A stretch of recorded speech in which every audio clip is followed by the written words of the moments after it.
That's definitely even everyone. You know, I just don't understand. You know, we can't say Fortnite, but it's still on that island. That yeah, we got such great numbers on that island. There was no way we got good numbers at Fortnite Island. Did you believe that? Like, I think the first time we did the watch rock. Yeah, sure.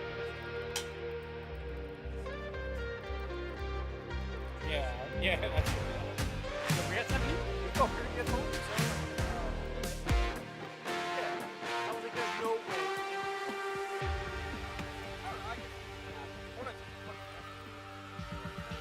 Sure.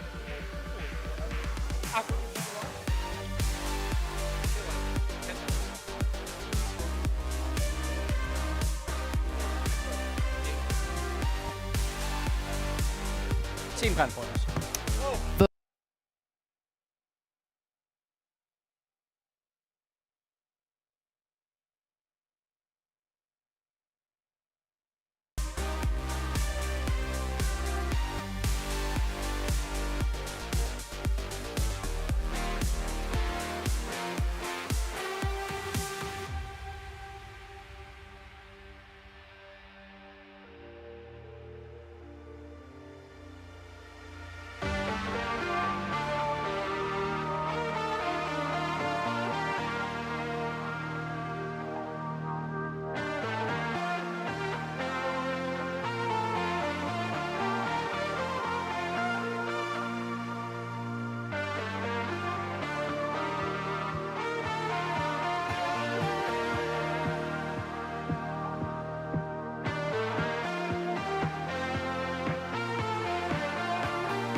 Running round like dollars in the wind,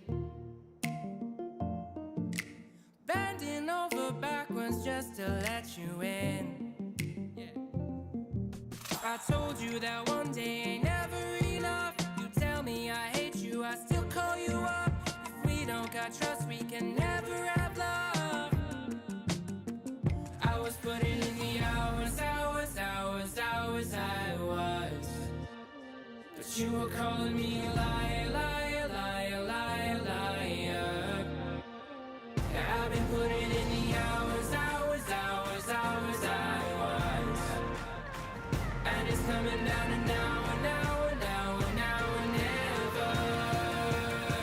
I was putting in the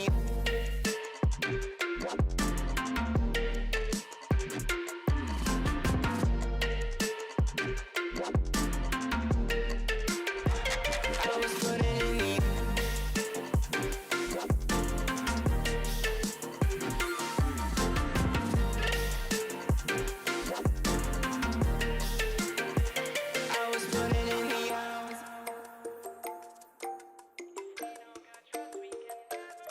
sick of fighting the things that you said. I don't wanna burn all our bridges ahead. I'm tired of going to bed when you left me on red just to turn up the noise in my head. I told you that one day ain't never enough. You tell me I hate you, I still call you up. If we don't got trust, we can never have love. I was putting in the hours, I was. But you were calling me a liar, liar, liar, liar, liar. I've been putting in the hours, I was. And it's coming down to now and never. I was putting in the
Welcome everybody to the RLCS Major in Birmingham with only 16 teams remaining.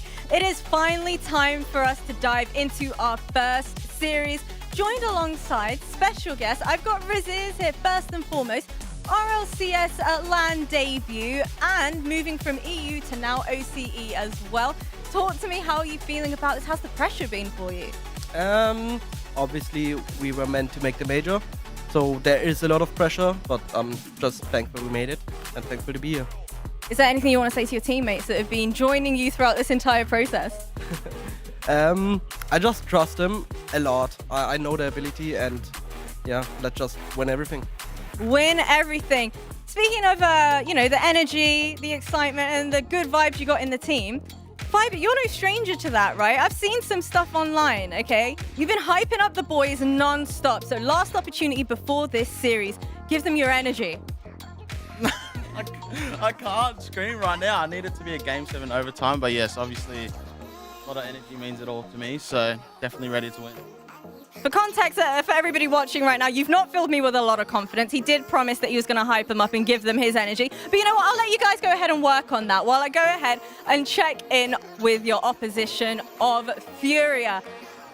STL, we meet again. Come on over. Jan, the man, is well and truly warming up. He's in ones as well as threes. Talk to me about the preparations heading into this. How do you as a team kind of discuss where his priorities should be lying? Well, to be here, obviously.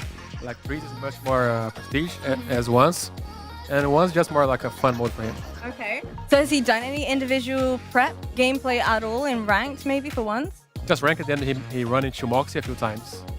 What was the result with that Moxie game? Did he win? Did he lose? Win and lost like maybe 2-2. Oh my goodness, that means anything can happen right now. But I've, again, seen some more stuff from Jan the man. You guys were putting their reaction speeds to the test. Jan was absolutely incredible at that. So you think it's fair game if we go ahead and reenact that? Jan, let's go ahead and check in with your reaction speeds once more. This time we got some water bottles, okay? Oh, he's standing up. Okay, no pressure, man, no pressure. You can't do that. Hands down. Yeah, ready? Go. Now you. Go on. Go on.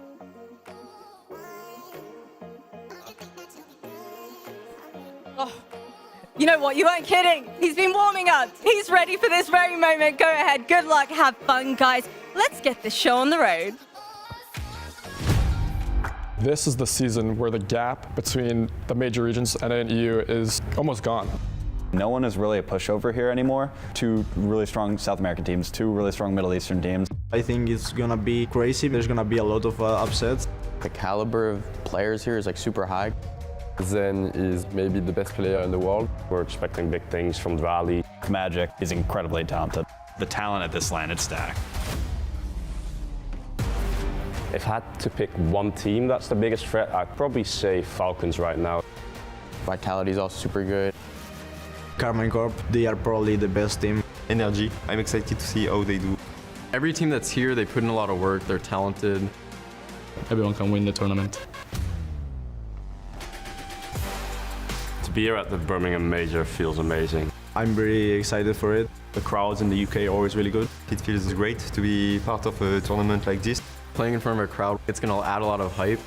Our only objective at Vitality and for the players is to win everything. I don't think there's a single team individually better than us. Coming into Birmingham, we have proof that what we believe in works.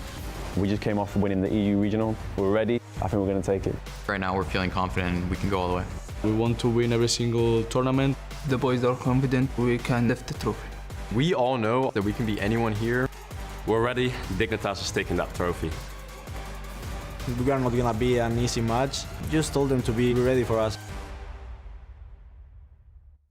Rocket League fans around the world, welcome to Birmingham for the first local area network event of the 2025 season of the Rocket League Championship Series. I'm Wavepunk. We've got a crazy weekend in store for you guys. 4 days of Rocket League action, 16 teams, only one will hoist the trophy by the end. Bates, we're back. We're here. We made it to LAN. I'm excited. How you feeling? We made it to LAN. We've also got chairs back. I can finally sit down again. For those of y'all who can recall, you saw the Dusseldorf B-roll. That's the last time me, Gibbs, and Wave have sat in chairs. This is a great All-Star season. It's a great start to All-Stars LANs. You gotta love Birmingham now. We're talking about the important things here, Gibbs. We've got the chairs. This is important. They are comfy. They are very comfy chairs. I'll give him that. Bates doesn't have to be on boxes or three boxes to match Wave. But the online split was fantastic, right? For NA in Europe, the miracle runs to make it here, the parity is insane. Sure, we have favorites, but at the end of the day, it feels like there's 8 teams that could possibly win this tournament. Yeah, of course. And it wasn't just EU and NA that had close run things. OCE as well. The team in second was like 2 points ahead of the team in third. So all over the world, online was flawless. But wait, it's never the same as when we're here in person. We are here in person. In your home country again. I know. I mean, I have here on record you for years saying we should go to Birmingham. We should go to Birmingham. There's no town like Birmingham. It's true. Quote, yep. Cool, cold 93. Beautiful place. It's actually been quite sunny, to be fair. I will say that about, England. So I'm very proud of England right now. I'm excited. I'm excited to have it here, and they were not kidding about how good the teams have been online to qualify for this event. 16 teams, and so many earning about as many points as you could possibly earn here, Gibbs. These are the point totals they had coming into the event, not including the 3 points they are guaranteed here. But this is where they're at the beginning of the tournament. Yes, the maximum that you could acquire during the online split was 45. So you see Furia, Luminosity, and Foot. They all got their 45 points. But we see in Europe and NA, we've had a lot of perfect splits lately, and even in MENA. That is not happening anymore. K-Corp only had 40, Falcons 40, NRG at 37 points. So a little more parity in these big regions. It's incredible that NRG sitting at 37 points is somehow like a... they missed a grand finals for the first time in 12 events. Insanity there. NRG's, their consistency continues here. You are guaranteed 3 points for just showing up and losing 3 matches. You're guaranteed $3,000 as well. But Bates, $102,000 up there at the top. And 30 points, more importantly, for all the teams here. 102 bands. Listen, 30 points is nice. I'll take those, but I'll also take the 102. Yeah, I'd rather have that myself right now if offered. I'll take the 102. That looks nice. Listen, it's going to be hard to get that, though. It is going to be hard. Only one team will get there, and there's a long road ahead of them here. We are going to begin with a full 16-team Swiss. If you've never seen this type of graphic before, don't worry. We'll walk you through it a few times here. Basically, if you win a match, you play against other teams that win. If you lose, you play against other teams that lose. You will play against teams with the same record as you, and you got to win 3 before you lose 3. If you win 3 matches, you'll get filled into those green boxes up there at the top, which will then put you into this playoff bracket here. This is the style of bracket we've been playing all season with a little bit of a twist here, Gibbs. Yeah, so the upper bracket, you will have 2 lives. That is top 4 seeds. There is 3 teams that will finish 3 and 1. That would be 3 through 5. So it'll come down to tiebreakers not played on the field, just tiebreakers mathematically to determine who goes to that lower bracket and will only have 1 life. But once you hit the top 4, everyone only has 1 life left at that point. Which it makes it even more important than ever here, Gibbs, to go 2-0. If you have the possibility to go 2-0 and to take that into your own hands and not deal with the tiebreakers, you want to do that. Absolutely. That is what everyone is going to be pushing for. We always talk about, as long as you make it out of Swiss. We've seen a ton of teams go 3-0 and lose to a 3-2 team. That's not the case anymore. Those 3-0s will get that extra life, while 3-2s have to battle an extra time. Absolutely. I mean, there's so many teams here. Bates. They're like we saw a little list of them earlier. I'm just excited. This is well, we've seen so much online play for the first time. We're getting to see teams inner world. The world competition. It's a world tournament. We're finally getting that first tournament here. Yeah, it's gonna be interesting to see because Cole, I think you're gonna touch on it a little bit. I won't take your spotlight, but I will say that this is probably the most competitive LAN we've had in a while. The first round alone, I can count about 6 matches. 6 matches that I think are going to be real close, real tight games. That's nice to see. I want to come to you first here, Cole. Let's talk about, like, there's 16 teams. If you're somebody who's watching this for the first time, you're like, that's a lot of teams to think through. Like, who are the big dogs? Who are the favorite teams that they should be keeping their eyes on the entire event? So you got Carmine Corp, you got NRG, who are going to be absolutely massive. I think Furia would put themselves in that one. We'll start, though, with the first team that I said, Carmine Corp right here. This team, the French org, and I would say at this point, the French player Batira, who is in the best form of his life. Drali, would you say he's the best in the world right now? He's pretty much there. And like we've seen K-Corp, they were the Open 1 champs, the Open 2 champs, made it to the grand finals of Open 3, finally saw a flaw there. So they are the favorites, I think, to win this tournament, but not as big of favorites as we once thought because of that 4-0 versus GK. But K-Corp looks almost unbeatable until that moment. So I think many people expect them to make it to at least the top 4. Yeah, at least make a top 4, but then here they are, NRG. Baby. That's a former G2 squad. Look at it. Repping a new organization, the last organization from North America that won a world championship, and now they get the best team in North America. Listen, Wade, you alluded to it earlier. They finally didn't make it to a grand final for the first time in over a year plus time, but they're still looking good. They're still looking consistent, but the question remains for them now, can they keep up the grand final streak on LAN? So I was going to say, yeah, these 3 players have never failed to make a grand final on LAN, which is a ridiculous record. I mean, it's NA depth. NA depth is why they didn't make that grand finals in Open 3. Now they're here with the rest of the world, and I think maybe there's an argument it could have been good for them, just to have that little bit of... Yeah, quality losses are always good. To get punched in the mouth right before a LAN is always nice, but the last team that we have to talk about in favorites, my favorite team, the Falcons. You have to talk about these guys. They are the best offense in the world, absolutely, bar none. The 3 players on this field can do everything so well, both offensively and defensively, and they've been so close before in all these RLCS Grand Finals appearances. They've always lost, but they finally got that monkey off their back when they went to the FIFA E World Cup final, and they took down France to win it. Yeah, but that's the key distinction right there, Gibbs. They're champions of a LAN, finally. They know what that feels like, and now they're going to bring that experience to the RLCS. Cole, how much of a difference do you think that's going to make? I think it's going to make a huge difference, especially the fact that they won that on home soil as well. They had that extra pressure, you know, very, very proud people in Saudi Arabia. They would have felt that. They'll be here now, and it will feel like almost easier in some ways, the fact that they're away, I think. And pretty much everyone, like if you're predicting this LAN, you expect these 3 teams to be in the top 4 somewhere. Yeah. And then it just comes down to who joins them. Yeah, exactly. These are the teams that if they were to win the event, everyone would be like, yep, that makes sense. Makes sense. No big surprises there. But I mean, that's only 3 teams. Top 4 teams are all going to definitely have a chance to win this whole thing. Best contenders who, like, if we kind of go tiered down there from like the top dogs, who are kind of like the hopefuls that we're sitting right there, the feature. So this is where we're going to start talking about Sam. We didn't have him in favorites, even though Furia is one of those teams that looked fantastic throughout the entire online split. But they are the only team when it comes down to going through group stage and further. They went 18-0. No other team has done that. So Furia, you can play the piano. We get it's like smooth jazz when Furia play Rocket League. Smooth jazz of Furia is going to look fantastic. They're still underdogs in my mind just because of the World Championship last year, losing to all the top 4 teams.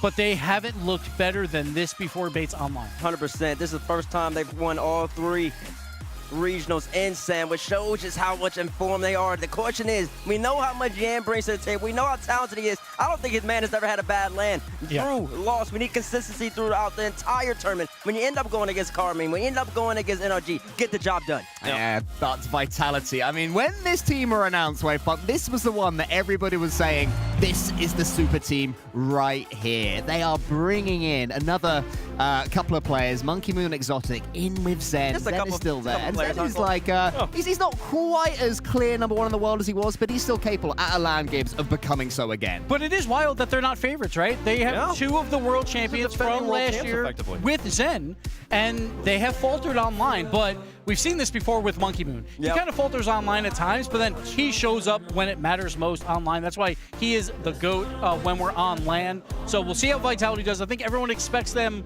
to surprise us and play better than their online counterpart. Okay. Ultimates up next from North America, the team that finally stopped NRG making it into a grand finals. They couldn't quite win that finals against Gen.G because Gen.G, I don't know what was going on with those guys that day.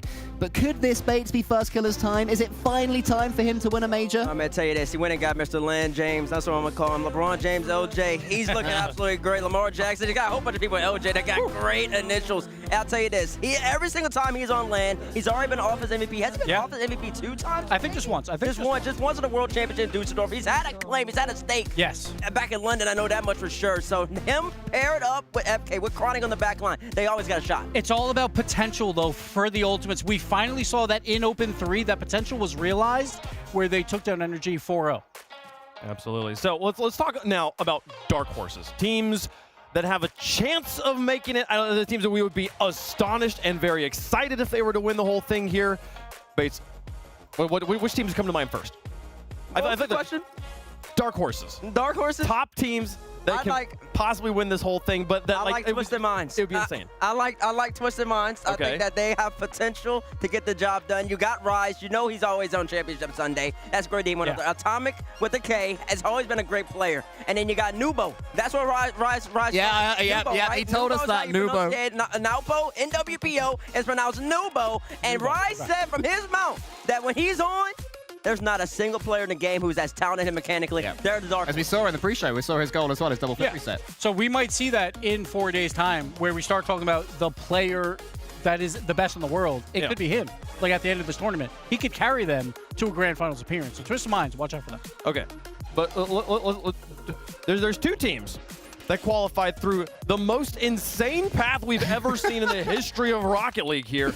Can we talk about GK first? I mean, we didn't even consider this as a team that could make the major going into Open number 3. Even in the run-up, there's a piece of commentary that we included in the video that said, right, they're not going to make the major, but at least getting this win will be good for them. Then they ended up somehow making the major, and only in the Batmobile, Gibbs, I feel so proud of my beautiful Batmobile to be relevant again. I don't understand how this happened, because if you win a European regional, you can definitely win a LAN, right? Because that is the best region in the world. Not only did they win it, they went 12-0 on the final day. And they beat every seed above them. They beat the 1, the 2, and the 3. It was just insane. Remember, this game against Dignitas, we were all saying, what's happened with Dignitas? Like, Dignitas have really... Yeah. What happened to Carmine? Terribly. That's what I'm saying. It wasn't Dig, it was them. And then you got Gen.G on the other hand. Listen, both teams, they had to get the W in order to qualify for Birmingham outright. And both teams came out and just balled out, I tell you. Cheese, Magic Bear, Reynolds, there's a lot of people already calling for roster changes, questioning whether or not they should have stuck or not. Man, you should have made a change. No, they stuck together. They trusted one another. They talked amongst each other. And when the going got tough, they showed up and they stood even taller. And that's why they're here representing North America. This has been a North American region where every single regional win is G2 or first kill. That's pretty much what it's always been. Rlcs hasn't won one in, what, 2 years plus? No. Or 3 years? Like, I don't even know what it was. It was 2.5 years. It was a Space Station day, right? Yep. It was insane. No, Space Station. Octane didn't win. Yeah, 2.5 years, Gibbs. So somehow they pull this out. They were down 3-1 in the final, and they battle back so they don't have to play a tiebreaker. And then finally, we got to talk about OCE. Yeah, every single year they go 2-3 in Swiss. Could this be finally the time they make top 8? Listen, I said it on First Touch 2 months ago. OCE, they're going to have 2 top 8s, and there's 3 lands, 2, and somebody from OCE, whether it be Cheese, whether it be Wildcard, somebody's getting top 8, please. And it's got to happen this time around. You've got the mechanical ability, you still got tour sauce, you got the experience, and you got great coaches behind you as well. OCE, we saw them at the World Championship. You saw the 5 pop-offs. You saw in this team was power how well they were playing. You're right there. You can beat the best teams in the game. You just gotta be able to do it 3 and times just right. imagine if they make that playoff bracket with confidence. Who knows? Who knows what could happen on that run? On that. They always get at least one upset win. The problem is they usually do it in like round 1 or 2 in Swiss. You have to do it in round 5. You got to do it in round 5. I mean, what a threat they'd be in that bracket, though. I mean, you do not want to be the team that gets knocked out by OCE's first great run in forever, right? Like what a mental debuff they put on every other opponent if they make it there. But a lot of work to do to get to that point, so we'll see how they play. How do they get through the Swiss here, folks? Before we finish talking, though, before we move on to specifically talking about this event, let's talk about how the split went. And specifically talk about the top 10 plays across the entire split. This is one of my favorite parts of the first pre-show here. Gibbs, take it away. Shout out to Reddit helping me make this list. They got clips from all the different regions. We're going to start in OCE. We're going to start with drama. 0 on the clock. Champions Field Game 7. If you lose this series, you don't make major. So what does Xampus do? Great pass out to Lockie, who puts it home. Unfortunate though for TSM, they did falter later in the tournament. Not here. Over to APAC, and here is Beta. Look at this pass right here from the backboard down to Mahana. It's just so clean though. It's the improvisation. The temptation after that fake is to go for goal here. Instead, passes it down off the crossbar. Perfect. Listen, let's get some South African representation over here at Birmingham. Snowy to dive for the Snowy corner read. Hey, that's in your net. That shows just how capable these boys from South Africa are. To dive for Sarge, boy, Snowy definitely called for that. And after they said, I got it, easy read, top corner shot of slaughter. And the part of Vitality contract for Zen is he has to be in every single top plays. And here it is, him by himself, the sidewall. Psycho to the bottom left corner against the best defense in the world, K-Corp. Batira, the best third-man player in the world, gets confused.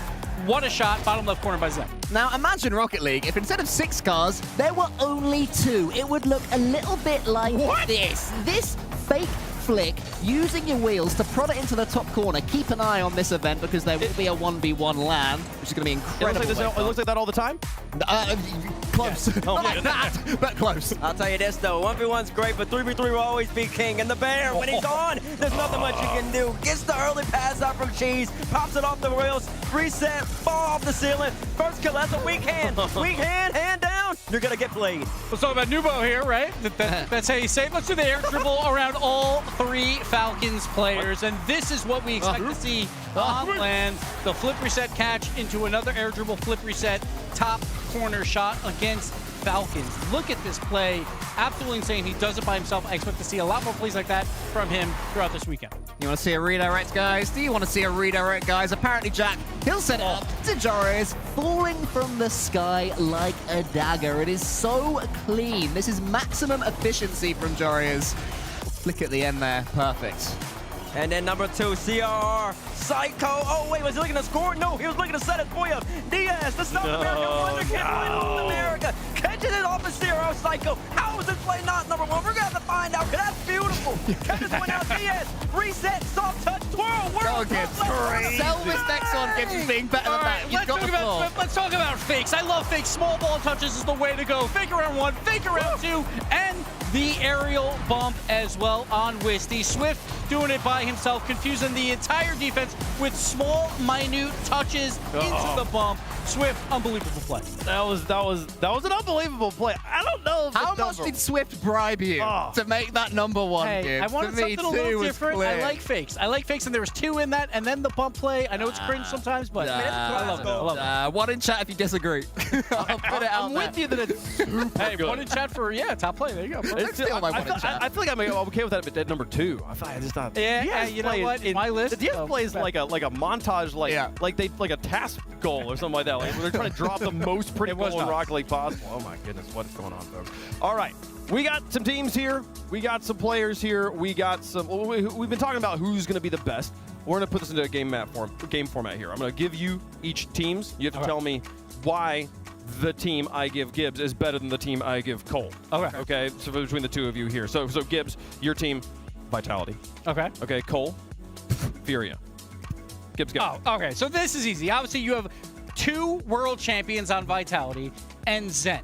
Yes, online split, whatever. It doesn't matter. Like, it's Europe. It is the best region in the world, so you expect some hiccups. But this is Vitality. This is Monkey Moon and Exotic. Yes, again, bad online split. I will take that for sure. But when it shows up on LAN, they perform. And Zen, are you kidding me? When he gets in front of the crowd, he's going to be unbelievable. I think Vitality can very easily be top 4 and could go all the way. It's just a shame because everyone thought Vitality would be the best team in the world, you know, undisputed. It's not really happened, but for Furia, they could not have done any more online so far. In the top 16, they've never lost a series. Sure, 18-0, you were saying earlier on, they've stuck together, get thick and thin. They've had some tough losses. Game 7 overtime against G2 at World to finish top 6. That's disappointing for this team. That is my problem with Furia, is they lost to all the top 4 teams at the World Championship last time around. They have a hurdle left, and that hurdle is not T-Bait's height. That hurdle is Wavepunk's height, all right? They have to get over that hurdle, and that is going to be a tall. Jorby will cry if people disagree with me. We'll see. Chat was split right down the middle on that. It's a good debate. I really wish we could keep going because we got a few others we want to talk about, but there's 6 minutes till kickoff, folks. We've got gameplay to get to. Here are the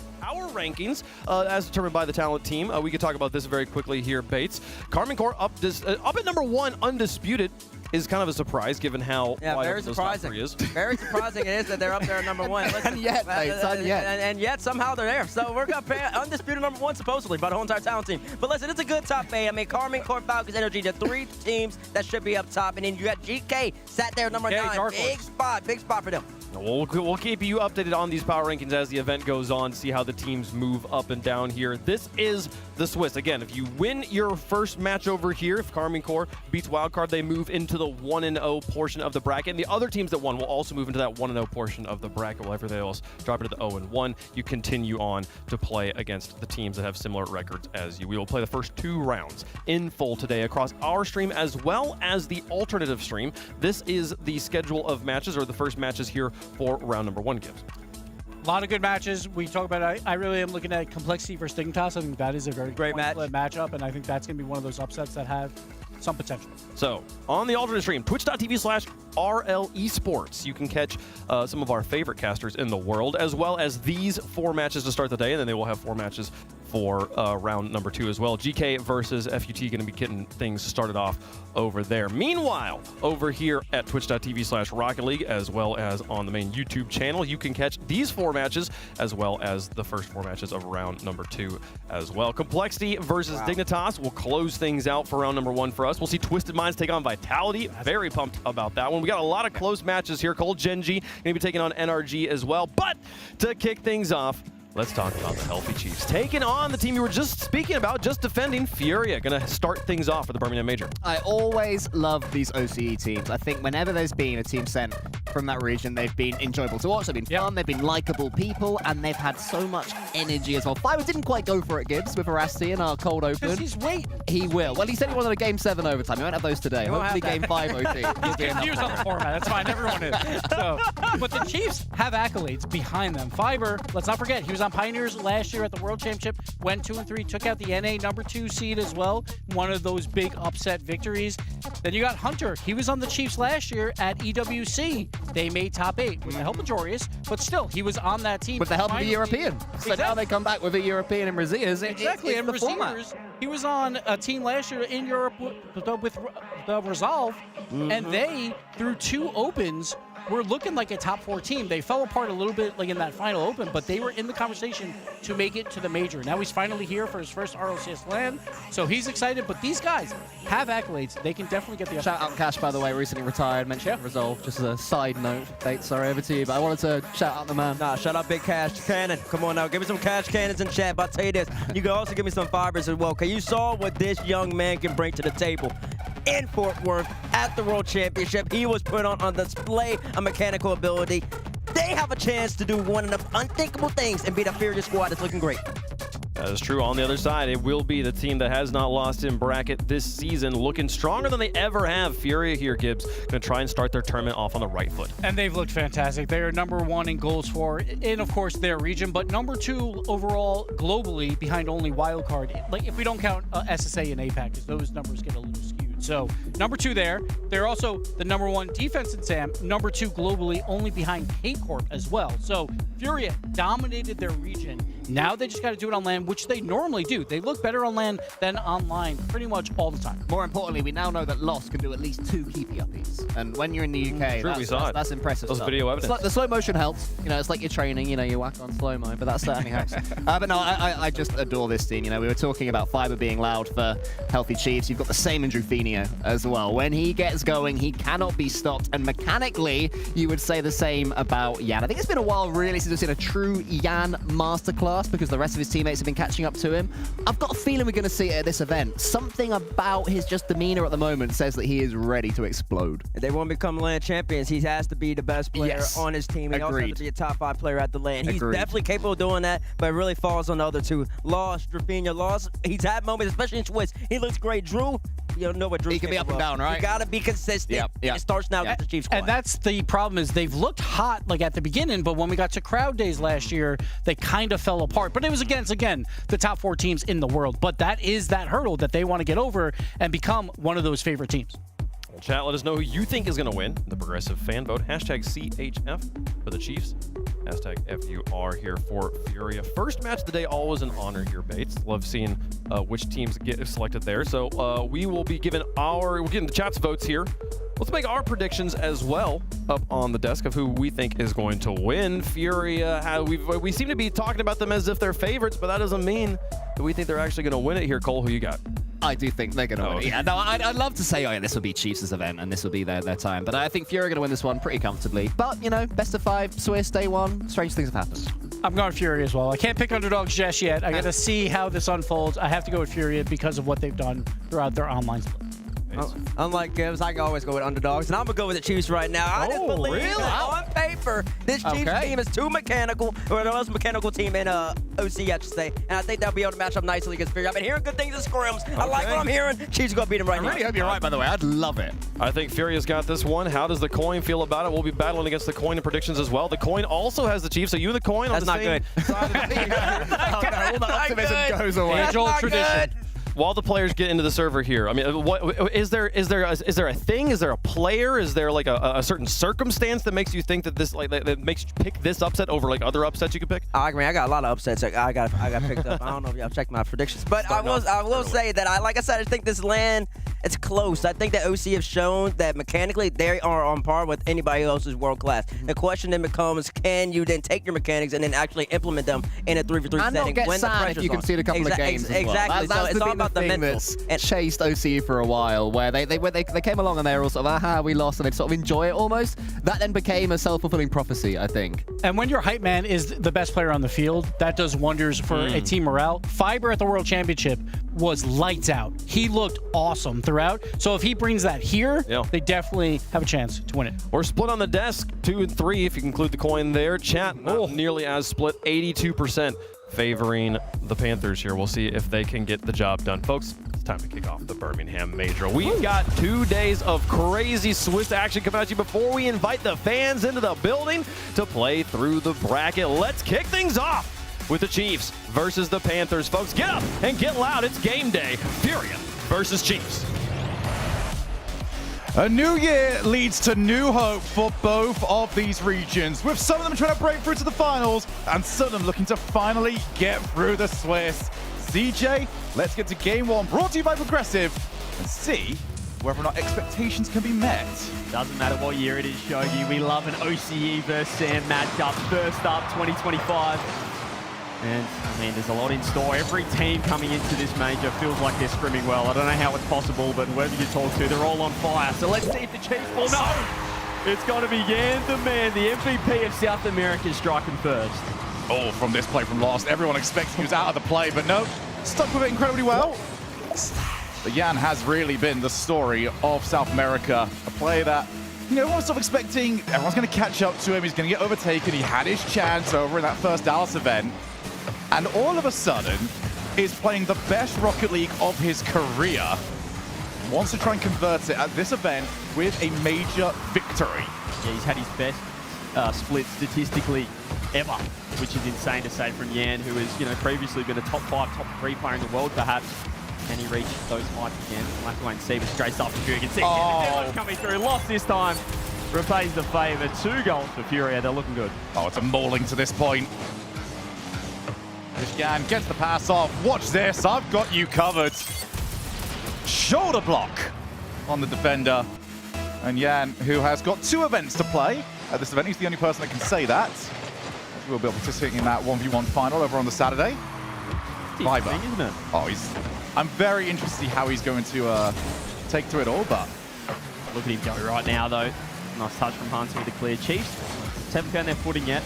See 30 seconds in with 2 goals. It's been a bit of a tale for these 2 regions. South America trying to get to that major final, trying to find that international success. Chiefs, at the same time as well, they've gone to the recruiting well, picking up Rlcs, an EU import first time in OCE history, and well, it's paid off here. Number 2 seed and qualified for the first major of the year. And it is a team DNA that has been proven to be successful. I don't believe Jan's just fallen onto the ball. To see Furious also going over and helping out during the off-season. He had a little soiree down in OCE. Rlcs decided to join the party. Here's a great chance. No. Open net. Doesn't fire, but they've stabilized at least. It was an absolute barrage from Furia early on. See Yan low boost. Fiverr trying to get involved. This is awkward from Furia, but was able to work it out. It'll just be interesting to see this lineup of Chiefs as well. Obviously, LBP coaching. They've actually got Freaky as their assistant coach, so he's more of the gameplay LBP with the mental side of things. So let's see if they can tighten up. But they need to get something going here because it's been a very flat performance in game 1 here from Chiefs. Yan scurries away, gets towards the opposite side of the field. Even steals 100 boost. Here comes Lost. Nice challenge there from Fiverr. Kept himself relevant for quite a while. The passing play is just not quite accurate enough to this point. Yan. Oh, Hunter. Look at this. Watch out, my friend. You're in so much trouble. What do you do? And what a shot. What placement from Drafinho as well. Yan is locked in, and he has just he said, Hunter, try me. What do you got here? Drafinho, great placement. 3-0. They're looking at class above game 1. Well, Rocket League is usually a very fast-paced esport, but Yan decided to just walk up, stare him down and T-pose, and that was enough. Yan with all the time in the world. Chiefs just do not look like they've got a threat. When they have had the opportunity, small ones, you get touches like this that just take all of the sting out of the play. Yeah, just like a jarring attack. It's awkward for them. They're not reading these mistakes from Furia when they are making them in defense, but there's something about this Furia team, Shogun. When they go back, I know they had a little stint in NA, but they lost that. I don't know, the mystery of Furia. When they go to Sam, when they hide away in South America, they dominated this first split. It just feels like they come to land with this presence about them, and right now they're intimidating Chiefs off the pitch. But when you're it's been said so many times, like, when you're playing good Rocket League, it feels like everything's falling for you. So when you do get regions where, yeah, you are the strongest team around, you're coming in, winning all the time, you're not having to fight necessarily quite as hard. They'll come in with a renewed confidence rather than just, okay, we barely got over the line. Raziz, reset. Can he get something going here for the Chiefs? 3 goals to nothing. It's been a very, very tepid affair as Yan again gets rid of the ball. And Chiefs try and go again. At this point, it's all about get something on the board, anything, get some confidence. Yeah, they're trying to lock in. I mean, it's an interesting situation. Obviously, we've got the EU import of Raziz, but this is his land debut. He's the rookie compared to Hunter and Fiverr, and this could be another goal here. Nice save that time from Hunter. Still more trouble. Yeah, it slides back post. It is wide open. And right now, Chiefs have a lot of work to do.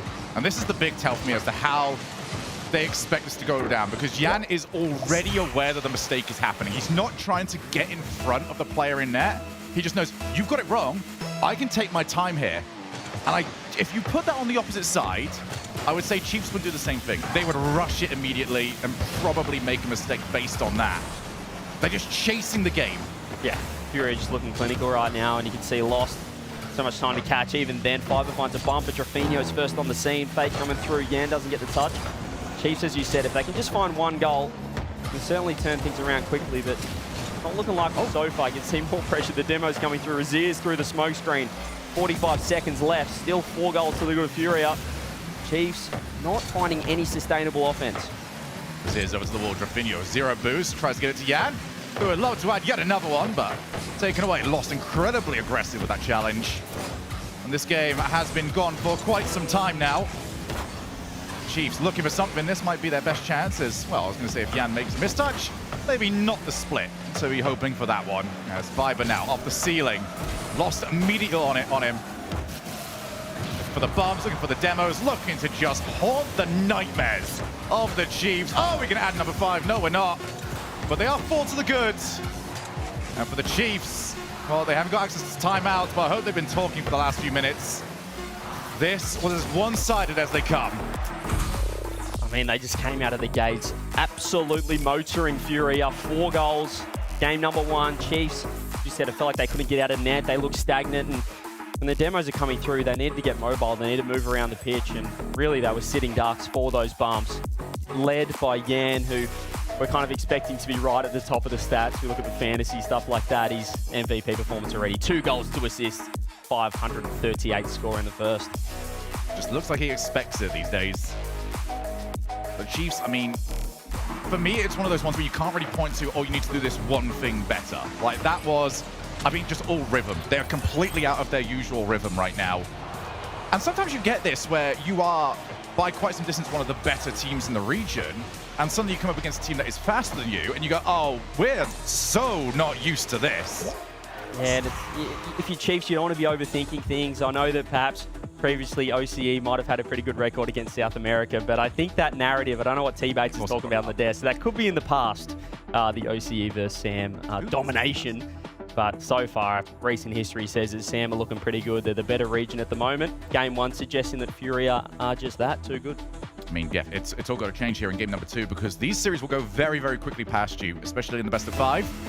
But it's also about those of you joining us for the first time seeing a Swiss format, you need to at least get some games on the board, especially early on in the Swiss, so you can get quote-unquote easier matchups in the next few rounds. If you go out here 0-3 against Furia, the rest of your Swiss tournament is a lot more difficult. It's a little bit tricky to work out this year. Obviously, Bruno helping out, a bit of a change-up in the Swiss format. That's a massive mistake. No, Chiefs in trouble. You just see Fiber jumping on the spot. Should have been a goal for Furia. They don't strike. Chiefs taps down the other end, lost off the backboard. There's going to be no one there. Raziers, can he find a shot? There's opportunities, these little half chances, but so far Chiefs not able to find a way through. Fiber, as Gibbs said, had a fantastic World Championships 2024. Needs to find a similar form here. Just seems too easy right now for Furia to break out of those situations where you expect Chiefs just put something a little bit more dangerous on the boards. But it's like they're scared of overcommitting at this moment in time. They don't want to go for a full play because they know Furia will catch them on the break. Right now, not even on the break. Furia are starting to torment. Half rotation, cut over, lost ceiling recovery, and Fiber had to take such a crucial touch. He's still almost got his team out of danger. 1 minute in, much better so far from the Chiefs. Fiber ends up leaving. I think he wanted to just doink that one onwards, but couldn't quite find it. You can just see the hands might be a little bit cold there. The reaction time, he doesn't find the doink, but he's got space. Fiber, reset. This could be a great chance. Pop over the top. Does he find the bar? He finds the demo. Had to be an opportunity, but second man for the Chiefs. Just sitting too far back, too passive, Shogun. They just don't believe. And that is one of the big problems right now. Is that's the question. Is like, what do you need for a goal? How big of the win do you need in order to send that second man? Before you get stuck back over here. Yeah, just diving on in. Pops the ball around. Drafinho's on low boost. Furia, they've pretty much got the opposite at the moment. They're happy just to play around 20 as there's another big mistake. Furia have not been perfect in game 2. They've been messy, but they've got away with it. But if there is a time to pounce, this has got to be it, because Furia, that's the second time now, have left themselves open. Yeah, I mentioned cold hands. Drafinho just drove past the ball there. I mean, that looked like a 2018 land play. Not quite his best moment, but no damage either end. You could just see the killing blows not coming through, and second man for Chiefs would rather be more defensive, rather be safer, and perhaps conceding 4 goals. It's another great shot, lost. Fantastic positioning from him to make the save. Chiefs certainly finding more avenues to goal, but haven't broken the deadlock just yet. Oh, the positioning, Fiber, what a save. They're hanging on at the moment. They absolutely are. It's a much closer game. Who will break the deadlock? What the is big happening? miss. Who's going to be first to it? That could have been a huge chance. Yeah, both teams looking so messy. Video will control. He's got lost over to his right-hand side. Just try and pop it over to him. Raziers tries to chase. Again, Chiefs need to take advantage of this. Furia are not anywhere near where they were in game 1. Reset. Fiber, use the floor, and Drafinho quite handily will just scoop the ball up. This is better. This is better from the Chiefs. Fiber with space. There's a nice demo coming through as well. Yan's going to fall on the ball. He's going to reset. Yan on there. It is. Can't get the save. Oh, it was messy from 5 players on the pitch, but Yan says, I've had enough of this nonsense. Yeah, Fiber tried to get a little bit cute with the ball. Yan was having none of it. Heavy Metal Rocket League coming straight through. Steal the ball from your hands. And run off down the street. Oh, that is a proper sucker punch as well, Yan's going to be taking a while to land. Also not in much of a rush, actually. Is lost. Goes to Trofino. Yan becomes the passing angle and uses the challenge just to pinch the ball to the opposite side of the field. Chiefs, where is the goal going to come from? Still searching for their first. Yeah, they just, I mean, both teams right now looking really slow, particularly in defense, but that's going to be the key for Chiefs. If they can pick up the pace, certainly, I know it was 2 years ago, Shogun, but the pace was the reason we could get the job done over Sam, surprising them with the speed, with the offense. Playing defensive Rocket League isn't going to work. Want to see them just really throw themselves with this. 60 seconds left. They need to find a goal. They're yet to score here at the first major. Well, it's also been the go-to strategy recently for, we look towards GK's run. If you've got a team that you're not feeling comfortable with, you make them feel uncomfortable instead. You just go. Try and overwhelm them. But now Chiefs not necessarily doing that. Oh, Jofinio's got such an unlucky touch! And it drops beautifully for his ears. 1-1. And this is what we're seeing. There's chances everywhere. They just need to find the placement. They need to find the finishing touch. And Raziz, on his LAN debut, finds the first goal for the Chiefs here at the Birmingham Major. 1-1. As you said before, Shogun, this is a completely different Furia from the first game. It's unusual to be less warm going into game 2. They look slower. They're making a lot more individual mistakes. There's a very cold open from both of these teams. And they both want to see this as an opportunity. They're both open and available to get beat. Hunter just takes the ball away. There's no one available over there, so Lost happy just to control. Reset game goes low. Oh my goodness. And if Yan actually committed for the demo, that might have just snuck its way through. I don't think he was expecting the incoming challenge to miss from the Chiefs. Zeers goes early. There's no follow-up. There's never a follow-up as we look to go to overtime. Just feels like one of those games, Shogun. Whoever can find just an ounce of mechanical ability can get the job done, but who's going to be that person to step up? We've seen Yan with the ball. We've seen everyone on the pitch have their shaky moments. Chiefs, the nice opportunity, no bump coming through. See Yan trying to control.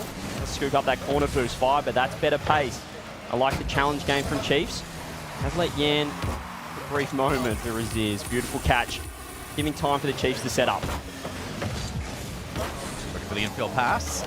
Oh, and Fiber almost managed to just pop the ball onwards. One of the first times I've seen a pass actually received by somebody on the Chiefs, which is nice to see. Fiber with Hunter over on that side, chooses to take it by himself. Ziz just dove forward, and now they might be actually available on the counter-attack. Rafinho moves in, bounces out. In comes Yan, pops the ball upwards. I think Lost might have been a better call to take it. Fiber over the top. And they find it is a very difficult angle to play from. Yan just wants the challenge. Raziz happily obliges. Jofinio got to play this one well. Can't afford to get challenged, and to be fair, nobody really committed to it either. Yeah, still looking a little bit heavy both sides. Said it's a slower game than we were expecting. There's a force to touch there, Fiber. If he comes through, Lost. Says you have Jofinio, uses the flip. Hunter had to go. We almost own goal off the crossbar. Chiefs hanging on. Can they find the low 50? This is where they've really got to work together as a team. Back domestically online, they're happy to sort of find a bump, let the ball go to that guy in behind, but on land, you're so scared of letting the ball go behind you. Right now, Raziz gets dunked by Yan. This is awkward. You can see Chiefs and Yan finds the opening. OT win. Furia 2-0. Chiefs just didn't learn their lesson. Yan has been high challenging every single air dribble. The first goal came from that from Fiber. The overtime goal comes from the exact same situation. They didn't mix it up.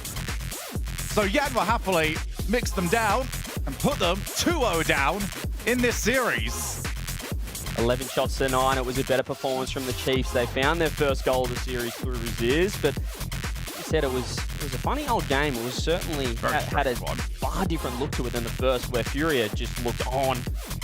And it almost felt like they got inside their own heads there. Chiefs wrestled back some control, but it was this man.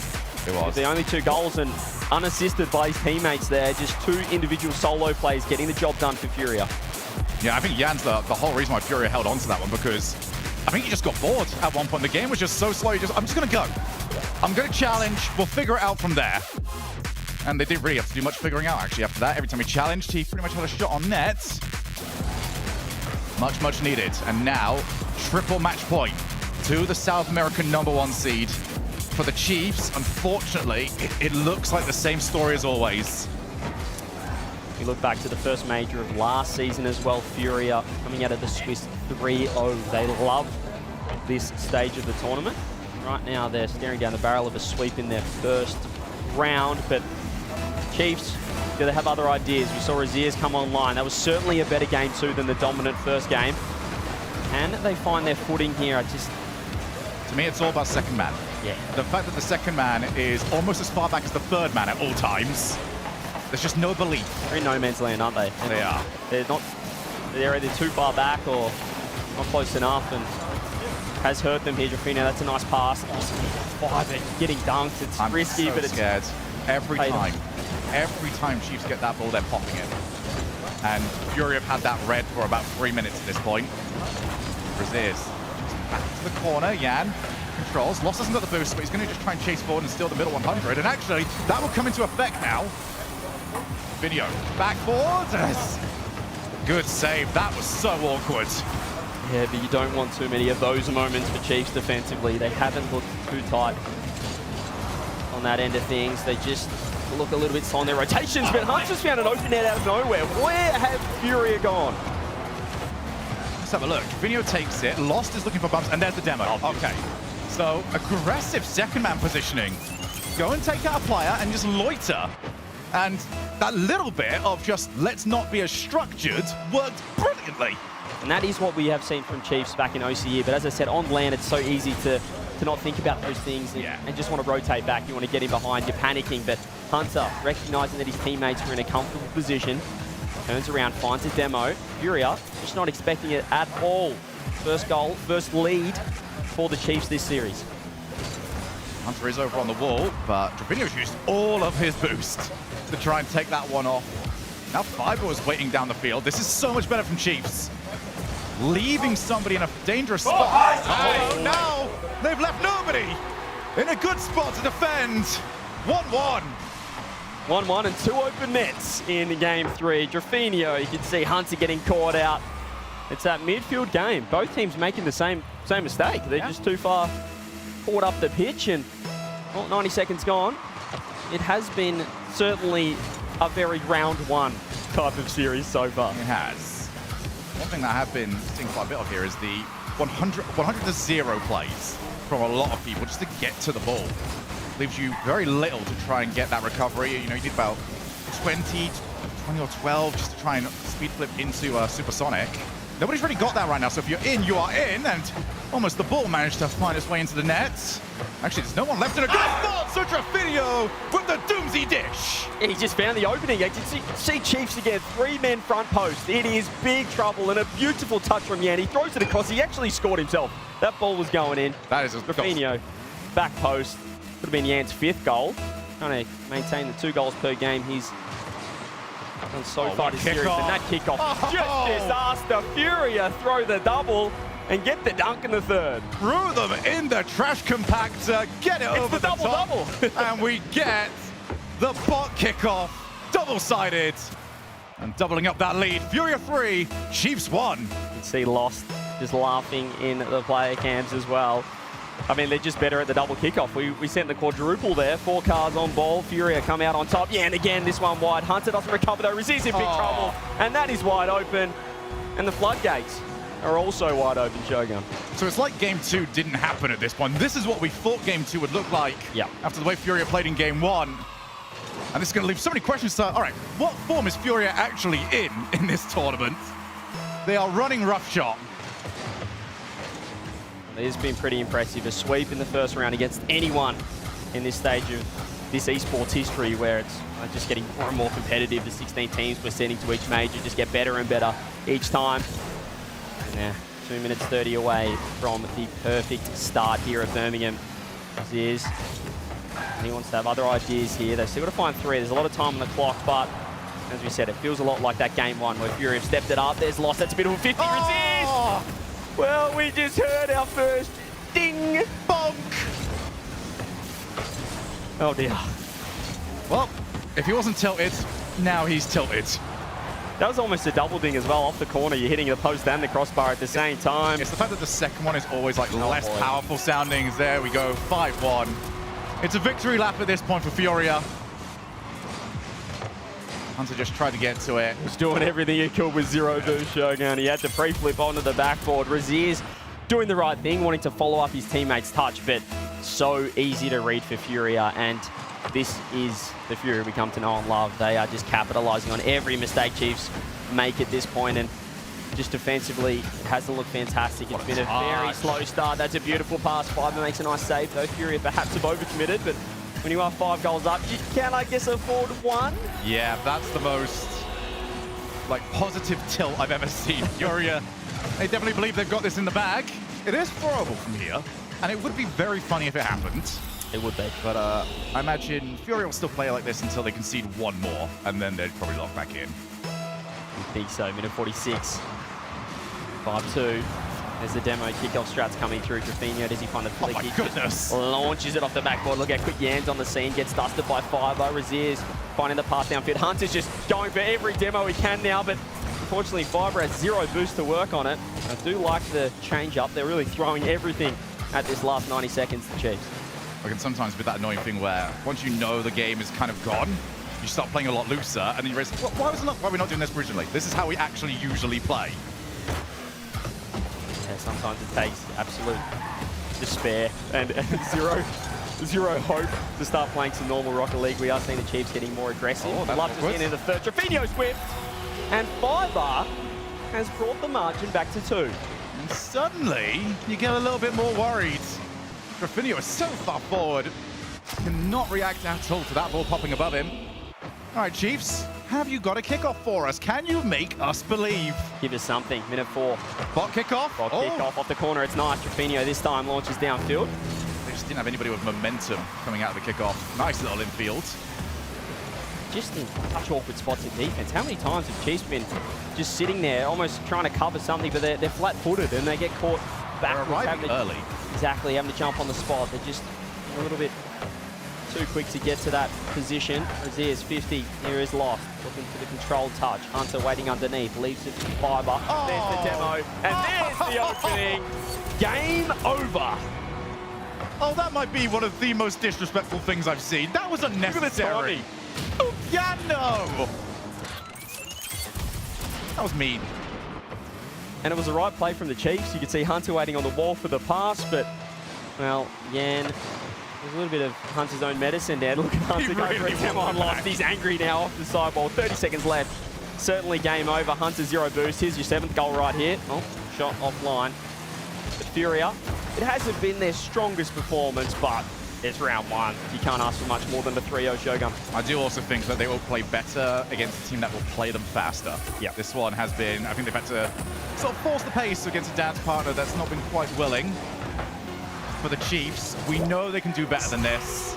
It's been a disappointing opening round. They will have opportunities to try and make this right.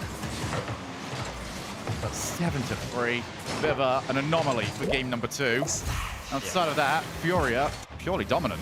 Yeah, disappointing start from the healthy Chiefs. Obviously, Razier's first match, though. This will only get, well, they'll only improve from here. And it's your stage.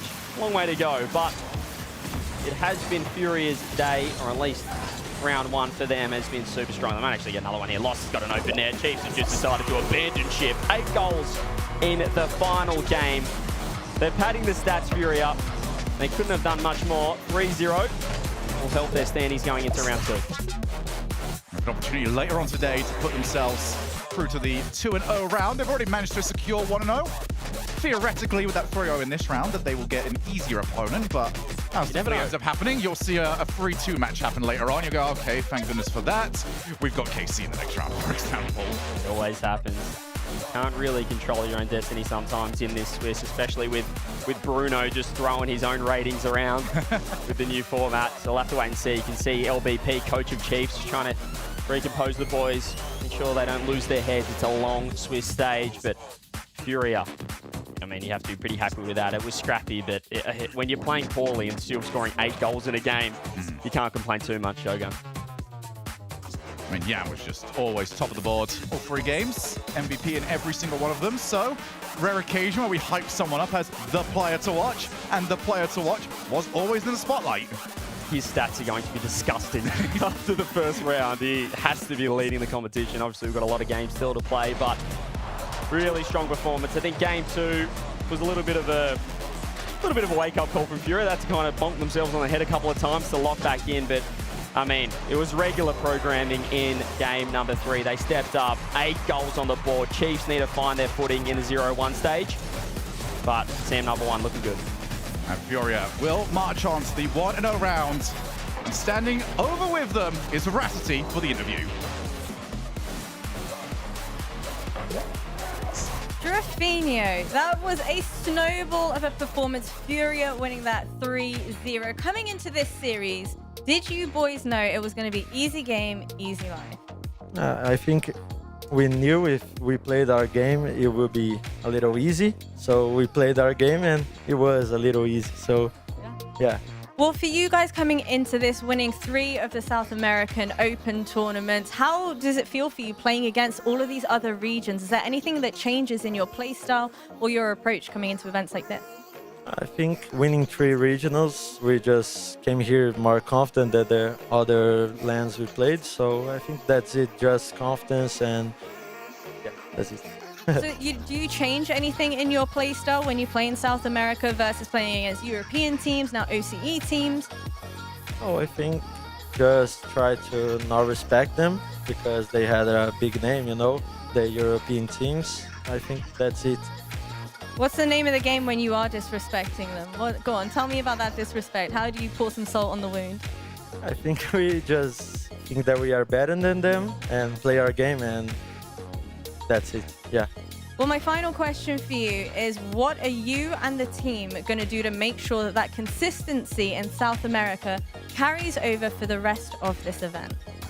Keep playing the game in the pauses, you know, and keeping confidence in the losers and the winnings. Yeah, that's it.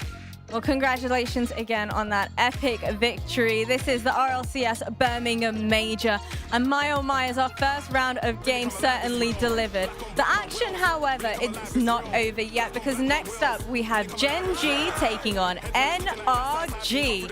Let's keep the show on the roll.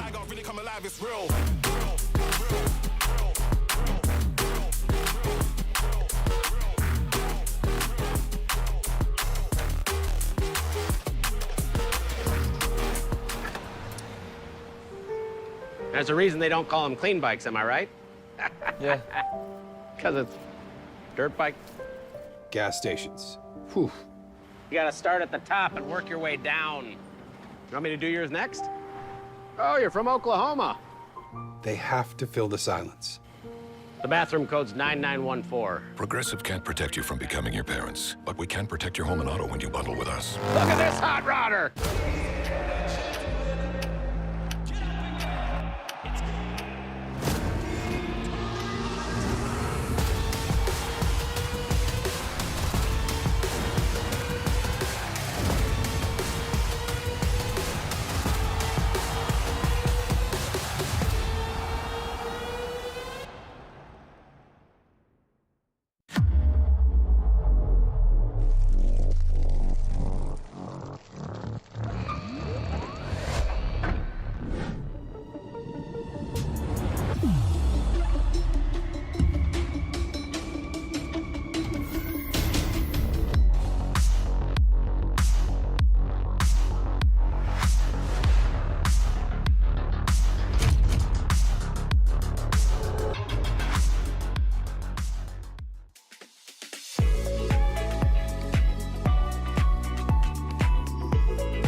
Monsters in the night and you feel the danger that makes you wanna hide. When the cards are stacked against you and you're standing on the edge, now's the time, now's the time. Think about all the dreams you keep inside. Think about all the ones you love. I know this beating heart will be my guide. I know that we can overcome.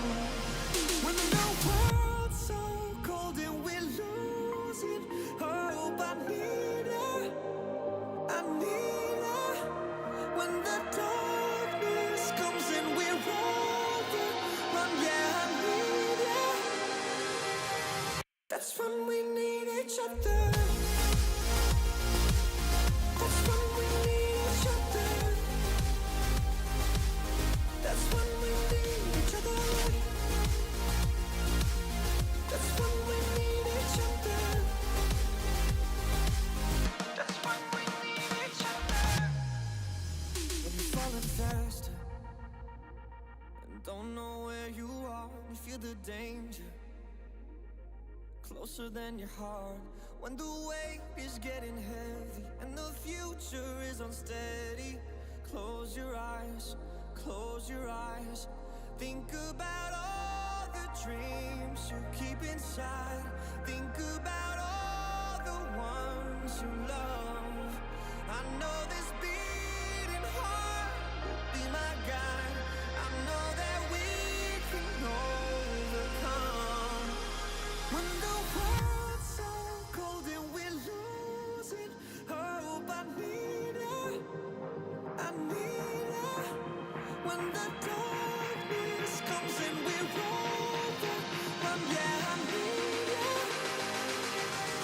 That's when we need each other. That's when we need each other. That's when we need each other. That's when we need each other. That's when we need each other.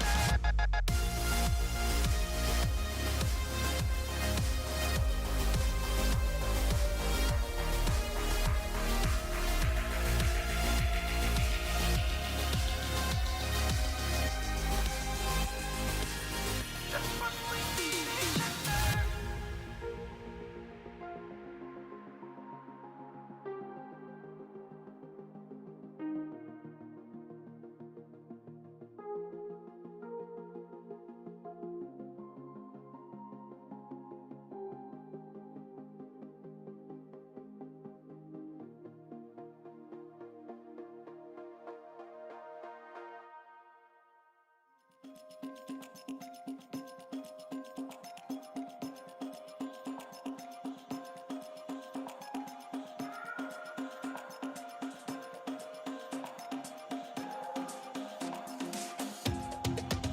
I can feel this tide choke my neck and I just wonder why I'm buried in a suit I'd never buy, a suit I'd never buy. Cufflinks on my wrist, I can't act surprised when the shovels hit dirt in the earth. Did they start to cry?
Walking on the moon.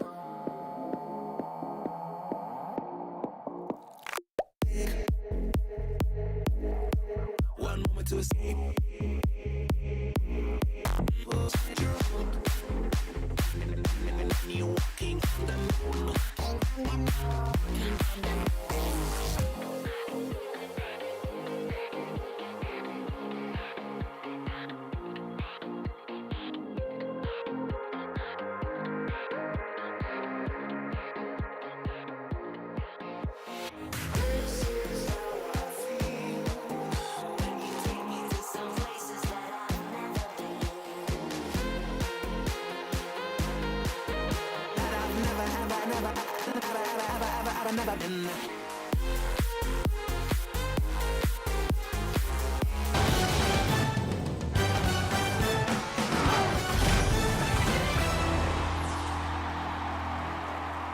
The horses are running in Birmingham here. Furia ran it down mid. The Chiefs not able to make it happen. And Furia going to come out 3 up, 3 down. Mainly Yan. I feel like a 1v3.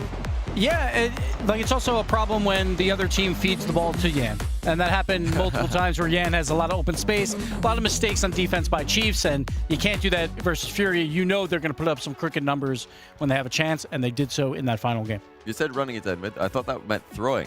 I was thinking about it as I was saying. I was like, running down mid usually means like let's just end, but it means end as quickly as possible. If you've aced the other team, it could be ending, which they did do. Yeah. 1 tower through 2 towers to the end, and you're just through there. So Furia, congratulations, good start to the tournament for them. We'll see if the Chiefs can bounce back in round number 2 here. The Chiefs, we can take a look at how the things went on both our stream as well as the B stream so far. The schedule we saw it was FUT versus. GK. Thank you very much. Happening over there on the B stream. Remember that they're happening twitch.tv/RLEsports. But in case you didn't see enough of Yan playing, here's some more of those goals. I mean, listen, I made a miscalculation in my predictions. I gotta stop overlooking the Yan masterclass. True. I gotta stop overlooking it. Both goals in game number 2 were all Yan, being assisted by Rezeers on one and by another, but it still takes quality. It still takes a precision to be able to capitalize on mistakes such as that, and that's exactly what Furia does. You know, the thing I like most about that double tap, we couldn't see it in that look at it, but he turned ball cam off and on again twice mid-aerial to check where the defender was. So he's just up for a down bounce double, reads it without even looking. Oh, and then right there, Johnny, they both went for the Carmine kickoff, I like to call it. Both the diagonal both go, and then Furia beat him out on that time around. So that was interesting to see. And then Chiefs had a little bit of a comeback coming a little bit. It was 3-5. I know it said 3-6, it said 3-5. And then Yan came and slapped Fiber out of the air, demoed them, and then it took all the momentum away yet again. 8 goals in game 3. They score an extra one at 0 just for fun. So if you're playing fantasy at home, pick some Fury players because they're going to do that to a lot of teams. When they have the chance, they will just keep putting them in. Absolutely will, folks. So round 1 off and running here. We got a few more matches to go before we are done with round number 1 and set up for round number 2. A lot of matches to play here in the Swiss. We continue on in Birmingham. We see those 2 matches concluded here for the Swiss round number 1. Health Chiefs there. GK and FUT are done. Yeah, 3-1. The 3-1 there. GK was up 6-1 with 20 seconds left. Last time I looked, I don't think they threw that one. So a few more matches going here. I mean, Johnny, there's a lot of cool matches today, even in round number 1. Which one are you most excited for? It's got to be Twisted Minds Vitality for me. That one, I don't know which way to go in it. Vitality have been inconsistent. Twisted Minds have been playing Falcons really close in Mina. So if I'm, on the fence about a match, it's that one. Well, folks, we got, again, 2 streams happening over the course of today and tomorrow. Make sure you're keeping your eyes locked to this broadcast as well as the alternate stream over twitch.tv/RLEsports. And there you can see the result there. GK Esports taking down FUT Esports 3-1. And their next match will be Wildcard versus Carmine Corps, seeing the blue wall on the stage against the best of OCE. We'll see if they can get it done over there. You got Wildcard in that one too? No, okay. not even you were brave enough. No, that'd be a ballsy pick for the very beginning of the day. Like Carmine Corps. It's wild though. Like round 1 though, it's a number 1 versus number 1. You got OC versus Europe, and it's like wild card. Like I think you would want K Corp at least in round 1, right? Because that's your chance to hopefully they had a bad night of rest and maybe you could sneak by them. Wild card, they always pull off one upset. It could be nice. It's true. I think they They seem positive, which is good. I mean, it's hard to know what you're going to get from the OCE guys. They are so in their own heads mentally often. Yeah. I think that's a big problem for them because they are good enough mechanically. Whenever they pull up to these lands, you see them climbing the leaderboards and they're showing up in high level rank lobbies looking good. But yeah, it's all mental for them. Yeah, we'll see if they can do it, folks. So we'll get to see them play a little bit later on. Again, Wildcard can be playing on the B stream next, so make sure you have that stream pulled up if you want to catch them play. Over here on the main stream, we will have Gen.G versus NRG as our next match. Excited for Twisted Minds Vitality. That one's coming up next, Johnny, so it's almost here. Oh boy. Versus Dignitas is also waiting on deck. Excited to see those two games. Those are probably the two closest games in my mind today. But for the match, I was so tempted to predict the upset here, and you know, maybe we will. Maybe we'll get there, folks. Gen.G versus NRG going to be our next match on the table here. NA Bates versus NA. NA versus NA. When Gen.G made that incredible run, they went through a lot of great teams, but one team that they did not play was NRG. NRG bowed out and lost the ultimates, which might have been helped. That might have assisted in Gen.G being able to make it to Birmingham. Listen, but you got Blay, who is only up against Gen, and right now NRG's in Gen.G's way. Gen.G was 9th in points going into that open, and then they qualify as the 3rd seed in North America by winning a regional. So unexpected, because we talk about North America is dominated by G2 and now NRG and First Killer, right? Whoever First Killer teams with, they will also be in the running, but finally we got a different regional winner, and it came at the perfect time to get Gen.G here. It's amazing. I mean, I ran into Rel's parents just after breakfast today. They can't believe it. They're thinking, okay, you know, at least there's another land coming up, Rally. That would be pretty cool, you know. If we can go to that one, that would be great. And then they went and qualified for Birmingham. So here they are. And yeah, I'm excited to see Cheese play. I think he's been playing his best Rocket League. I was really confused about Gen.G the whole split, honestly, because they didn't have a great result in Event 1, but I thought the gameplay looked better than ever. And you know, Event 2 went even worse for them, if I recall. So I was a bit confused. Last season, I saw them, they're, you know, 3rd in points. I wasn't really a believer that was their true level, but now, then this season they were lower, and I'm thinking, but they look better than ever. So it kind of makes sense that they make a run. There's a way, Bates, that I feel like them winning an event actually just kind of weirdly reinforced my opinion of Gen.G. Like, just the most roller coastering team in the world right now. Like their peaks are high, their lows are low, you know, but they obviously have the skill. Oh, they got to win the whole thing if they need to. But going through this team, you know, they actually didn't. They got to avoid this team in that bracket. Now they got to play them here. I know, and then you see Atomic. He's rocking a new hairstyle right now. Kind of copied Daniel in a way. Got a little bit of flow going back there. NRG, the former G2 squad, just in case if you're tuning in for the first time in a minute and you're just wondering why they're repping the NRG brand, that's what they're doing. And listen, their grand final streak, it came to an end, but the grand final streak still lives on for Lance. And NRG, if you want to talk about excellence, you want to talk about consistency, you want to talk about greatness, and you want to talk about must-watch Rocket League, look no further than these 3 boys right here. They bring it all to the table. And for the online split, it's been all Atomic as well. Atomic has looked lights out throughout this. We always talk about Beast Mode and Daniel, that connection and what they do. And Daniel, he's always an X factor to me, because when he's hot, then NRG is the best team in the world. When he's cold, that offense kind of peters out, because he's usually that 3rd in rotation, trying to score goals, or he's part of the passing combo with Beast Mode. Beast Mode as well. A little bit quiet throughout this online split, but I do agree that the quality loss against Ultimates, a little bit of a punch in the mouth online, helps going into this line. And I think it's really important to note, this is the first event from NRG after the streak ended. They have went 11 grand finals for 11 grand finals over the course of a year and a half. No team has ever done anything like that in the history of Rocket League. It'll take any other team at least a year to get the chance to break that record. This is their first event after not making a grand finals. Important to start on a hot foot here. Make sure that was a fluke and not the beginning of a slump. Well, I'm curious to see what kind of start they are going to get, because they've been kind of known on LAN as slow starters, and they finish strong. They've made the grand final runs every time in RLCS last season, but they didn't look great in Swiss. There were several moments, especially in Copenhagen, but even in London as well, where they stumbled and they were struggling in Swiss. So this is, I think, a chance for Gen.G to make something happen. You might look at this draw and think, wow, nightmare draw for Gen.G. I'm not really looking at it like that at all. I think they've got, you know, nothing to lose here, because you know, it's underdog story, upset potential. They're coming off a big win. NRG just got destroyed by Ultimates online, although they were boot camping for the first time, I think, ever for that. So it all points to me that there's upset potential here for Gen.G. And folks, let us know who you think is going to win in the progressive fan vote. Hashtag GGM1 for Gen.G. Hashtag NRG for NRG. Gibbs, I mean, if I've heard many people saying that NA3 was a Mickey bracket for Gen.G. Most people consider like, oh, they did a good job there. But the fact that they didn't have to play NRG in that bracket, if they were able to beat them here, it'd be like, okay, cool. Good. Yeah, right. You beat everybody, you know? Yeah, like it's tough because like NRG just looked weak in that final open. They got swept by Space Station as well earlier, like in the tiebreaker placement games, and then they got swept against Ultimates. NRG never gets swept. So it's just very odd to see that. We saw that also in Open 1. They didn't look great, but they somehow won anyway. So like NRG, while not playing great, is still a top 4 team. So we'll see how it plays. Well, folks, who do we think is going to win? Johnny, who you got?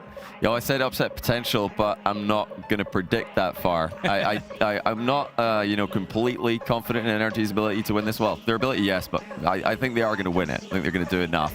But Gen.G definitely scaring me a little bit here. I could see a Game 5. I could see it, but I'm going NRG as well. Okay.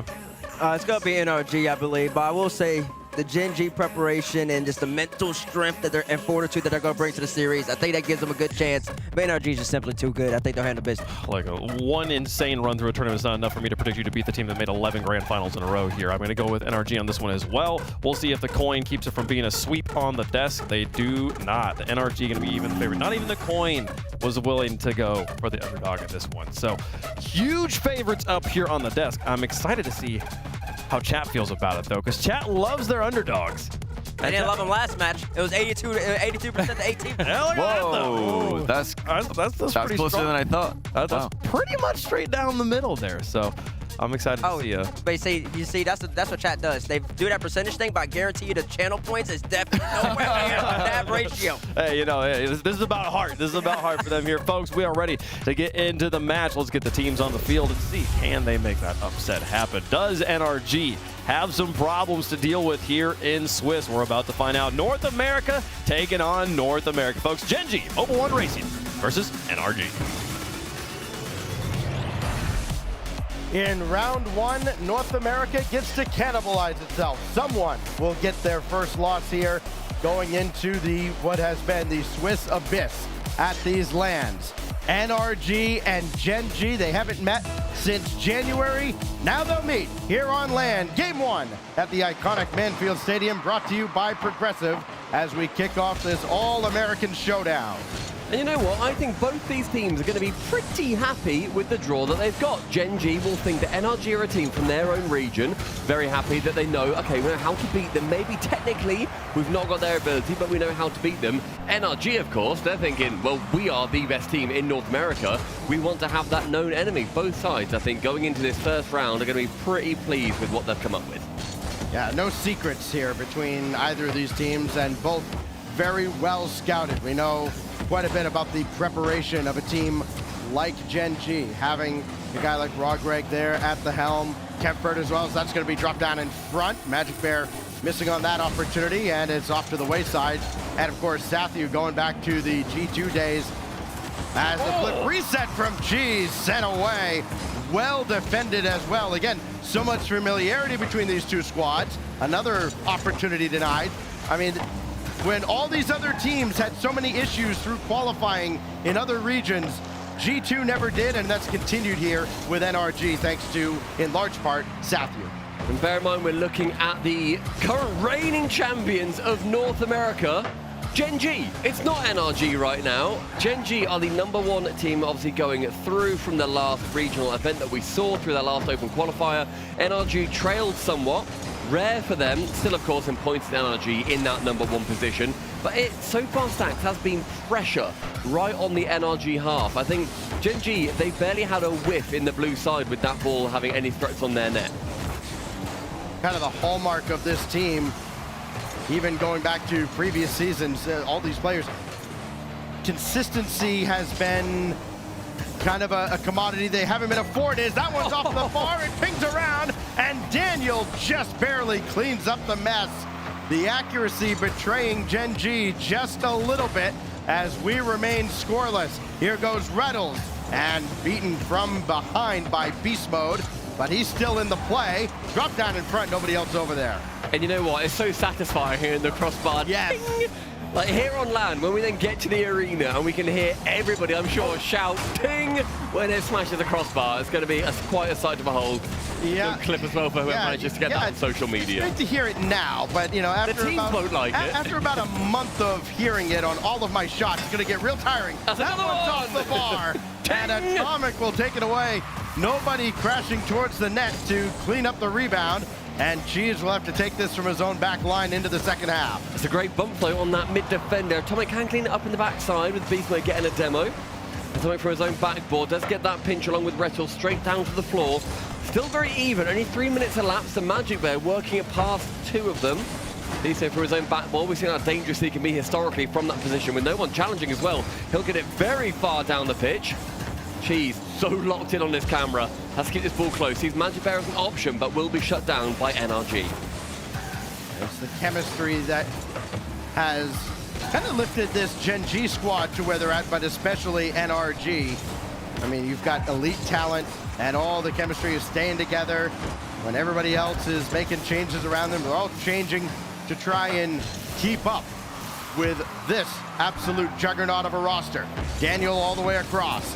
Got it down in front, but still cleared away into an open net. It's Slater getting the opener after 4 minutes, nearly 4 minutes of being oh so close. Just bomb it downfield. Beast Mode was stuck at midfield. To lose touch from Daniel, a pass that in ranked will have you concede. And Daniel's done it here on the world's biggest stage in Rocket League. Gen.G get that lead, but realistically, Daniel made the pass over towards Rettles and has given Gen.G that big opening goal. Minute 14, Cheese now attempts it to go central, 40 boost, can't do too much with it. Atomic will try and shut down Magic Bear, but the sheer ambition from the Gen.G side so far is unmatched. Daniel works it round the side of one defender. Rettles back central, keeps the ball to himself actually, gets the reset. Work done by Rettles, but couldn't quite get it past that final line. Gen.G has done this a couple times to NRG, get the opening win, but they're still gonna hang on for another 45 seconds. A couple of 3-1 results going NRG's way back in the first qualifier. And Magic Bear has that one out to the corner with another attacker breathing down his neck. NRG might start to kind of throw caution to the wind here in this opening game. Beast Mode towards Atomic. It almost looked like they tried to pinch that. It didn't work out, and Rettles will just bomb it away again and make NRG start from square one. Down to 20 seconds. There's a shot that rings high. And now Beast Mode to follow it up. Down to 15 seconds. Try to put them all to sleep, and Magic Bear is up there to bomb it away again. Down to 10 seconds. Final countdown of game one. Rettles trying to slow play. Not a lot of boost on the side of Gen.G until just now. Everybody missed defensively, but so too did Atomic. Beast Mode doing all he can to keep it in the air. Does NRG have one more life here in game one? Wave dash to get onto it. Beast Mode's up, and that's just deflected, and Gen.G hangs on. Oh, what divine intervention for game one. Little bit of squeaky bum time there for Gen.G, nearly finding its way into their own net. But 1-0 in game number one, and this is so far going the way of every series they've played against each other this season so far. Gen.G, they take the first, and NRG win 3 on the trot. It is now up to Greg and the side of Gen.G to make sure that does not happen here. And Sathu and the NRG boys need history to repeat itself. And remember when that happened too. Again, we're talking all the way back at the very first qualifier, the very first weekend of RLCS main events. As we look back at how game one was the game of the crossbar, and mostly on one side of the field. Just ping after ping after ping, and then it's just this. Rettles throw it down the field at the net and hope something good happens, and it did. And it's Gen.G that does take game one. Yes, hi. How you doing, Stumpy? Hello, mate. Yeah, we'll do the classic He does thing. it to everybody. I refuse to get a box, though. No. I'm not even wearing shoes. I tried to make it as even as possible. How painful was that? Anyways, that hurt, yeah. Game one going to Gen.G, and you mentioned that that's happened twice now. Then they didn't win anything else the rest of the series, but again, that was back in January, and I think this Gen.G team, Stumpy, has matured so much. Yes. And we'll see that now in action as we get ready for game two at the Forbidden Temple. I mean, Gen.G are one of the most exciting teams, I think, in North America, even before their pickup. Seeing RMC go for these deep runs through open qualifier events and seeing what almost felt like a grassroots team, even though they're very established players, take form in North America, is something that's been lacking for a long time. It's been good to see. Gen.G, the fact they picked them up is also a wonderful sight. You know, an org that has been in the esport for a couple of years now. We're good to see them pick up a fan favorite team. And their maturity, I completely agree, it's gone up another level this year. I think we're seeing Rlcs take on that mantle as a leader and as that guy on the Gen.G side that is going to make sure that his team are falling into line, but also being able to play the way they feel they need to play to get the results that they need and the results that they ultimately deserve. I think just when you kind of put a bow on that with Rlcs too, the mannerisms for him at events like this in the past, it's kind of felt like how the OCE teams feel. It's like, all right, well, we're here, we'll take our lumps or whatever. Little self-deprecating humor, never hurt anybody. Comes in with a lot more confidence this time around, and I think, of course, heavily bolstered by their miracle run to get to this point. Yeah. You know, why not us? And, yeah, well, here we are. Why not? Against the mighty NRG. They are 1-0 to the good in the series. Trying to battle now in this second game, looking for that opening strike, and not being afforded a whole lot of time here as Magic Bear saw the demo coming in, barely got rid of that ball. Daniel's got it around 1, but Cheese is there, very careful at the back, and he'll buy his teammates time to get reset. And you say about that mentality of Rlcs, the why not us mentality, and that will get you so far in life. That's a good lesson for anybody to learn anyway. But when you can make sure that you apply and you get the results for it in a game like Rocket League, it's going to give you a very good career. First 2 minutes has gone. Back pass from Beast Mode. Daniel maybe not quite expecting it. Does have to call Atomic to come straight back because he has to let that ball go flying away with 0 boost for him to do anything with it. Atomic receiving from 1. Beast Mode wants to challenge Magic Bear. Magic Bear does get the better of him. And a demo from Daniel will make sure that Magic Bear is going to be pretty much shut down on that play. With a big clear coming through from B Mode, trying to get a runaway goal of their own. Well, that why not mentality too led to that goal from Rlcs. Why not throw it at the net? NRG's done that a couple times now. Just chuck it in deep and see what happens. Rlcs will bring this all the way over. He saw Daniel up there ready to meet him, and of course, plenty of familiarity between those two in particular. Former teammates for quite a while. Cheese, good 50, sets up Rlcs. Good waterfall down, but nobody in position. That one goes off to the side. Magic Bear's already up at the ceiling. He's got a piece of that. Down towards Rlcs. And what else can Magic Bear do with this? Not a whole heck of a lot. As it falls to Daniel, and a good 50 there to slow everything down, and Beast Mode takes over. Excellent ambition from Gen.G on a lot of these plays, offensively and defensively. We saw Magic Bear, as you said, go something a little bit more crazy, a little bit more out there. Rlcs there playing so close to Magic Bear, plays them for that low 50. And Cheese, with the carry over the top, shows why you need to trust your teammates. They played within about 3 meters of each other for that entire sequence, and they benefit with a goal. Nobody tried to do too much on that play. Good 50 at midfield. Rlcs realizes he can't do a whole lot with the follow-up. Just throw it up in the air. He knows he's got Cheese there. And Cheese continues his outstanding opening split. But that one falls right to Beast Mode. And at long last, NRG have its first goal of the series. Took him 8 minutes of in-game time, but Atomic can wrap it around that corner, the corner that betrayed Daniel in the previous game. Instead, this time gets it towards Beast Mode. An equalizer, and NRG maybe hoping that that is going to be the first of many, and the floodgates could well be open for the Kings of North America. We're talking about somebody else who's been so great in this first half of the season. Atomic getting the assist on that play, and maybe in another one. No, that's going to be blocked away. Daniel coming up as well, last line of defense for the moment. Everybody files in behind him in proper rotation. Beast Mode loses that ball for the moment. He can steal some boost on the other side. And got this netward, but sent away by Rlcs. No rebound, and a good clear downfield from Cheese, one that he could follow up if NRG isn't careful. And Beefer's going to go solo on that entirely. Just with himself, drops down towards Daniel. Rlcs can save it away, cleared from Rlcs again. Great play from Beast Mode, and you start to maybe think that he is becoming a bit more alive in this series. So with the 50 going into that back left corner for Gen.G rather.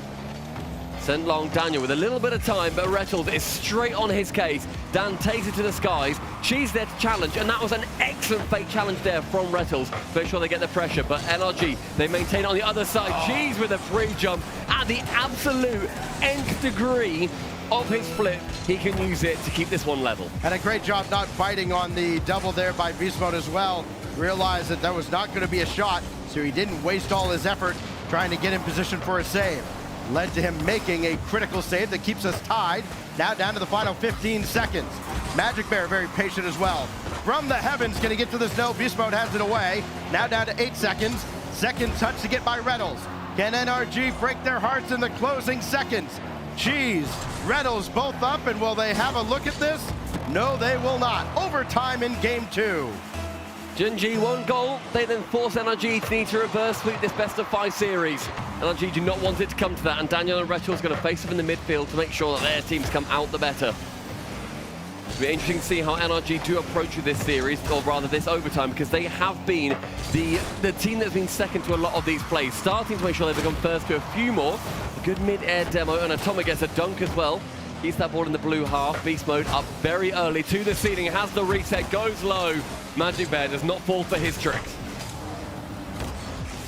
Atomic over towards Daniel. Beast Mode's there as well, and Cheese having to make sure to range across. Cheese trying to stay with that play too, kind of gets screened away. And NRG have been by far the better of the two in the second half of this game. The opportunities have been there, but the results, not so much. Oh, and a near miss from Magic Bear. Got a piece of Atomic, wow. And the follow-up has to come from Rlcs, and it's just not there. Everybody having a look at it now from Gen.G, but still unable to break through. Now down 20 boost, and Rlcs shot's going to be blocked away. And finally cleared out by Atomic. Can they get on the same page here and generate the crucial opportunity they need? No. Beast Mode held with the play, but couldn't get a shot off. We play on now, well into the second minute of OT. Both teams having excellent chances to score so far. Cheese now towards that backboard, no chance really for him to get a touch.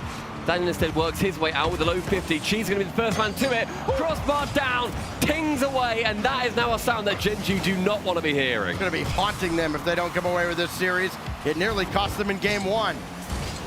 That's time and space though for Rlcs with a lot of boost. Gets in midfield, no one there trusted him to get the ball through every defender. How many times have we seen a defender panic in that spot and just put it into their own net? Atomic, well practiced. This goes all the way across, and Rlcs trying to work through traffic and easily sent back in by NRG. Back and forth we go now. 2+ minutes of OT gone. Magic Bear gonna try to go to work. Flip, reset, rebound, sent away by Atomic. Rlcs played a lot closer to that play as well. Made sure that he stayed in the zone in case Magic Bear could get it through. Cheese then also had a chance on that attempt. One demo at the back, and leaves Beast Mode with a little bit of space, but Cheese with a low boost challenge forces Beast Mode to make a decision. It plays entirely into Cheese's favor. That is where Gen.G have been better. These low boost challenges where they don't even jump, just a drive challenge, forces NRG to do something. Then the second man for Gen.G can come in, and then they manage to benefit from it. Another opportunity towards the net, sent out by Atomic, and the rebound not forthcoming. Magic Bear, he's up. Threw it forward. Rlcs is there quickly. Second touch, denied. But now Magic Bear waiting to see what Beast Mode's got. Brought it back down to Cheese. Now these are two teams, especially NRG, but Gen.G has kind of developed into the kind of squad. You can't just react to what they're doing. You almost have to read it at times, and they are reading each other incredibly well. Again, no secrets between these two squads. Another ball thrown up there. Daniel a mile ago. Daniel flip reset, can't get it netward, and Magic Bear just sends that away. A lot of boost though for NRG, not so much for Gen.G, as Beast Mode stopped by Cheese. Had to go across the crossbar to stop it. Magic Bear stuffed by Atomic, couldn't get the clear, but they do still finally have some boost. Rlcs has some, and a demo at midfield will certainly help things out now, as Cheese has to wait, but he's got plenty in the tank. And Beast Mode comes in with none in the tank. Rlcs now gets rid of Atomic on that backside. Just get the air dribble out, but Beast Mode wants to keep this ball over with blue paint staining it. 4 minutes in, still only game 2. Magic Bear goes high on the right-hand side. Rlcs first man to it, instead actually Atomic is going to be the one there. Daniel keeps the pressure on just below the crossbar. Magic Bear, a vital touch to keep Gen.G safe. And a brave touch at that, but there's Atomic. Finally, after 4 minutes plus of OT, Atomic had the helper on the first goal, and he puts the second one away to win it. Excellent pass from Beast Mode 2. Fakes going high. Instead, boost straight to the ground. Instantly jumps and send it straight midfield. Again, their goals, all goals so far in this series, apart from that one from Gen.G in this game, have come literally from that left-hand side in Gen.G's corner. 1 against them, 2 for the good for NRG. And this series now level 1 apiece. These players have got a lot of Swiss to play, and overtimes like that will exhaust them in the end. Yeah, and unfortunately for them, it's their first game of the whole week. So they at least their first meaningful game of the week as we look back at game 2. And again, it looked like Gen.G was going to roll with some momentum, but I think so crucial that Beast Mode got that equalizer so quickly that they didn't let Gen.G rest with the 1-0 advantage. Got it right back, and then of course the long, arduous overtime. And NRG with so many opportunities, 14 in total in that game, a lot coming in the second half and into overtime. They finally wore down the Gen.G defense. Well, 1-1 in the series. So far, still sticking to the script that these two teams are stuck to, where Gen.G win the first game in a series and then NRG go ahead to win the next 3. Yep. I don't imagine that's playing into Gen.G's heads. I don't imagine it's playing into NRG's heads, but something to look out for all you stats nerds out there. Will this be a three-peat of the 1 and then the 3 in a row? Regardless, game number 3 kicking off. Gen.G looking better in the second, but sorry, NRG looking better in the second. Gen.G holding them to a hair's width of ability that separates these two sides. Another one off the crossbar. Follow-up is sent out. And again, the frustrations would be mounting for any ordinary team. And of course, to get to this point, especially out of regions like North America or Europe, you have to be extraordinary. And these two have been certainly the wild run for Gen.G against the odds to get to this point, even earning their spot. Their family's not even sure they'd be able to make arrangements to get here with how everything came down to the last second. Reynolds got to get back for this one. He does, and he has it easily away. I mean, leaving it to the last minute is something that we've seen Gen.G do. It's something that we've seen GK do as well. Yep. And they want to make sure that they don't leave this down to a Game 5 overtime. They won that final regional event, Open Qualifier, by going to the last minute as well. Game 7 overtime. They can avoid anything like that. It's going to help their heart rate out. I'm sure their doctors will be very happy. A minute 15 in, and this has been some uncharacteristic in this series. NRG pressure on that blue side in regulation.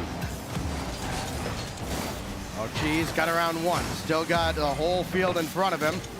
And that deflection from Daniel will cut off the attack. So too did the demo. And here goes Beast Mode going to work. He had 7 shots in that game, and only the one that got through that immediately tied it after they had conceded the early goal. That one's blocked away. Atomic, flip, reset, just try to keep that ball available. It's not always the first opportunity. With all the mechanical prowess of a team like NRG, it's the second, third, sometimes fourth chances that really break a team down.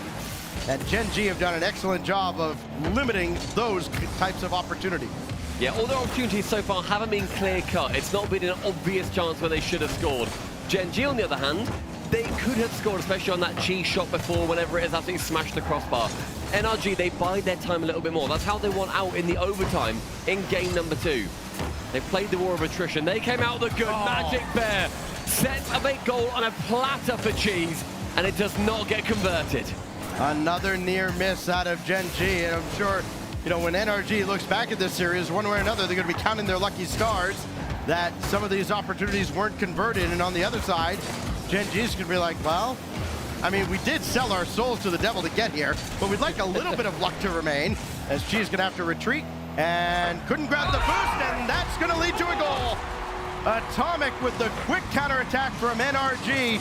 I don't think that boost was even there for him. It was, but Cheese realized he had to go to net, and that left the entire top shelf undefended. Complete choreography on NRG's part 2. Atomic calls, he's mid. Beast Mode sends it somewhere in the realm of it, and Cheese doesn't even leave the ground before the ball is in his own net. NRG with a lead early on in the game. Their first lead they've had that isn't just in the overtime in this series so far. Will they be able to hold on to it? Because Gen.G's pressure has been pretty immense so far. Cheese can't beat that second defender. Beast Mode can clear it away as well. Magic Bear trying to go for the Rettel special to send it back downfield instead. Atomic has pre-jumped the heck out of him. Well, NRG got caught kind of coming forward as well. If Gen.G could get this ball down in front, it could have been real promising for them. Unfortunately for them, NRG is NRG. Look at Beast Mode now trying to drop it down. Atomic was running on, but just couldn't get that ball down quick enough. Yeah, the ideas are certainly there. The execution, not so much. Oh, that one off the corner of the frame. Beast Mode, double blocked by Cheese. Now Atomic, he'll have a go at this. Try to get it down, and Rettles right there at the backboard to meet him. 70 seconds, a chance for NRG building, an opportunity for Gen.G waning. We see Rettles try and go for that final defender, but Cheese couldn't even work it past the first man. 1 minute left, so we're going to reset over one, and look at how far penned back Gen.G have been. A complete different game compared to game number 1 in this series. Magic Bear up to challenge, uses a lot of boost for it, and NRG, they bide their time. They're not letting any of the same errors they were having in game number 1 fall their way. They're taking their time, making sure that any shot they do take is going to be the one. Someday they're going to run studies on this NRG team and just how well they adjust from game 1 to the rest of a series against a team. Because yes, you might get one against them. You won't get much more, not very often. Daniel just barely got that one away. Magic Bear ahead of the demo, dumps it back in, but nothing further. Cheese has to dive in. Final countdown of game 3. Will it be NRG on match point? Magic Bear was looking over towards Cheese. It was well drafted, but now they got to go the length of the field, and it starts with a back pass. Not the direction they want to be going. Rettles in the air for Cheese, and that's blocked away. Magic Bear can't find Cheese, and NRG hangs on for a 1-0 scoreline of their own. 2-1 in the series. NRG, as you said, Stacks, they have learned. They've adapted like that all-American AI machine that they have adapted themselves to become. And they make sure that Gen.G don't get the better of them again. I think we saw a few chances where Gen.G, yeah, they could have got a goal. There were more snapshots than any of the sustained pressure that we saw in game number 1 especially. They were seeing, is there a hole here? I'm now going to go for that. Is there an opportunity? I'll try and thread the needle. Instead, what they need to do is what NRG do, and yes, obviously a lot easier to say than do. But what you need to do is try and have that sustained pressure, work them down, get rid of their boost, get rid of their positioning, make them panic, and then go for that final shot. NRG are doing that, Gen.G are not, and that to me really feels like the biggest difference. And regardless, what a performance by Cheese. In a losing game, 600 points. The highest out of any team here, or out of any player here, with 6 saves on his side as well. Defensively, stunning. Yeah, he has been the center point of the different levels of success for Gen.G. When he has disappeared, the team has disappeared. When he has shown up, boy, they have been something special all throughout the first half of the season. A shade under 0.9 goals per game. The only one higher than that, Justin. Also happens to be tied with Kofer. Not bad. Just recently signed with Space Station Gaming. One of 2 kind of very exciting signings to come out of this opening transfer window, with, of course, Eugen getting the nod for Gentlemates as well. None of those teams are here at this major, so let's get back to talking about Gen.G and NRG, as NRG tries to close out the Cinderellas from North America. The final 30, and it's going to go the same as the other few chunks of 30 seconds that we've had in this series so far, with NRG utter pressure over in the blue half of the pitch here on Utopia. It's going to be a big lofting clear. Daniel can read it, finds someone on the right-hand side. Magic Bear will intercept with low boost. Can he work a little bit of magic to get it through? And a demo. Beast Mode onto Rettel, shuts him down. Open relatively. Beast Mode forced to jump top corner, found it's another ting off the post. Unreal. I mean, listen, you give credit to the defense. They shut down the angle, but my goodness, it is going to be haunting, especially if this happens to fall in. Rettles has to get back for it. And Magic Bear over in the direction of Rettles. He'll leave it behind for Magic, looking to clean heads out of the way. And still, NRG persevere on the defensive end and get this back down into the Gen.G corner. I mean, demos are a great shout too. That's what Gen.G have done so well. Beast Mode clearly learning from it as well. And Rettel, one of the highest demoing players in all of North America right now. Yeah, just under 2 demos a game. The only one above him, guess who? Kofer, of all people. But he's not here, Stan. He's still not here. But boy, SSG, they might have figured something out. This one goes for Atomic. Looking for the opening strike of game 4. Flip reset to keep it central, but Cheese is all over it. Used all of his boost to do so. What does Magic Bear have? No further touches, and Cheese trying to creep up with 0 in the tank. Maybe a little ambitious there. Now we'll see what Rlcs can do. He had plenty when he launched. Magic Bear still got some, but he couldn't get in Daniel's way. Great idea, though. Go for that final man bump, especially if you go for these long clearing balls, try and just send it towards their net. If you can get rid of that last man, excellent. On a 50, you want to try and force some high wrestles, by the way, not straight towards your own net. But it's fine. There was still a save that came through. No harm, no foul. Yeah, it's fine. It's okay. Goes credited with that save. Halfway through the game, Rlcs going long, finds Cheese having to return a little bit, so any of the momentum is going to be removed from that ball. Drops handily towards Rlcs, however. Another interception from NRG. They send one player at a time, a conveyor belt, making sure that no ground can be gained from Gen.G. Magic wants to find anybody in the midfield, does so, but Cheese misses it, and that is a little bit of an entry in for Daniel before he gets sent to the scrapyard. Rlcs tried to steal some boosts on the other side. Problem is, nobody defended the net well. Beast mode, double tap, bang, bang. Not a whiff of ting on this one either. Sends it straight bottom corner. Beast mode, one of the best players in North America on the best team in North America. Proving why you can get one against us, fool us once, shame on us. Fool us, oh, you can't fool us again. Sorry, boys.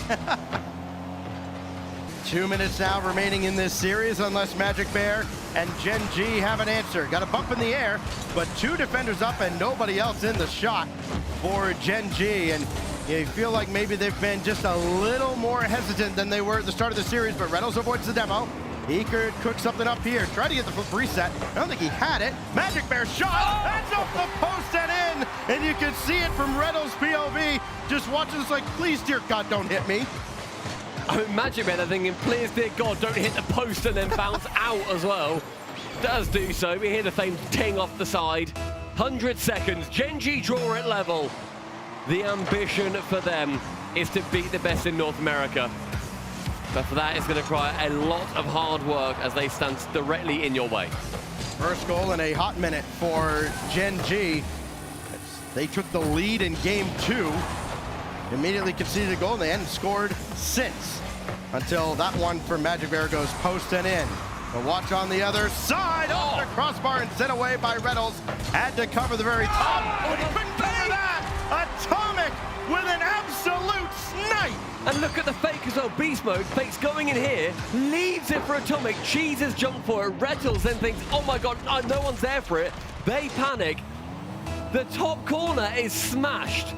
NRG, wondrous play. 75 goals for Atomic in the first half of the season. Could be 76. Coming into this LAN, and man, he has just continued to pour it on. Another one saved away by Magic Bear. Desperation save keeps Gen.G alive in the final minute. They're going to need a lot of work here, Gen.G. They got a great first goal, sorry, in game number 4 here. A little bit more. Rlcs removes one player. Magic Bear has just found a little bit waiting in his back corner, tries to work it out. Daniel will be intercepting, stays on it the entire way. No free balls at any point for Gen.G. Boy, they are really going to have to earn this with the series on the line. They've battled, has not been enough. Take a number. Everybody has suffered this fate against NRG a time or 10. Oh, what a save down on the goal line. And now Daniel just trying to slow play and run out the clock. Down to 9 seconds. First, Gen.G's got to get to this ball. Rlcs does. Dumps it to the corner. Trying to rely on the defensive NRG to help them out. They do not. Now they got to keep it in the air at 0. And it doesn't look like they're going to be able to. Cheese at least got it over to Magic Bear. Nobody's got any boost except Rlcs, and that one's killed. Would have gone into an open net. And NRG once again drop a game to Gen.G, and Spaceman sweep them back.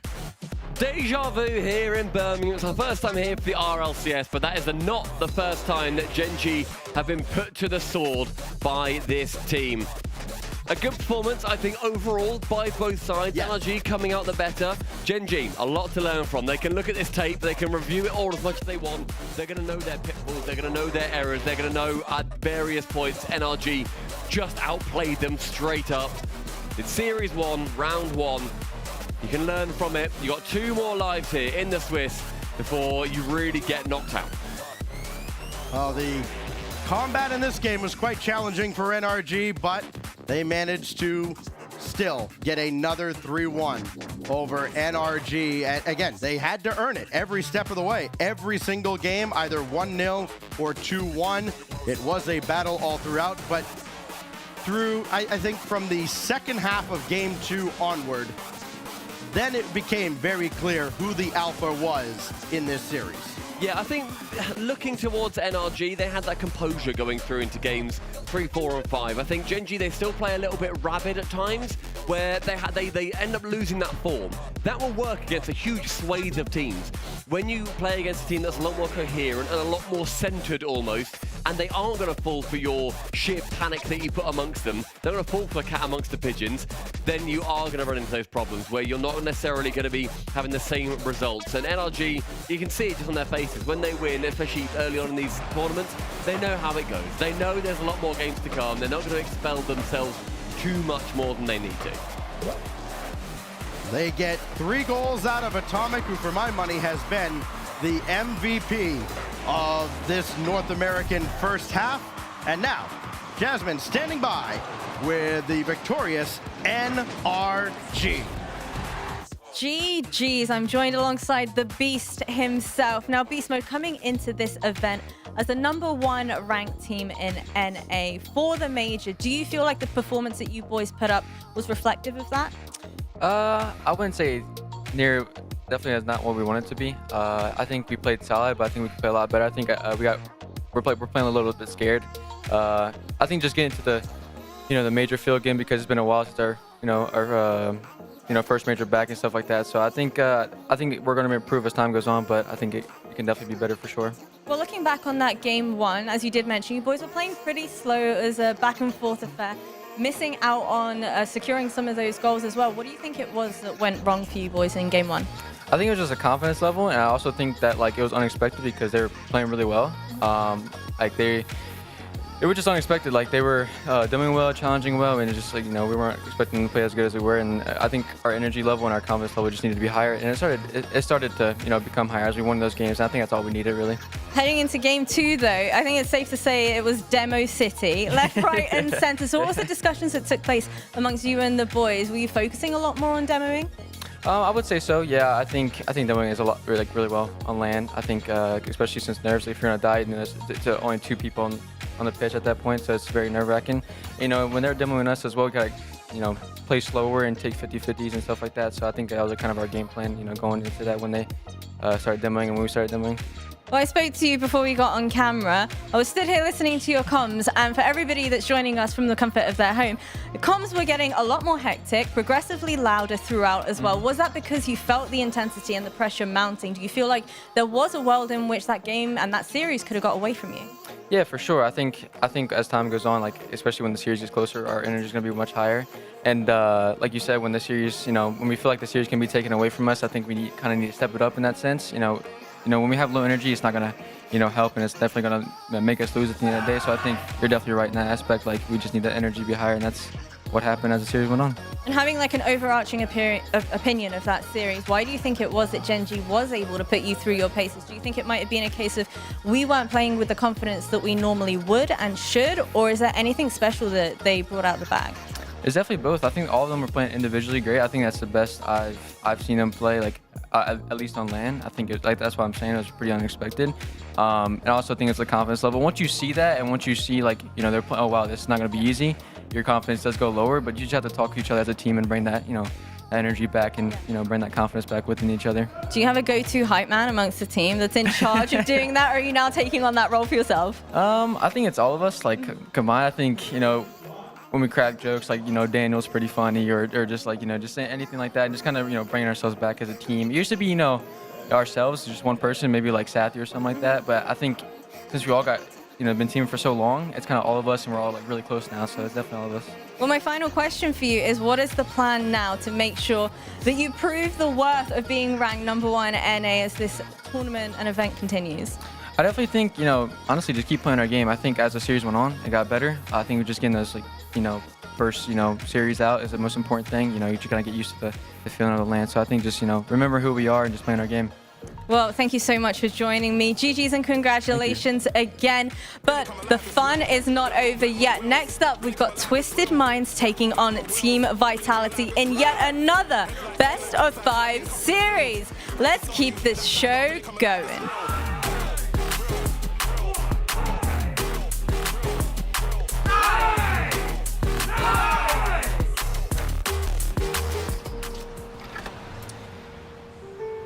There's a reason they don't call them clean bikes, am I right? Yeah. Because it's dirt bike. Gas stations. Whew. You gotta start at the top and work your way down. You want me to do yours next? Oh, you're from Oklahoma. They have to fill the silence. The bathroom code's 9914. Progressive can't protect you from becoming your parents, but we can protect your home and auto when you bundle with us. Look at this hot rodder!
The Tigers of Gen.G gave it their best effort here, but NRG do figure out business. Finish them off 3-1 to stay winning in the Swiss here in Birmingham. Gen.G, what a performance though. I mean, it was a back and forth, a defensive series. Yes, very defensive. That's how NRG kind of plays ball nowadays. They're the #1 defense in NA for good reason, and we finally saw the offense click maybe with that beast mode double tap in Game 4. Yep. That's been like, okay, now they're getting that spark of offense. It just took a little bit longer than I was hoping, but Gen.G, they did battle. It has been a case, though, throughout this tournament. I don't feel like any of the teams we've watched have been up to pace just yet. This feels like, especially for the opening rounds of Swiss, a lot of these teams, there is a big opportunity to just break through, get that 2-0 start, as long as you are playing your Rocket League, because everyone does seem, 60% of what they usually are. They're rolling right now. Speaking of teams that are struggling to get up to speed, on the alternate stream, twitch.tv/RLEsports, with 4 minutes and 26 seconds left in Game 5, Wildcard is trying to upset Carmine Corps. So make sure you got that stream pulled up. They have won 2 games so far. Had an overtime opportunity to do it in Game 4. They did. Carmine Corps able to finish that one off, so now scoreless here in game number 5. We got it pulled up over here. I'll keep you updated if goals happen. But pull it up on the other stream there, folks. Talking about Gen.G, NRG just a little bit more, though. A solid start for NRG. I mean, how did you feel? I mean, this was their first performance after not making it to the grand finals after the streaks breaking. How did you feel about NRG? I mean, NRG, like y'all alluded to, they're playing a different game, especially this year. They're playing real defensive, just taking advantage of others' mistakes, being clinical when they need to. And Gen.G, on the other hand, I mean, they played well. It was a very good showing against NRG squad that, I mean, makes it every single grand final at land stage. And Cheese really showing out, Magic Bear coming alive, Bretto's playing solid ball. Gen.G making NRG have to work to this extent in the first round bodes well for Gen.G. It also shows that NRG, once again, they're on pace to, yet again, make another championship Sunday. And that's very important as well for NRG, because we have so many of these teams that are dominant, and then the moment it goes off the tracks, for even one event, they struggle to get back there. Casey had it last season. We've seen it with BDS squads previously.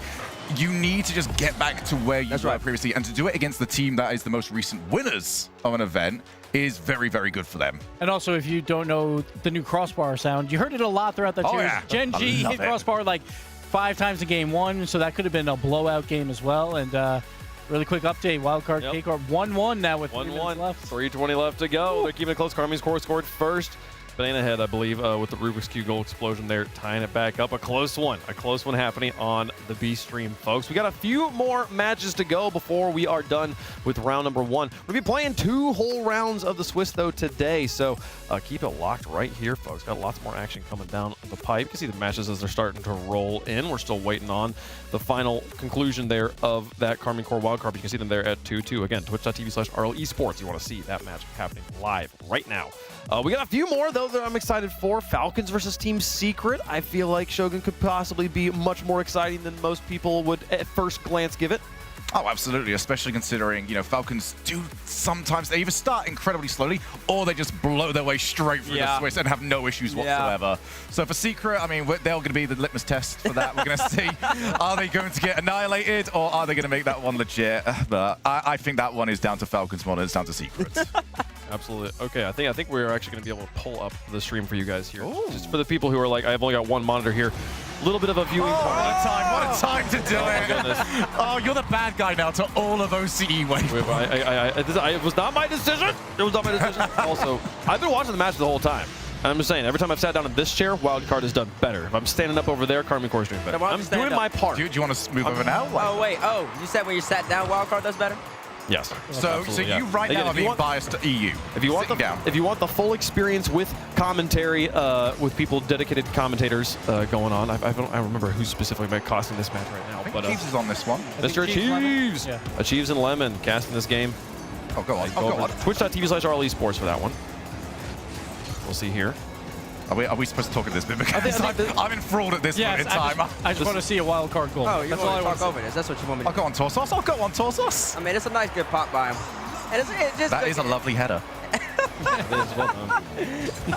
Yeah, great voice. Be hit. Is this the best chance I've got to say? I am not the Champions Field announcer. Where has this come from? Wait, is that you putting that? I should be the Champions Field announcer. If anybody wants to make me the Champions Field announcer, I'm so down for it. Listen, he's putting himself out there. It's the time to do so. It's the time to do so. You know what I'm saying? I'll tell you this though. Listen, Chiefs, they had a poor performance last match against Furia. Yan just absolutely outclassed them and just took advantage of them. And Chiefs, they made me have to hesitate. Initially, I said this match was going to be close, but I had to go with Karmine because I didn't want to end up too far behind in the prediction contest on day 1. Now, I can't listen to Gibbs waving all these people all the time. And I'll tell you this, that might be it, though. Yeah. That might be it, though. That's a class pass. Why does this always, OCE, you always make us believe? Why did you pass it to him? It's not over. It's pretty much over, bro. It's over. We could we gotta kick off. I'll be the bad guy. You could come back to us now. It's done. It's bananas. You gotta see the kickoff. All right, It's a classic K-Corp kickoff. K-Corp fake, mid up top. Oh, it's just beautiful play by K-Corp. It's just nice. Oh, it's just nice. It's game over. They're going 50 on the come on, no. Thieves, you've got this. Hand up. Vati up early. We're gonna buff him. No, wait, dusted. Oh, he caught his car. Nah, I've made him do too much work. Full boost draw. I think maybe get the solid defender. Oh yeah, GG. Oh, go on, Banana Head. I just want Banana Head in front of a crowd. Come on, please. Yes, we need a chance. We have about 25 different Banana Head chants ready to go. We need it. But the thing is, with Wildcard, they have to get the upset in round 5. Not round 1. They always do it. Round 1 or 2, they get the big upset. Oh, then they just go to round 5 and they can't get another one. So you're saying this is good for them? Maybe it's good. This is good. To just go to the depths of the lower part of Swiss and win your games there and get that big upset. I mean, for the buckle system, isn't this a quality loss? Well, the game differential does not matter at all. Wait, does it? No, it does not matter at all. Right. So this doesn't help Wildcard. I mean, they do play K-Corp, though. Yeah, K-Corp very likely going to go 3-0 in Swiss. Okay. So that does help. So game differential doesn't matter, but the results of the teams you played against matter. Yes. Really? Wow. I learn something new every day. Karmine Corp going to win that one. That one again. Those matches happening on B stream. 2 streams happening. I sound like a broken record, but if you're just now tuning in, twitch.tv/RLesports. Go check out those matches. So that one. Glad we got to catch that one. Thank you so much, production, for letting us watch the end of that game there. Wildcard. Maybe stronger than most people give them credit for. We'll see if they can do it here. We say this every time, though, and then they just go 2-3. So come on, Wildcard. Make it top 8. Giving me hope. Stop doing that. Stop giving me hope here. Folks, we've got lots of matches happening here. We've got lots of matches happening over there. We were just talking about Team Falcons versus Team Secret. That one going to be happening on the alternate stream. As soon as they get reset after Karmine Corp versus Wildcard, they will have Luminosity taking on the Ultimates. First Killer going to be on the stream. First match he's going to be playing here in Birmingham. Over here, though, we've got some other matches to go. And again, there's that whole bottom part of the schedule that is yet to be filled in because we don't know who's playing who in round number 2. That's how Swiss works. We got to finish round 1 first. So we'll see Complexity play Dignitas a little bit later on. But for now, time to get who are, I'm just calling them kind of like the de facto reigning world champs because we kind of don't have one right now. BDS isn't around anymore. Vitality adopted the championship roster. They're going to be taking on the number 2 seed from MENA, but there's been a lot of conversation over, like, really, who's the better team in MENA right now? Is it Twisted Minds? Is it Falcons? It's Falcons. But, like, Twisted Minds is trying their best. I mean, they're trying their best, and listen, they've made a squad to get the job done. Brought over Rise from England or Portugal, wherever. I think Rise has dual citizenship, so he can claim both. We have a few of those. What do you mean? Well, we've got dual citizens. Yeah. Oh, well, anyways, they brought over Rise. He's a perennial winner. He's also always usually in the grand final or he's making a championship Sunday. You brought over Atomic as well from Spain. And Atomic, we all know what he's been able to do mechanically as an individual, but he's need the teammates to keep up with him. And ever since he's joined Rise and Nubo, they've been looking great. Yeah, Atomic, I feel, has always found himself where rosters will get blown up and then he's the one left to the side. So I am very happy that he's got a roster this time where it feels like he can be a centerpiece rather than, you know, like when Team Liquid moved across, and it just felt like it took a long time to find his feet yet again. But here's where everyone has actually found where Rise is. Everyone's been wondering, where is he? Where is he? He's not in Europe. What's going on? He's over here. He's trying to bring MENA up to the next level. Yeah, no matter what team he joins, they normally do very well in Europe, so he's moving over to the MENA region. Twisted Minds, again, they do it in open number 2, taking down the Falcons. That's when everyone was like, okay, Twisted Minds is for real. They're not just going to lose the Falcons every single time. And Nubo as well could be the best player in MENA. And that's including all 3 Falcons players. That's how good that this kid is. We'll see if he can take over matches. I assume a couple of these matches, it's just going to be feed him the ball and let him do work. And listen, I mean, when you got a player like Rise, he's got to make sure to give him the ball. That much I do know. That plushie is terrifying. Hopefully it'll be as terrifying as the gameplay here, folks. On the other side, the yellow, the swarm in the house here, Exotic, Monkey Moon. And you win a world championship and then you pick up the best player from the best country and put them on your team. You'd think that they'd be the best team. They're the clear favorites to win Birmingham. I mean, yeah, you would think so, but they haven't necessarily been playing up to their expectations so far. But you throw all that online stuff out of the window when you look at these 3 players. The champions, all 3 are world champions. And Zen, arguably the best player in the world, not the best player in the world since the moment he joined the league 2 years ago. Monkey Moon, 2-time world champion. Has he been in the last 3 World Championship Grand Finals? I believe he has. Yep. And then you got Exotic World Championship MVP. Yeah. All of them land winners, land personified, resumes have been made, and they're going up against a young Twisted Minds roster. Yep, the only person that was able to beat Monkey Moon in one of those finals was Zen during that finals 2 years ago. But this is the man that I think all the pressure comes down to, because this is where the rotation has to go through these days. Exotic has kind of been, okay, those 2 are double committing, and I guess it's on me to fix this. We would rather to see him less often in that position, but we don't know if those mistakes have been ironed out just yet, and if they haven't been, it'll be on him to fix it. It's just so unusual, like Open 2 especially, a lot of weird misses. Like, there was worse misses by Vitality than in the first touch and Chalkcast match that we saw. That's how bad it was at times. See Monkey Moon just fly for a ball and completely miss, and there's something a little bit off. And obviously I think they can fix it in time for this major, but that wasn't like, oh, we just don't care about online play. That was like a fundamental, like, there is something off about this team right now, and you hope that they fixed it by now. Well, chat, do you think they fixed it? Let us know in the progressive fan vote. Hashtag VIT for Vitality or hashtag TWIS for Twisted Minds. A back and forth here. I feel like you could go either way. Was this the most 50-50 for all of us in terms of what we were considering doing? So I'll say I'm a little more confident in Vitality just because of their experience on LAN. I think they just win out because of that. And I think we've seen it time and time again that Rocket League players that are good on LAN, they do it like over the course of multiple LANs in a row. You have Zen, who's always showed up at every single LAN he's been at. You have Monkey Moon, obviously the GOAT of the open era, or possibly the GOAT all time, because of LAN performances. No one cares what he does online. It's all about what they do on LAN. And that team has looked so fantastic these past 2 years. Those 3 players individually, that I was pretty confident in my Vitality pick. Okay. Well, we'll get the picks officially here. Shogun, who you got? Well, I was significantly less confident in my Vitality pick, but I still went with my Vitality pick. As like you said, I think online, not great, but it's a LAN event, and surely, if there was ever a time for this team to start to click, it is right now. Oh, you already had your pick, I guess. Yep, so. I guess so. He's very Vitality. All right, listen, give me the combination of Europe and me now. I'm going to go with Twisted Minds over Vitality, the 3 world champs. I'm gonna join you. I think Twisted Minds. I've loved seeing what they popped off. The one those it was Mina 2 where they're playing with like a crazy ping differential and they reverse sweep Falcons on that one. Made me a believer, and I'll always cheer for any team that's got Rise on it here, folks. Got Twisted Minds on this one. Coin. We got Vitality on one side, Twisted Minds on the other, and it's gonna be going Twisted Minds in this situation. Okay, cool. So Twisted Minds actually a favorite on the desk against the de facto world champions. Do Vitality put it together here, or have we just cursed them? We're going to find out. Chat, how do they feel about it? 60-40. Chat's got us bounced. So we're all good. We're all good here on this one. Split down the middle, folks. Let's play the game. Well, I'm ready for it. They're ready for it. Let's let them get on the pitch and prove us right or wrong, depending on which side you fell on there, folks. Vitality versus Twisted Minds. The Bees versus the Brains, folks. Time for another match. We're close to the end of round 1. Stay locked in.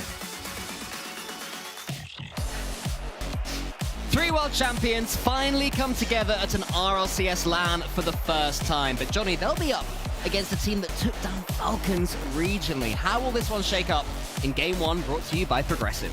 Yeah, this really is, for me, the match of the round. When you look at this one, you just don't know what to make of it. I mean, Twisted Minds have clearly got that peak ability. Will they be able to match Vitality's floor? We've seen a double fake kickoff to start things off, both teams. Just leaving it for the second man. It actually ended up being quite mirrored. Vitality haven't been consistent either this season. It really does leave this one completely wide open. You feel that if Vitality do lose this match, it'll put a real target on their back. Right now, because they have those world championships behind them, they still have that air of inevitability about themselves. It's Vitality, it's an RLCS LAN, it's a team you expect to win, but if Twisted Minds can take them down, that can change so quickly. Oh, Zen with a double tap early on. He's put it wide. Rise was there anyway to clear it. Didn't quite have enough boost to comfortably get that one on target. No doubt he was trying to snipe bottom corner. It's a decent start there for Team Vitality, though. They'll be happy that Zen has got involved early doors as Monkey Moon slows things down. They'll be frustrated with how the regionals then went. They would have expected to have beaten Carmine Corp at least once when it mattered. Instead, they've had to settle for seconds and settle for a little bit less than that in open number 2. Team Vitality, do they step up the way we're expecting? Oh, wow, handoff. Well, this is looking good early on for Vitality because we're getting Zen on the ball a lot in the final third. You know, while Vitality have been inconsistent, like the desk said, Zen has been his usual phenomenal self. Bailing out of a pre-jump there to just contest the low ball as well. I mean, yeah, Zen looks locked in. I'm mainly looking at Exotic and Monkey Moon, though, to be honest. We all expect Zen to do Zen things. Can Exotic and Monkey Moon play with the level we know they're capable of? Over to Twisted Minds. We're going to want to keep control of this ball for a second. It does just seem that Team Vitality are beginning to turn the screw somewhat, but this is better from Nalpo.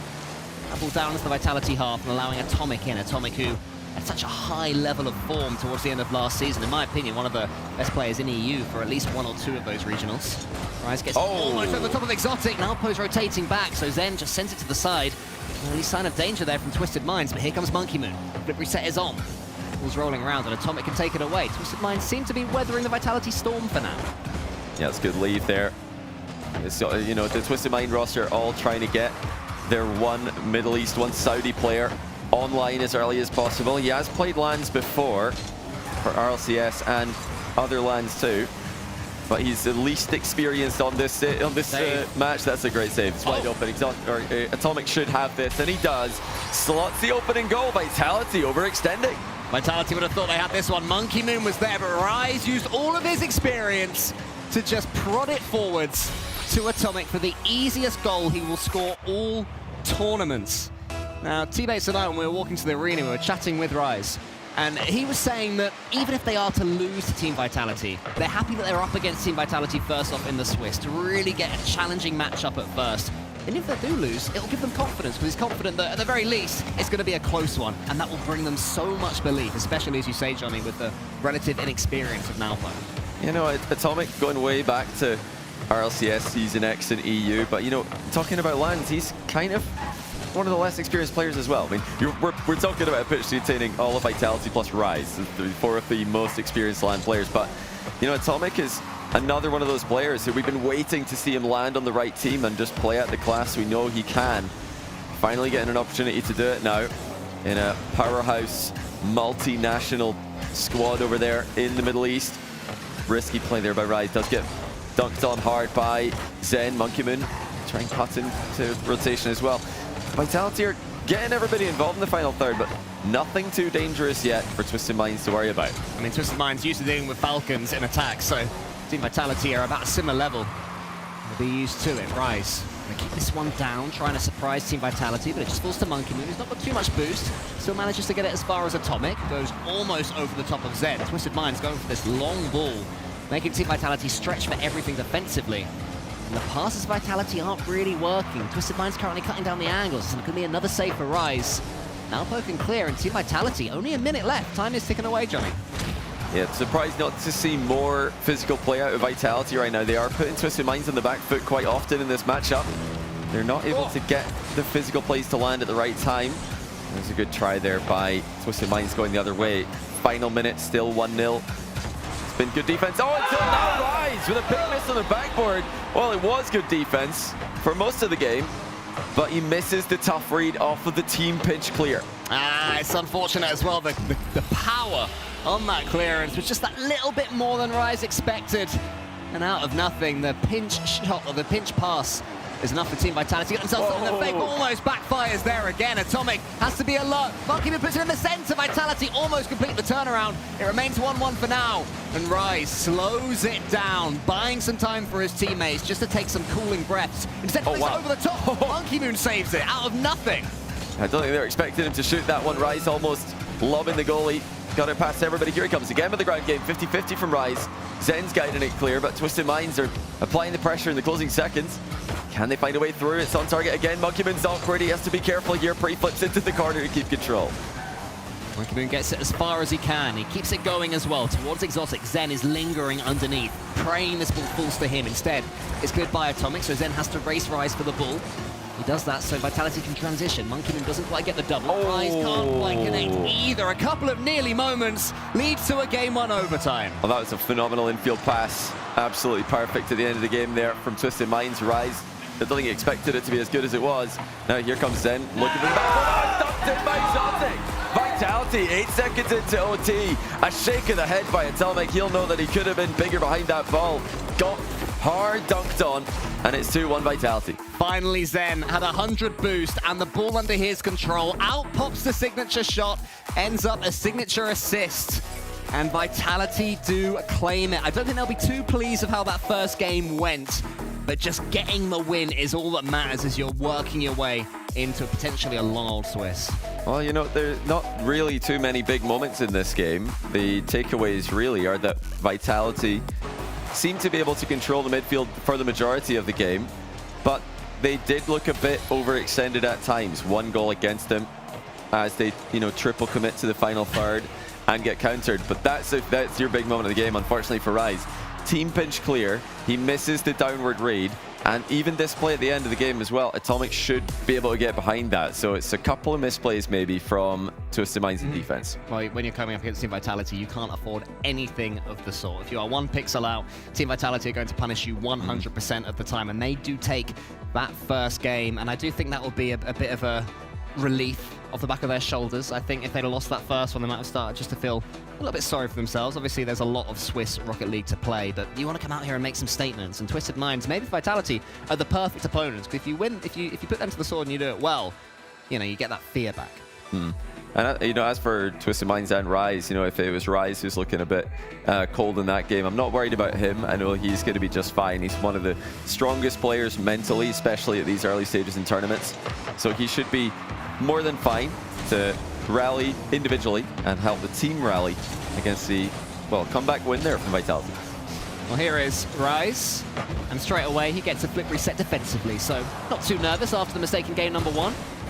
As you were saying, Johnny, is what you'd expect to be the case, and he then gets to follow up against Monkey Moon, but it is Team Vitality that are starting off with a little bit more territory. Here comes Zen, tries to prod that one into the corner.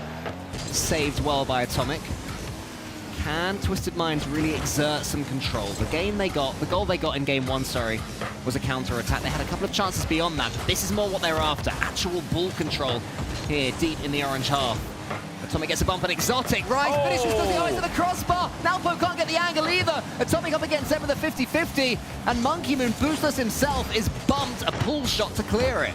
Well, huge chance, and it was so close. Vitality surviving thanks to the crossbar. Now doubled for Monkey Moon as he looks to threaten the other way. Low boost situation for Rise here. Does well to 50 it outward, but it's gone straight to Exotic. Well, be careful. Spilling those 50s out into the middle. Might have been an intentional play there by Vitality. Now Rise again. Oh, that's a tricky one, and he did well. He's been called upon a lot in defense, and now he's starting to pull together for the team. Both teams, though, are having to do a lot on zero boost defensively, I've noticed. It seems that this is one where they're all stretching for everything. Look at Rise, zero boost again, just lofts it into the center. Then keeps some of his to try and attack Atomic. Atomic plays well to get that one as far in the corner as he can. There's a demo there on the goal line. Monkey Moon and Zen have both taken out opponents, so that means there's all the space in the world to play, and Atomic, with nothing in the tank, gets up against Nalpo. That one's going to put straight in out of nothing. How did he manage to 50 this so well? Zen has just been completely destroyed in that one. Where did the power come from? That one just slams it in. I think he must have got a second touch after it hit the ground there. Hard to tell from that camera angle, but what a 50-50. Twisted Minds again. Second game in a row, lead by 1. A fake kickoff 2 almost fell for Rise. He had to watch that one go over his shoulder towards his teammate. Zen keeps it in Twisted Minds' mind. Rise up against Zen. Now Poe's going to have to get a tricky read. He does enough here to push it to the side. But it's Team Vitality, after conceding, stepping up well again. Zen's in a little bit of trouble in this corner until he just lets it roll towards him. Fakes up the Twisted Minds player. Oh, should be able to clear though till a demo comes in. Atomic chasing this ball down now. Gets a huge demo again. So the aggression game is starting to come out for both teams here, I would say, as Rise almost gets someone over the top of Zen, who I'm sure will remember that 50-50 and won't want it to happen again. Now Paul looks a lot more lively now that he's got his goal, he's on the board, and that's the guy that Twisted Minds want to have, influencing the play as much as possible. It's not that Rise and Atomic can't do that, it's just that Naupo's on a different level. He's known as such a fast player, even playing with a ping disadvantage online in Europe, as a lot of the Middle Eastern players do. In fact, all of them do. Now he's on that even ping on land, so you'd think he'd just be the fastest player in the pitch, and at times he does look like it. Atomic and Exotic, clean 50. Atomic wins it out, Whoa. tries to get into the back pocket, and does, bullies his way through again. Well, this has been a match of 50-50s here. Exotic and Zen both just outplayed in the back corner by Atomic, who is too strong. And Exotic is someone who's known for his 50-50 games. He's scratching his head and I think, what's going on? Why are they able to just 50 the ball through us? They're gonna need to figure it out. So everybody's gone for the ball in the kickoff. And Rise comes away with it. Naupo unable to get it on target, was off the bar. Great game so far for Twisted Mind. Exotic those coming away with the ball. That was going to fall into the center. Atomic just gets it over Vitality again. Nothing is falling for them. It's just the 50-50s every time. Rise perfectly able to drop that one down for Atomic. Monkey Moon was trying to follow up close as well. And you know, the problem when you do that as third and it doesn't fall to you, well, your net's open, and Vitality concede on the counter again. And it's, you know, a Vitality slight overextension again as well. They're defending so well, Twisted Minds. They're not falling for these Team Vitality kickoffs. When they are going face-to-face with Vitality players, they are looking stronger in every sense of the word. Good win there from Atomic. They've got the pace as well, but Zen comes away with the ball. He was the difference in game 1. Gets over 1, almost evades Atomic as well. Exotic is waiting for this one, hopes that Monkey Moon can pass the ball to him. Team Vitality going to have to take the slow way round. Monkey Moon dives in boostlessly. Zen waits. There's a demo there from Exotic. Monkey Moon to the side towards Zen. Zen faked out Atomic. So now Poe can come in. Vitality dealing with this attack quite well. The Twisted Minds will be happy just to have the ball in that direction. Oh, they're going to be delighted with how this game's going. I know that their coach right now will be thinking, you know, great if we can get another goal, get a little bit more stat farming going on, but even better if we just deny Vitality for another minute and keep them scoreless. You don't have timeouts in this stage of the tournament. If you can shut down a team, if you can, you know, keep them at bay for a full game, it can really start to drain on you mentally. You just want to get a goal. It's something that doesn't matter what level you're at in Rocket League. If you go without scoring, you start to question yourself, and there is the goal. Exotic is the scorer. Still time to work with here for Vitality. Naupo and Atomic ended up low boost. Atomic, yeah, he took the risk there for the boost, didn't he? Yeah, one of the 100. Got the 100. Didn't get the ball. Suddenly it's 3-1. And Team Vitality with 42 seconds. They'll have a sniff at this one. And we're thinking if they can get something from the kickoff, they can get a couple of 50-50s, maybe things will go their way. The ball does pop to Exotic. Zen's in front of him. Will there be a pre-jump? Yes, there is. Here is Zen into the top corner. Monkey Moon bumps out Rise and waits for the ball. They'll try again, but this time Zen just has to watch it go over his forehead. Zen up against Naopo, 25 seconds left. Twisted Minds want this game to end. The pass a little bit heavy though, could have been an opportunity. Instead, that's probably gonna be that, barring a collapse from Twisted Minds. Oh my word. It's a huge clearance though from Zen. You can't really count Vitality out, can you? Not with 18 seconds left and 2 goals. Oh, they might have a chance. No, good cut there by Naopo. And the demo confirms it. Twisted Minds will tie the series, and that's what I think Rise meant when he said that they don't really mind win or lose here, as long as they have a good series, and now they're in one. Tied after 2, Twisted Minds. Looked like they were running away with it there before Vitality rallied at the end, but it was too little too late, and the International All-Stars, Twisted Minds, are here to play. What I would say as well is that when Vitality got that goal, it would have been very possible for Twisted Minds, who had Atomic scoring 713 points. What a game by Atomic, my goodness. Left. He was so involved. It would have been very, very simple for Twisted Minds just to be rattled a bit. When Vitality get the goal, you're 3 goals to the good, suddenly you're 2 to the good, 45 seconds left. You've seen teams collapse in those situations, throw away something silly, and then even if they win the game, you know, they're clawing over the finish line. After conceding, Twisted Minds stepped right back up again, got their game going, and dealt with the threat very well. That last second demo you were talking about that confirmed things. Those great game awareness, even when the pressure was just beginning to ramp up from Twisted. This is great news for Twisted Minds, because they've got a game, and Naopo, their star player, has not even had to carry particularly hard there. He's not had to carry at all. Atomic is the one top in the scoreboard, doing everything, 5 saves, 2 goals, and doing it pretty much everything right in that game for Twisted Minds. This is a true all-star team here. We're finally seeing what Atomic can do, finally seeing what Naopo can do when you surround them with players at their own level, or you know, it just in general, players who previously, when we've seen them in these situations, it's top the scoreboard, get a world-class game, or you lose. That's been Naopo's LAN history. Not anymore. Now you can just have a quiet, consistent game and watch his teammate do all the work. Well, Team Vitality, the onus switches back to you. You took that game 1 in overtime. It was a little bit hairy. Game 2, you were somewhat outclassed. Now game 3, can you begin to exert your own pressure? The man who's just boomed that ball towards Naopo is the one they'll be turning to.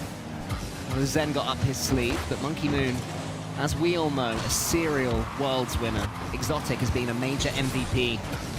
And Zen has won at least a couple of events himself, including the World Championship. So plenty of talent in that Team Vitality roster. As Exotic gets it towards Zen, Zen almost scores.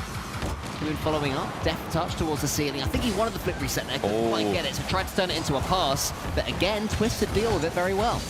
Yeah, more team pitches attempted by Vitality. They've had a few of those this match so far, and they were only at the start of game 3 at the moment. There's the handoff, Rise to Naopo, fakes it, then goes late with the reset. Excellent defensive spacing by Vitality, layering their challenges to make sure that the 1v2 will not come through there for Naopo, but it looked dangerous. Yeah, we saw in the pre-show Naopo scoring a goal similar to that involved 2 flip resets, where he just delays it for that extra second. No longer is it good enough just to get a flip reset. You have to time the flip reset. Things get more and more difficult. Monkey Moon tries to get the floor pinch. Atomic just runs away with the ball, but Monkey Moon has another chance. Naopo and Rise get in each other's way a little bit. They need to keep the comms high. Rise wisely decides to leave Naopo to it, so we can at least get the ball long and Twisted Minds can start again. Just a sign of some nerves or some miscommunications coming forwards from Twisted Minds, probably for the first time. No, for me, the balance of the series does still seem to slightly be in Twisted Minds' favor, but it's close. It's as close as we thought it would be. It's as close as we hoped it would be. And this is what you get right now at RLCS Majors, RLCS events, round 1. And you've already got a matchup that could easily be a semi-final or maybe even better this weekend, depending on how things go. Twisted Minds are doing a great job sustaining their position. Oh, wow, what a play by Zen. Nobody saw that one coming. Monkey Moon there for the tap-in. Look at this continuation by Zen, though. Jumps off the ceiling, he had his flip for so long. Rise thought that was it. He thought Zen was simply falling, and he got careless. Underestimated Zen's greatness. There was a shake of the head there from Atomic as well. He was the player that was dunked by Zen. I think you can see why. I think he thought that one was safe as well, and then suddenly Zen has done a thing, and oh, we're 1-0 down. Twisted Mind's going to have to get straight back to it. This is good from Atomic. Onto the backboard. Rise follows Zen! He was already starting to cheer before it went in, and he almost looked a bit silly because of it, but he gets his goal. Huge play by Atomic. It was close enough to the goal. From Monkey Moon. Zen thought Atomic was doubling it, so Zen actually threw himself into the goal.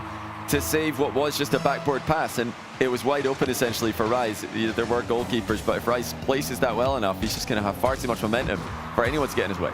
Here comes Zen. He's got Monkey Moon to his right. Oh, Zen is threading the needle almost over the top of Exotic as well. Rise was pinned it in, goodness. but all three Twisted Mind players have come forwards. Nalpo is the one who takes the ball on. Monkey Moon got in there ahead of him. Rise, couple of touches. Exotic gets the 50-50 in the air. Atomic has to leave that one towards Nalpo. It's going into the corner. Nervy time in this series. What I would say is that the mechanical players in this lobby are certainly online. This has been a treat. Well, you know, Atomic's been the player to watch right now. He is taking over the match. Vitality have got to be careful. If, you know, the one pattern that we are noticing is that they're overextending just once or twice per game. They nearly did it again moments ago. Luckily, the corner bounce was favorable for them, so they could get back. This is not the way that they want to be playing. High risk. And in a tie game situation, at least that high, this seems a bit unnecessary. Lovely passing interchange though from Team Vitality. Exotic takes over the reins. Monkey Moon's below him. It's a little bit heavy towards Monkey Moon. Thought it was perfect for a second, but now back down the other end. And feeds it into the corner. Twisted Minds, you feel, could certainly do with this game more than Vitality could. If either team can win 2 in a row to win it by 5, I'd say Vitality are more likely.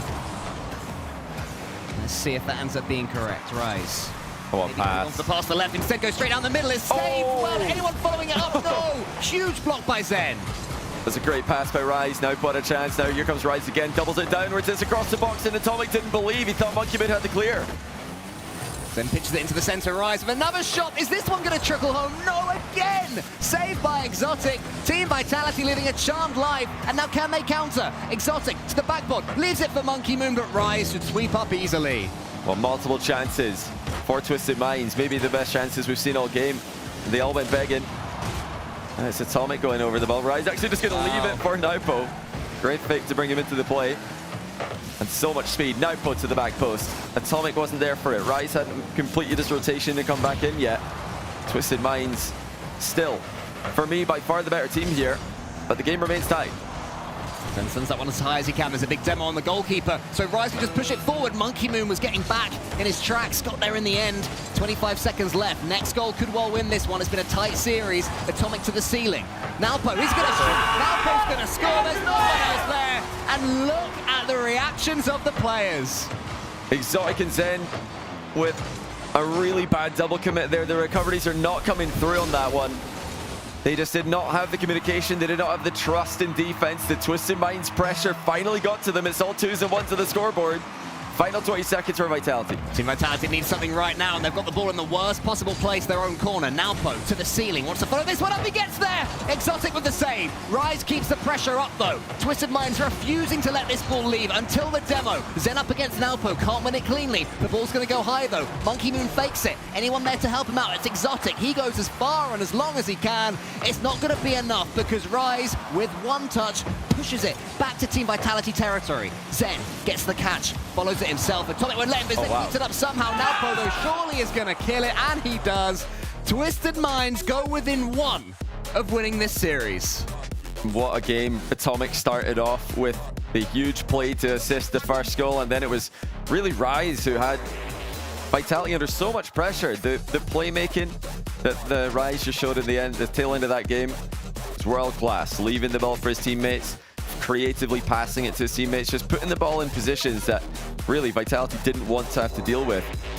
Yeah, great play on and off the ball by Rise, second half of that game. Johnny, you recently made a video about how much can be done without actually touching the ball. Just going, putting pressure on, going for bumps, going for demos. You were in that video. I was in that video. I played very well, thank you very much. I would say, though, that Rise arguably does it even better than I do. He is, in my opinion, one of World Rocket League's greatest at doing a lot by not hitting the ball. There was a period, I think it was like 20 seconds left, just before this clip that we're seeing now, where Rise had the ball in front of him, and he wiggled around it, but Nalpo in behind him, so then he was there for a bump. All of Team Vitality were looking at the wrong man. He had 0 boost and still did so much with the ball. It didn't lead to a goal, but it just meant that Team Vitality, when they were trying to gear up to their last attack, couldn't even have it. It's the genius of Rise there that makes the end of that one more comfortable than it otherwise would have been. You know, the scary thing for Vitality is that they've been outgunned in this series. Twisted Minds are putting up far more shots. Their offense looks far more productive, far more connected, And that's in the net. Okay, they're fine. Yeah.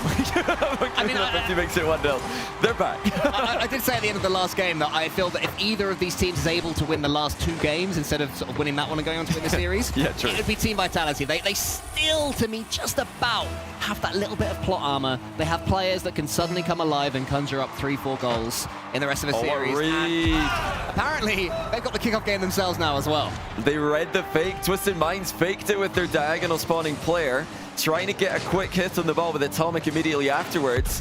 But Team Vitality saw it coming. 2-0. Now, Twisted Minds, how is your resolve? There were multiple games in a row needed when they did take down Falcons in that open. I think it was 3 games in a row they needed at the best of 7. Oh, wow, okay. Now they're showing that same heart and spirit to get themselves back in. We are on for a record-breaking number of goals this game, Johnny. Oh, if we keep this up, we're going to have a long match. What haste by Naupo. My goodness, he got to that one quickly. Zen had barely taken off, and it was already taken away from him. Twisted Minds answer back. Right, come on, we've got about 4 seconds to keep up the ratio of goals that we're seeing. This has got to be a goal, Monkey Moon. Don't let us down. Monkey Moon. The dunk wasn't quite good enough. GG's. Yeah, the goals per second are really falling off here rapidly. If that was another win on the kickoff for Vitality. Oh! It's another one! Naupo with a reset pass to Atomic. Oh, you gotta love it. Well done, Naupo. Just as we were beginning to lose heart, he gets a flip reset, and Atomic read it perfectly. Gets the finish over the top of Monkey Moon as well. That is not an easy target when you got Monkey Moon in the goal. All right, 4 goals. It's looking like a 1v1 scoreline here. We do have 1v1 for the first time at RLCS this weekend. And this is the kind of thing you expect from that game mode. Not from 3s, not at this level, but all the new kickoff strats that are coming out in this season and maybe last, especially towards the second half of the season, make this possible. Oh my goodness. Zen gets the redirect. Exotic almost gets the same, but now there's a counter-attack. It must be, surely it's going to be 3-2 depending on the 50-50. Oh, it was so well read. I think it was Exotic. It was. You said at the start that he was known for his 50-50 game. That is an example of that prowess. Keeps Vitality in parity with Twisted Minds. That was like off another Vitality overcommitment. I mean, they keep doing this. They're the team who have had, I think, the second best offense, aka the worst offense on the pitch between the 2 teams today. That's a glass half full, glass half empty. Yeah, kind a bit of a negative way of saying that. I think Twisted Minds' offense has been better. But you know what I mean? Vitality's offense has been lackluster and they're overextending. Not a good combination. But Twisted Minds could not get the goal in off Exotic's good recovery. Oh, here we go. Here's Monkey Moon, old school flip reset. Naupo reads it though. Exotic to the ceiling. Atomic pushes this one out wide. Team Vitality, it seems, are ready to up the pace yet again after a minute has gone by without too much goal mouth action. Monkey Moon beats Naupo to the ball there. Is anyone following up for him? Yes, there is. It's Zen. Monkey Moon's got the boost to play for this one. Exotic's underneath him. Does he go for the fake? He tried to, I think, but Rise was alert to it. Zen keeps it going. Monkey Moon's lingering. It can be decisive when Monkey Moon does that. It can, of course, as we've seen, also backfire. Vitality still at 2, but here comes it now. Oh! What happened to the goal line? What a game he's having. He's just gone past 500 points, so we're only 2 minutes in. Yeah, Zen respected another touch. He thought that Naupo was going to double it. He thought Naupo was going to double it off that reset, and it shows you the respect Zen's got for the aerial ability of his opponent there. But he massively overestimated how much boost Naupo had left. That's so funny, because when I miss flip resets, it doesn't tend to then trickle in. The defenders just tend to boom it away. Anyway, here comes Zen, wants to get one of his own. Rise up against Exotic. Rise wins that one cleanly. Naupo's waiting, and they will be terrified right now of Naupo, Team Vitality. Atomic, sorry. Hasn't said who it falls for. Goes to the ceiling. Anyone following up? It's just Zen. Then gets this one forward. There's bumps coming in from Monkey Moon as well. Atomic pushes it out wide. And what a turnaround, can I just say? Twisted! No, I can't just say, because Team Vitality are not going to let me. Yeah, you're not allowed to say that, because it's another good fake. This time, it's Zen making it look like he might go for this one. At least enough to make Rise think about it. Fake me. And Twisted Minds have to say goodbye to their lead for now, but this is still looking really good for them. I like what I'm seeing from them. Naupo's finally coming online, and it's not that they really needed it. They're winning without him peaking, and now he's having a great game. Half the game to go, though. Can Vitality keep the pressure on? This has been their highest offensive output by a long way. They seem to have the balance just a little bit better in the last minute and a half. Team Vitality still going for bumps and demos. There's not 2 players going for it in front of the player with the ball. At least a bit more rarely. Monkey Moon loses that one towards Exotic. Zen's up already. No, he's not actually. Atomic was nipping in there underneath him. Zen comes away with the ball. He's managed to wriggle his way out of that one. He's not got much boost left. He gets the flip reset. Oh! That's Zen reminding us that he's on this pitch too.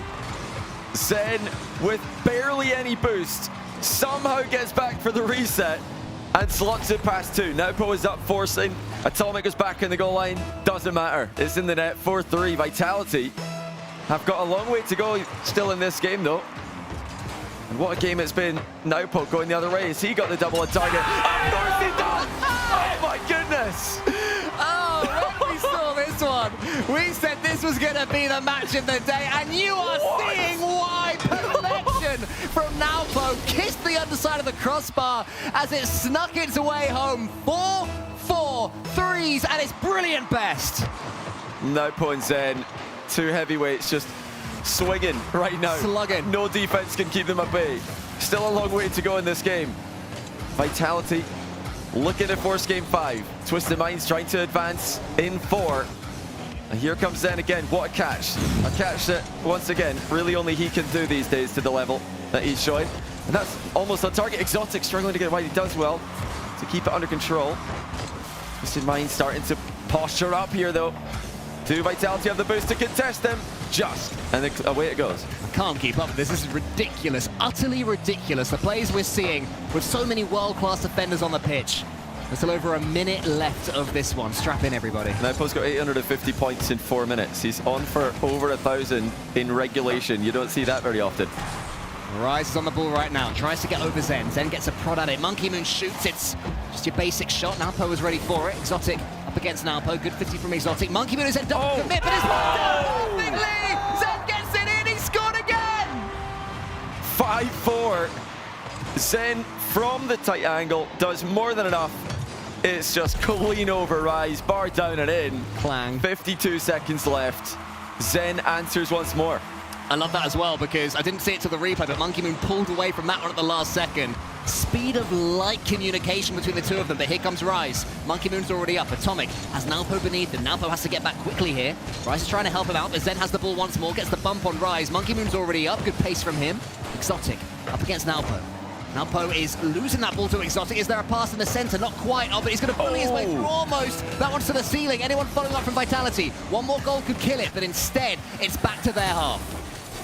That's good positioning here for Vitality. It's a great position overall for Vitality.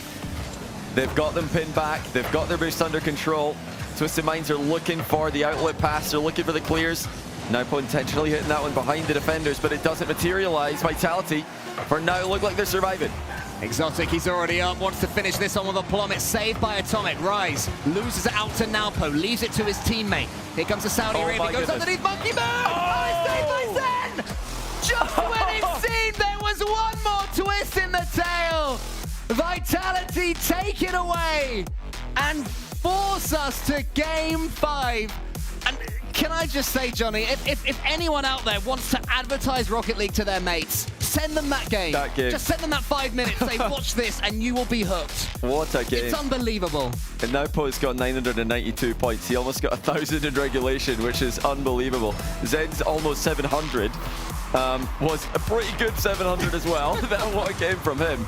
Just unreal from these 2 in particular. They were the 2 coming in that we thought would be stealing the spotlight. It's been much more of a team game, though. I mean, you pointed it out during the cast. Monkey Moon pulling away their great communication from Vitality on that goal. It's just fair play to whoever put this highlight package together. I could not have picked the goals as that one went on because there were oh so many. So for the players now going into game 5, do you try and ride that momentum? Do you try and ride that elevated heart rate from that game 4? Or do you talk to each other and say, bring it right back down?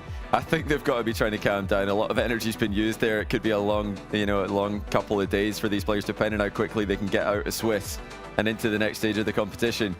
But yeah, let's just have more of that, please. It's Champions Field, round 1. No immediate kickoff goal this time. Might be trying to play those a little bit more safely, especially Twisted Minds, but all the same, it's still nearly in the net. Naupo having to dive back and make 2 saves. Unreal. We're just getting right back to it. Zen's going to try and take hold of this one. And everyone's eyes are going to be on 2 players in this lobby right now. And that is no disrespect to the rest, but Naupo and Zen. Here comes Zen, and it's Zen that gets the goal. well. The work was done for him by Exotic, but it's still Zen's name in the headlights. Oh, Exotic actually, he slowed this one down so much that he gave Naupo and Rise a chance to panic. That was a terrible play by Naupo. He just team bumps Rise out of the net when there really wasn't any imminent danger. And Zen had the easiest goal of the day for him. Vitality are showing their experience. They're showing their composure at the business end of the series. They are against a man in Rise, though, who has for a long time been known as having ice in his veins when it comes to these deciding games. Twisted Minds could do with all that experience right now. Rise up against Zen. He's going to leave it for Zen to come to Naupo. Monkey Moon gets a touch, follows it up. Exotic's to his right. Can Monkey Moon get it towards Exotic? Does he need to is the second question. Naupo saves. Monkey Moon does an awful lot of work. Zen to the ceiling. Seems to me that Team Vitality have certainly stepped up. You're right that Twisted Minds were looking like the better team earlier, but Vitality just starting to exert a bit more control now. Oh, for sure. Yeah, Vitality are really pulling it together here. And it's all about communication for the Vitality lineup. When they have made mistakes today, it's usually too many players committing to the ball. Too many players committing to a risky attack. Oh, what a save. Atomic on target, but denied by Zen. Yeah, the guy who we've got who presses the clang sound effects when the ball hits the post, he has been working overtime for this matchup here. This one is saved. Oh, no, it's going to straight to the corner. And Rise off the post once more for good measure. Does get the equalizer. Naupo little chip into the back corner. Demos Zen.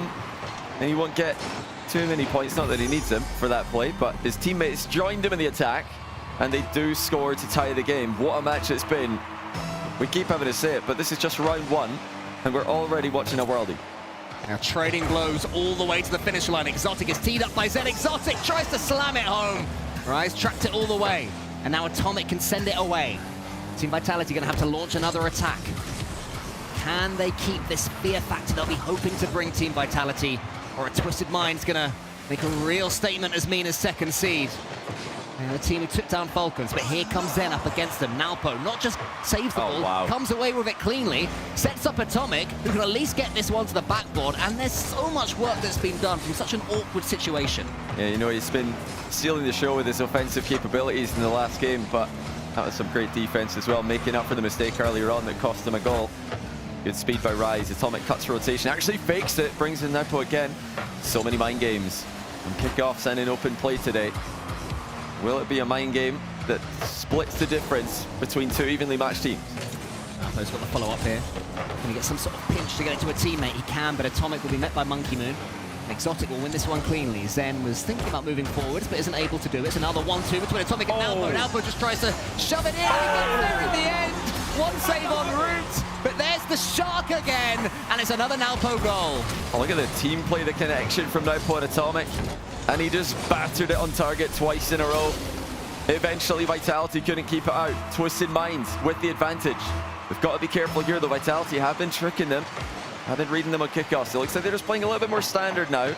Trying to avoid that from happening. It's worked out well. Naupo, another chance. Exotic from underneath him. Gets enough on it. Now Zen can follow up. Can he get the reset here? He's got a couple of touches. Oh, Zen! He makes it look so easy!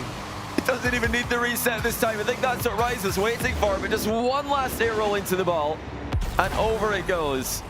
2-2. Zen with an answer once more. Sometimes the old methods are the best. None of this reset rubbish. Just that last little air roll to get that final reach on the ball. And here we go again. It's Zen with another 100 boost. Naupo's underneath it. Rise is coming from the ceiling. That's great defense from Rise in the form that Zen's been in. Atomic tries to follow it up. Naupo is almost there, but it's Zen that comes away somehow with 100 boost again. They've given her another chance. Surely not once more from Zen. It falls for Atomic. It falls to Monkey Moon, but it ends up squirting wide. Just enough on the defensive end from Twisted Minds. They're on the ropes. They're having a hard time containing Zen. Monkey Moon's got to be careful here, and he does well to double it into the back corner defensively as Zen takes over once more. Exotic does get one player more out of the game from Twisted Minds, but he's giving it away to Atomic here. And here comes Atomic the other way. Air double dunk, not able to go through Zen. Something is building in this game 5. You can almost sense it. There's a real wonder goal bubbling away between these players. Exotic tries to just slap it in instead, but it's blocked by Twisted Minds. Naupo slows things down. Still a minute left. Rise thought for a second that ball was going over his shoulder into the back of the net, but Atomic was there to take some serious pressure though from Vitality. Here comes Exotic. It's clean, and it's 3. there it is. It's quite a simple goal at the end of the day. Atomic, low boost, now put low boost, Rise in no man's land. But actually just ran a bit too far away to be relevant there, but Vitality punished them. Open backboard, 3-2 lead. Another turn, another swing of the momentum in what, you know, could be one of the best series we see all weekend, but is it over? Is that the last goal? Do Twisted Minds have any more fight? Now to Team Vitality, all these winners show game management in this situation. First, they have to block this guy. It's Nalpo coming forward. Set up against Rise. Rise beats Zen to the ball, but he can only hit the post. This one's going to go high. Monkey Moon has a chance to sink it. He gets a reset of his own. It's in again. Monkey Moon has his own go. That's 4. That might be the series. Monkey Moon wraps himself around the ball and puts it on net as Nalpo's getting chased out of the net. 31 seconds left, still some time for Twisted Minds to work with, but they need possession badly. Well, an end to the series this could be if Twisted Minds can keep pushing all the way. They still have time, but they have to get hold of this ball. Atomic has it. He sends it back towards Team Vitality's hub. Nalpo a shot. He gets the redirect. It's pixel perfect again. He absolutely snipes the 1 pixel in the ball and puts it in. Far too fast for Vitality to handle. Look at that exquisite touch from Nalpo. And they got 21 seconds left to work with. 1 out of 2 has been completed for Twisted Minds. Can they repeat the trick with the pressure ramped even higher? Zen has the ball now. 15 seconds left. It goes to the ceiling, and Nalpo does have possession. This is where Team Vitality have been hurt before. It falls towards Rise. He just pushes it forward as much as he can. He gets the catch. He almost gets under. But it's Atomic. Zen charges him down. Nalpo into the center. Can they get hold of the ball? No, they can't. And look at what that means. Game 1 in the Swiss, by the way. Series 1 in the Swiss. In a 4-day event. Unreal. And this man he's ready to fight, Johnny. I mean, I can imagine Rise has been yelling pretty loudly anytime that they score in this match, as he usually does. Atomic at one point as well turned towards Team Vitality and was giving it something. And I don't think that partition's really soundproof on Rise's volume, so I think that might have been a little bit of unleash of emotion there from Zen at the end of an unbelievable series from him. A crazy series overall, and Vitality do get the job done. It was exactly as we'd hoped it would be. I mean, what a prospect it is now to continue seeing more matches from these guys. Twisted Minds, probably the most quality loss you're going to see today. And Vitality are here to play. The whole team looking effective at the end of the series, like you anticipated. So a fiery, flare-fueled brawl erupts between Twisted Minds and Team Vitality, and in the end, it is the serial world champions who emerge victorious from an absolute gauntlet. But that is Mina's second team. You know, we were saying on the pre-show, there's so much depth here, and any number of 7-8 teams could win this whole event. That's proof. Yeah, Twisted Minds are in the mix for sure. I mean, we're seeing Carmine Corp struggling earlier on today, so it's very unclear who the top dog in EU is. After GK won the most recent event, NA, of course, having a very surprising result over there in the final regional as well. So South America and Mina both trying to spoil, upset the favorites. But it is still Vitality, and it was still Zen, really, at the end of the day, despite Nalpo's best efforts, stealing the spotlight. Oh yeah, we were treated to some stunning goals, and even at the end in Game 5, you can see that mistake there. We were treated to a perfect final match. We were, as Nalpo did make up for that mistake and scored, saved his team on many occasions, but it was not enough as Zen got them over the line. Let's head to Veracity, and she's standing by with the winner. Zen, congratulations. A great performance from you especially, but of course the entire team as well. I have to ask you though, preparations coming into this event with the time away that you've had, how have you really utilized that prior to the major? Alors déjà, félicitations à toi et à toute l'équipe. Si on en vient un peu sur votre préparation, comment est-ce que ça s'est passé de votre côté, les préparations à ce major? Tout d'abord, on a beaucoup travaillé. Déjà, moi, de l'année dernière, j'avais un playstyle un peu différent. Là, j'essaye de un peu changer, mais c'est encore un peu dur. Du coup, on a forcément des difficultés. Mais sinon, la prépa, elle a été très bonne. Donc, je suis super fier de l'équipe. So, last year I had a different play style, and because of the player change, now I have to kind of change that again, which takes a bit of time, but we prepare pretty well, and I'm really happy with the way we prepared this major, so perfect. You guys had us on the very edge of our seats, and that game 2 and 3, it seemed like there was a bit of loss of momentum for yourself and the team. Can you talk to me about what you think might have kind of gone wrong for you in that? Alors c'est vrai que ça s'est joué vraiment jusqu'au bout, et surtout les matchs 2 et 3, il semblait que vous avez perdu peut-être un peu de votre momentum. Est-ce que tu pourrais nous dire rapidement finalement qu'est-ce qui s'est passé à ce moment-là? Bah, je pense déjà, en vrai, faut pas leur enlever, ils sont très forts aussi. C'est une équipe qu'il faut pas sous-estimer. Du coup, ça nous a peut-être un peu perturbé, qu'ils commencent un peu à rush les balles, etc. Du coup, je pense que c'est juste nous, on s'est un peu, genre entre guillemets, perturbé sur le BO, quoi. So like Twisted Minds, they are a really good team, and we really do not have to underestimate them. And we were maybe a bit surprised by the fact that they start rushing the ball. So we really just had to make sure to really get into the game again. And well, Nalpo in particular was a force to be reckoned with in that entire series. What do you think it was that he was doing incredibly well against you to be able to score so many of those goals? c'est pour ça que particulièrement Mupo, qui a été vraiment très très bon sur ce match, qu'est-ce que tu penses qu'il a réussi à faire pour vous marquer autant de buts finalement pendant cette série? Bah, Nupo, c'est un joueur très mécanique, il est très rapide et il nous surprend beaucoup genre, sur les rushs, vu que il ball chase, et je pense que c'est un peu leur playstyle, quoi. Du coup, je pense que c'est vraiment son aspect mécanique qui a réussi à nous battre, entre guillemets. So Nupo is a really mechanical player. He's really great. He's also always rushing the ball. He's always ball chasing. So yeah, I think he kind of surprised us a bit because of his play style. But yeah, that's pretty much the base of Twisted Minds as a whole team. Well, the last Worlds that you were competing in, you finished 9th to 11th. Wasn't the best showing from yourself and the team. Is it safe to say that you might be feeling a little bit more confident in this iteration of Team Vitality? Alors c'est vrai que si on prend un peu la situation de l'année dernière avec Team Vitality, comment ça s'est passé, peut-être pas votre meilleur showing, est-ce que tu pourrais nous dire comment là ça se passe plutôt est-ce que vous êtes plus satisfait par la manière dont vous arrivez aujourd'hui, plus confiant? Bah déjà, cette année on a Monkey Moon qui est 2 fois champion du monde, donc forcément avoir Monkey Moon dans son équipe c'est un atout, tu peux le trust à 100% et du coup il te met trop en confiance en fait. Et Exo qui a été MVP l'année dernière, et moi j'avais trop envie de jouer avec lui depuis que j'ai 13 ans, du coup forcément je le connais beaucoup et c'est surtout sur le trust, et je pense que l'année dernière en fait on avait perdu un petit truc dans notre équipe qui a fait que c'était un peu moins bien qu'en 2023. So having like Monkey Moon, which is a 2-time world champion, really helps a lot.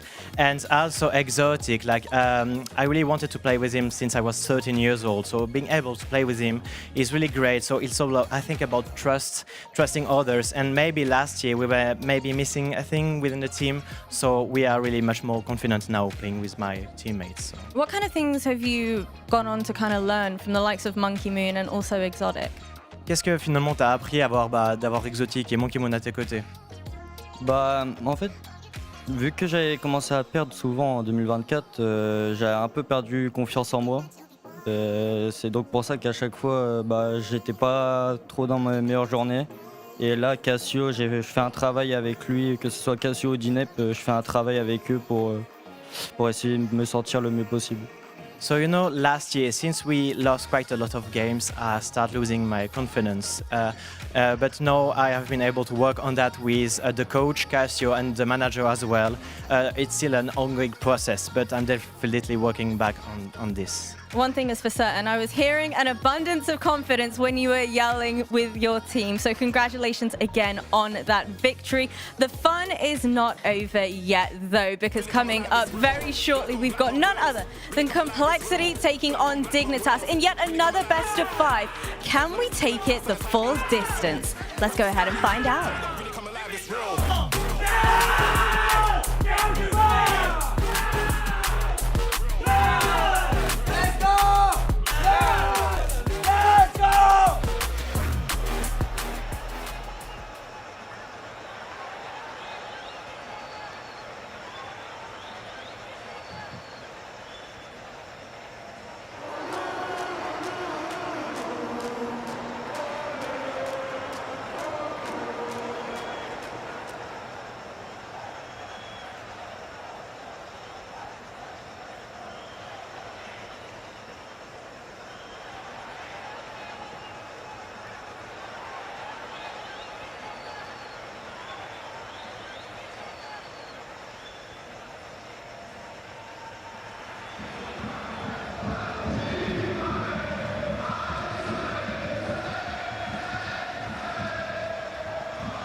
Can you feel it? The fire in your soul, leaving at the chance for love. Can you feel it? Haunting your senses, letting all your feelings go. But I can feel it rushing through my veins. Your love's the only drug I know. But we've been playing the hand now we're dead, so we can light it up. I know that we can make it through the night, but I can feel the fire inside, so there won't be no fear tonight.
Let the silhouette cast upon your heart, turning every little moment into scars.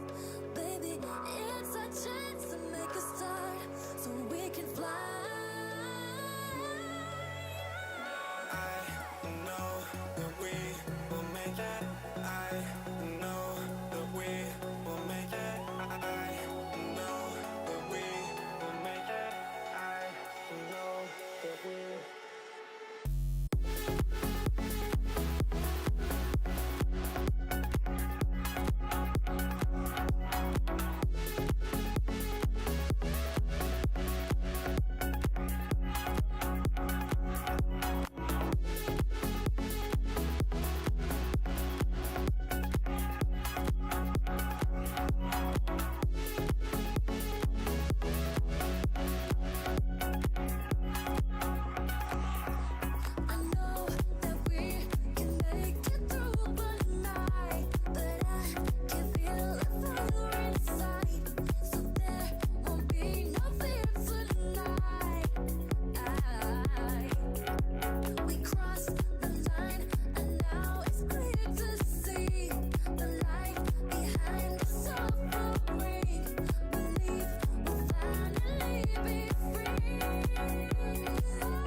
utterly sensational, going all the way to Game 5. Vitality versus Twisted Minds. More so Zen versus Nupo. Living up to the hype. What a match. Yeah, I mean, I made a bold claim off camera that this might have been one of the most fun best of fives I've ever watched. I mean, when you think of the iconic series in RLCS, a lot of them are best of sevens.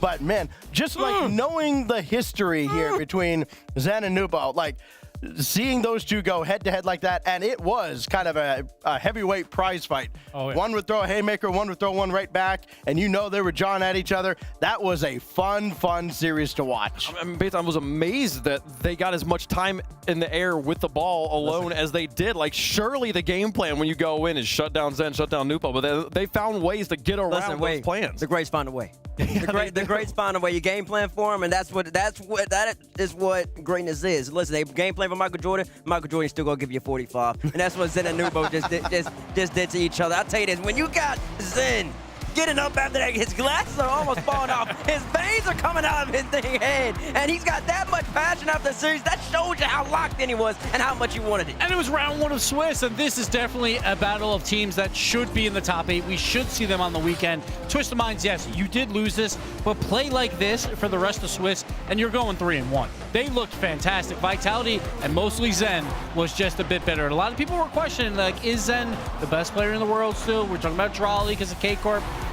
I mean, I'm trying to tell everybody. He's unmatched. Listen, I try to tell everybody, we gotta stop handing out the best player in the world title to everybody like a piece of candy. Zen still holds the crown until proven otherwise. No, Nupo played his best series, a great series. Maybe not his best, he played a great one. And Zen still show you there's levels to this young man. I'm still the champ. Oh. You know what my favorite part of that series is actually happening in the green room. Like, I think Zen scores a banger.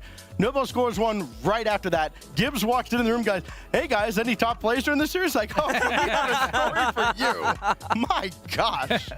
It was an incredible match. Definitely go back and rewatch that one if you're looking for matches to rewatch today. But I understand if you don't have a need for matches to go back and rewatch. We have plenty coming up later on still. It's a very full day of Rocket League action. This is Swiss Round 1 almost concluded. Got just one more match here for us to play. Two more matches. The versus here you can see. Complexity Gaming versus Dignitas and Falcons versus Secret. That Secret versus Falcons will be getting booted up here in just a moment. Over on the alternate stream, we do have 2 streams going on, so make sure you have both streams pulled up. You want to catch all the action, some of your favorite Rocket League personalities over there holding down the action, calling the action on the twitch.tv/RL Esports stream, so they're doing a great job over there.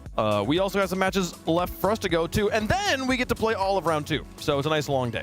Nice long day. Listen, we'll be here for a long time, so you might as well sit down, get your popcorn. You might as well sit here with us because we got a lot of Rocket League to play. We got a great matchup coming right now, though. Complexity versus Dignitas Gibbs. That's a big boy. It's going to be good. Dignitas looking fantastic. Surprised the peers because in the Pro Power rankings before the season began, they had Dig outside the top 4 to make the major, but the pros were wrong. On the other side, though, for North America, pros were basically spot on. They had Complexity number 3. They did fall to number 4 because of that miracle run by Gen.G, but Complexity is a 4 series now. Yeah, they are. And this is a Complexity team that they have not lost a best of 5. Like this part of the bracket is going to serve them very well. And you look at the only losses they only have 5 losses the entire split. NRG, Ultimates, NRG twice again, and then Gen.G. Like, when you're only losing to the teams that are also here with you, boy, that's a pretty impressive resume. See, Diaz, it's his first RLCS LAN. One of those players that we'll see in the 1v1 competition, at least for the regional basis of North America. Probably the favorite to win that as 100%. Well. So we'll see how he performs. But for his first LAN, it's really about getting him comfortable and give him the ball. We just saw Zen and Nupo just taking over that series. That could happen here with Diaz, but obviously he's backed by 2 veterans. We got Raise Bull, always fantastic on LAN, as well as CRR. I mean, listen, they've both been fantastic, but the question for Complexity, Stacks, you riddled it out. They keep losing to people who are on their level or that are better than them. They haven't been able to beat a quality squad. And Dignitas, I mean, they're on their level. And Stacks, you mentioned that. They play NRG, lost twice. They lost to Ultimates, you said? Yeah, Ultimates in 7. Ultimates in 7, lost to Gen.G, who was the 15. It was NRG 3 times. NRG 3 times. And then Gen.G. That's what I'm saying. When they play against somebody who's quality, it seems like they're having a little bit of a struggle. I mean, to be fair, 3 of them are NRG. But you expect them to be able to take one of them. I don't think he knows what the 7 is against the NRG squad. You got to be able to give me something complex and show the people that you have what it takes to beat a Dignitas squad who, listen, they turn around and sync right there. And they're looking great. Jorius been playing well. Stizzy, he's looking like a young gun with promise. And apparently, Jack, he's popped back over to the European side of the pond, and he's been playing his best ball in a while. And I think a lot of people thought this team would falter. Apparently, Jack, after a miserable World Championship, kind of falls back to Europe, picks up Jorius, who had that quarterfinal curse, right? Went 0-5 in quarterfinals in NA last year, but they find a way. They broke the curse. They take down Vitality as well. They did have very easy groups, I would say, a lot of times. So their best of 5 record also very good, but they did show up in the top 8 bracket. Yeah, and there's another team that doesn't lose very often to teams that aren't major teams. They have one loss to 100%, but that went 7. They have a couple impressive wins. They had one. I think they beat KC in 6. They beat Ninjas in 6 as well. I think it was. They did. So I mean, they've got a couple very impressive wins. Those wins that you look at complexity, as Bates was just mentioning, they're kind of lacking. And by the way, in a tougher region. Yes. So, that's why, this Dignitas team has played with a lot of confidence, and it is a new season. It is a new Jorius, and Stizzy has been awesome. But you got to talk about at LAN rookies, people playing in this environment for the first time. Stizzy, we're so hot on him. He's been so excellent online. Can he continue to make that performance here? And last year, very inconsistent online in his big breakout year. He didn't look the best, but Jorius as well. Those quarterfinal curses finally got over him. He's the best player in the world when it comes to group stages or Swiss. It's just he falters later on. But on LAN, he also doesn't. Normally goes 3-0 in Swiss.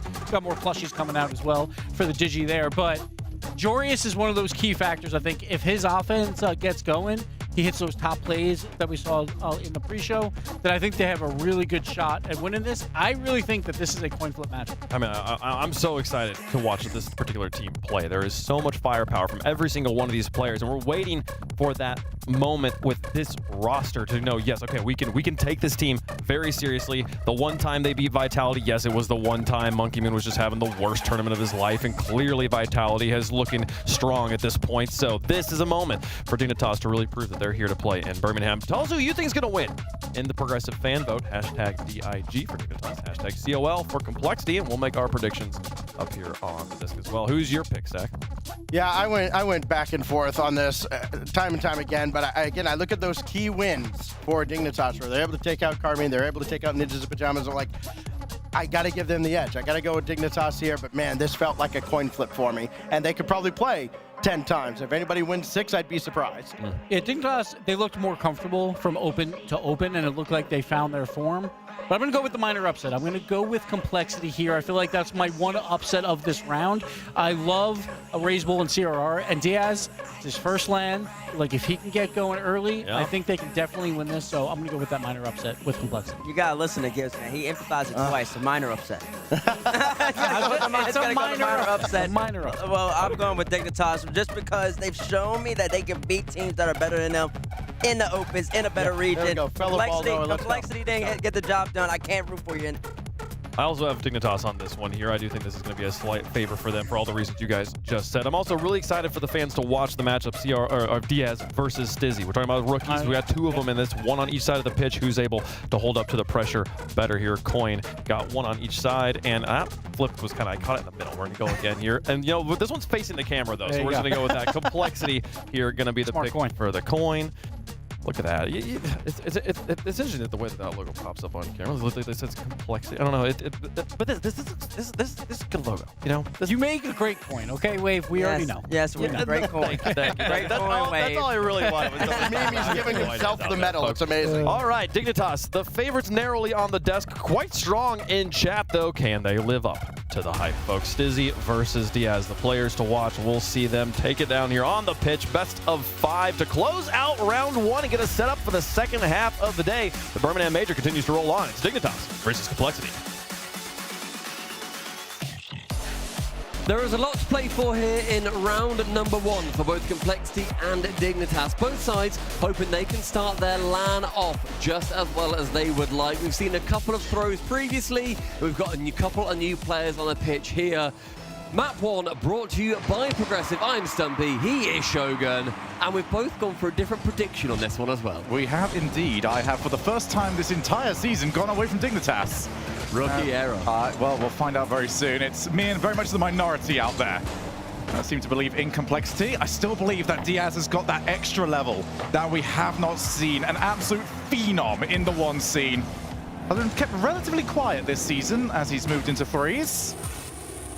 As now Stizzy takes it and wiped out for his troubles.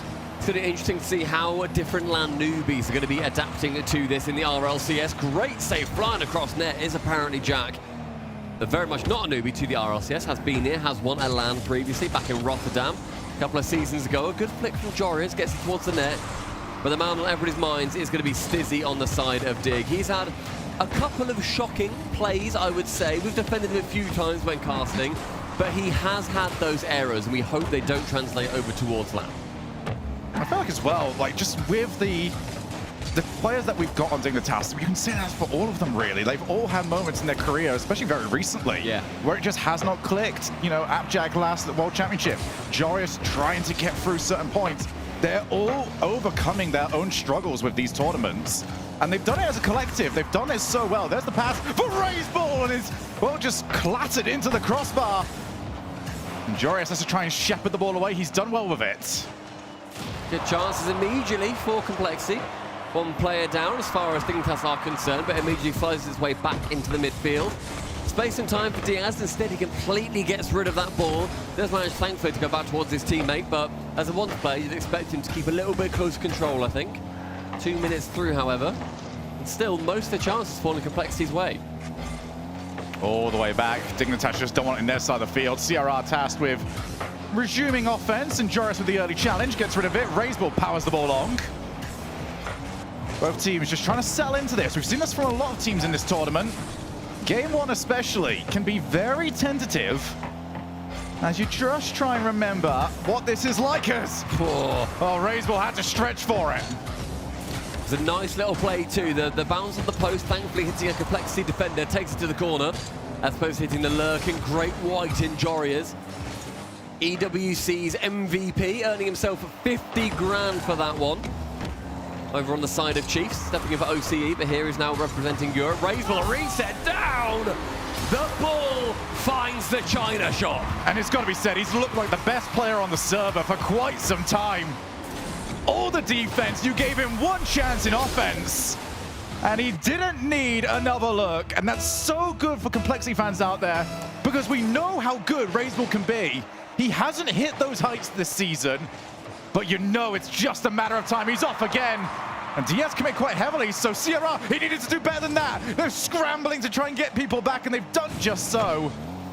But Complexity, you just took the lead. Let's not try and throw it away so easily. When you were saying that Raiseball looking at the best player in the server right now, agreed. Across the season, though, it's been CRR. Oh, absolutely. He has been a phenomenal man over on Complexity. They've almost unassumingly gone about their business qualifying for this LAN. They haven't really had many eyes on them. They've just sort of, oh, and you guys are here too. They've just had those consistent semi-finals over and over again. They get here, they've now got that job to do. Yeah, it's all for them breaking through to that next level. It feels like the team that we are most certain where they are. And unfortunately, unless that position is you are championship contenders, you don't like having that next to your name. You don't want people to just go, okay, we know roughly we're going to exit this tournament. Is this the tournament that they can do so?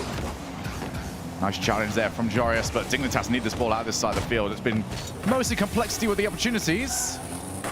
Raiseball takes down. He's got infield options if he wants them. CRR already backs away, realizing that it wasn't going to be taken up on. It's another miss. But Dignitas just do not have the personnel and positions to try and punish any of this. And now the demo, which means you've got to try and cover. Jorius did so well. I mean, when you're being demoed in your back line, it becomes a lot harder to get any sense of cohesion with the rest of your team. Stizzy goes on, finds Jack, open net. Identifies the error on Complexity's side and takes full advantage. It's just messy there from CRR in the corner. You don't need to be doing that, especially if you are going to get the pass. So close to the defensive line that they can just pounce on it. So 1-1. Oh, and we got some kickoff shenanigans. Double fake, but then Dignitas send the second man in to then take the challenge. I think Complexity expected that ball to be finding their third player. So Dig do get the benefit of the doubt on that one. They do manage to get the ball over towards their side. Apparently Jack wanting to find Stizzy. Isn't quite able to. Raiseball booming it from the corner. Jory is trying to receive, but an error leaves that ball going straight towards the center, and the ball is going to be there. Yeah, that one read to me that he actually got called off. Like, let's not get a bad touch. Let's just leave it. Jack looking for the pinch. Does well enough. Stizzy's already waiting. Both teams having to just leave someone in front of the net. Jorius tasked the next one up. He's against Raiseball. Fake challenge from Raiseball, but Jorius keeps going. There's nobody on that far side. As we tick towards overtime. Maybe one more chance. Stizzy, backboard, double tap, leaves it for Jorius! What a fake! Dignitas across the board, working as one organism. Stizzy leaves, Jorius strikes, Dignitas, game win. Ice in their veins. We shout, we scream. They don't care, apparently. Now they're chill. They're vibing. Get some water down, yeah, and we'll go for game 2. God, that really could have fallen into an overtime that when we saw earlier with NRG versus Gen.G lasted like 5 minutes, and in the end, you know, the winner of that game ends up taking away the series. This one, Dig, no intention of going to the OT. Appjack taking home MVP just by a whisker. And overall, generally outperforming the side of Complexity. I think that's still a very even game. Still potentially looking for more out of Complexity. I would say, yeah, because we're seeing here like a lot of shots, a lot of saves. Appjack on 4, Jorius on 3, Stizzy's on 2.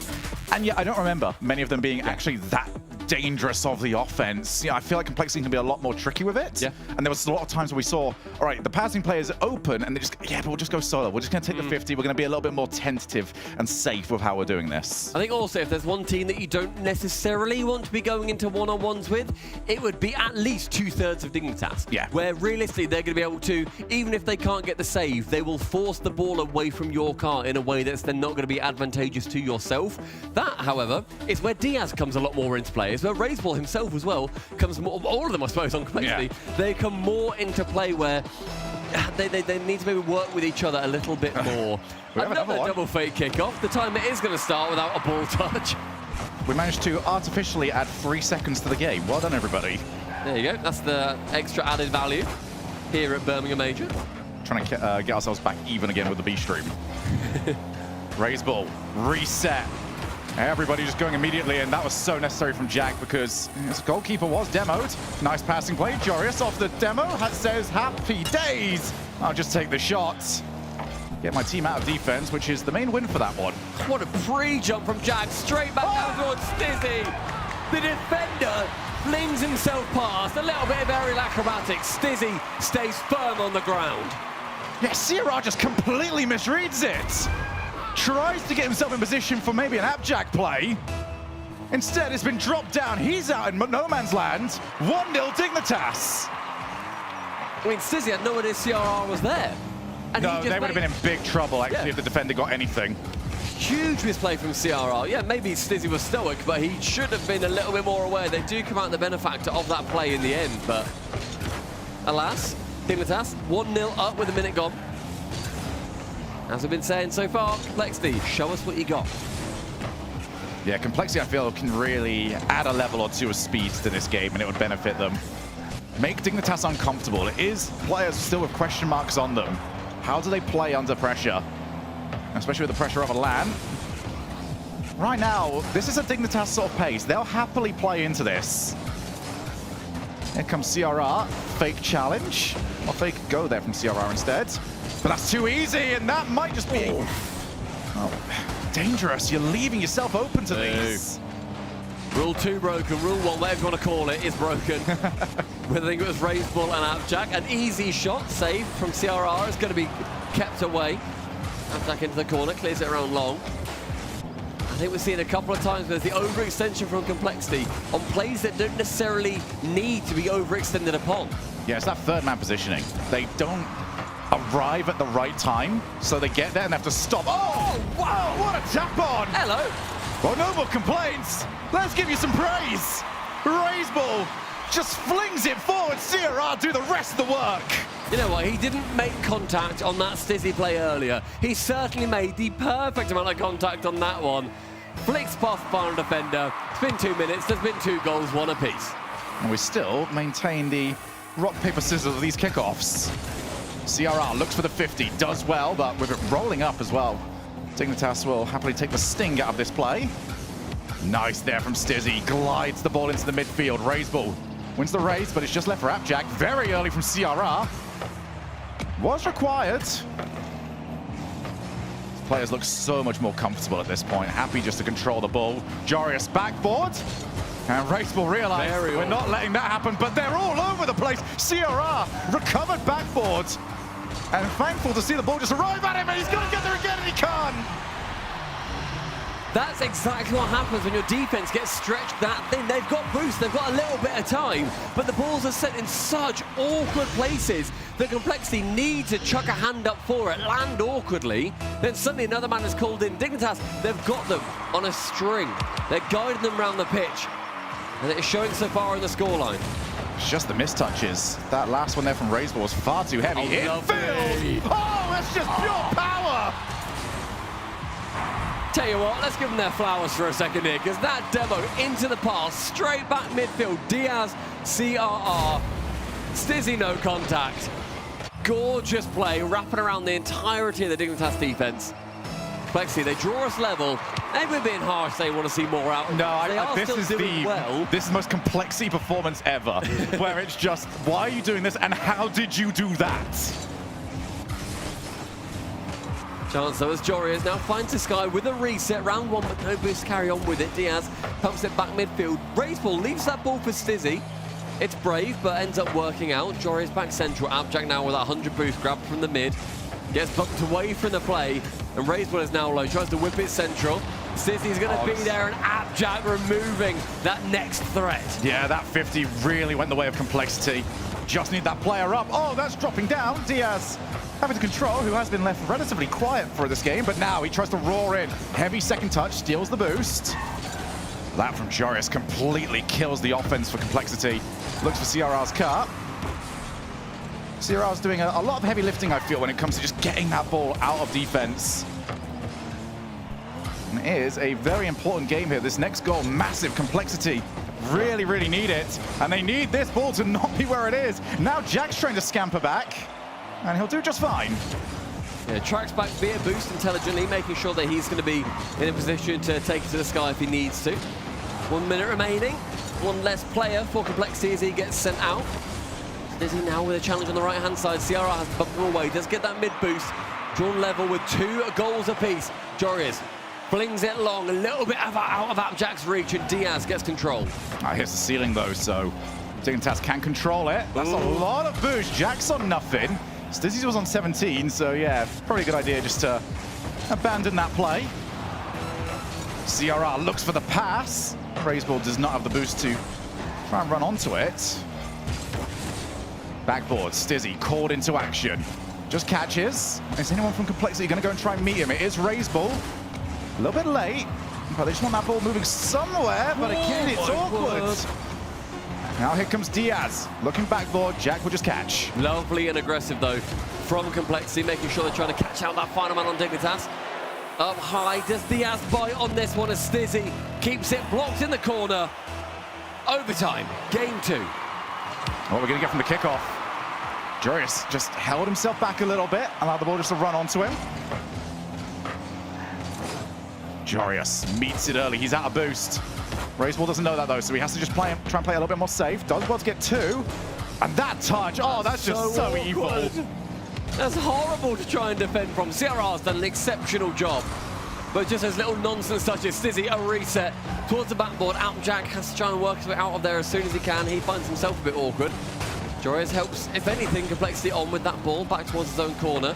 He's going to be the next man to it, not quite round CRR as he catches. Next player is Appjack to work it around, doesn't quite do so. Appjack then fakes it away. The 50 goes the way of Dig. Jorius, time, space, and boost. Passes across, finds Stizzy. Not much from it. Now Diaz, this is where he can do his best work. Reset over the top of one. Very good early challenge there from Jorius. Backboard. Oh, it's just wide, but it's so awkward for everybody. Raiseball fake challenges. Here's Diaz again. Looks backboard. Can anyone get to it in time? Jack can. Wins the race. Now Raiseball gets 2. When he gets the touch, does drop it. Only finds Jorius though on the next go round. Jorius now not enough boost for the ball, so instead to go straight to 2, put the man in the sky. Diaz takes that inspiration, sends it towards Stizzy's legs. Jack his chance to get it away, but just a few final touches missing from both sides here. Now Jack just takes the play down a little bit. Will Stizzy go for it? No. Just chose to hold back that overtime where plays that you'd usually want to go for, you don't choose to anymore. Jack the last one back. Gonna have to try and kill some time. That's a very heavy first touch. Don't know how he's managed that with the belly of his car. Don't think he knows either. I think he was very shocked. He still recovered it well. 2 minutes of OT played. Nice 50. And now they had a chance to break out. Complexity. Just want to try and hold this position now.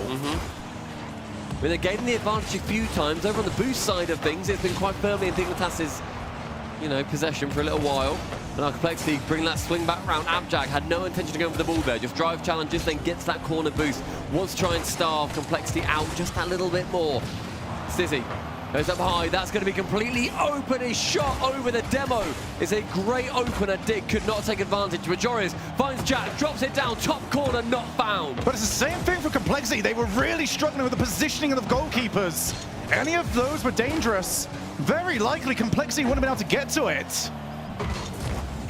Back out. Diaz leaves it for Raiseball. Off the wall, nobody's going to be able to meet him. Dignitas really want these demos on the third man. Happy to trek back late. Well, Joris is already looking for it. Play to the corner. And Complexity, 150. Raiseball off the wall. He is determined to get a play from here. This is his third time of asking. Reset! And Jax meets it. Jack has to go to the backboard there.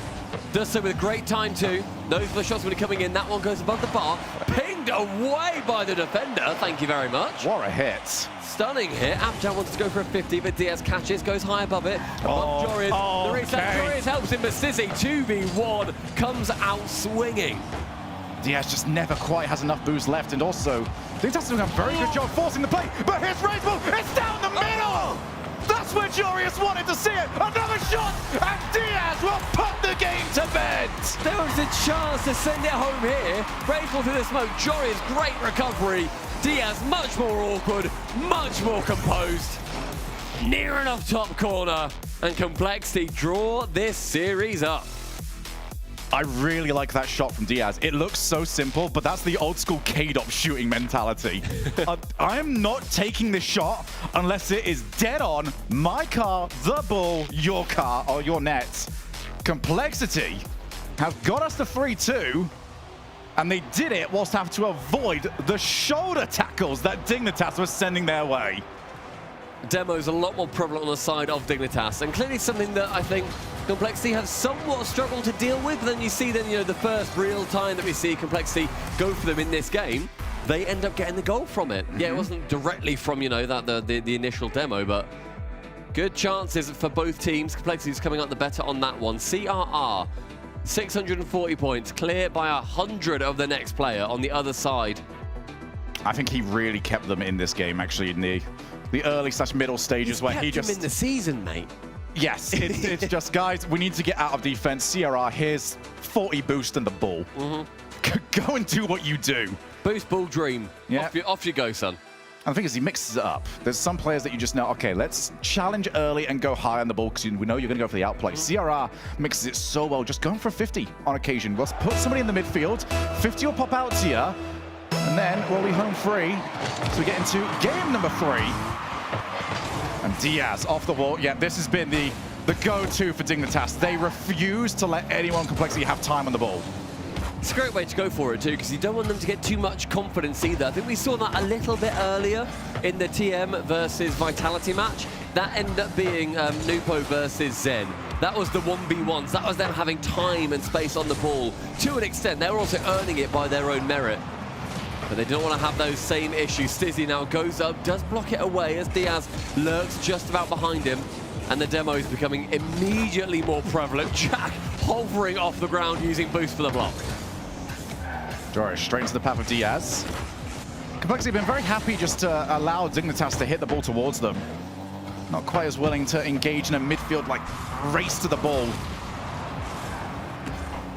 Joris back mid. Diaz goes to meet him. They're just everywhere. But it's a very good way as well just to set yourself into a LAN environment. Give yourself a target to aim for. Let's get these demos. You know, we can play our game around that. Oof. I'm sure Panda has had plenty of ideas brewing up as we go into this tournament. True. Two-time world champion and also known as my best mate, Violent best Panda. friend, Violent Panda. My best mate, Violent Panda. Thank you very much. Could he coach you at all? I really wish he would, but he does. Wish he would. He does ignore my DMs. I think he's got some weird issues at the moment with it. Okay, yeah. The internet. Bit of net issue. Yeah, it's Wi-Fi, isn't it? I understand. Not me. Couldn't be me. Oh, that's going to go fast side. Diaz, gets it off the post. And I think Diaz will never be more happy to hear that sound effect. I love hearing it every time. The little ting, the ding, the thwack, the clang, whatever you want to call it. I absolutely love that update. Makes me giggle every single time. 2 minutes through, nobody's laughing in this game. Full seriousness. Dignitas got lots of chances, really starting to brew. None of them to fruition just yet. Jack shot on target. Diaz saving it away, but just into the possession of yet more orange players. And realistically, this is the best time now for Dignitas to go looking for those goalkeeper demos. And suddenly, they're not trying quite as often. I think Jack would have liked to, but Diaz way too high for him. Shot. Oh, Diaz. Obviously, that Stizzy didn't quite land in the right path. I mean, Diaz also had 0 boost. He just had to gun it for that ball. He couldn't have jumped or boosted out of the way of whoever's waiting for him on the goal line. A shot, rebound off the corner. Well, your guess is as good as ours at what just happened. But Dignitas managed to survive unscathed. Sierra takes his time. Complexity is finally starting to work themselves into this game a little bit more. They've had to do an awful lot of defense. No goals conceded for it, though. Oh my gosh. It's just moments where you get reminded what you can do. Unfortunately, there's been very few moments where those have led to goal-scoring opportunities. I'm sure it's on its way as he acclimatizes more and more. I mean, Diaz has played solidly. He's played well. He's played well. If we didn't have the hype of how good he is, yes. I want to see something like the Nubo, the Zen, that kind of just sheer incredible play where we're like, wow, how have you managed to conjure that play out of nowhere? Yeah, he's very much a victim of his own success. Yeah. He's against very, very accomplished players at the moment. Still 0-0, 90 seconds to play. Diaz called into action. Very few big goal-scoring chances. There was the earlier Diaz save that ricocheted off the woodwork. That's about it, really. They've had pressure, though, have Dig? They have. But it's just that those final attempts, the final shot. They've got so much build-up. It's just the hammerhead that needs to be coming through. A pass central, but unlucky for Diaz, no one's there, mate. It's very difficult, especially at this level. Once a team has got all 3 players in defense, it feels like it's a good spot. But getting all 3 players into a bad spot where you can then score is almost impossible. So you just need, like, this sort of open play actually might be better for Dignitas, because now they've only got 1 more to beat. It was Ray's ball, and now it's awkward because everyone's trying to get the rotation in that line. Jack wins the challenge, but it's just off target. As a very brave third man too. He comes in, keeps that play going. And so Joris intelligently into the corner, attempts the bump, instead Diaz gets away from it and gets the ball. That's central. Stizzy actually pre-jumps for it. Brave from him. A lot of brave plays, I think, from Dignitas, and so far all working. But no goal at the end of it.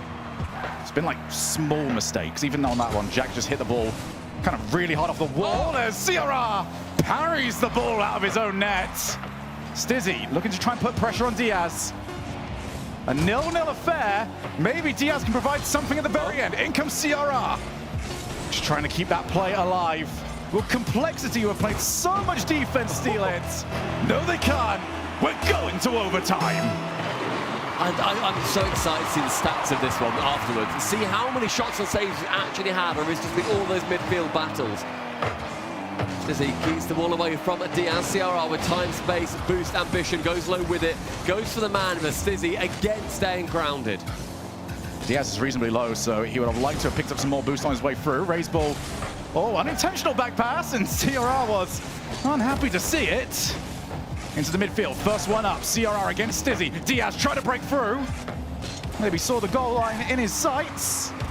And now we're really starting to ramp up on the pace. Everyone wants to be the faster of the two. When we come to the midfield, Jack, very loose ball for Joris. Back to Jack! Everyone on the goal line had to be ready. Almost feeling like the nollie pass down towards Jack there, right at the end of the major that they won. This time, though, the goal does not operate from the opportunity. Amjad going to lurk on the back one, waiting for a bump. He's going to park in front of Diaz, gives Joris space and time, but saved away into the corner regardless. I absolutely love that from Jack. You know Complexity have just loitered. They're putting people on the back foot. They're leaving someone on the goal line. Take away one of those options. Make it awkward. Here's Diaz. He's not awkward at all. He's got the reset. It was such a heavy first touch. But Complexity have broken out their side of the field. What can they make? Well, Sierra's trying to keep it alive. Joris, though, straight back towards that blue goal. Almost magnetically attached it is. Raised ball, little snapshot, does go wide. All that does is give possession back to Dig. Yeah, this is... Oh, Joris now. Oh Reset! my God! That's the crossbar! Raised can't get to it! Dignitas go to match point! The catch and carry from Joris is stunning. Round Diaz. Crossbar makes it more awkward.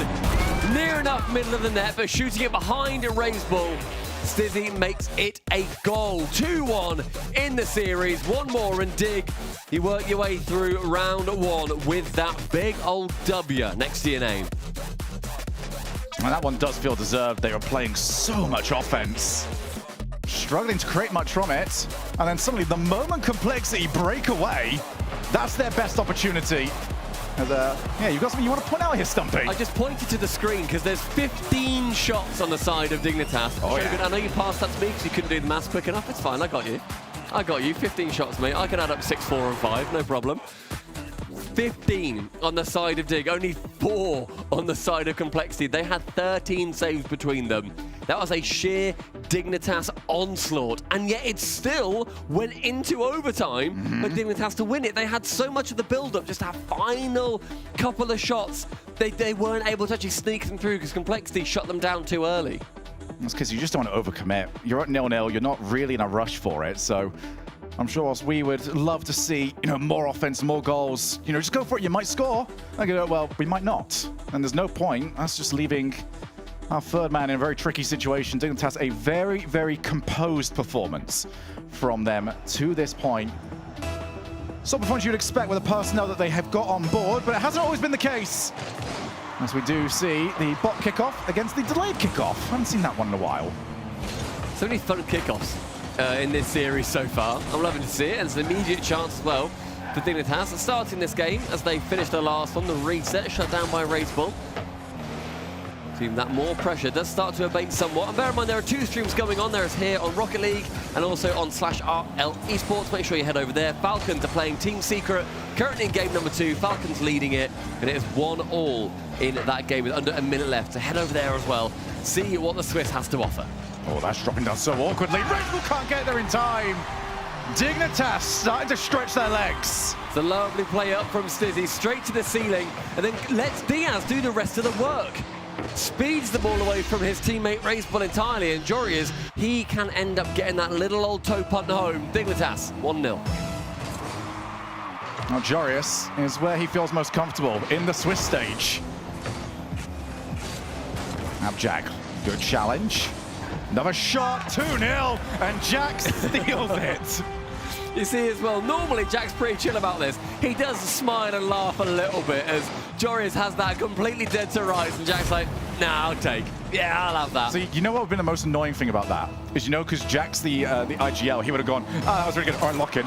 Yeah, true. Joris says, that was my goal. Sorry, mate, can you lock in? Can you focus already? Sorry, pal. We are in a series right now. Complexity must be thinking the exact same thing. Let's lock in. It's 2-0. The biggest goal gap they've had so far in this series. It's a minute gone, and it's already sort of falling apart, and that touch from Raised Ball may not help matters. Yeah, really. The shot into the opposite top corner, CRR can block. Really has been like that for them. Remember, both these teams have got to play twice today. Last match that we have got over on the A stream for first round of Swiss. What a catch there from Stizzy. He's going to go low with it. He's got Diaz on skates, who recovers well. But if you took away the scoreboard and asked which team is the one that's down by 2 and has to score, guarantee you probably get it wrong. Complexity. Looking for the chance. Raceball, you've got to go for it! They managed to get there a little bit delayed, but what's the sound, Stumpy? Ding! Ding, Dee. Oh, it's a shame because that was 2 players gone for it with both stutter step. Now it's Diaz trying to work his way around Jorius, breaks his axles, snaps Appjack in half. It's a goal back for Complexity. Diaz hits the handbrake, gets the goal. Complexity have cut the lead in half. And it is the talisman to do so. Can they find more of that? Can they get some more magic? Can they find some more offense? They've got the kickoff, and Jorius gets there in time. Jorius seeing just the worst case scenario play out in front of his eyes, can still manage to make sure that he gets his way back. Plays it composed, 2 minutes gone, 3 goals scored. 2 for the good for Dignitas, an air dribble nearly for Diaz over the top of 2. Oh, hello? A double demo! Jorius manages to sneak past the serial killer lurking in his box. Diaz couldn't win the challenge. Sierra would have loved to just see that drop down. Dignitas are winning the 50s that they've got to. Jack being awkward. Diaz, you scored solo earlier on. Now Jack's starting to rip your team apart. Now they've got 3 running away, and it's an awkward pass. Raceball gonna see it drift away from him. And Dignitas have got players in the net.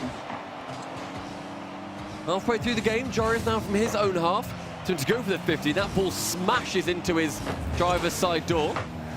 And just about keep it in that blue half, but Diaz air dribbling again out of his own half. But we're not seeing much from Diaz apart from the air dribble. I'd like to see a little bit more. His first touch, a little bit heavy and removing a lot of the options that typically he would have if he keeps it closer to go for a reset. Just want to see some more 50s here from Complexity. Everything has to be an outplay. And you're against a team in Dignitas that I feel like I've been quicker on the follow-up. That second man always there first. Here is Jack. Oh, he's done well to get that past Raceball. I thought it might end up being just one where you set up your opponent to launch it into your side of the field. Backboard, Jorius. Oh my goodness. Oh. I don't know how Raceball has managed to recover. It's a lovely little touch though from him. Just about enough to keep it away, Stizzy. Going for these 50s. We're seeing aggressive play still from Dig. Any space and time is taken up by their players in the skies. And Jorius next on the rotation for a goal. That touch is lethal. Raceball, desperate. Please hit this off the backboard. I can get to there. The ceiling on 12 boost, yeah, not quite so much. Dignitas re-established the 2-goal lead. It's 80 seconds left too, and they're clear by 2. Complexity, they've got a couple of late goal games in them. Diaz goes for an air dribble, shock, can't quite get the bump at the end. We just need that little bit more spark from him and the rest of Complexity here. The Dig there, snuffing them out very nicely so far. Oh, goes first time shot. Jorius, who has been impervious so far. Oh, that's a very lazy pass. Diaz was already on his way back. It's a miss. Jorius, he just assumed that Diaz is going to have that one, or just thought, you know what, not worth my time. That's one where we get the benefit of seeing the boost totals. He doesn't quite so. Look at these cuts of rotation though from Dignitas. It is truly horrible. They're so good at making something from nothing. Demo's coming through. Chance to break out. Raceball wins the challenge. If you're going to get something out of this game, you have to score from this position. And Jack gets rid of it. Diaz, soft first touch, looks to try and drop it, and it's in! Beautiful play in the end. We were just watching one player's POV in the net. He looked awkward. Diaz looked so composed. A lovely pitch down round Stizzy.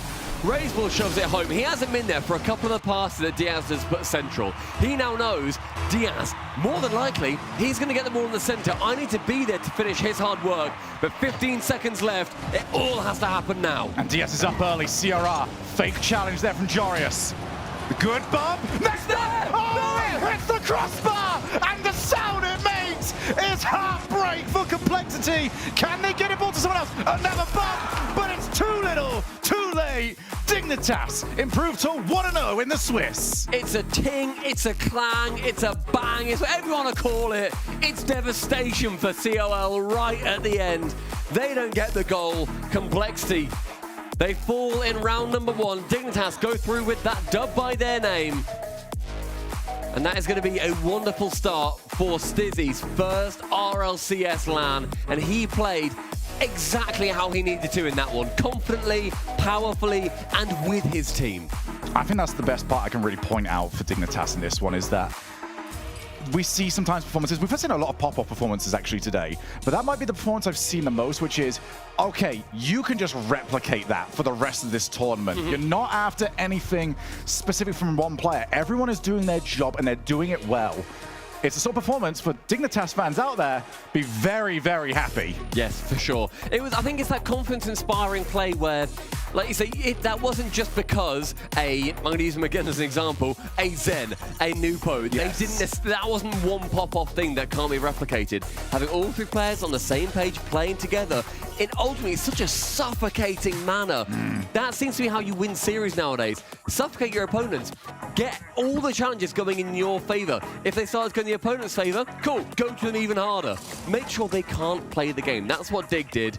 But Complexity, they've got a lot to learn from that as well. They're going to be able to look and see what the issues were, where they can get that extra 10-15% on certain plays. And ultimately, my biggest thing, open their options up a little bit. Yeah. I think we saw a lot of it was a heavy touch, and now I need to air dribble. It's like, okay, I've got this 50, and now we've now got this opportunity to have a shot from it. A couple of those little things, and they will have a wonderful major. So, Dignitas, with a disciplined performance, take them to 1-0. Let's hear from them as they are over with Veracity. Jack, congratulations to you and the boys. But first and foremost, let's talk about those overtimes. Why was it so down to the wire in this series? Yeah, I mean, it was a close series. I think we're two close teams. Complexity, obviously, very talented, very good team. I think that both of us played quite defensive and honestly played pretty solid. No one played like absolutely insane mechanically compared to what we can see. So I think it was just a bit of like a solid kind of back and forth series with a lot of big clears. So probably why we went to overtime a lot. Do you think having that bit of a stalemate where you're both playing incredibly defensive, looking back on it in hindsight, could you have played with a bit more aggression, or do you think you didn't really want to take the risk? I think obviously when it's first round of major, it's obviously going to be nerves, first LAN as a team. And to be fair, we played well considering all that. So I'm honestly happy with the series. I wouldn't really change too much. Maybe we could play a little bit better individually, but apart from that, we played pretty good as a team, and I'm taking away that as a positive. Well, I was listening to you boys as comms, and there was a moment where you guys scored a goal, and then literally within 2 seconds, you're telling them to calm down and relax, reset, and refocus. So do you feel like your experience that you have is kind of required in that sense? The boys need to be mellowed out a little bit? No, not required. They're both very talented players. They would be fine without me, as much as I do my part in the team as well. No, it helps, I'm sure, but also just because we were, I think it was 3-1 up when we said that, and with a 2-goal lead, you really shouldn't be losing the game. We just want to focus on the kickoff. We know they were going for double kickoffs a lot, which can pinch in our net. So we just want to be focused and stay calm when we needed to. And how about in regards to Stizzy? Obviously coming into this event, great showing from him. What about in regards to nerves? How have you been able to kind of help him in that sense? Stizzy's a fantastic person and player when it comes to mentality. He gets tilted at himself a lot, I'm sure, in ranked and stuff like that, but his confidence is at an all-time high, always is. And he's completely fine. He doesn't, I don't need to do much to help him. I'm sure me being here might help him. We get on well on the pitch and outside of it as well. So he's doing well. He's more than confident, and he played absolutely amazing. So yeah, well done to him. Well, you certainly have an abundance of talent on your team because Jorius was on fire. Now, upon him joining Dignitas alongside you, did you have much of a say in the sense that, Jorius, standout player, I really would love to team with him? Yeah, Joris was a player that I've obviously teamed with before in the past for a good year and a half or so. I know how he plays. He's changed a lot as a player and a person since then, and same for me. He's still got the mechanics. He used to be like top 5, top 1 mechanics in the world almost, but he's still right up there with the best, and he scores some absolutely amazing goals. But now his decision making is absolutely perfect. So yeah, of course I had to say in it. As soon as we got the option to pick up Joris, it was really to me a no-brainer, and the rest of the team kind of agreed. I say that as if they kind of came to me with the idea. idea. And then I was like, yeah, absolutely. It was a no-brainer, yeah. Well, my final question for you, I need your thoughts on this. Sure. T-Bates made a very bold statement. Ooh. He said He always that does. the approach and the strat is you go to NA, the better region. Right. You gather as much information as you can, as much talent as you can, and then Right. you bring it back on over to EU. Yeah, sure. Thoughts about that? Look, and they, you know what? I'll give them the. I think they've improved as a region since I've left. Which I'm not saying it's because of that. I'm not saying it's because of that. I want a major there, but I would say that they've actually have improved their team. So maybe he's got so into it. I think I'm playing well. I think everyone's playing well at the event, and yeah, we'll see what happens. T-Bates, maybe he isn't right on this one, but. T-Bates with the bait. T-Bates is never wrong, right? So I'm Yeah, sure. apparently that's the word on the street. Well, Jack, Thank congratulations you. again, man. Thank you so much for joining me for Of this course. interview. Super excited for the rest of the show. Still so many more games to come. Play-ins action shall continue.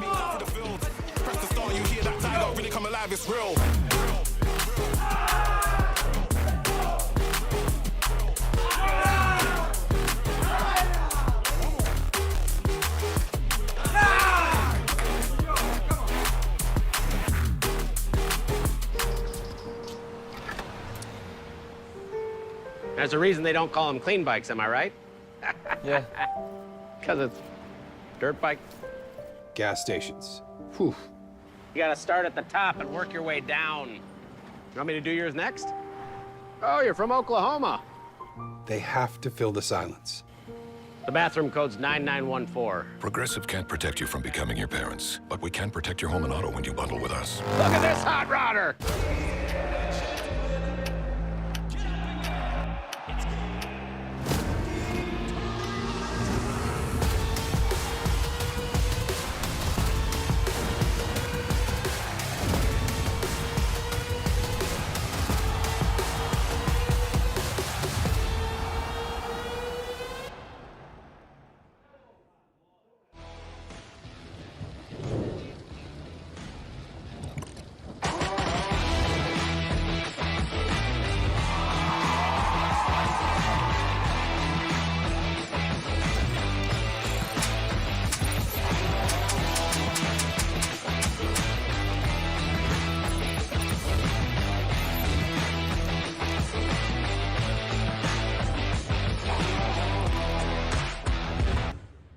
the MVP and doing it all for his team, and it's just Secret playing closer and looking for those small passes and winning the fight for the offense in the corner, how they're able to get that bounce out to the player in the box to strike through Falcons before they can react. That's been the bread and butter, but that was also only a 1-goal differential game, so it's a victory for Team Secret, but took everything out of them. That's all right. That's exactly the type of game Falcons likes to play. You got to use everything in the tank if you want to beat them, and that is exactly the type of thing that they like to do. They say, you want to beat us, you're gonna have to do you got to peak constantly, man. We're that fast, we're that good, and it's hard. But Secret comes out with a huge dub there, forces the series to continue, try and ride that momentum heading into the next one, and look at them in the back like, come on, let's go, let's get it. You just saw how that 1 goal from Team Secret just hyped them up, especially after 2 technical pauses, which whatever's going on is going to stifle your momentum, but Team Secret can pull off a reverse sweep or at least put a dent into Falcons, keep them humble, and that'll shut them up at the start. Yeah, humble is right. Ross, not a bad challenge, but look at Swift to Mata. Mata down to KV1. Ooh, great bit of attacking Rocket League from Team Secret. Found all the holes at all the right times. Poked and prodded, and Falcon said, hey, nice shot. Tip your cap. Yeah, and Mata's been hanging on the backboard offensively, defensively, and I thought it was to try and stop Falcons from, or to just look for a bump on the Falcons defender, and it's actually to just have that hard drop so fast. So a great play from Mata, as now Falcons have to scrap through, and it just won't be the direct shot. Secret is challenging everything. So Falcons may have to go back to just slow it down, and getting it to Killers is incredible. Look at this play from Ross. What a read. And then the wall dash to get back up to it. Oh, my days. That's got to be one of the best assists of day one I've ever seen. Goodness. I didn't think he's going to be able to recover there. That just looked so scrappy. And somehow to find Killers through all of the fire and the flames. Holy cow. Falcons pulling out all the punches. It's backboard dangerous as Swift follows through.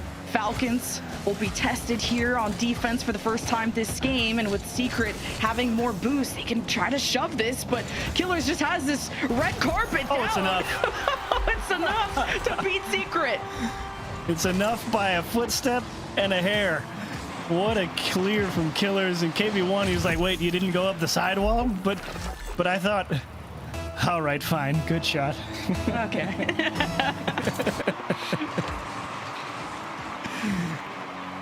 Falcons with the lead now.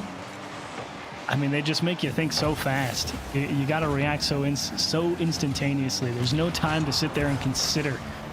And Secret doing their best. But an early lead for Falcons and Team Secret. Well, what do you do now? Just under 4 minutes. Ooh. I was about to say an own goal would help, and it certainly does, as Mata will come through and jam it in. Yeah, like Falcons have been bringing the ball really high, and Secret, well, they got the ball sort of in the position that they wanted to, kind of thanks to Killers. Now it's just an awkward spot to be in. Team Secret keep the ball low, and they'll tie things up, but it's what they do off kickoff and off the rip. With a demo, Killers gone, so an advantage for Team Secret to push down, but that was really just a moment to reset the field and to have some resources, because they know they need all the firepower they can get.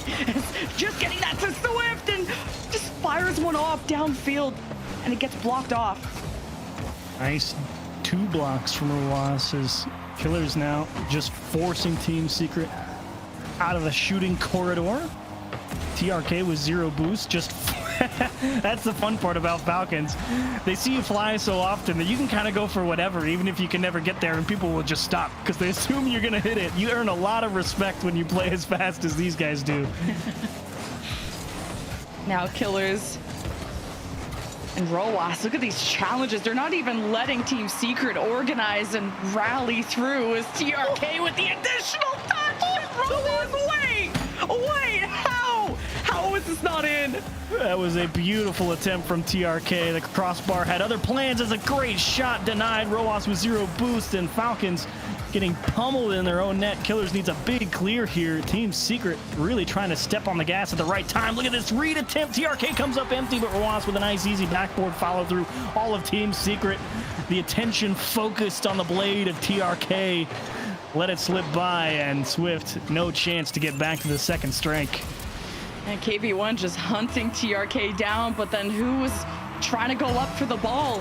Falcons are always just dribbling up there, and there needs to be someone from Team Secret ironing that down to a 1-goal advantage into the second half there for Team Falcons, and on match point with some defense missing and no block from Team Secret at this moment. Falcons really are starting to suffocate this team. Oh, and Swift knew. He's like, I gotta defend the backboard, because if I don't, they're just gonna double tap on my head. And the guy in the net is sitting there, okay, I guess I'll try and defend from the floor. And Rlcs, so good, splits the difference, top left corner. And the job gets harder for Team Secret. Just a shot on target there. You had 2 up from Team Secret. And you just don't even feel out of the woods yet. Every 50 Falcons have you dialing back towards your net, rotating back. KV1 with the clear as he looks for a demo in net, but who's on the ball? As Swift with the second touch baits out Killers, but who's up next? Team Secret not as synchronized in the moments that they need to be. Got a good opportunity here if you're Falcons. Just put pretty much everything you can think of on target. I mean, that's the easiest way to just close this one down. You got to force them to defend the net. Then you just rotate back, hit it to your corner, pick up your boosts, and say, okay, try again. That's an easy way to chip 10, 15 seconds off the clock every time you do it. Yeah. Falcons are so good at hitting the 180 too. Like, you can't even sneak one past them, even with these ground pinches, quick, lightning fast reactions out of Falcons. As TRK will even get the beat, brings it up to the air, waits for Killers to be in position. They're baiting and faking out the defense as Secret just go for every touch they can. Last minute, last chance for Team Secret to go out with a roar.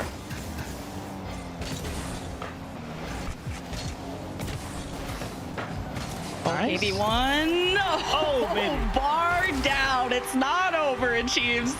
About to say, don't do it to him. You got to let him have one. Got to give him a good chance. That's a nice pass from Mata, just out and away from the defense. Killers, he was in the net. He's ready. But hey, man, that is a perfect shot. Right under the bar. Kicks down and straight in. Great piece of shooting from Team Secret to give themselves a shot here. All right, Mata, just keeps it off to the side. Gets the defenders sprinting for it, but you can't afford this clear. Every second matters for Team Secret if they hope to force another overtime, as Falcons can now try to play as risk-free as possible, depending on Roas, TRK, maybe even an insurance, as Roas look for contact on Mata, who dodges that appropriately. Killers icing in front of the net. Roas from the top rope. The double tap, and it's in! Ice cold from both Killers and Roas. Killers is like, come on, man, let me be the guy sitting middle one time so I can hit this flip reset. But it seems to always be Roas. Killers just out there breaking down the defense a little bit. Roas with the dagger. And Team Secret, unfortunately, the series will come to an end here in Game 4. They put up a good fight, but ultimately not enough. TRK won for the road. Just kidding, slapped aside by Mata. But GG's all around. Falcons looking every bit the team people thought they were here. A 3-1 victory over South America's #2 seed. Valiant effort. Roas, just such an incredible player. Almost 800 score there, but averaging pretty much like 4 to 5 shots a game, if not getting a goal almost every game. And this time, a hat trick. And just when you thought Team Falcons had to play it safe, you just send the house, you send Roas, and man, he killed them.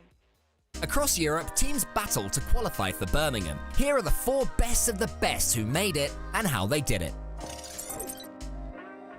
Europe's first seed and the clear overall favourites heading to Birmingham, Carmine Corp. In the off-season, KC replaced Rise with last season's world's-winning rookie Drali, and the Moroccan has gone from strength to superhuman, oh my goodness, how is this guy so insanely strong, strength. Oh my goodness, Drali! Whether he's now the best in the world is up for debate, but he's certainly in the conversation, and led Les Blue Wall to victory in the first 2 European Opens of the season. Apparently Jack thought he was onto that one, but he got taken out. Now it's Atto's turn. Pre-jumping towards Fatira, they're both pre-jumped! What a goal that is! We all assumed KC would secure the European treble. 20 seconds left. No way! GK! So they can be beaten, but with a huge gulf between them and the team in second, make no mistake, anything but Blue Wall supremacy will be seen by Farah and the lads as failure. In at #2 EU is the super team we were promised after Monkey Moon and Exotic won last year's Worlds. Team Vitality. You know, them ones what have Zen and that. Their journey to superstardom would have been much more comfortable without that pesky fellow French org getting in the way at every opportunity. Exotic pinches it downwards. Fatira, he's up to the skies by himself. Set up against Fatira. It's all Fatira. Oh my goodness. Other than Le Elephant in La Room, they've been pretty damn good. Parachute, it's chaotic. Zen to clean it up to win. 2 second places and a semi-final defeat to a peaking Dignitas prove Vitality have legs. And with all 3 players being serial LAN winners, they may well step up on the big stage. It wouldn't be the first time a Monkey Moon team has looked okayish online, and then a different beast entirely in person. Arise, Sir Apchak. England's favourite son went to America, won a major, then faded away by his own high standards. Though did keep hoovering up LAN qualifications en route because he's just that good. Now he and 2 fellow European jet-setting pals have returned home, and he's hoovered up yet another LAN spot. Oh, great bump. Apparently Jack with the dagger and this downwards quickly into the net. It all looked a bit meh at the start, with just a top 6 finish as Dig was shocked by 100% playing out of their skin. Yep. Oh, they got it! Open 2 is where they unleashed the monster within. Hero mode time for Stizzy, going up by himself, going for the double bump. It doesn't matter, he gets around. Top 6, that massive second place, then a semi-final spot to prove that that wasn't a fluke. Jack, Jorius and Stizzy will have the Birmingham semis and beyond in their sights. RGK, the qualifying story we've all been waiting for. Archie, Oli and Joyo started off with a very average top 8 finish. But the boost grabs by ninjas. Oh, Aaron touch, no! Then followed it up with an equally average top 8 in Open 2. They're going to end up with 6 points after this. There's another goal by Rezi. Going into Open 3, all hope seemed lost. until... Archie, oh, he's got a second touch. Oh, he scored it again! 20 seconds left. No way! GK! GK are far and away the most curious qualifiers coming from Europe. How will they do in Birmingham? Your guess is as good as ours. But playing with house money may be a good thing for a team with 2 out of 3 players who earned a top 6 spot in last year's Worlds when they also shouldn't have been there either. So will a huge second chance inspire GK again? Or will Carmine Corp do what everyone expects them to do and destroy the competition? Find out from March 27th.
Welcome back, everybody, to the RLCS Major 2025. We are officially halfway through the play-in stage. But you know what? Amongst all of the chaos, amongst all of the action, myself and CJ have gone and found the very best of the best, some very special guests, in the form of none other than Moxie, and life is cool. Congratulations in making it to this very stage, first and foremost. Moxie, talk to me, how have you been feeling so far about the entire show? Really happy for the moment. Like, I'm just discovering everything, of course, because it's my first RLCS LAN. But yeah, for the moment, really happy. Really excited to play, of course, on LAN. I can't wait. Like, my match is like, I think, in 2 days or something. But yeah, for the moment, so happy.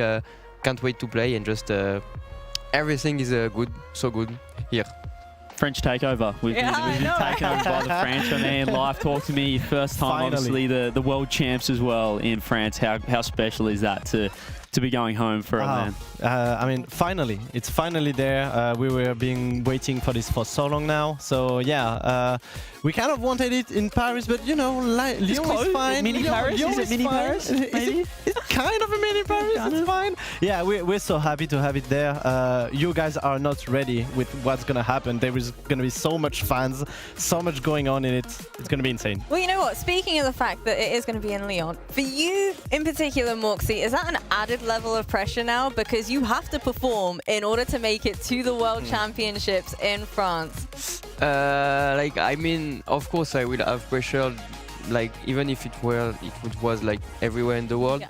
But since it's in France, I want just to be there so much to see it's gonna be an incredible LAN, and I want also to play in front of a French crowd. Yeah, it's gonna be insane. So yeah, I have to play really good. I really want to make it. But yeah, of course, I'm gonna have a lot of pressure since pretty much all the French people will be for me. I think if I succeed, of course, in the major, he's gonna have the support. I mean, you know, you are a 1v1 main as well. Is there extra pressure, you know, playing Yan, who I guess is here for 3v3 as well? Do you feel extra pressure that this is your game mode? I mean, I know that I have the 1v1 experience, because I played way more 1v1 than him, but he has the LAN experience, so I think there is a balance between both of us, and like I need to be focused, to not fall under pressure. I'm just gonna discover everything while I will be playing like a very important match. So it's not gonna be easy, but I trust myself. I know that I can play the mode properly.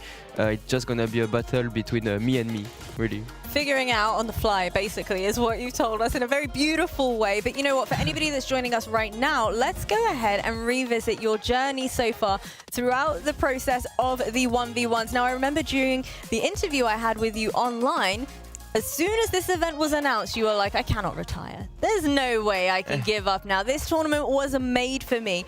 So this journey so far, was there any match in particular where you were like, oh boy, they're putting me through my paces here. I don't know if I can keep up.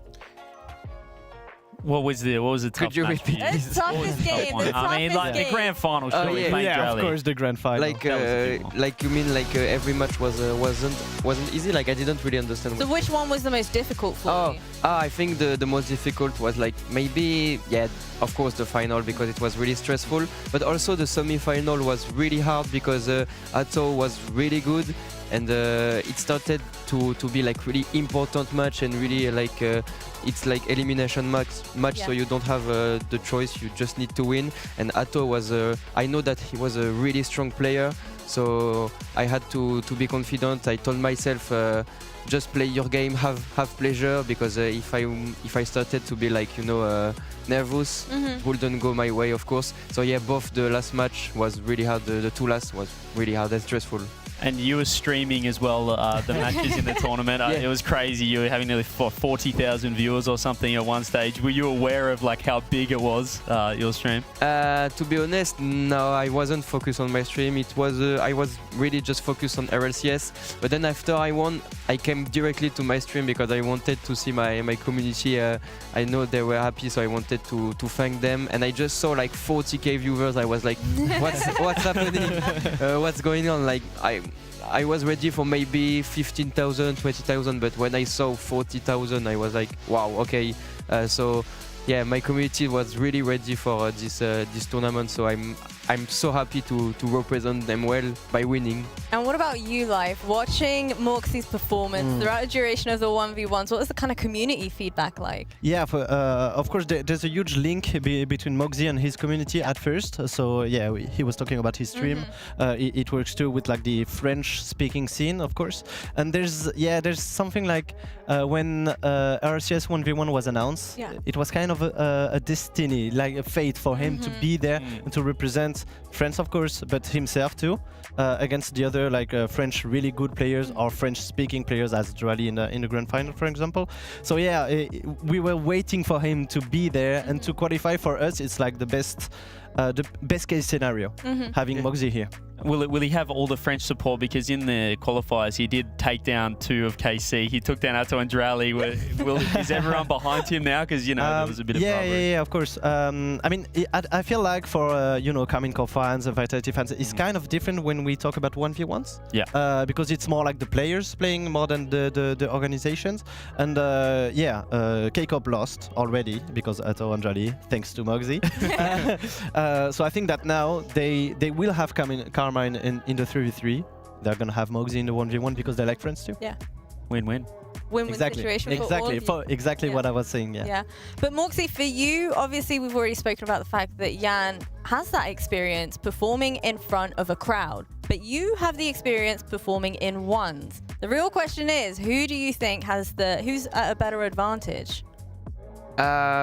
I think I'm gonna say that even if I don't have LAN experience, the in-game level is still more important.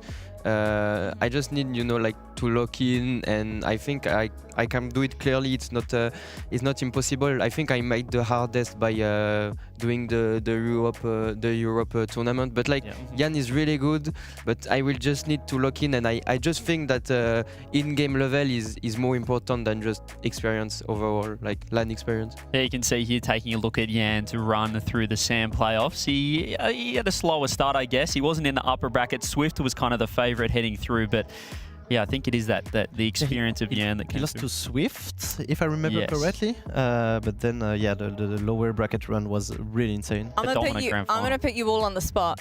Who do you think had a more difficult run in the 1v1s, Moxie or Jan? Oh, 100% Moxie. I mean, yeah, did you see how stacked that event was? Come on. Not even a question. Sam have, you know, Swift is a really good ones player as well. They've got some really talented Brazilians, but I mean, Moxie, that was insane. The game 7 against Australia. I don't know how you do it in 1v1, because at least in 3v3 you can blame your teammates if something happens, but in 1v1 it's just on you. You had all the pressure, and it was pretty crazy. So as we check out the highlights from Jan here, we know what he can do. What are you, I guess, expecting from Jan in this 1v1? I know that he's gonna be maybe aggressive. He's gonna tell himself, okay, so Moxie is probably nervous, so I'm gonna rush him. He's gonna like be maybe how to say. He's gonna just fall into my traps, and I'm ready for that. I know that he's gonna maybe play on this side, like this gameplay, and yeah, like overall he's just an aggressive player, very confident, very mechanical, so I will need to not let him play and be as confident, but that will not be easy, of course, because I have to face pressure. But I know how to play good players, like good mechanical players, because I just played like Jolly on the final. So and I think I'm used. Do you think the Moxie flick will be more powerful on land? Are we going to see some top corner shots? Is the Moxie flick going to come in? I don't want to tell my gameplay now. Let them secret. Too early. Of course, I'm gonna drop some flicks because it's just one of the essential things in 1v1. But I'm just gonna play, gonna see what's happening. I'm not gonna just do the same move over and over, because Jan will just be ready for that, and I'm just gonna lose if I do the same thing over and over. Like, yeah, so I'm just gonna do everything I can to win. But yeah, Moxie flick is coming. Well, we did some digging. You and Jan have actually already been playing against each other. Yeah. So tell us about how those games have been. I think, like, I watched the last game I did. I think I made like a best of 5 against him like a few years ago. I swept him, but like I did another best of 7 against him that I lost, but I was really tilted because I just had a series earlier against Newpo, and I was really tilted, and I didn't want to play it. I just accepted to make how to say, like, to just make games, to just play, because sometimes show matches in ones are rare. But like I was tilted and I lost. But when I was in a good day, yeah, I won. So I didn't play him a lot, but that was the only two matches I remember. I mean, last time was in 2023, no? Yeah. So it's like 2 years ago. Yeah, really long time ago. Oh. Yeah. Wow. Well, you know what, guys? We've been chit-chatting a lot about our 1v1 tournament that will be taking place on Saturday, but drumroll please, let's go ahead and reveal the next round of matchups that we have. Thoughts, feelings, concerns? CJ, I'm going to start with you. Well, I'm just kind of glancing across what Ultimate's NRG. This will be NRG playing 2 NA teams in a row. Falcon to Dignitas. I mean, Furia Vitality. That's there's some games here that look like they should be in the playoffs in the finals. So the 1-0 games look pretty stacked. 0-1. What have we got down here? Luminosity, Gen.G, Wildcard, Secret Complexity. A bit of Sam, NA Magic. I mean, Furia Vitality is probably the one that is everyone's looking for. Like, I mean, there's something between Furia and Vitality since the 2024 season, and between Zen and them. So yeah, I feel like this is kind of a classico now. Who do you have winning that? Furia, Vitality? Ooh, I think Vitality did Vitality have their measure? I'm looking back to the first major last season. I think they 4-1 them out of the playoffs. And then Furia 4-1 them in the London major. So they're trading spots back and forth. I don't know. Vitality, I think Zen was looking like one of the... I mean, Zen versus Nalpo, that was like two raid bosses going back and forth in that. So I'll pick Vitality, I think. Go on. Of course, Vitality. You invite a French guy. Vitality as well. There we have it. Well, thank you all so much for joining me for a little chit chat. I'm super excited to dive into the rest of the games, the rest of the show, and to find out whether or not these guys were correct in their predictions. So we'll catch you all very soon.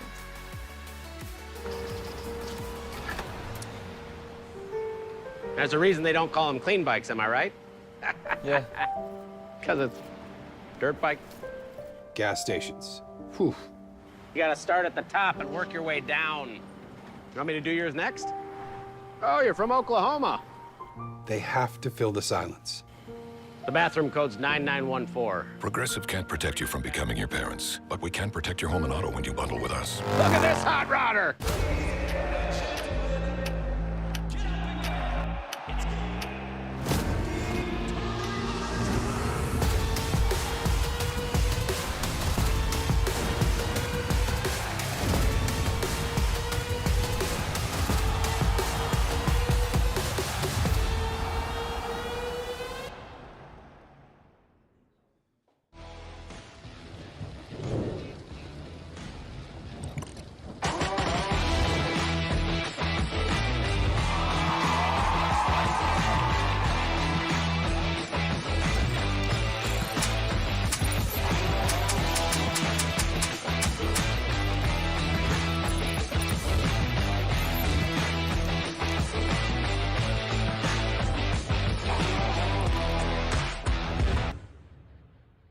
Qualifying stories have commenced all across this beautiful blue planet of ours. Let's dive in to find out who qualified from where.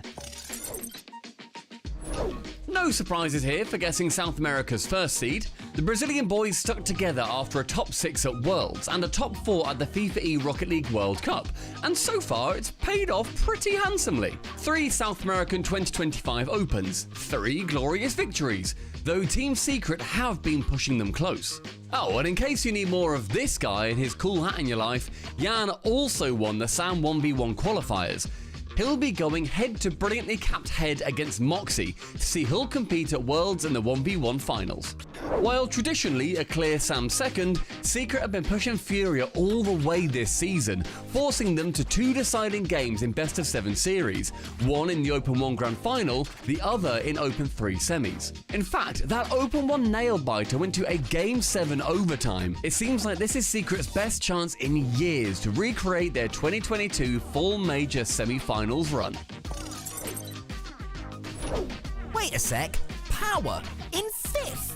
So I guess they finally overthrew Torsus. Oh, wait a second. No, we just plays for wildcard now, and yes, they still finished as number 1. After winning the last 7 OC events, including Open 1 of this season, Torsos, Fever, and Banana Head were finally felled in the semi-finals of Open 2. And they can't even find the clear. Make that 3. Laxon does it again. Not to worry though, they turned it all around in Open 3, with a swift 4-0 humbling of their opponents in the Grand Finals. You know, just in case you were starting to think this guy was finally washed. Oceania had one of the closest qualifying races in the entire world, with just 2 points separating Healthy Chiefs and Scrimsworld. But for now, we welcome Healthy Chiefs back to sunny England. Hunter, Fiber, and German import Razias all have plenty of LAN experience at this point. Will they prove the region still has depth?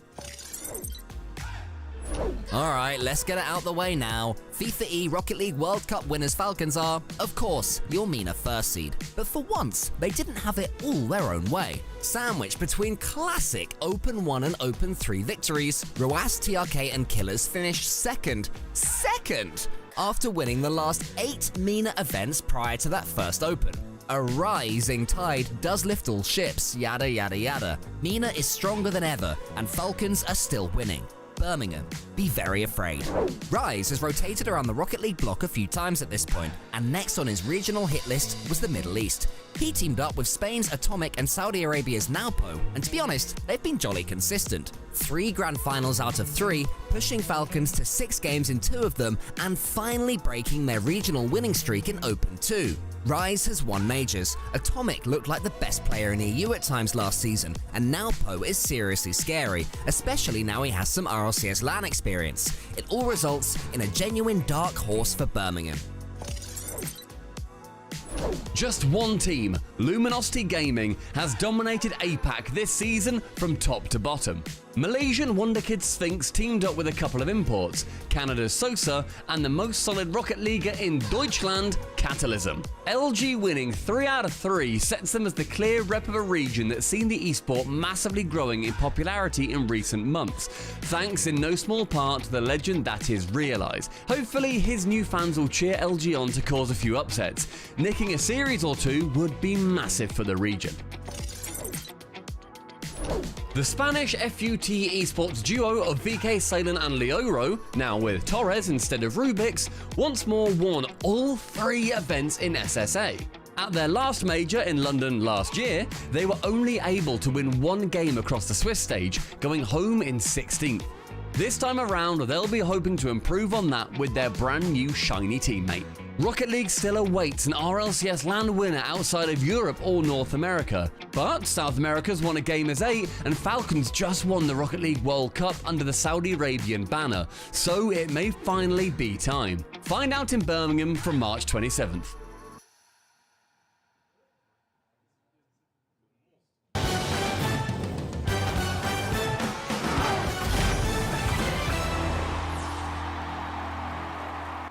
The first round of Swiss is in the books. The second round is right around the corner, folks. We've got them all lined up. New matches on the board. Teams that I walked past Vitality preparing as they found out they are the first match of round 2. And they will be in the booths momentarily here, folks. Complexity versus Dignitas, though, has been a solid way to close out round number 1 there. Or maybe to start things out. It was a good match. I mean, it was a good match. It was a good match. It really went how I expected because they've had the quality wins. Complexity, it looks like they're trying to get to that level, but they can't. Something's missing. Something even at the end of game 4, he had the race ball, I believe, had the net with like 9 seconds left. Just banged it off the crossbar like a pull shot. Something. It's just like the little moments are really just pulling Complexity back and not letting them realize their potential. And then we talk about Diaz being this 1v1 specialist. Well, the problem is when it's 3v3, you got to make those 1v1 plays so much faster. Yep. You're going to be attacked immediately. Diaz going very slow on those plays makes him not as effective just yet. So I think they're still trying to figure it out. It was only round 1 of Swiss. It was a close match. I think they're still in a good spot to be a top 8, but they got to figure it out quick.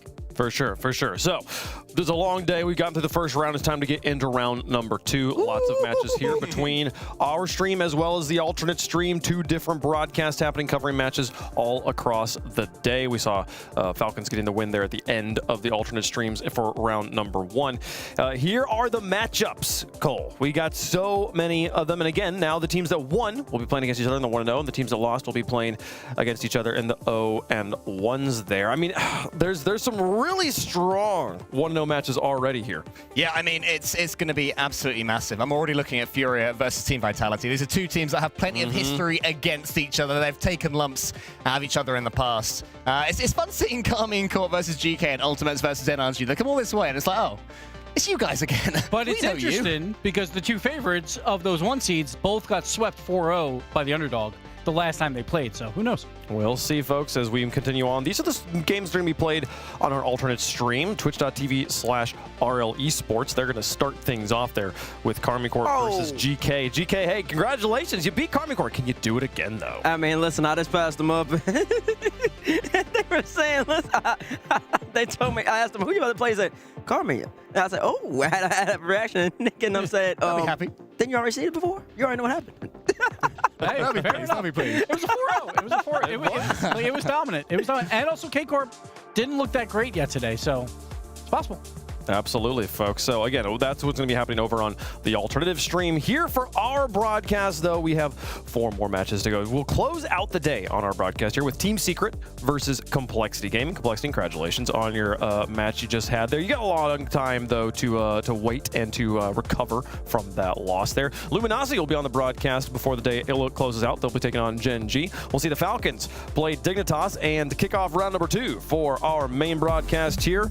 Vitality versus Furia. What a battle. The yellow on the board here. And you guys talked about it. These guys have gone back and forth. The head-to-head record, 2 and 3 across major events. They played once at the Esports World Cup. Vitality took it there. And then they played twice in London and twice in Copenhagen, alternating 1-1, 1-1 in both of those. It's interesting because they had a lot of beef with the former Vitality team. Furia versus Vitality. They did not like each other. As soon as one wins, they would pop off. I don't know if it's the same anymore because it's a different Vitality. There's no Rado doing the L dance anymore. So we'll see how that all plays out. But Furia, they look great. They're the #1 offense throughout this tournament so far. They're scoring more than 4.5 goals per game. And a lot of that is because even when they're up with 5 seconds left, they're like, no, we'll put 2 more in. Yeah, we don't that's care. what it did. We just want to score. We want to keep this going. And this is what Furia does. Their offense is lights out when they go up against a team that is lesser of them. The problem is when they get punched in the mouth a little bit, where they have to play a little bit defense is when they usually fall apart. They certainly don't mind getting under their opponent's skin, though. I mean, I'm looking at this guy right now, Jafinho, and if Furia are scoring goals against Team Vitality, then this new Vitality roster will be slightly annoyed at him, give it, a minute or a game or two. So I don't think they'll be too afraid to let themselves be known, have their presence out there. And there's already been, T-Bait, some animosity with Vitality earlier on in their matchup against Twisted Minds. So will that carry through to Furia? I mean, if you're going off of strength of schedule so far, Vitality, they just went through the barn burner going up against that Twisted Minds squad. Then had to enter Super Saiyan mode to get the job done over Nubo and them boys on TM. So Furia, they will absolutely whoop Chiefs. They made it look easy. Vitality, it should be coming in nice and warm. And of the 2 teams, they're the more recent one that just played. And that's the benefit of when you're playing a tough matchup. If you do come out on top, it feels like it's such a good warm-up going into your round 2 matchup compared to the Furia matchup where they didn't have to try as hard, it feels like. So Zen completely popped off. He was a one-man carry, literally. And I feel like Monkey Moon and Exotic, they are going to have to do a little bit more throughout this match.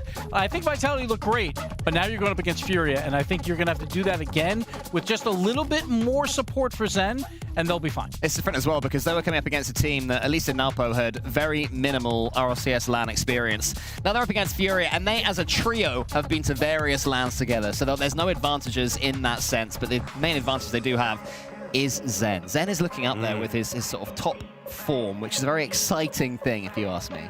It's a very exciting thing. And also, I just want to make a comment. Wave, you and me laughed at it when Casio smacked them. Zen did not look like he appreciated that. Slow-mo. But listen, back to the players, or back to what they bring to the field. Exotic, you know what he can do. And then Monkey Moon, I mean, 2-time world champion, 3-time world champion, grand finalist. You know the resume. And he's filling in the gaps. He's still holding it down. And as long as they keep letting Zen be comfortable. And we talked about the previous matchups between the 2 squads, but Fury has never played this Vitality squad. Nope. This Vitality squad with a whole, actually, well, I was going to say with a whole bunch of world champions. They have world champions already. Well, they've had the most recent world champions. They never played this iteration, and that might just be the difference. Chat, let us know who you think is going to win in this exciting matchup. And the progressive fan vote there, hashtag FUR, hashtag VIT. But the question for me in this matchup, Gibbs, is what we just saw, a instant classic of a match between Twisted Minds and Vitality. Mostly between Zen and Nalpo. There's no Nalpo on the pitch anymore. But there's a Yan. There's a Yan, though. There's a plan. And if he's got space, he can do the same thing. We've seen this so many times before. This is the reason why Fury is on that global map of being a top 4 contender, is because of what Yan does when he goes to LAN events. It just comes down to they're also going to need more help. Like, you can't do it alone if you're Yan, because we just saw with Twisted Minds, it was like Nubo was playing fantastic, but it did not matter. So you're going up against the world champs, 2/3 world champs, and Zen, who right now put on the best performance of the day so far. So it's a tall order. Cole, do you think that the match Vitality just played, where they had to deal with and got pressured so heavily by a single player with uncontested airspace like that, is going to make Yan's life more difficult? They're going to come in with the game plan of, hey, we didn't shut down Nalpo.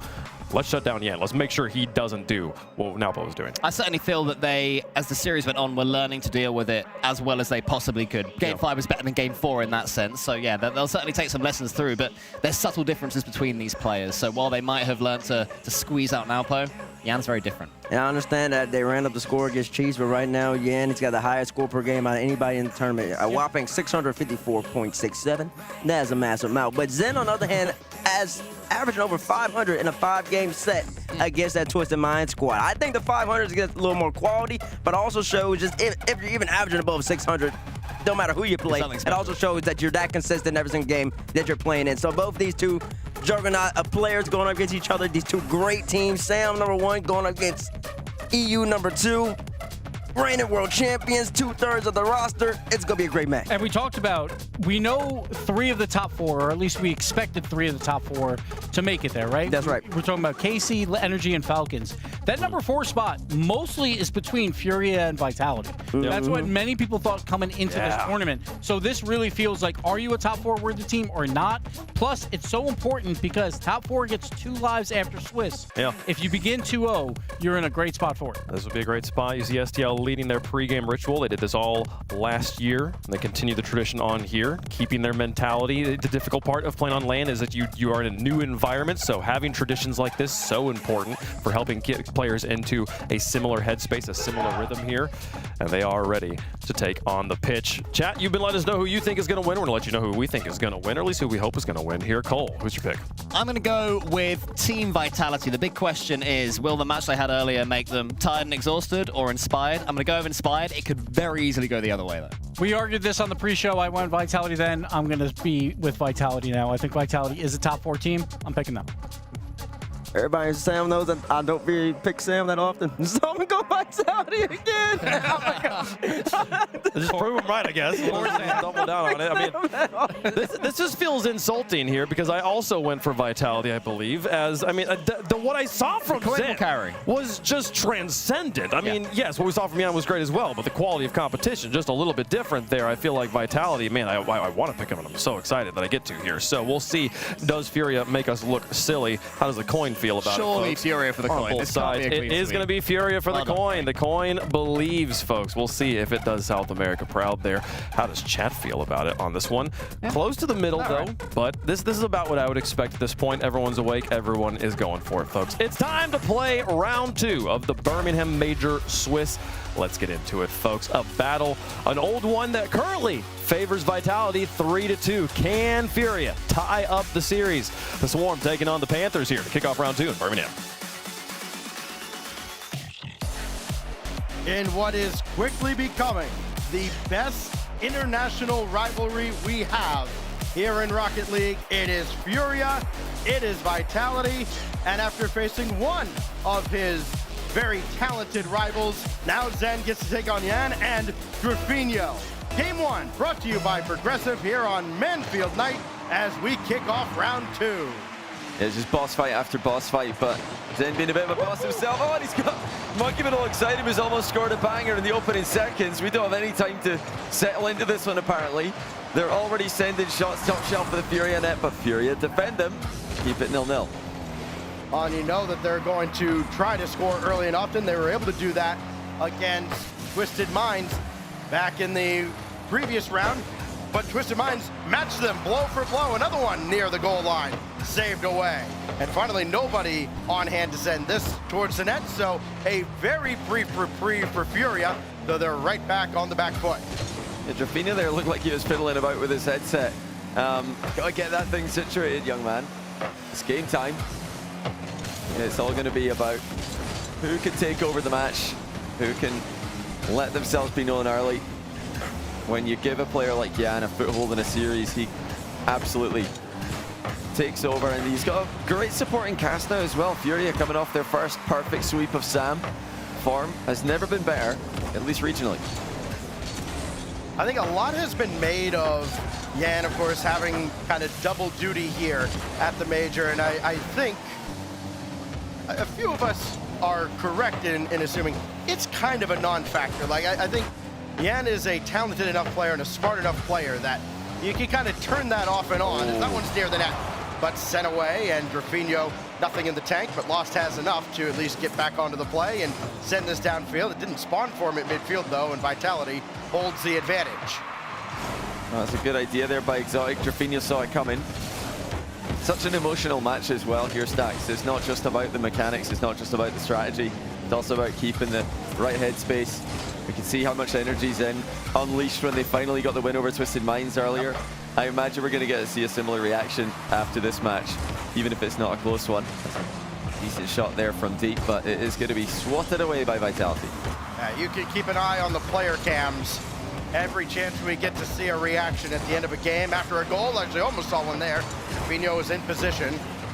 There will be some jawing back and forth for sure. We'll see who gets the last laugh. Looking for somebody to get the first blow here as Lost will roll this one away. And Zen there to meet him, but he's able to get by. And that just forms as a back pass over to Monkey Moon.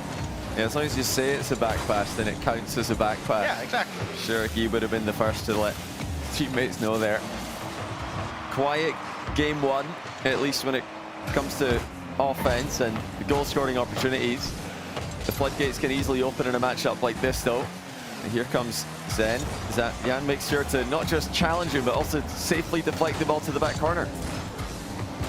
You look at all the very gifted solo players we have in the scene. Of course, Jan, one of them, Nobo, one of that we saw in the first round against Vitality, and they all kind of have their own personality, their own different play styles, and when they're so prominent as those two are, I imagine it's kind of a shock to the system here for Vitality. You got to prepare for one and then immediately get thrust into the other. Shot here from a tough angle, and it is the man of the hour, Zen, who gets the opener for Vitality. It looks like Drafinho wasn't expecting a direct shot there. Jan was playing for the ball. He tried to 50 it, but he's missed it or just been beaten to it. So Drafinho, while looking for small boost pads, wasn't prepared for the incoming shot. 1-0 Vitality. Well, Jan wins the race to the midfield boost, sets up Drafinho and Exotic there for the save. And so one good turn does not yield to another, and Exotic will have that over to the side for Zen. Just throw it downfield and force Furia to burn as much boost as possible and not let them get a clean counterattack. Myself in about 50s today. That one was deflected safely to the corner by Furia, but Vitality have just set up at the edge of the box. They don't look like they're interested in giving Furia any space in the midfield. Lateral movement of the ball by Vitality. Eventually they're going to strike one on target, though. Here it comes. It's forced wide by Lost. Really not a lot of boost available for Furia lineup, but Jan has some. He's got plenty, and he's down to the 1v3 aerial play. 1-1. With all apologies to the other four players in this match, this really does boil down to the showcase of Zen and Jan, and both now have a goal to tie things up in the final minute. Just a burst of speed there from Jan. He's been unstoppable today. You know, this is a different level of opposition for him to go up against, and nothing he hasn't seen before.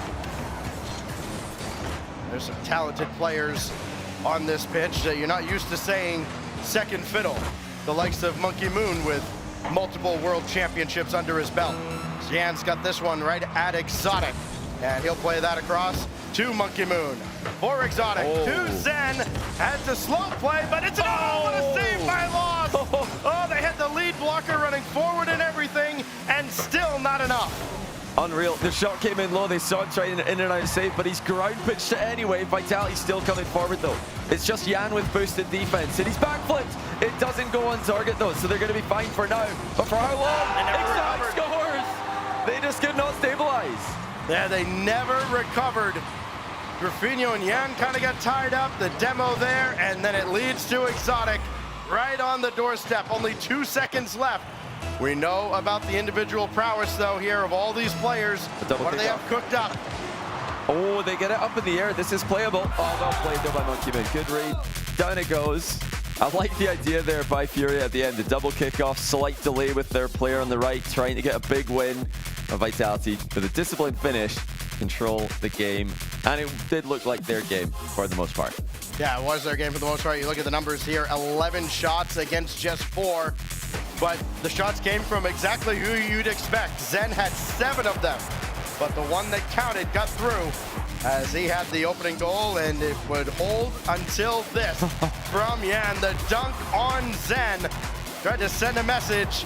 The message was not well received. The game winner from Exotic with just 2 seconds left, and that's exactly why they pick up exactly these two players, Monkey Moon and Exotic, making such a big difference alongside Zen. I mean, what a powerhouse Vitality has become. It's amazing that even in the modern day, where we know that you need 3 world-class players to win these days, you can't get carried in the modern era, but we're still seeing those players take it to the next level and show that even at pro play, you can stand out. Zen, Yan, Naupo earlier on today. I'm sure there's going to be more players joining that conversation as well throughout the weekend. But it just is amazing to watch these two go up against each other. We've seen these two teams play so many times. They're always so evenly matched. And once again, game 1 separated only by a goal with 2 seconds left. Yeah, on a very uncommon miscue defensively and more pressure created by Vitality. That goes off the corner, and we kind of call game 2 the adjustment game. Like, okay, who has kind of the ability to adjust to their opponent the best? Because again, you saw all that early pressure out of Vitality in game 1, and Fury didn't have much of an answer for it. They finally got out, but they were still playing from the back foot. Now you get a reset, you know what you're up against, and they have handled that very well. Got that one into a scoring position, but easily swept away. Well, when we combine the second half of the Vitality performance against Twisted Minds with now what we're seeing from Vitality against Furia so far, far less double commits, far less miscommunication, and less overextending when compared to the start of their series against Twisted Minds. So it seems like they, on the day so far, have been making those small kinks, or editing those small aspects of the game, ironing out those small kinks that they had. And so this is a bit tricky for Furia. Great defense still by Yan. Make sure that the ball stayed away from Dane.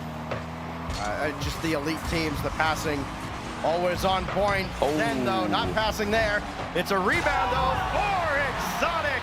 And the lead again early for Vitality. Guys, listen, if anybody's got a boost pad, Furia will probably buy it from you right now for a decent amount. They cannot find a boost pad anywhere they go. Completely starved, and even worse, no momentum either. Vitality are really putting the pressure on them, looking to run away with the series. Outlet to Zen, that'll fall to Monkey Moon, and a bit of a decoy play there with the side flip. Exotic now to Monkey Moon, and Vitality maybe content to play more of a possession-oriented game and try to keep Furia off balance. Good luck against this squad. Monkey Moon got it off the crossbar with the save.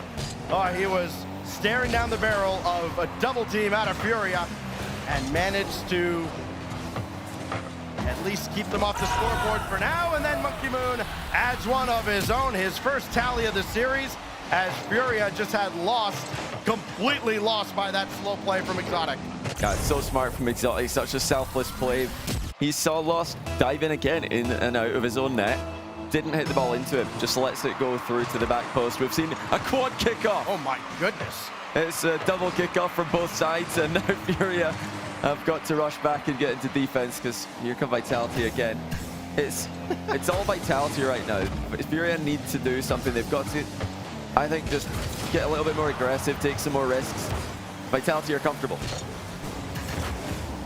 Race to the ball won by Yan there. The 2-goal lead now for Vitality. One of the bigger leads that we've seen in either of the matches I've seen here today. Then adds another, and Vitality holds all the momentum. Well, this is making Vitality, and also by proxy Twisted Minds, look a whole lot better to do this to Furia, who have, outside of one big aerial play from Yan, had nothing for them. They have not created anything of note offensively. And that's nearly 7.5 minutes of gameplay in this match. Vitality are just, they're strangling them. They can't get out of their own half. The shots, what, 11-4 in game 1, and the hits just keep on coming. Monkey Moon continues the free play sesh with another of his own. Look at Zen's center ball. Once again, lost trying for the in and out save, can't make contact. It's 4-0. If Furia could call a timeout in this format, I'm sure they would, but we do not have those until the playoffs. One thing that you've always got to tell yourself in Rocket League, though, is if there's more than half the game to go, it's winnable. Yep. They've scored 4 in half. There you go. Let's go 4 in the second half. Furia get 1. So they're, well, quarter of the way there. Can they get more? Yeah, whatever your opponent does to you in the first 230, no reason you can't do the same. So they got one back. But again, not many shots at all. They have to find a way to just keep Vitality out of their offensive end. It is just continuous pressure to the back wall. Maybe you get a counterattack or two and you can at least keep them honest, but now this ends up in their net as well. Exotic strikes from the side off a challenge, and nothing has gone Furia's way. You know, I can't really blame Lost as much as you usually would here for trying to go for the outplay there, because they are down by 3. But that's a risky run if you go in field against a challenging opponent. If you don't get the ball past them, it's going to be a bad 50-50 for you and your team. And it's gone straight in the net this time. Oh, Exotic again, slow play with the defender going for the inside-out save. It's well defended on the backboard. At least gives Furia just a little bit of hope here inside 2 minutes. Physical play coming out and just not helpful for Furia at all. That one goes out laterally. Here comes Jan, and he's got one back again. Back to a 3-goal deficit. Well, you know, it's still playable. They've got a long way to go, and they're getting more looks. That's a really smart 50-50 by Drafinho. Just let Zen win that one, because even if he does get it to go his way initially, the wall's going to help out and center the ball again. 1 minute and 44 left. Furia again with the double kickoff. They don't seem to have enough boost at any time, do they? They're always scrambling. Maybe if they send somebody for boost off the kickoff, they might have a little more. 2 heads, not always better than 1 in this case. Zen to the back wall, and Drafinho's just going to pop that away. He's got Jan downfield. Unfortunately for him, Monkey Moon is able to intercept. And Drafinho now back the other way. Still 1:20, and still plenty of time for some quick hitters, but they can't afford to spend a lot of time on this half of the field. So Drafinho, indirect out, and Monkey Moon has that one just past Jan, and more time milking away off the clock. It's just a disciplined second half of the game from Vitality. That's the hard part about making 4-goal comebacks in pro play. This is not ranked. They aren't just going to leave openings. They're keeping players back, they're recovering quickly, and they're forcing Furia to be the team taking risks. That being said, they almost had a chance there. It's a valiant effort from behind from Furia. Now time really is getting away from them. You wonder if there's maybe the game within the game, right? Where this was such a big deficit and a tough hill to climb with these extra kickoffs that they've gotten. If maybe they're trying to set up Vitality, condition them for a couple different kickoff approaches, and maybe try to gain an edge that way. This one has become a lost cause. Off the post and followed up by Exotic. He had 6 now for Vitality, and that is the dagger in game 2. Yeah, Monkey Moon bumps Lost out the way. Exotic's also threatening Jan in that position. It's just too easy for Vitality once they added the physical plays to this game. Furia have not had any ability to defend, at least not compared to the first game, which was close start to finish. It's Furia with it all to do. They're going to need to reverse sweep Vitality if they want to advance through Swiss with no losses on their record. So this is a statement win from Vitality. Not just shutting down their rivals Furia, but just letting everybody else in the tournament know that they are here to win this thing. Yeah, if anybody was sensing any signs of weakness at all after, going the distance with Twisted Minds, I mean, first of all, not really a sign of weakness to be found there, but to each their own. That has been swatted out of the air with authority. A dominant win in game 2 from Vitality, and for all the criticisms of the past where, okay, it really only comes from teammates, that all they do is play defense. They haven't had to play a lot of defense here. Their defense has been an overwhelming, smothering offense. What, Vitality? Yeah. Defense. Well, they haven't had to play a lot. I'll need to ask T-Bits about that one. I'm not sure.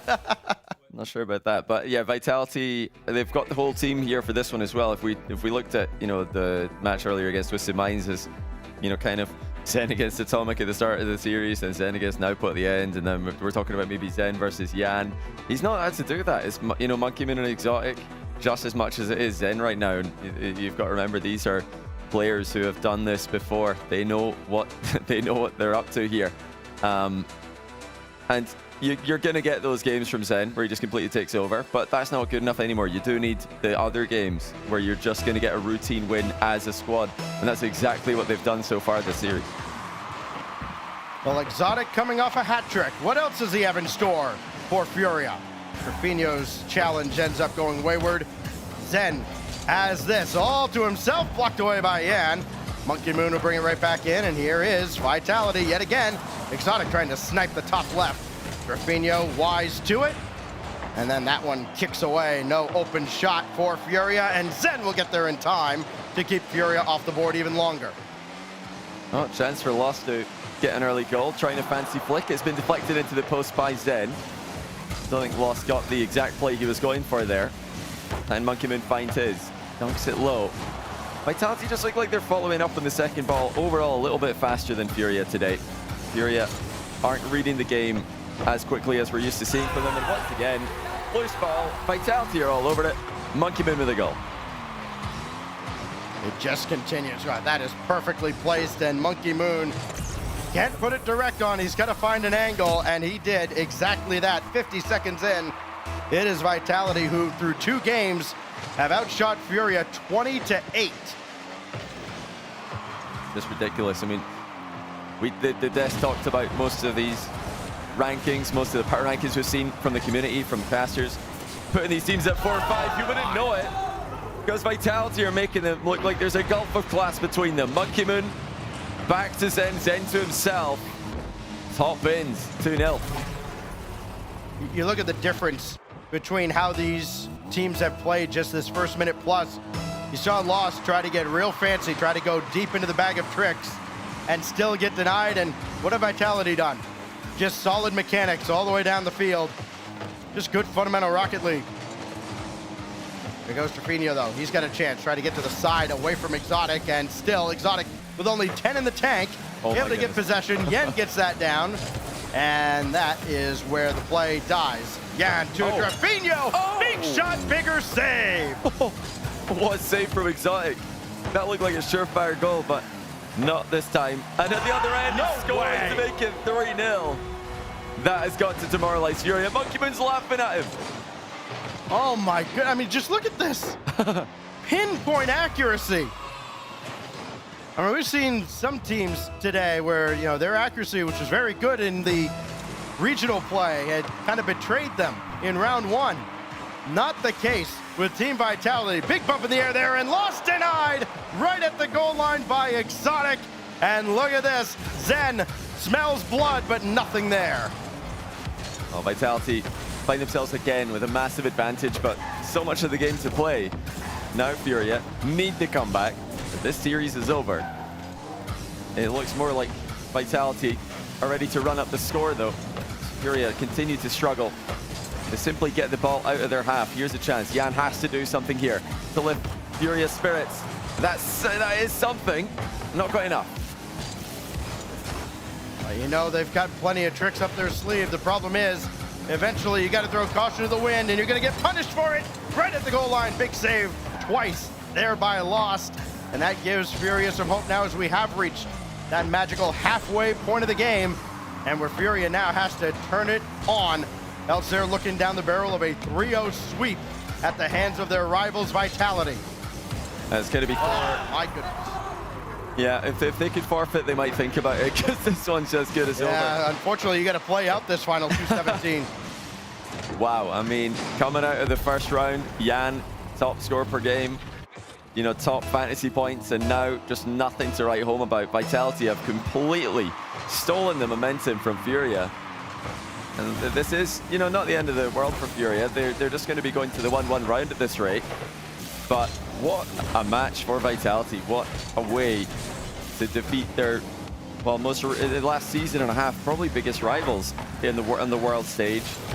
And you've got to remember, though, this is the first time this Vitality roster has played this version of Furia. So while Zen, with the previous iteration of Vitality, had a pretty even matchup, Monkey Moon and Exotic aren't having the same problems. That's going to be 5. Oh, Exotic with the goal secure. I'm not sure he knew much about that one, but it's too easy for them at this point. Furia have got nothing for them. Officially. Oh, you did steal it. Officially, like, Exotic, what are you doing? unofficially and for no reasons whatsoever. Good job, Exotic. 5-0 for Team Vitality. And, you know, you talk about, yes, it is this iteration's first matchup with Furia. But you look at what Vitality did. Okay, they keep Zen, and then you're adding 2/3 of your world champions. Yeah. And the World Championship MVP on top of that. You get a 2-time champion to boot. I mean, you've got as loaded a roster on paper as you could possibly have at this point in the game. Oh my goodness. Zen just picking them apart, and they just look dead inside over on the left side of your screen. This is just downright disrespectful at this point. Zen, top bin split, just casual.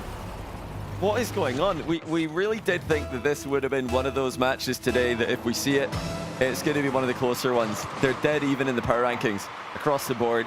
You know, some people put in Vitality at 4, some people put in Furia at 4. I think I put Furia at 4, Vitality at 5. I thought they'd be close. That's why, you know, the main thing I'm thinking. But it's been anything but. Vitality have played pretty much the perfect series. They've had flashes of brilliance from Zen. They've had almost 0 mistakes as a unit. The one goal that they conceded was a Yan masterclass, which is fine. That's going to happen. But this is exactly what Vitality fans want to see. They want to see an organized Vitality with still, you know, all the Zen flair that you're used to seeing. They went for the pre-jump pass play down the field. Just, again, that's the level of confidence and well-deserved for Team Vitality. Again, just what more can you say? You run out of superlatives at a certain point to describe just how brilliant this has been. And now, oh my gosh, he almost added another. You mentioned it earlier, Johnny. You know, Furia's fantasy output with all the gaudy stats from guys like Lost and Drafinho and Yan. Yeah, that's great. Furia's fantasy has met Vitality's reality, and it is a shocking return to earth as Team Vitality utterly dominate Furia with a 3-0 sweep.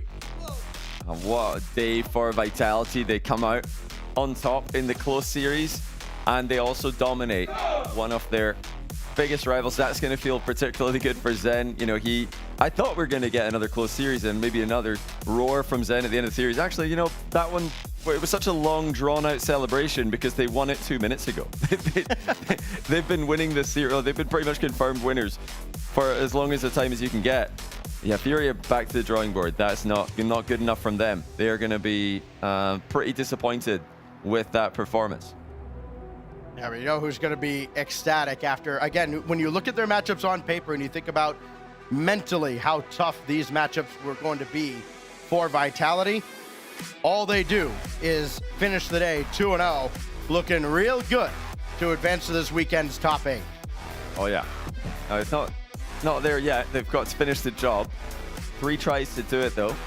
And if they could just do more of that, more of what we've seen today from Vitality, then they can definitely go all the way. We knew they were contenders. They're obviously contenders. You look at the lineup, you know they're contenders for any event they play in. But recently online, they have not looked like themselves. And Monkey Moon does have a thing about starting seasons slowly. We thought maybe that's going to happen again.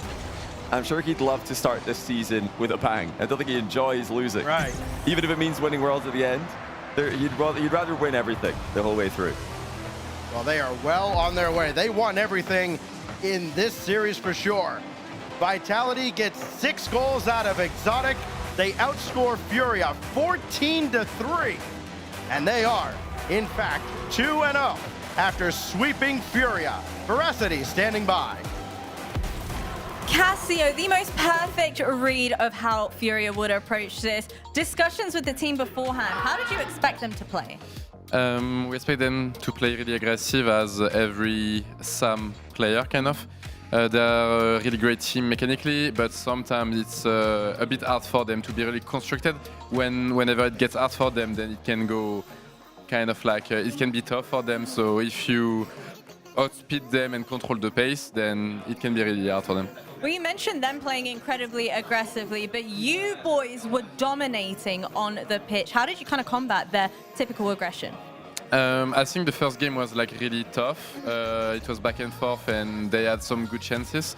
I think the mentality side and the confidence of winning first game, being able like to control the midfield. There was something after game 1 that we really tried to do more and like be really fast in the air to make sure to cut them. So I think it worked quite well, and then the players started popping. Like mechanically in GG, they would just like every touch was great, everything that we wanted, it was working on. So it was a night and day difference, especially in comparison to that Twisted Minds match. So I have to ask you the discussions behind the scenes with the team, because that Twisted Minds game was a lot closer than the performance we've seen so far.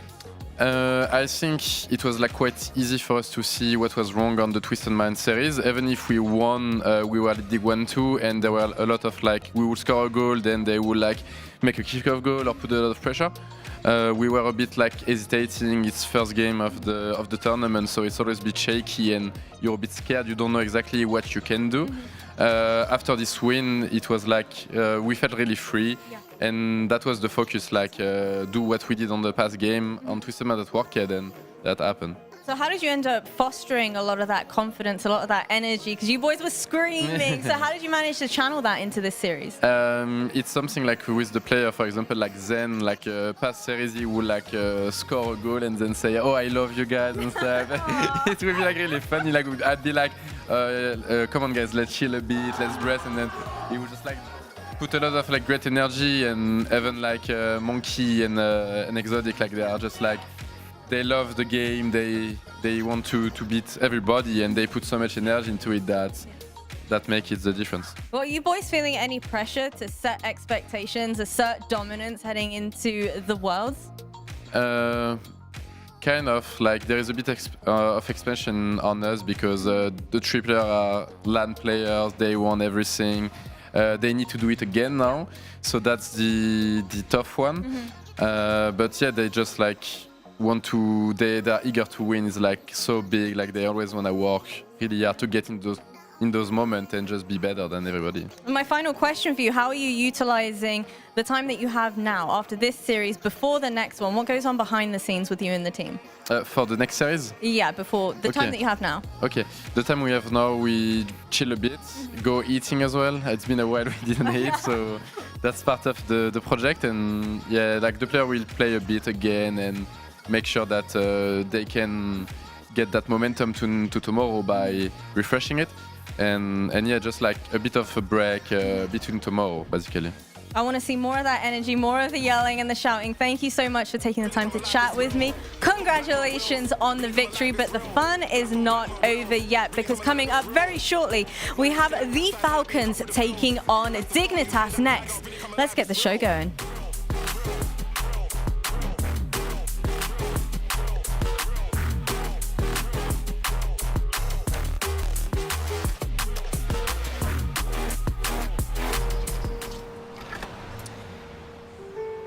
There's a reason they don't call them clean bikes, am I right? Yeah. Because it's dirt bike. Gas stations. Whew. You gotta start at the top and work your way down. You want me to do yours next? Oh, you're from Oklahoma. They have to fill the silence. The bathroom code's 9914. Progressive can't protect you from becoming your parents, but we can protect your home and auto when you bundle with us. Look at this hot rodder!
explore.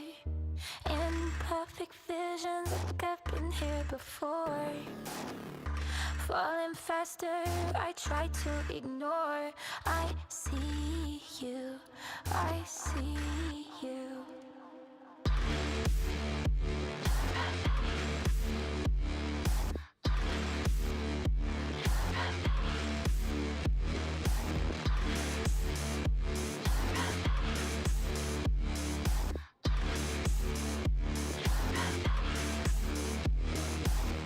I'll let you drag me to hell if you hold my hand.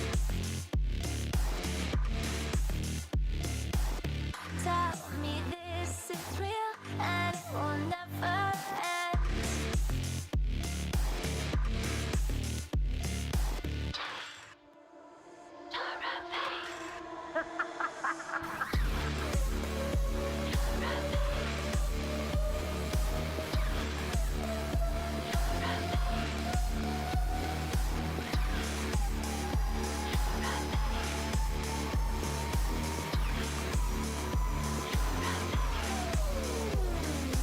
This is not what I came here to find.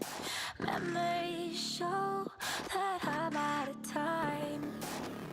See a shadow, don't know if it's mine, but I see you, I see you, I see you, I see you.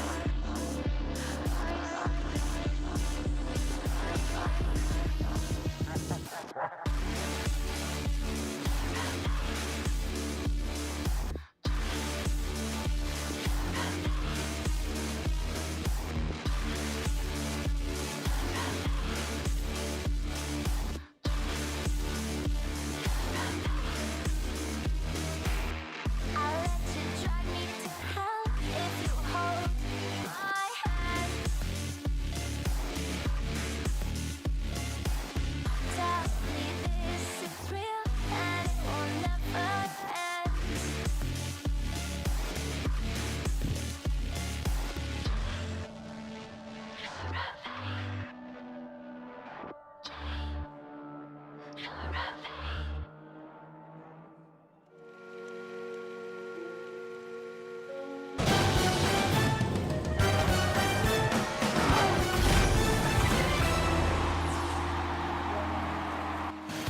All right, first round down for round number 2, and we thought it was going to be close. We thought it was going to be a great match. It was great for Vitality fans. It's so funny. He's such a funny guy. That's why you get paid to do what you do. I mean, See, now you're laying it on so thick that I feel like you're making fun of me. No, what? No, okay. I was just trying to build on it there, but So yeah, what a match. The beginning of the day and the beginning of this whole major conversation was, who are the top 4 teams in the world, right? Yep. And everyone was like, is Furia there yet? They play in Sam. They swept Sam. But are they good enough to battle against a team with 2 world champions on it? Vitality's looked a little slow online. Well, I think we just got the answer, at least in round 1 here of Furia versus Vitality. Furia has not woken up yet. Vitality looks like they're firing across the board. I mean, Johnny, does this match change your opinion of Furia?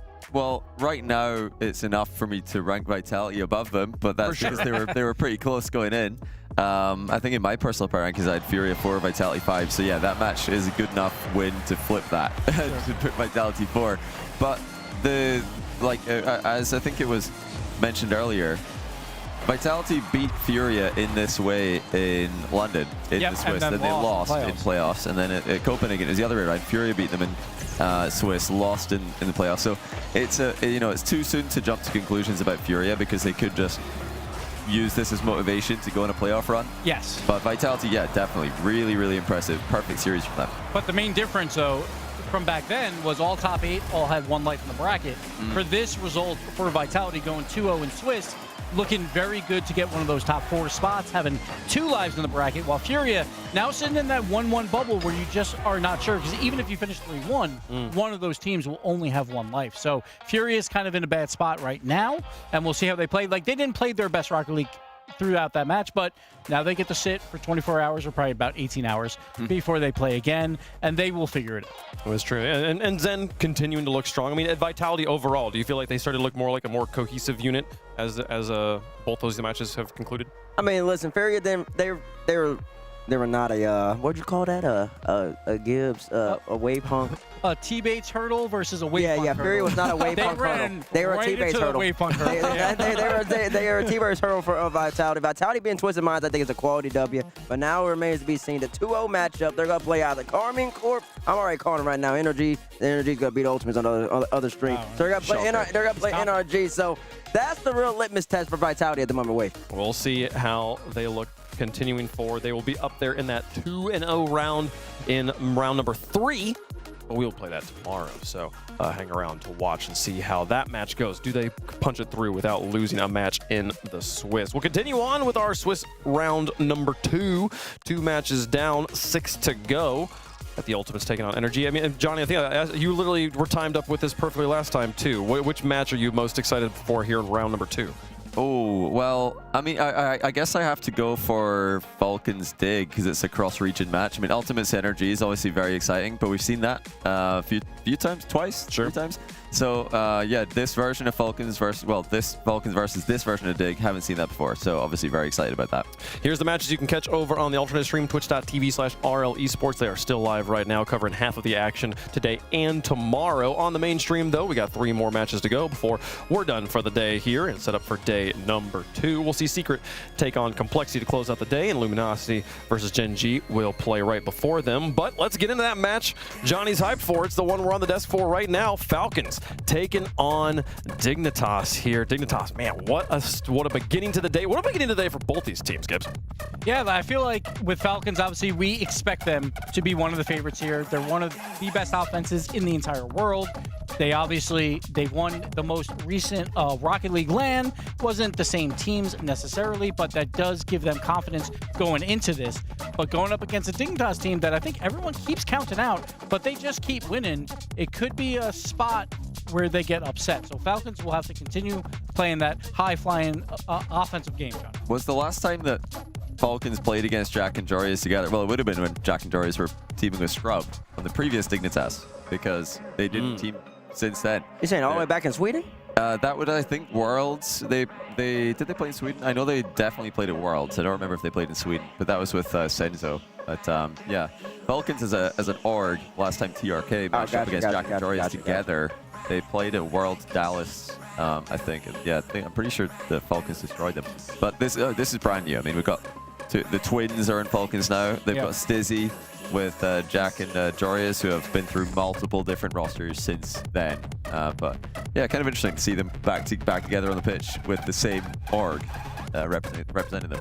Yeah, the organization that you got me right there. Yeah, Falcons versus Dig. I mean, man, everything really comes back right back together. But no Ahmed this time, no Ocala this time, no Scrub this time. You already mentioned the different names. And Dignitas, they went up against a Complexity roster that, as I talked to it, Stacks on the desk about, Complexity hadn't beaten nobody, and they still haven't beaten anybody. Dignitas, on the other hand, they've beaten that Vitality squad that looking really good right now. So you can't just go out here and say Dig don't have a chance against this Falcons team. And saying that, though, they are punching up Falcons. They should be the favorite in this matchup. They are the favorite in this matchup. And the question is, what can the 3 boys from Dig right there can do with Coach VP on the helm? And this is just a great test again for them. We talk about it where they had these easy group stages, but then they show up against a Vitality to get those points, to get here.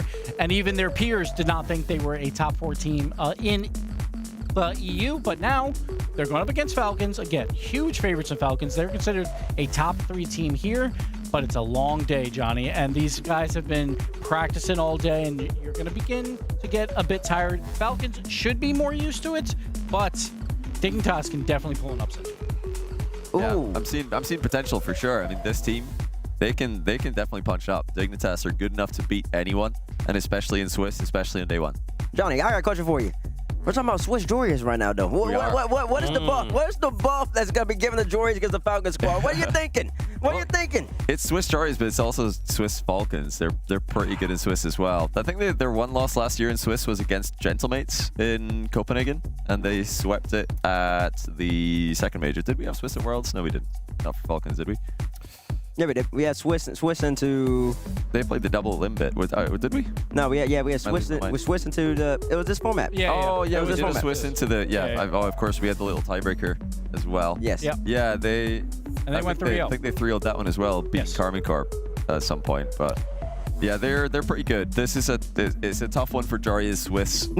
Joria's record. The legend of Joria's Swiss. He might be in trouble. I feel like just not making mistakes here against Falcons is going to be like the measure of success. Yeah, it's tough because Dig versus Complexity last series, like Dig only averaged 2 goals per game. You're going to have to average higher than that versus Falcons.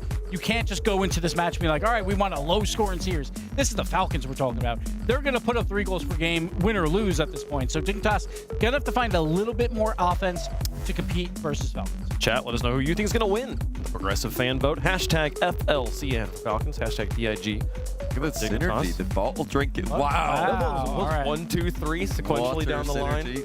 Jack messed it up. He had to go for a second sip. No. He was bringing the book in. He's always hydrated, so, you know. Got to make sure he's ready there. Who do we think is going to win here? The Rocket League Championship Series, Round 2, Swiss and Birmingham. We'll make our picks. Johnny, who you got? I've got Falcons. It's hard to pick against them at this stage of the competition, especially. They just are so good at dominating Swiss. And yeah, since Copenhagen last year, they've apparently not lost. Didn't even think about that coming in, but yeah, Falcons. You probably have the number 1 and number 2 fans of Falcons right here on the desk anyway, so I'm going to go Falcons as well.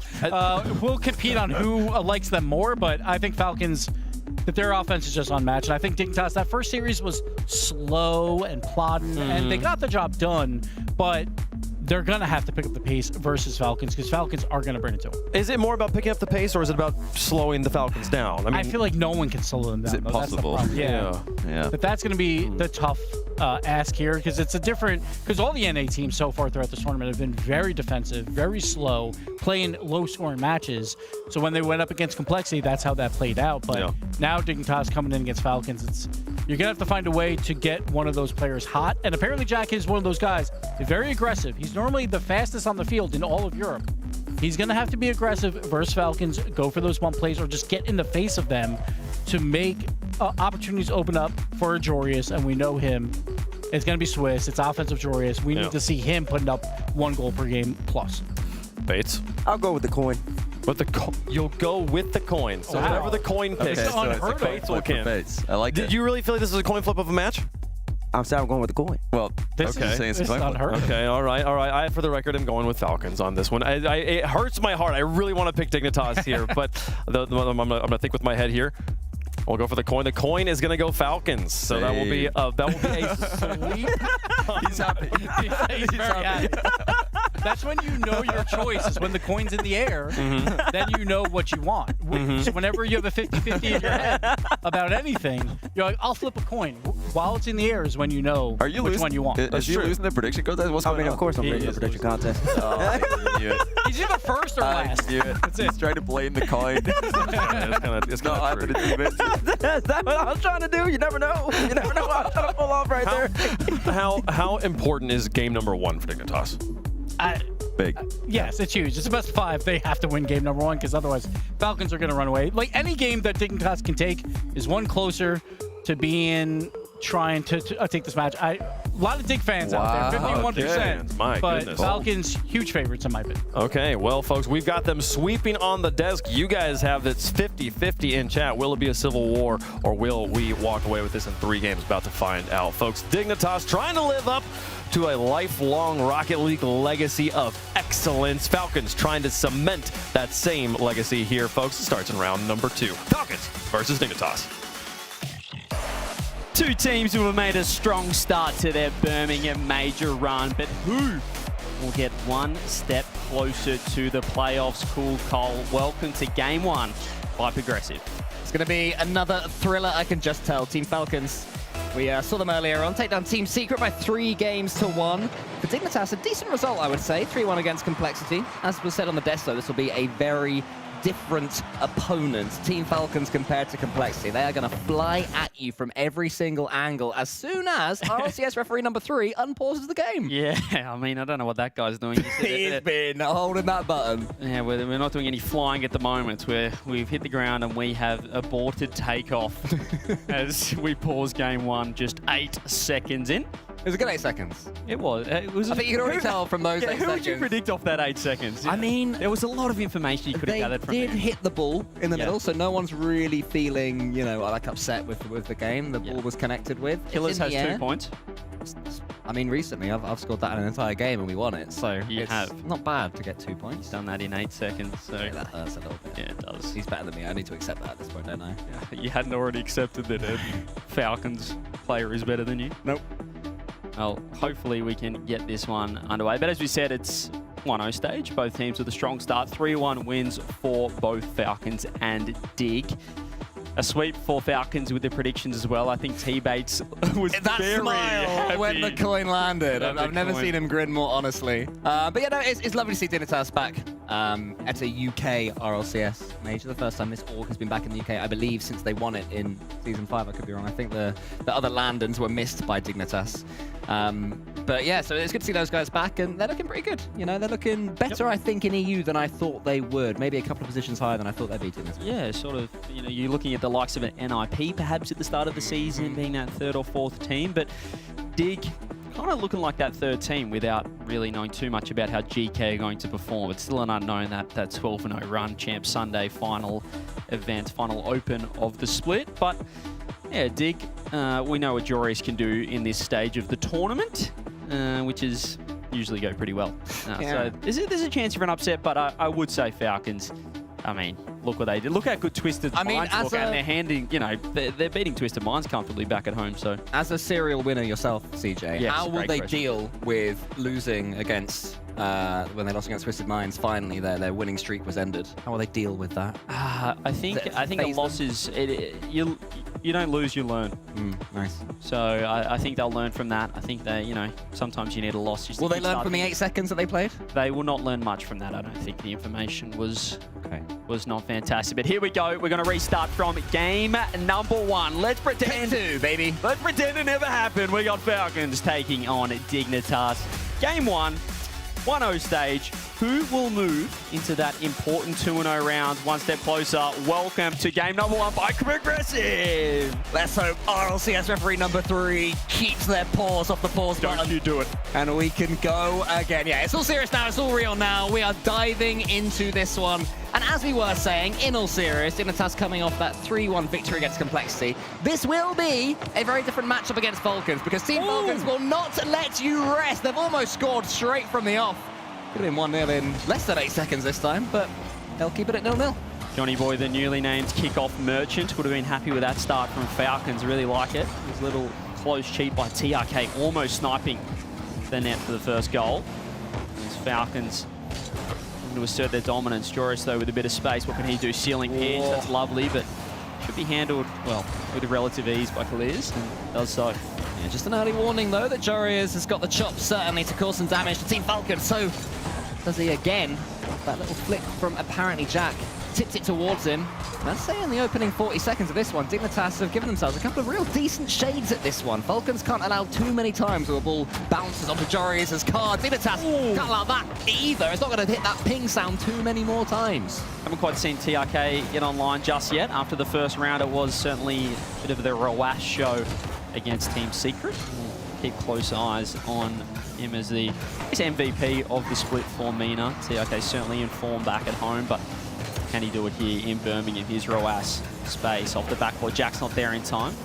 Joris looks to clean up, and doing a bit of a tidy start so far from both sides. That's a beautiful redirect from Stizzy. He's online.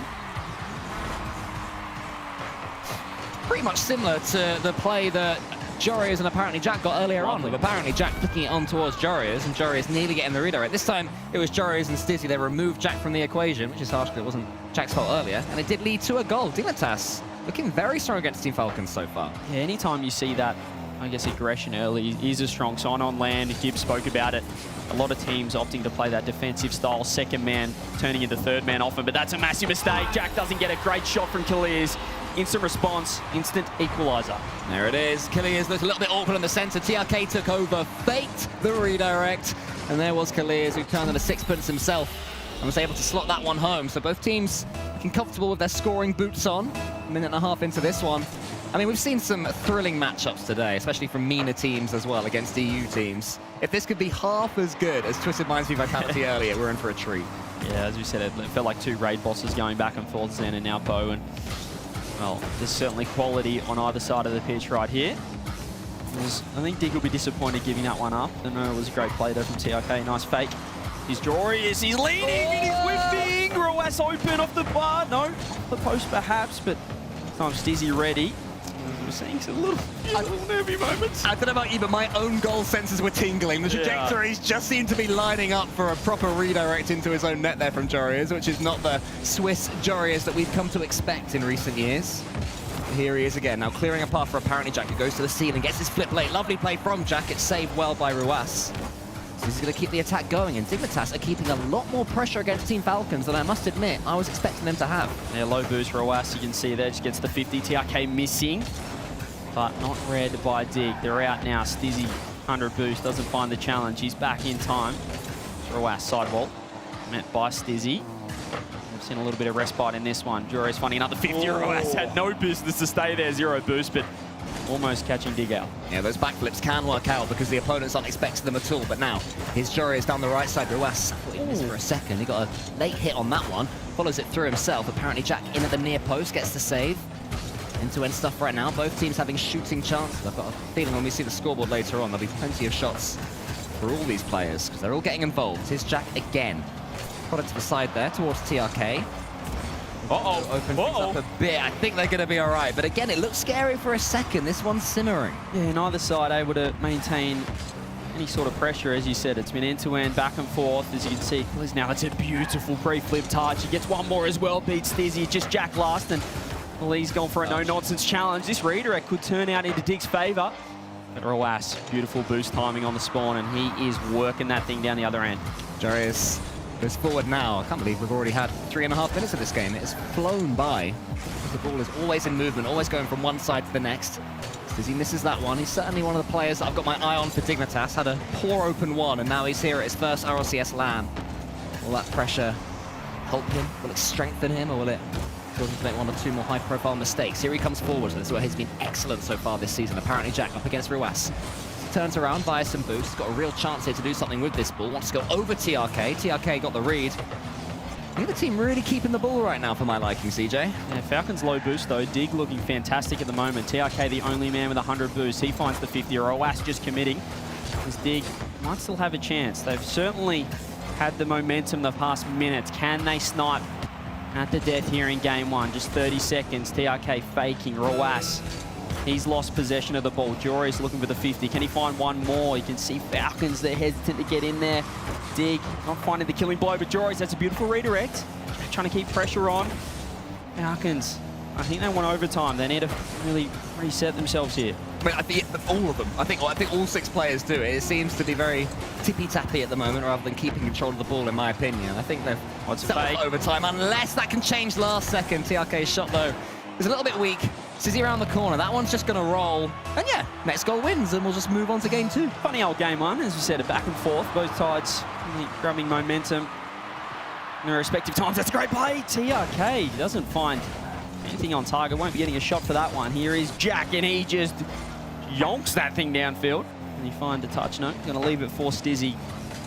You just see both sides there really opting to play the safer option more often than not. It has been a little bit safe, and I've got a feeling that's because, as the desk mentioned, game 1 much more important to Dignitas. They do not want to lose this one. Just want to grind it through to get themselves on the scoreboard, because once Team Falcons get going, they are absolute nightmare to claim momentum back from them. Look at that touch from TRK to take the MVP. It's moments of class like that, which is why. Oh no, he's pre-flipped, and then he's gone. He's hit the post, though.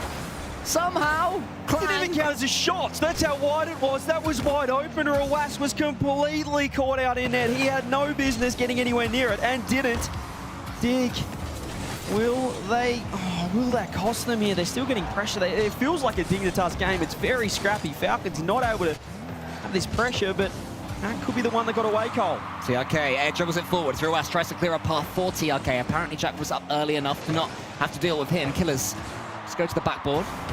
Nice transition there from Dignitas. This is better from them. Jorez gets the flick reset. He's the one looking most likely to come online, in my opinion, but still can't quite break through Team Falcon's defense. It's a nice demo.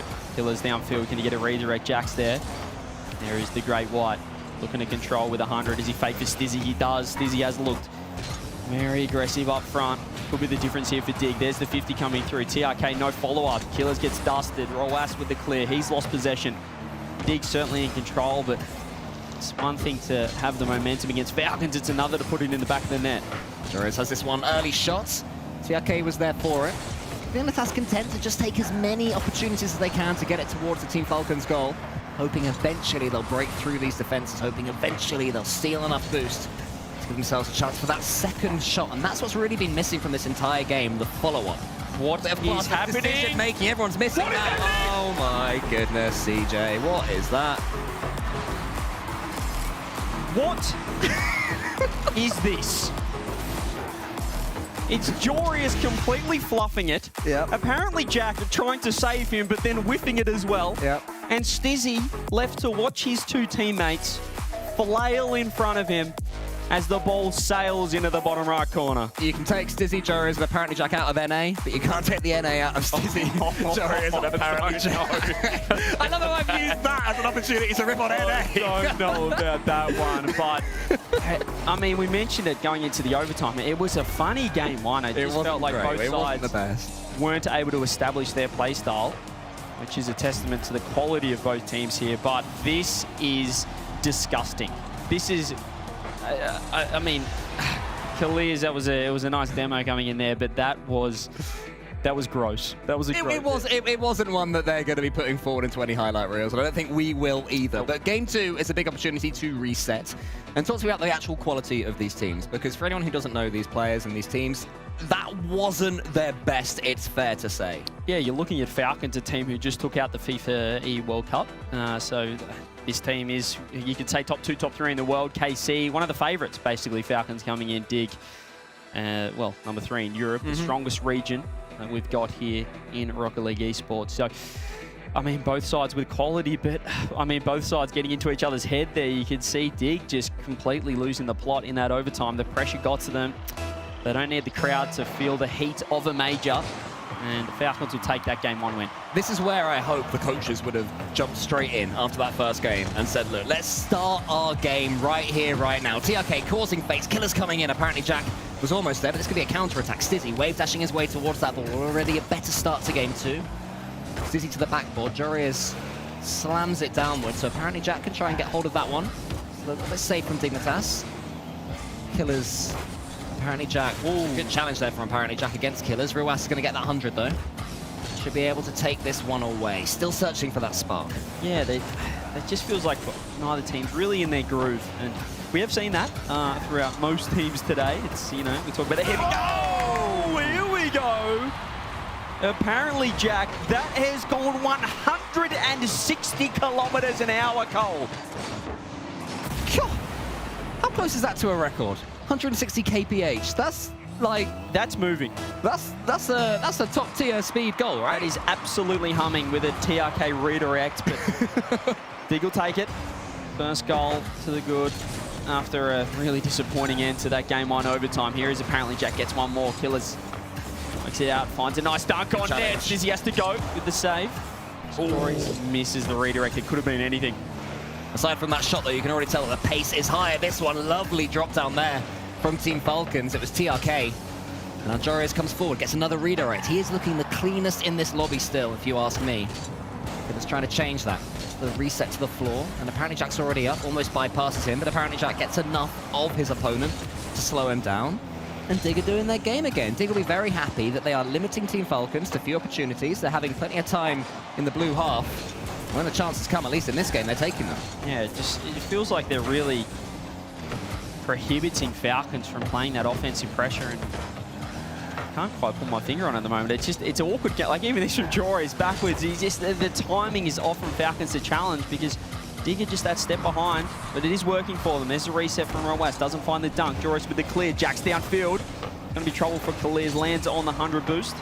TRK pops it across to Roas, who's found a nice touch. Does he get the corner redirect? Oh, no! Kaliz pre-jumped! The twins nearly peaked.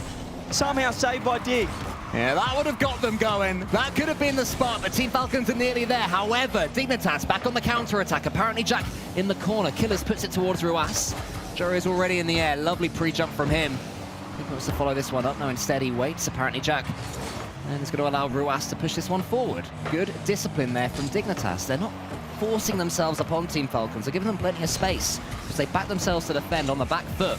And it really is starting to work for Dignitas. It just feels very steady from Dig. They're not really forcing anything. They're not trying to play too quick or too slow. They're just playing their own game, and it's working for them so far. See Killer's back corner. He's a long way away from this ball. Jack gets time to work it downfield. He's up on the bump, and he was perhaps after, but Stizzy, and you can see Falcons, they want to play quicker and they want to get on with it. Honestly, they're looking frustrated at how slow this game is, and that is testament to the way Dig are playing. But here we go, the pace up, and apparently Jack, he got the read, another follow-up. Stizzy gets the save this time. Dig remain impenetrable. Ruas has to conjure something up. Falcons have to be even more creative than they normally are. Where did Jack come from? He was getting demoed. He popped out at the sidewall. Killers now doesn't get the touch either. 5 shots for Killers already. They have had so much pressure, but as you said, it is frustrating to play this Dig team. There's the double, this time saved. It's apparently Jack again, as the corner boost is stolen. Falcons just strengthening this chokehold, but the touches are coming in from Dig. They're still managing to hang on. Surely at some point, Team Falcons will break through, but Dignitas, the pre-jump is good again from Jorias against Ruas. Stizzy, the double tap towards Jorias. They can't make a single error right now, Dignitas. They're going to defend their way to parity in this series. It's going to have to be perfect. Found boost though, which was at a premium just 15 seconds ago. Here is Ruas. Does he find support? He does. TRK popping it across. 3-man pass play. Great catch from Kaliz over one. Jack has to wait. Reset comes through. Jorias has none of that. Clearing it out. Falcons still with one more chance, perhaps. TRK beating one, doesn't find the second. Dig hanging on with 45 on the clock. An absolute masterclass in defensive Rocket League so far from Dignitas. If Falcons can get one, you'd expect them to go on and take this game. But they're yet to do that. 30 seconds left. They're trying to up the pace now. Passable to each other. Up the transition, but it's overly hit. Now apparently Jack has the ball to himself. It's a flip reset, almost gets another, tries to pitch this one towards Stizzy, but Killers has the ball. They don't have to overcommit here, Dig just have to hang on 20 seconds. There's nice. The TRK leaving Roas, but the bump comes through. Dig making all the right choices at the moment. 15 seconds. Dig looking to tie this series up. Make the most of the costly mistake. 10 seconds, throws across. Apparently Jack tries to find the clear. TRK, does he find the infield? Killers is going to wait. Jack's there for the 50. 1 second. Ball needs to get down, and does. Dig hang on to a 1-goal game and tie this one up. And I'll tell you what, game one, it seemed that no player, no team really had an identity. That second game, I much preferred personally. It had an identity. Falcons trying to up the pace to the extent they're tripping over each other. And Dignitas just suppressing them at every opportunity. I mean, look at the scoreboard there. 15 shots for Falcons, just 3 for Dig. Love it, I love it. We're in England, let's play like England. They have founded the first goal just a minute into that game goal, and then said, batten down the hatches. And they surely that's not replicable though. They can't do that again, right? You can't play defensive Rocket League. It doesn't work. No, weight of numbers usually over the course of a series will win out. And I mean, the more aggressive team, more often than not, will get the job done. But Falcons, I mean, it was just that first goal. And I mean, apparently Jack was making some insane saves. You can see there, they had 3, 4 Jories with 4 saves as well. Falcons just couldn't find a way through. No, they couldn't. No, they couldn't. And now it's on Team Falcons and their coach to make sure that they don't get frustrated. There were signs of it earlier at the end of that game there. I noticed Killers, he went all the way with no boost to Dignitas' end just to try and get a bump, to try and get something, miss the ball, and then had to sort of scamper back with nothing. You can't be going into game 3 trying to do the same thing because Dignitas, on current form, are going to gobble that right up. Game 3. It's 0-0 again, 5 minutes on the clock. Surely Falcons can score this time. Yeah, I think it's one of those situations where as soon as they find their first goal, the floodgates might just well and truly open. The pressure they've had has been ridiculous. They've created some fantastic solo play opportunities, but as we said, it's just some individual brilliance. Defensively, as Well, that wasn't exactly brilliant, but Joris will be happy to see the back of that ball. Apparently Jack loses to 50, Stizzy 0 boost. It's, again, they're making the most of their positioning, working it out as a team, but is it sustainable here, Cole? Oh, lovely pre-jump. Killers might make it not sustainable. He goes to the backboard, tries to slam it down. Did it backwards. It's just gone backwards behind him at the last second. The string is pulled away from him. Oh, Joris saves this time. Killers shoots. Stizzy saves this time. Dignitas still can't be beaten. A demo now and Digger on the counter. It's a triple Scott Sterling performance from Dig here. They're beating a bloody. I don't know how they can cuss, surely. Just popping it on the noggin time and time again. A tactical knockout must be incoming the way this is going, but still Dig. It's insane. 9 count is up, but now they're up. Still surviving. It's still 0-0, but there's a miss. There we go. He's going to score! They've done it. Finally it happens. Dig, over to you. And it just took a completely open net to get the job done. Joris 0 boost, Dizzy rotating back. Hit 100, but got removed from the pitch. Falcons, I think they can just breathe a little. Yes. They found that all-important goal. I mean, rarely do you keep a clean sheet against one of the most aggressive, most offensive teams in the world. And they went 5 minutes without scoring. Yeah, pretty impressive there from Dignitas, but well done, Falcons. Finally, it's happened. Now, can Dignitas come straight back and frustrate them again? What we saw there, that mistake from Joris was a great example of why defensive Rocket League very rarely works, because it is so exhausting. It is more tiring to defend than to attack. There's no flow, there's no instinct. And that's what Dignitas have been trying to deal with. Eventually, the mistake was inevitable, but they've got some decent players of their own. Can they come right back to the other side and score for themselves? Joris to Stizzy. They've really worked the ball. I will say the teamwork from Dig, certainly, well, defensively, what we've witnessed has been impressive. Looking like they're on the same page. Big miss from Stizzy. Joris there to help out. As the boost is all in Falcons' favour at the moment. Roas, a bit of respite, throws it straight at Jack. TRK drops it down. Stizzy with a shot, and that bump could help fall off Stizzy.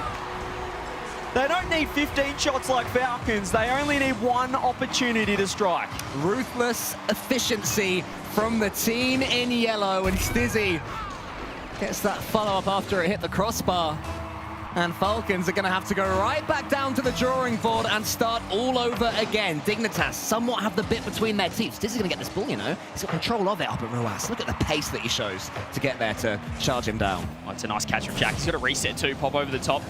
Regulation save for Ruas, but only one of the Falcons boys will be able to scoop up that 100. He has a reset, uses it, beats one to the ball. Ruas throws it on net, and he's got an open net too. That was the last man. We weren't too sure.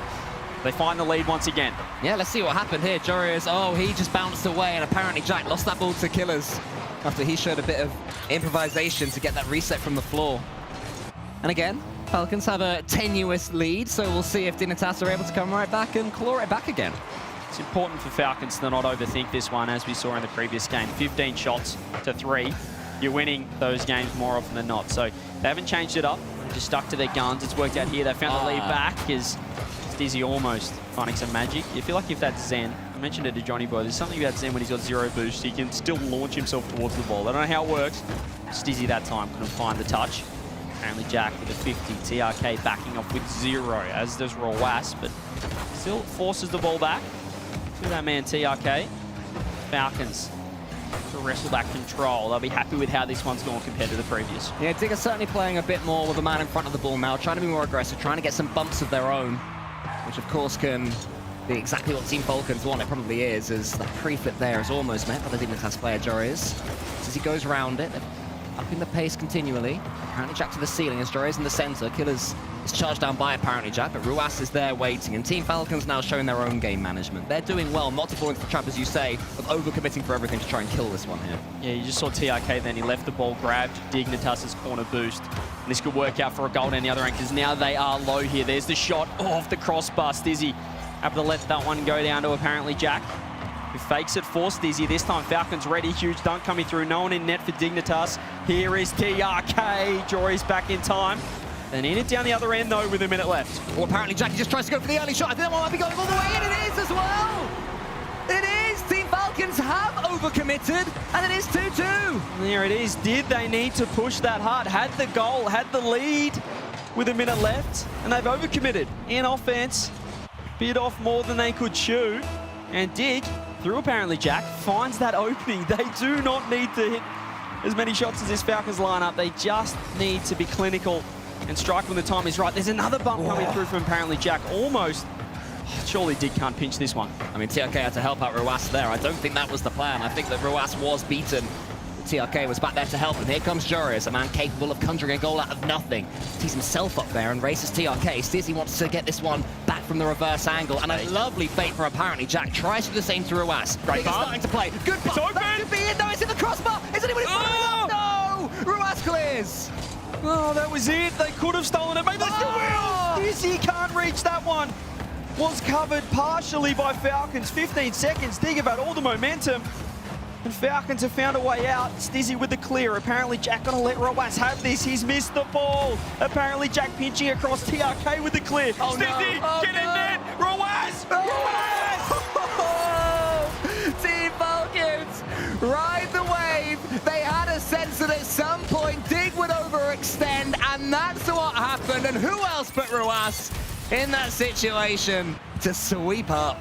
Dig just wanted to strike. They wanted to end that in regulation, and they have fully overcommitted for the goal. TRK with 100 boost just needs to find the ground. Fakes one, and apparently Jack cannot keep it up. Dig almost pinching it, but Falcons are one game away from taking it. Yeah, from Dignitas, that was almost the game planniest performance you will ever see of, right, this is how we're going to try and win this one. Will it work? It nearly did, but Team Falcons had that little bit of quality at the end.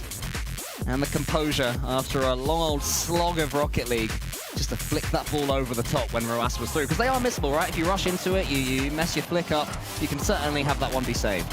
You can see the look on Jack's face there, though. That one hurt. They had the pressure, the momentum. At worst, in that situation, Cole, they're going to overtime. But it's just one mistake. You can see Stizzy, he just went out for that mid-boost instead of rotating straight back on net. Wasn't aware of the danger that he was perhaps in and the speed that he had to rotate back in time. But Falcons are ready. Ruas, fantastic one-on-one there. And I think they just want to get out of this series. I think they do. They want it to be done. They want it to be over. Making it hard for them, for sure. I mean, I'm wondering if any Falcons fans are feeling comfortable right now. I'm wondering if the Falcons players are feeling comfortable right now. I'd imagine there is not a large percentage of their brains that feels relaxed at this point.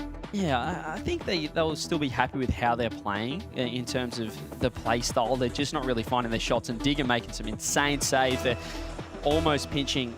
Well, they pinched one game, nearly stole that third. But here we go, game number 4. Let's see if Falcons can close out or Dig force champ field. I'd love to see Dig fly out the blocks here. All-out attack, 15 shots, peppering the Team Falcons goal line. Because I reckon it would take Falcons a good 30, 40 seconds to figure out what's going on there. And by that time, Dig will at least grab themselves a lead. We'll see if they do go with that or if they continue to stick to very much was their game plan. Straight the Falcons, but it is them who have the early chance. Ruas challenges that one. It's going to fall down to apparently Jack. He needs to get over killers here. Does do so, but TRK's back. TRK launches it straight back to that man, and he's going to wait, but Stizzy ready in time. Popping up now. Free catch for Jack. That's a beautiful first touch into the reset, but Ruas says, I'll be having that one. He's still got a flip on it. Uses it. Jurius had every single part of that covered. Yeah, nearly the rarely seen pancake shot where you flip reset it against the wall, sort of smush yourself there, and then reset when the ball starts to fall. Didn't quite come off. It was well saved by Jurius. Killers to the ceiling. Wants to get the double tap, can't quite do it. Here comes Ruas. Could be 1-0. Early goal for Falcons. Could make this too far for Dignitas to come back. Love the team defense, though, from Dig. Even there, Jurius just popping it into the corner. Apparently, Jack ready to follow up. Look at a chance. Stizzy low 50. Jurius doesn't find a corner boost, so he's out. You can see that space for Ruas to work with. He tries to find killers, but Jurius has found a moment. He's found an opening, and he has ripped that thing top binge. Well played, Jurius. Lovely. Bit of interplay here. Good catch, and then following it up. Just keeps an eye on his opponents, threads that needle, picks his spot, and Dignitas do have their lead. Yeah, it was just a beautiful catch from Jurius. As soon as he saw Ruas hop onto that sidewall, he knew he had space on the ground, took the dribble, executed the flick perfectly. Here is Ruas, and Falcons answer back. Dig, as we said, have really frustrated this Falcons team who, well, was a complete sweep in the predictions on the desk, and I think a complete sweep for the entire talent team. Right now, Dig want to really prove that we're all pretty silly. Yeah, they certainly will do. They certainly will do if they can win this one. But Team Falcons looked all right so far in this game 4. They've had more chances despite not scoring the goal. TRK could have a decent opportunity here depending on his pace, but he's beaten to the ball even though he got the demo. Stizzy goes for the backboard. Killers has respawned. Great catch. So now can send it forwards. Keeps control of the ball himself. Does he have the reset at the end? Not quite on this occasion, but it falls to Ruas. Decent player for the ball to fall 4. Wants to get that next touch off the backboard. TRK almost threads it home. He's nearly able to. So Team Falcons certainly finding each other better than they were earlier on in this series. They are still dictating the pace. Yeah, they're certainly not overcommitting too much here, but quickly Dig can, you know, you're looking up and oh my goodness, there's 30 seconds left, we're down a goal. That's kind of the play that Dig going for right now. Just ice out the clock. Roas off the roof, gets bumped by Jorius. Killers is underneath. Get with the first touch. Oh, there's so many bumps coming through, but Dig better cover that one off with a double commit. There's Jack. He's found himself very awkward. He tried to turn into a bump. Stizzy, though, able to read it. And that's what I've seen from Dig. It's been messy, but they're on the same page. It's organised chaos from this Dig defense. For sure, and they're following each other up as well. And if there are any errors, they're just getting on with it, supporting their teammates. Here comes Stizzy. TRK's up above him. Don't want to force that onto the backboard. Joris leaves it. Apparently, Jack's there. Hits the post again. Is anybody following up? It's going to be Stizzy. It's going to be too late, though, for this particular attack. Joris wants that boost to spawn. Spawns a split second too late for him. Stizzy's able to keep the attack going, though. Yeah, that's twice now. Jack's shot has almost... He's trying to make it too perfect. Yeah. He's just missing that bottom corner. Could have been 2-0. Could have certainly been heading to a game 5 off that. Here is Roas. Nice catch. Early flick. Jack there. Doesn't find the bump. With TRK sideball. Stizzy getting bumped. What a shot from TRK! He had a tiny window to get through, and he snuck it home. Well done, TRK. Yeah, not too much of the backboard there. Wasn't covered by Stizzy that he could still shoot from at the angle. That was about the only spot he could go for, and he got it. Sniped that one top corner, despite the goalkeeper being there as well. So a lot of work that TRK had there. And of course, he made it look very, very simple. But here comes Stizzy, though, from the kickoff. It's blocked well. It was a nice back corner from Dignitas, but Falcons able to read that one. Jorius loses the 50. Roas is going to sit downfield. Now he gets out. His Killers is right there off the ceiling to himself. Apparently Jack pre-jumping with a reset. Look at the pace from Stizzy. Can he find one more? It's on net, perhaps, but TRK smothers it. Goes low. Jorius just doesn't care. He doesn't have any. Oh, goodness me. That was so risky from Jorius. If that goes past him, it might trickle all the way into his own net. If he gets the perfect 50, he scores. It was very much the coin. He wasn't thinking about that. He was just going straight at the ball, hard committing third man. I love it. 50 seconds left. Killers going to leave this one for TRK. Scoops up the mid boost. Apparently Jack off the side wall. TRK redirecting. Jorius 0 boost. Says Stizzy, please have it. I'm going back corner. TRK can only get this one as far as apparently Jack, though. Apparently Jack, great shepherding. He's got that read well. There's a shot there. It's going in. Ruas has to make a save. Jorius into the corner. Dignitas again ending the game on the front foot, realizing this is their time to attack. Last time it backfired. What happens this time? Well, Stizzy's overcommitted, but he has left it. Jorius was ready for the fake. Off the ceiling now. Doesn't get the touch. Ruas with 100 boost. Can he create a solo play? Stizzy backing off. Will Falcons steal another game in the final 10 seconds? Killers goes for the reset. Jorius pops it up to himself. Double commit. See the panic from Dig. They certainly want this overtime. Falcons, perhaps a last chance for apparently Jack. Stizzy, does he want it up? Does he want it down? It's a 50 on net. And Jorius is with a lower boost than he'd like.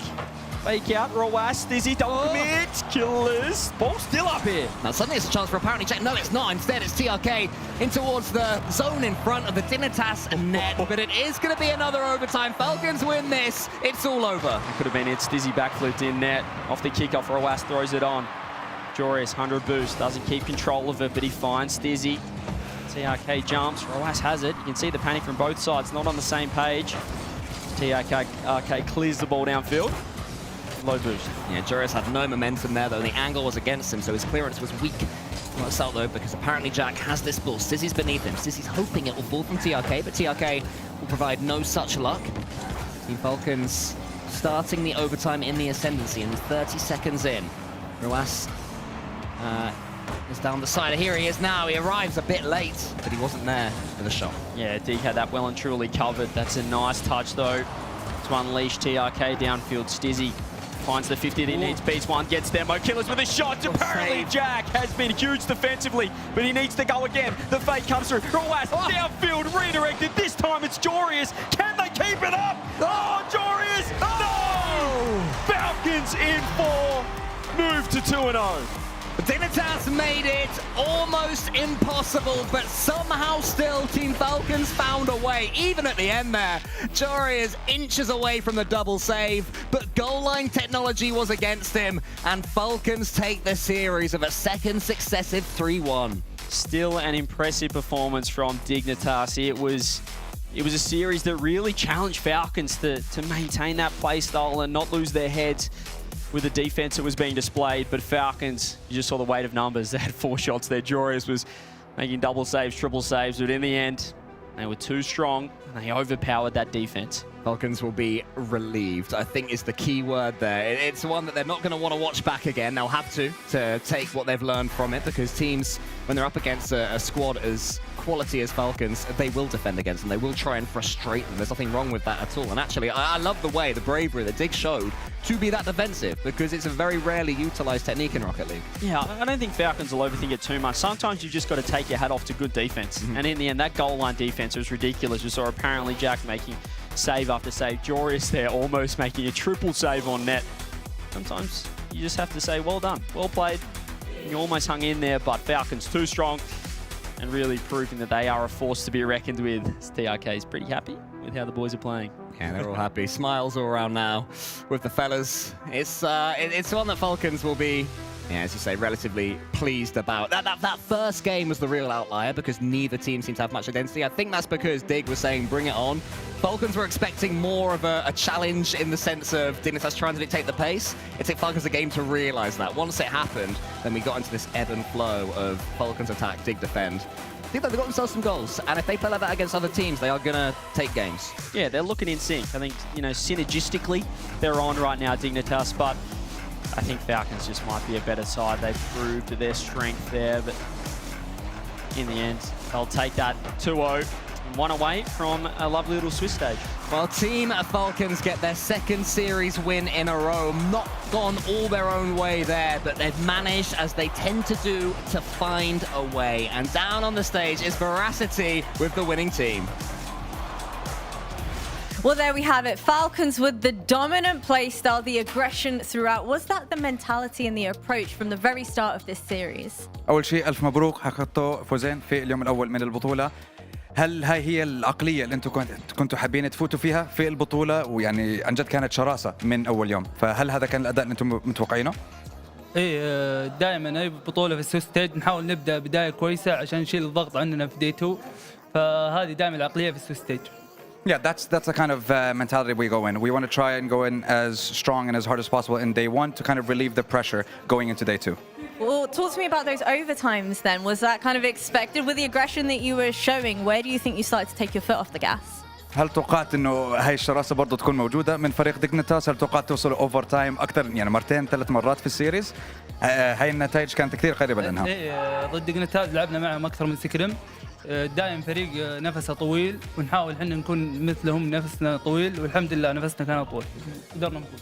Dignitas is one of those teams that have a lot of patience, so we had to play the same kind of game with them, and our patience was a little bit better than theirs in this series, so we were able to take it in the end. And what about the discussions that you had amongst the team after having lost that game 2, heading into game 3? How did you reset the boys? طب كيف عملت ريست لعقلية اللاعبين بعد ما خسرتوا الجيم الثاني وانتم داخلين على الجيم الثالث والرابع؟ هجومنا كان كويس، اللعب كان كويس، بس حصلت اخطاء فرديه بسيطه هي اللي سببت الجيم، فحاولنا نكمل على نفس الاستراتيجيه اللي نعرفها، بالمدى البعيد بنفوز بالسيريز، والحمد لله هذا اللي صار. So it was one of those things where we had a couple of individual mistakes throughout the games, but we went back to the strategy that we're used to, and through that we were able to come out on top in the end. Was the strat heading into this, you know what, let Roas just let loose and let him do what he knows best, because he was looking incredible on the pitch. إنه هل هاي كانت الخطة برضه إنه بس خلي روس يفوت ويدمر الدنيا؟ روس دائم كذا خارق. He's always like that. He's a superhero. And for you, yourself and the boys being one of the longest standing rosters and teams heading into this, how much of a benefit do you think that that's had in your performance so far? يعني هل انتم تعتبروا واحدة من الروسترات اللي صار لكم فترة طويلة مع بعض مقارنة بالفرقة الثانية المتواجدة، فهل بتفكر انه هاي الخبرة بتساعدكم وبتفيدكم في البطولات؟ ايه طبعا، الميجر هذا لو نقارنه بالميجر الاول لنا مرة خبرتنا اكبر وتناغمنا احسن، فهذا شيء يعطينا خبرة وحماس وثقة ان نكمل. If we were to compare this to our first major last year in Copenhagen, I would say our strategies, our performance, our stress levels are a lot more easily manageable these days, and we can see that through our results in the games today. And how much do you attribute the ease of, the pressure that's on your shoulders, the confidence you now have that's evident in the gameplay, having won FIFA E and then having won the Saudi E-League as well? Do you think that that's fed into the confidence that we're seeing now? هل بتفكر انه فوزكم في السعودي اي ليجز وفوزكم في الفيفا اي وورلد كاب بترفع معنوياتكم وبتزيد ثقتكم بنفسكم وانتم داخلين على بطوله زي هاي؟ طبعا مع السنه كانت صعبه بالنسبه لنا، كل شوي نقرب البطوله بس ما نجيبها. فوزنا بالفيفا اي كسر هذه العقده وعطانا ثقه اكبر، باذن الله ان هذه البطوله بتكون لنا باذن الله. So there was one thing that we kind of had a mental block when it came to the finals, because there were multiple times we would get there and then it just wouldn't work out. But finally winning the FIFA E World Cup kind of broke that barrier for us. So now we feel like we're fully free to do everything that we want to. Well, you know what? Only time will tell whether or not that's truly the case. We're seeing a brand new era here of the team that is the Falcons. The show is not done just yet, though, because we have more games to come. Next, we have Luminosity versus Gen.G with another best of 5.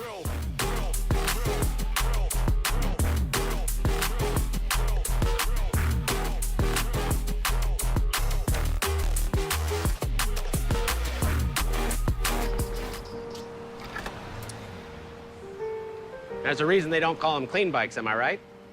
Yeah. Because it's dirt bike. Gas stations. Whew. You gotta start at the top and work your way down. You want me to do yours next? Oh, you're from Oklahoma. They have to fill the silence. The bathroom code's 9914. Progressive can't protect you from becoming your parents, but we can protect your home and auto when you bundle with us. Look at this hot rodder!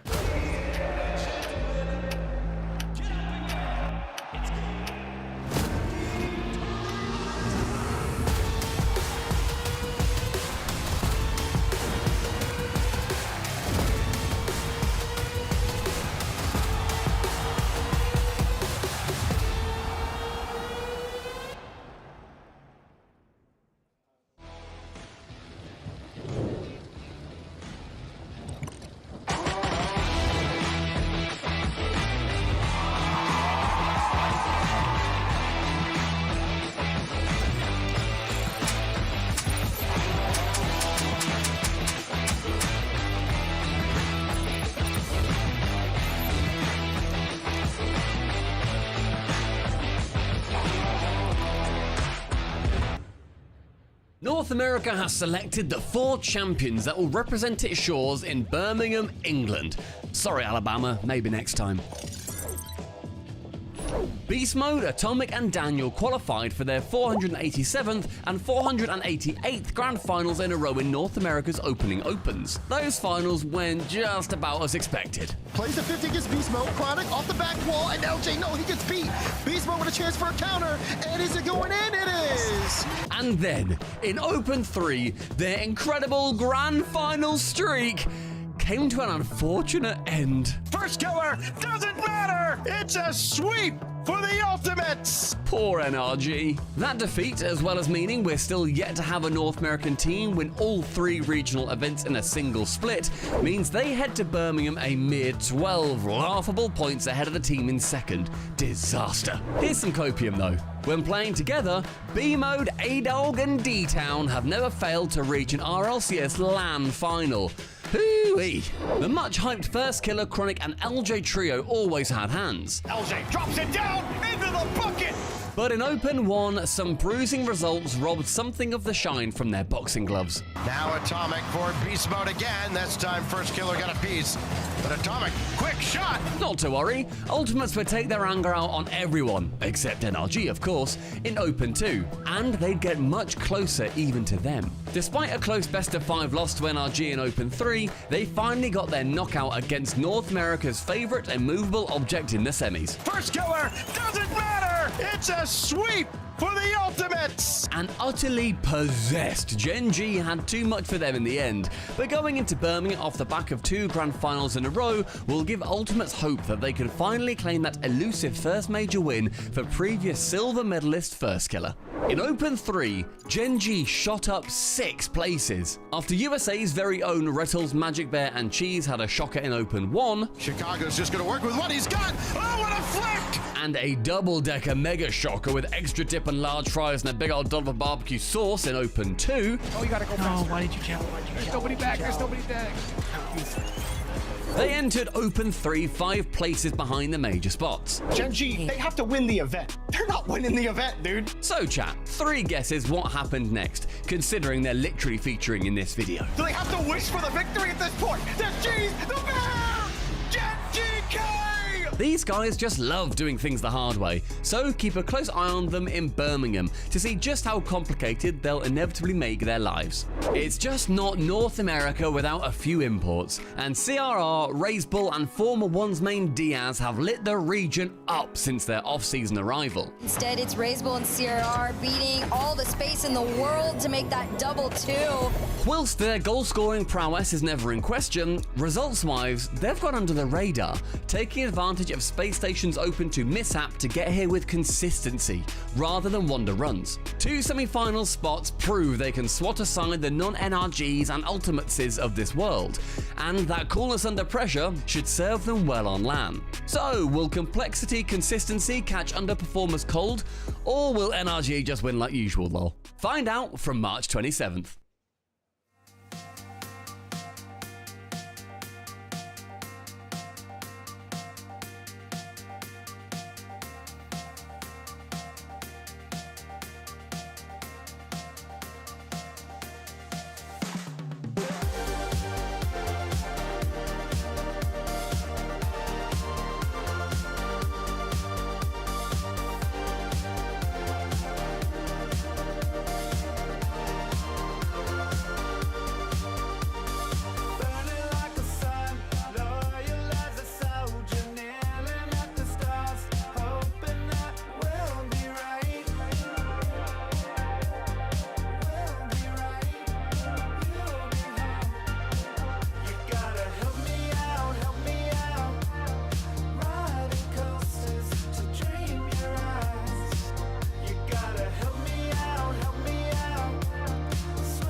First thing I see when I look.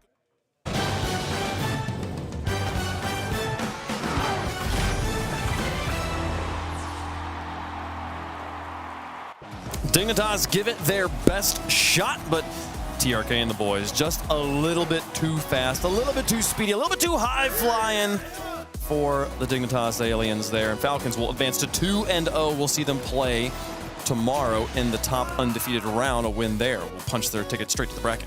Credit to Dignitas. Their defense did hold up. They had a Falcons under 2 goals per game, which is unheard of. But it was with save after save after save. They were playing so much defense that eventually you felt like the Falcons are going to score, and they finally did in that game 4 to seal it. Especially considering the offense that they have. It's not conventional offense. I think they go for very, not necessarily like peculiar plays, but just very overwhelming plays where, okay, you think, I've cleared it, especially Joria's, bless him. He was like, I've cleared it, and then immediately Roas is there to finish it. And it's like, oh, I've cleared it, and now there's killers here. There's always somebody else there. It's swarming, it's a nightmare. Falcons, a well-earned win. Dig did all right, but they clearly know there's more that they can do. I mean, Bates, if you're spending a lot of time on defense, you're not spending time on offense is the problem. Yeah, and you're going to lose a lot of Rocket League games. Because trust and believe, you cannot sit on defense in this game and just win. Not anymore. I do think there was a time, and I used to talk about it a lot, where you can sit back there, and defense is still easier than offense, just like it's a skill thing. But if you want to become an RLCS World Championship level team, you have to be able to take some time, take some space in the opposition half, and make some plays happen. They couldn't do that this series. And we talked about this when they played their first match. They didn't win with offense. They won with defense, very low scoring, and they only scored 2 goals in 1 of these games. And that game they actually lost as well. The one game they won was 1-0. So Dignitas, yes, their defense was great, but you got to put up more offense, especially versus Falcons, to have any chance. And they fought hard, but it just wasn't enough. Also, notably 2 overtimes in this series, both won by Falcons. Yeah, and I mean, you look at that game 3 as well. There were so many chances in that for them, especially like 20 seconds before they lost. They had a chance. It was Jorius again, not to keep harping on him, but he hit the post off a shot, and then I think Jack then hit the crossbar or something similar. And then the other side, and then it flies out towards Roas. He then gets a chance versus Stizzy, and you're like 1-on-1 versus Stizzy with Roas. You're probably taking Roas there. He gets the goal. They win the game. Yeah, but Falcons now at 2-0. If they win their first match tomorrow, they will punch their ticket straight to the playoffs, where they will be to play in front of the crowd. If you're coming to Birmingham, maybe check out the party they're having at the Toka Social, I believe it is. Toka Social this Friday. They're having a party, a watch party. You can go and watch it. Like drinks theme is tomorrow. So if you're in town right for the event that starts Saturday, we got stuff for you to do on Friday. So they like themed drinks and snacks around Rocket League and stuff like that. Should be a good time. So. And it's kid friendly as well. Like I think it opens at like 2 p.m. or something around there, and like kids can come in for free and all that stuff around too. So definitely check it out because you can play some Rocket League there, and I assume some content creators are going to be there. So. You could be like, oh, yeah, you make tons of YouTube videos, but there's like 12-year-olds going to show up and just beat them all. So absolutely. That's what I'm excited about. It should be a good time. Yeah, Toka Social Birmingham there. You can check them out on social media there. That's TOCA, Toka, like all caps, Toka Social there. Find that watch party. Should be a lot of fun. Let's talk about the matches we have coming up because we are now done with the 1-0 matches. NRG able to make quick work. I don't know. It was work. But they finished off the Ultimates there 4-1 to finish off our 1-0 match. Yeah, and we talked about the pre-show. There was 3 favorites, and then we were undecided between Vitality and Furia. Well, the 3 favorites are 2-0, and now Vitality with a convincing win versus Furia. So we did get basically our top 4 teams that we expected to be 2-0. They are there, so they will play tomorrow to try and make it into that upper bracket for the playoffs.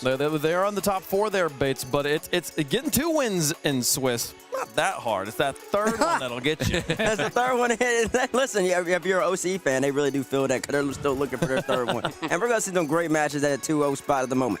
Well, we're going to start moving on over to the 0-1 matches. Only 2 matches left on the day per stream. So the alternate stream at twitch.tv/RLesports. They will be covering Healthy Chiefs versus Twisted Minds. Wild Card versus FUT. Going into the blender here. They're going to have to find a way out of the bottom of the bracket there. Twisted Minds, what a rough pick to get there. Yeah. That's going to be an OC party down there. So we'll see how they fare. Wild Card so close against K-Corp. So See if they can bounce back. I mean, I was speaking to Wildcard a little bit yesterday. We filmed some content with them, and Torsos, bless him, was the entire time saying, "Look, we're going to go to 5 guys, you know it." And I was like, "No, you need to, come on, push through, get the win." And he's like, "We're going 2 and 3.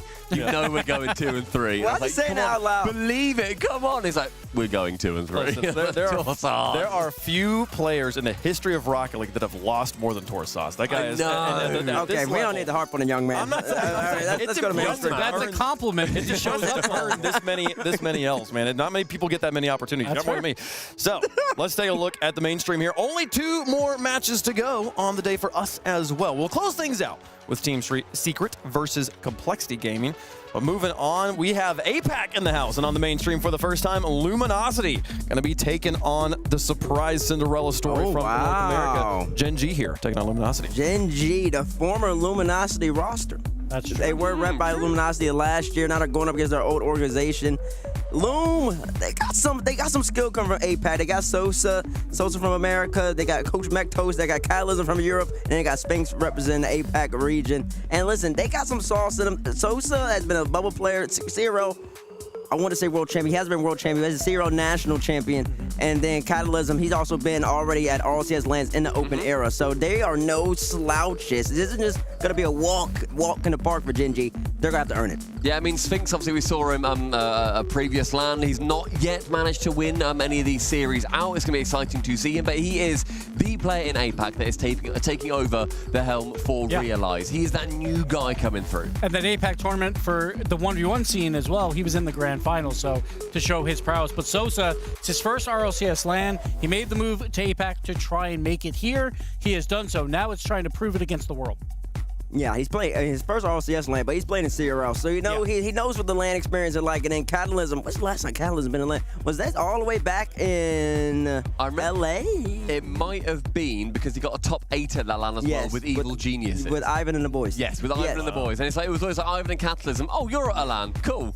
And then they just they performed very well at that LAN. So he's that player that's going to be, you know, trying to show them what they can do at this kind of level. Yeah. Well, on the other side, trying to bounce back after a round 1 loss to NRG. Gen.G, the team that nobody thought was going to be here until the very last goal went in, sealing the deal when they won NA number 3 here. Going to see if they can keep that energy going. Oh, speaking of energy, they played NRG earlier, and listen, they might have lost that series, but it was a quality loss to have. They pushed NRG all the way to 4, had to make NRG work, and Gen.G, they have the chemistry, and they also just have a great system. We always talk about the system because you just got to talk about how much Kev and Greg just really coach these boys. And you got Slater. I'm not going to call him Captain America. He's not Captain America. There's only one Captain America. But he's a great player. And if you need somebody to rep America, you're going to go with Slater Thomas. Well, when you're passing the shield, you pass it to Rlcs, and that is what he has proven.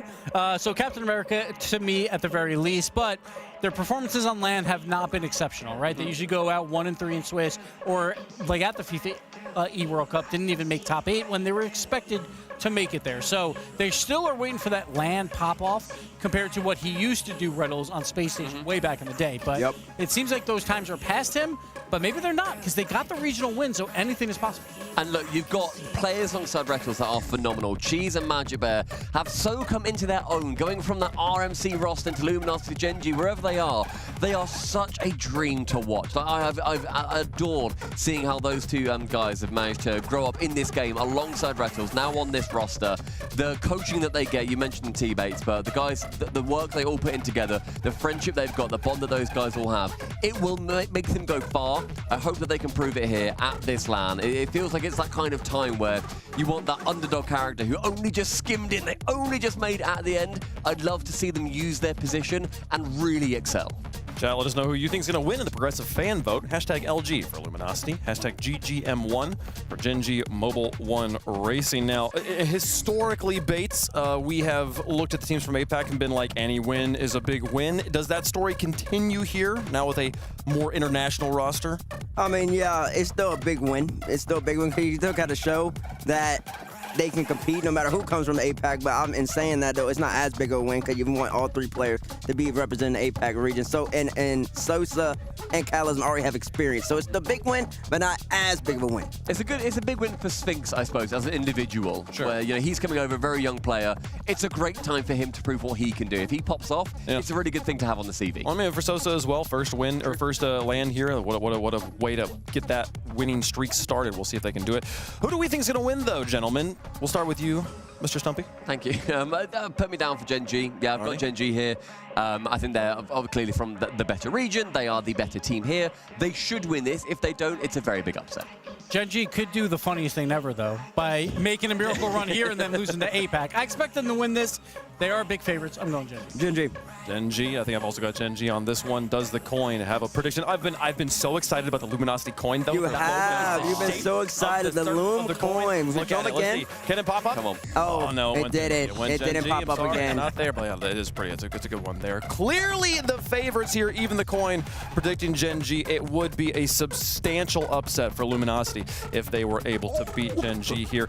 That is basically the highest. Have we ever seen a single digit? Have we ever seen a single digit?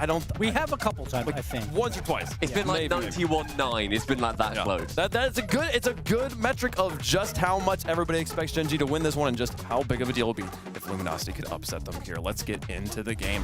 Round 2, continuing on here on day number 1 in Birmingham. We've got some 0-1 matches here. Both these teams looking to bounce back after losing earlier in the day. And what a way it would be to go into day number 2. Luminosity versus Gen.G.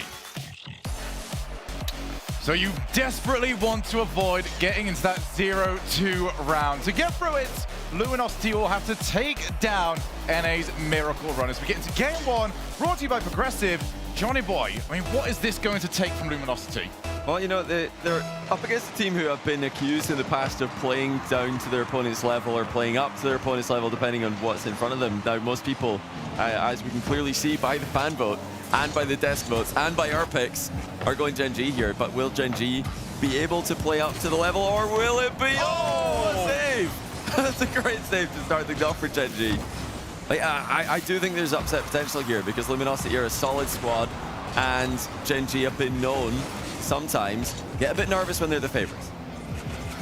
Especially in these early games as well. You can imagine Luminosity can take this to their opponents, put them on the back foot immediately, and then see if they can rip the rewards. Here comes Sphinx, the homegrown representative of this Luminosity squad. Catalysm as well. I feel like Catalysm's been a player that we were expecting a little bit more from in his career up to this point, especially during the summer. 3 years ago, I believe it was. He was just winning every single tournament along with the team that ended up being EG.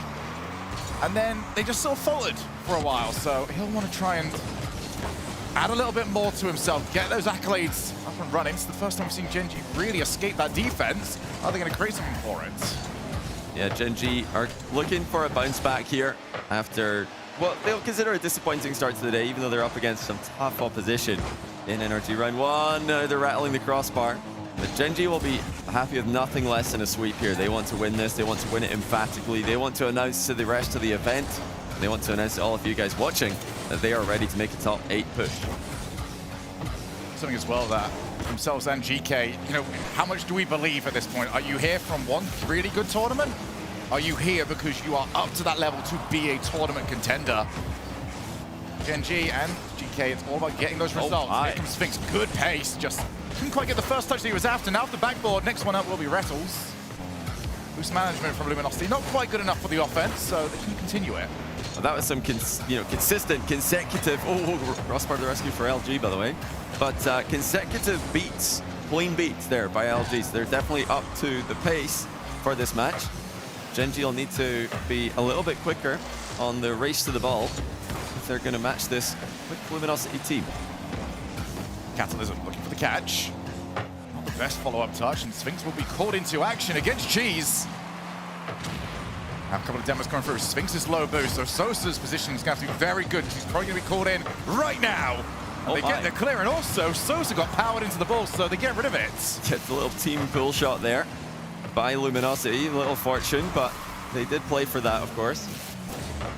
And now Gen.G are starting to put the passes together. They're starting to show their structure. They're starting to show their team play. And now it's up to Luminosity to respond, as Luminosity sent the warning shot early. Did not result in a goal. And Gen.G are starting to take control of the midfield. It's all about that boost control right now for Luminosity. I feel like they're wasting a little bit of it when they don't really need to. Sphinx is low. So straight down to Rlcs, but Catalysm happy to try and race him to it. Now off the wall. How much does Sosa really want to commit to this? How much does Luminosity want to commit? That was a very, I don't know, shy attempt at trying to get some offense going. Magic Bear, with a clean beat. Sphinx jumps in, it's back into the pace. Oh, jeez, off the demo, 1-0. Very nice demo there, great timing by Magic Bear on that one.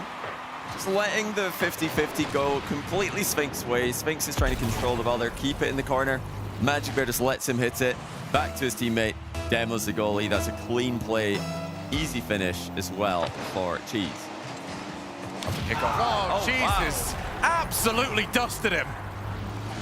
Yeah, this really shouldn't be a clean beat. I don't think Catalysm even saw him coming. Yeah, he didn't even realize that there was an imminent threat, or otherwise he would have surely flipped at the ball there. Cheese too fast over the top of the bump attempt. And it's 2-0, just like that. I try something from the kickoff, but it might have been given away by the fact that Sphinx just stayed in the mid. They're off the wall. Luminosity now needs some offense. They've had little looks, but at no point have they really wanted to pull the trigger. Here comes Cheese. He looks to add another one. Currently on for a hat-trick. Gretel just pops over the top of Sosa. Cheese again with the outpace. Magic Bear on target. And Catalysm saves them for now, but he's out of boost. And Gen.G are all over them. 50 seconds to go. They need an opportunity. Yeah, they need something quickly here. Luminosity looking to get an early interception on this play. There it is actually. Sosa does well. He's bounced it on target. Cheese boostless, manages to clear the ball. That was a good opportunity. Honestly, a good try by Sosa. But, you know, their best chances, I think, were early on, missing an opportunity to go up by 1 against Gen.G. Will, you know, it'll probably be the costly mistake. And now Gen.G running up the score 3-0. But yeah, early in the game, that post-pinch save really saved Gen.G from maybe panicking, as LG opening couple of minutes definitely had a good showing. So if we are looking for positive signs here, though, for LG, the only one I've really got at the moment is that they've had some good, clean wins when it comes to just cutting the rotation in midfield and just sending somebody, and they've got it without the challenge. Yeah. That is something they can at least utilize and build upon heading into game 2, but game 1 is very much done, and Gen.G have got the expected results. Yes. And it's all on LG to just try and flip the script. Yeah, pace looking good for LG. They don't look mechanically outmatched here, but strategically, Gen.G were a level above. You could start to see it in the middle of the game. They started to find each other in the pitch with their passes. And I think that opening goal kind of settled any nerves they may have had. And since then, they've just completely taken over the game. But it was Magic Bear who found the opening. Little intentional 50-50 loss combined with a demo on the goalkeeper. Notice here, he doesn't really flip into the ball there. Magic Bear just leaves it, lets Sphinx get a touch for free, and focuses on the demo on the goalie. Second one, Cheese with a big play. Catalysm maybe a little bit careless there, could have flipped into the ball. But Gen.G deserve the win here, and they do get the win cleanly. So, LG, what have you got for us? Can you surprise us in this tournament? I mean, Gen.G, they did the surprises. They don't really want any more surprises for maybe the rest of their season. Just getting here was the big surprise from them. We'll try and bounce back from an earlier loss. But for Luminosity, I mean, that is the only singular, I think, big win for them, is the pace. Let's see what they do from there. And then, can they do that and not be, I guess, almost surprised that they get the win? Because when they got it, second man was already on his way back. You can't build on it. Well, you know, outside of at the end of the game, they kind of started taking more risks. The third goal that they conceded, they're looking for a counter attack. They're down 2, so they've got to do something. Kickoff goal and then a demo. So you know they're really looking out for that demo. That's something Gen.G are known for. You don't want to leave a defender alone at the back against these guys because they will immediately go for the demo. They'll immediately look to create the physical play off the ball. Oh, nice opening goal for Cheese. They don't need a demo in this one. But there was a little bit of interference, though. Watch Magic Bear again. He's looking to guide the ball across the backboard. Oh, he did bump him, actually, not just guiding it. So I stand corrected. There's a physical play, and it's 1-0. Magic Bear has been so efficient with the way he's playing. Just get that one touch, put it somewhere for a teammate, and then just head on up. You saw it from the wave dash in the last game to get their opening goal. See it on this one, and even if that doesn't hit, he's going to land basically supersonic. Yeah. He's already on his way back. It's a very non-risky play. You just get a win, or it stays neutral. It's been Magic Bear both times, goodness. and once again, a demo off the ball. This time it's Cheese, and it's 2-0. Sphinx wanting to just get a neutral 50 here on the rotation out. Cheese found Sosa lacking the momentum to get away, and it's a real consistent problem now. They just cannot avoid these demos. They're not paying enough attention to them, not prepared to deal with that problem. Gen.G on the other hand, so happy just to rotate back to the middle. Well, might have been something there for them. Catalysm trying to set up Sosa, but does he want to go in? He kind of and ahhed about it. It's just dive in at the moment. They're desperate for anything to get going. Back pass for Rlcs, who might just let that one roll up. Instead, he's offered a little bit of a look at this to Sphinx, who is happily dancing around everybody, tried for a bump himself, and a big opportunity had to go in. Luminosity are on the board. Oh, look at Sphinx. That's 1, and that's 2 out of the game as well. He just does enough to get the ball past Cheese, and even dissuaded Cheese from going for it. It's all about physical plays at both ends here. Sphinx, the APAC native, creates the first goal for Luminosity. And they've done it before it starts to feel dire. Gen.G had all the momentum. One more goal, you could already almost put this game away. Sphinx yet again. A reset, but the ball just drifted away from him. And they find another chance here. Sosa doesn't get that much on the ball. Sphinx not going to turn. Again, Gen.G are playing behind the back line of Luminosity. They need to keep very aware of these bumps. There's even more coming through. Look at this. Rlcs getting 2. The snowplow is over on this field. Magic Bear looking for the backboard, but Catalysm has it covered. Just demos all the time. Jeez, back out. Will Rlcs take the first time shot? Oh, he tries to drop it out to Magic Bear. That was asking an awfully deft touch. Yeah, it has just been a consistent issue for Luminosity. They're struggling to hold on, and now Sosa can't keep Cheese at bay any longer. It's 3-1. And it's not the touch Sphinx wanted. Sosa got just a piece of the ball, but not enough. There would have been that moment of hope when he heard the crossbar and went, oh, that might be good enough. 2-goal lead re-established here for Gen.G. Sphinx, good win. Tries to play backboard. He's always got Cheese. And Cheese did just enough to avoid the demo and get in the way of Sosa.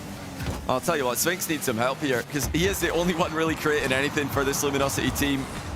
Cheese demos another one at the back. They've got to keep moving in defense more, because there's far too many demos. They know what they're up to. They probably knew coming into this match that Gen.G were going to be looking for the physical game. And they're not doing enough to dissuade Gen.G from continuing to focus on that strategy. Going forward, I mean, online, Sosa, Catalysm, Sphinx, they weren't, you know, a one-man show at all. They're very much a unit. They won APAC comfortably. But for me, Sphinx has been the only player who looks dangerous, and it really looks like he's creating anything offensively for them. Luminosity, for me, at the moment, have that big problem where they arrive at a play and then just have to hit breaks. Like, the player's not got to where the player actually is just yet. Especially in offense. Nice clear, though. Sosa, he's just jumped up a little bit too late. Catalysm's going to try and meet Rlcs. Drops down. Here comes Sphinx. Tried to lay it off to Sosa. Backboard. Everyone, where is the shot? Somebody hit the ball! Come on, what? Once again, I'm so impressed by Sphinx, and he can't get back to this. It's going to be 4-1, but Sphinx has done well there again in offense. He's found Sosa, who puts it off target. It comes back to Catalysm. He puts it off target as well. I mean, we just need a little bit more from the squad of Luminosity. They know they can do better than this. They know that they've got more to offer. And this is a disappointing showing so far. That might be the saddest I've been for 5 seconds of Rocket League. That was visceral. I felt that one in my soul. Oh, there we go. Thank you so much for bringing that into the game. Oh, man. What a shot by Rlcs. Absolutely. I like your attempt at like trying to make a compliment out of it. Crossbar challenge out here. All right, Catalysm. Can he get it on target? Technically, yes. Yeah, they've just not had the firepower necessary to get past an organized Gen.G. Oh, well played by Sphinx, dodging the demo by just looking at it. Cheese and Magic Bear have just been having so much success with the disruption tactics that they've been employing.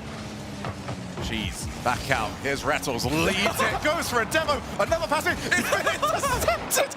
Oh, it's in. All right, maybe. Luminosity, what have you got on kickoffs? Oh my goodness.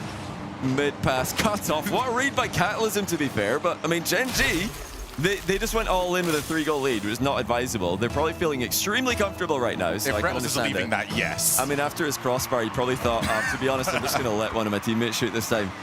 Oh, hold on, Sphinx double. Oh, it's crossbar again. Cheese did not jump. That's really good defense by Cheese to not panic there. Stayed grounded.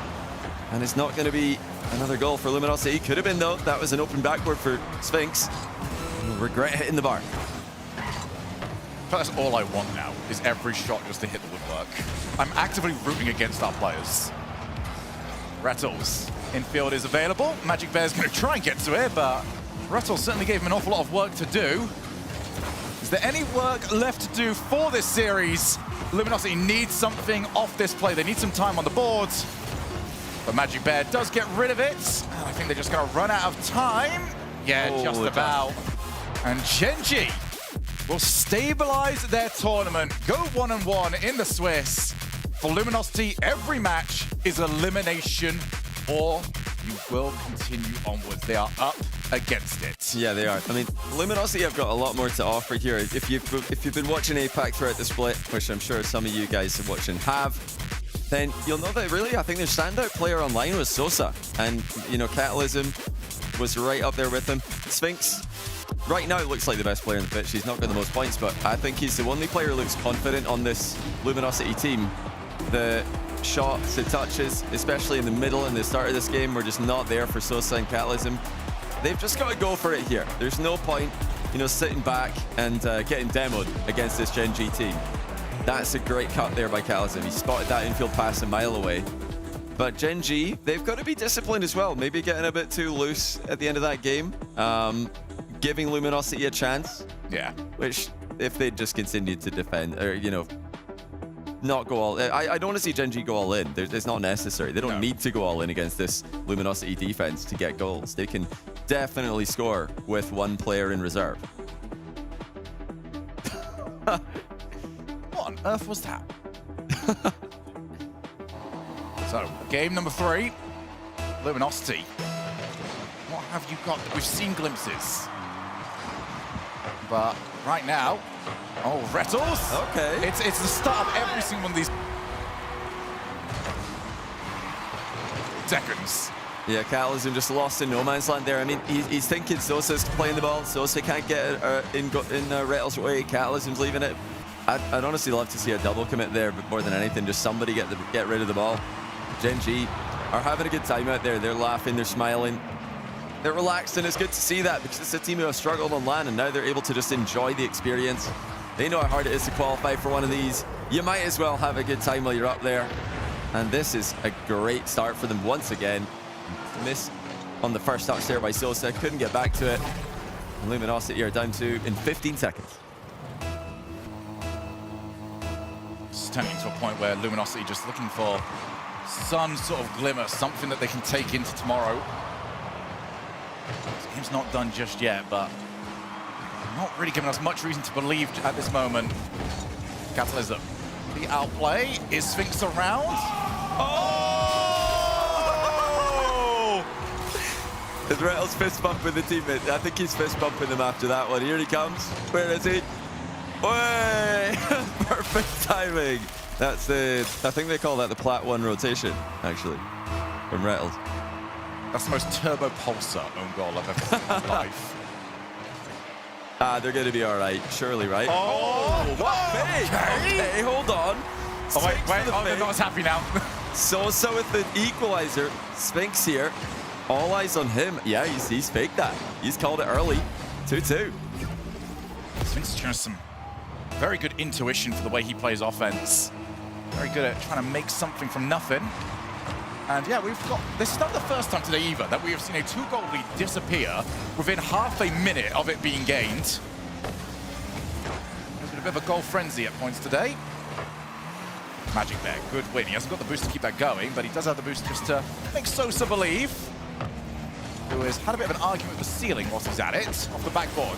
Sphinx gets there, doesn't get demoed, and actually he can try and catch. Keeps it going, fair enough. Too much there that threatened Gen.G. Catalysm backboards. Oh, and that's a good win. Up goes Sphinx, and I think Chi's got a bit of a piece of him. Yeah, he definitely put him off on his takeoff. That was a great chance, though. Sphinx got to be careful, does bail out of the double commit.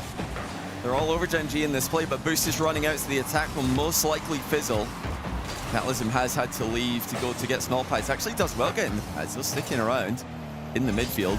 You know, this is why I was thinking, you know, I don't want to see Gen.G go all in. Although they're dominating this match so far, Luminosity could play a whole lot better than they are this series, and now they are starting to play a whole lot better. Gen.G do not look comfortable in this exchange, but they're surviving. It's nice to definitely put Gen.G on a different level if we were to tier list it. These are still all high-quality players. You give them a chance, they're scoring it. Rlcs up against Sphinx, does win that race. So looking for the backboard. Actually, Luminosity have been getting quite a bit of success there. Gen.G have not been covering over there overly well. Rlcs looking to try and fix exactly that, but it's not the best touch. Sosa's already up. He's got to do a little bit more than he wanted. Those demos not happening. Luminosity, they are so aware, and they have had all the offense since we went to 2-2. Yeah, and you know, they've been dodging the demos a little bit more. Sphinx again with the dodge, setting up the attacking play. Magic Bear does catch one of them though. Will they be able to break free? Not quite. Catalysm gets it to bounce downwards. Big dunk from Magic Bear in defense. Is that on target? Really? Oh, it is, and it's in. Magic Bear with the dunk gets a goal against the run of play. Oh, and that was careless. Catalysm losing it big time. Sphinx was pushed up thinking it was going to be a bit more neutral. Yeah, Catalysm off the demo just thought, okay, I've got to try and do something to block the play while somebody comes back up, but actually he ends up kind of just helping it along. 1-goal lead re-established. Gen.G will not want to throw this one away again. Magic Bear, first time shot, more demos coming through, but Catalysm more than ready for it. Yeah, right now, Gen.G happy just to let Luminosity play, and actually that almost went very badly. There's letting the play come to you, and then there's just letting the play happen. Yeah, I thought there was just going to be an easy defensive save there. Suddenly there's a shot, semi-uncontested. 1 goal in it. Luminosity got their best showing yet, and this is off a bad start as well in this game. Good demo in the recovery again. The demo's still doing so much work for Gen.G. Catalysm working the ball into the middle. Now it's Sosa fighting fire with fire. They've been busted again. It's a counter-attack. Rlcs hits the open net. He took his dive. That was a cautious and I think very intelligent open net there from Rlcs. Well, you're taking an even bigger moment these days, aren't you? Oh, we've seen Moxie boom the bar from that range in their LCS 1v1 qual, so I like the so timing. Funny. I was going to say it's been a while since I laughed that much, but not really. It was all about 5 minutes ago. Magic Bear looking to just try and pass out to a pre-jumping Rlcs, who was dealt with by a pre-jumping Sphinx. Anyone else want to pre-jump, or we're pretty much done with that for now? Magic Bear waiting for his opportunity. Sosa goes flying past the ball. Seen them grab 2 goals out of nothing, but are they going to be able to do it again? Catalysm, I think he tried to get some wall dashes going, gets them not quite managing what he was after. Nice redirect. G's happy just to collect. Yeah, Luminosity have had some good aspects to, you know, go back tonight and think about, but overall, a lot to work on for them. This might be the sweep that we expected, but it's been a bit of a disappointing overall performance from Luminosity. I know they won't be happy with this. I think they might have come into this with a bit too much pressure on themselves, and Gen.G, meanwhile, just looks so composed. Even when things were getting a little bit silly, they stayed locked in, and they're getting the job done. Final 20 seconds. They need a goal right now, Luminosity, and they're not going to get one. They've been caught out again. This time, really not too many other options. Gen.G, after a brief scare, are going to get the 3-0 sweep. Gen.G were the most goals scored without any time in their opponent's offense. All of them have just been defense to offense. Some very good, quick beats to the ball. As we do get at least one more kickoff play, which Magic Bear is going to try and stretch towards, and he wasn't overly far away. But as we go to the final 10 seconds, Gen.G back to 1-1. Oh, play. Okay, what is the quick bot kickoff? Instantly in. You leave yourself 4 seconds on the board still. Do you reckon that's the play? Just try. Oh yeah, you also have to like really hope for the kickoff to be I the right reckon you one. try and read the Gen.G fake. Gen.G might just half flip here and remove all volatility Well, if they're thinking kickoff's about definitely it. out. Okay, they are going to go for the ball, so it was, I guess, volatile enough to create a goal, but not possible.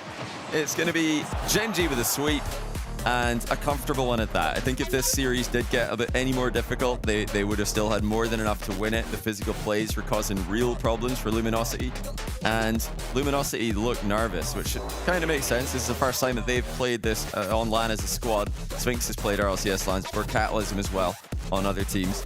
But yeah, as a squad, this is still new to them. Gen.G, so much more experience, and they just had a bit too much organized and I think effective team play, physical play. LG, a lot to work on. They can play better, a lot better than this, I'm telling you that. I've seen some good stuff from this team, and they can definitely peak a lot higher. Big thing here for Gen.G is just, especially coming in after a loss, having a series where you get to play your style, especially as a team. We've got the demos going. We saw an awful lot of very clean defensive wins, but the demos are the main one, I think. Yes. Feeling comfortable enough to, to lay the rotation back, coming back through the middle, get rid of the player that is just waiting around to be the next person into the play. That's something that they will want to utilize in round number 3. I'm just honestly, the thing I'm happiest about for Gen.G is that they look like they're really enjoying themselves. I think they've come up to other LANs in the past and they've been too serious. They've put too much pressure on themselves to deliver. And then when they don't deliver, they feel even worse and they start to spiral out of control and maybe underperform. Now they look like they're just here having a good time, all smiles. And they're playing the best Rocket League that we've seen them play on LAN as well. Didn't have a bad series earlier on today against NRG. The Rlcs with a great own goal as well, so that's probably own goal of the day. Another one to add to the list. So we march on towards our final match of the day. But for this one, Gen.G stand tall, Luminosity are 0-2, and Veracity is standing around waiting to hear from Gen.G.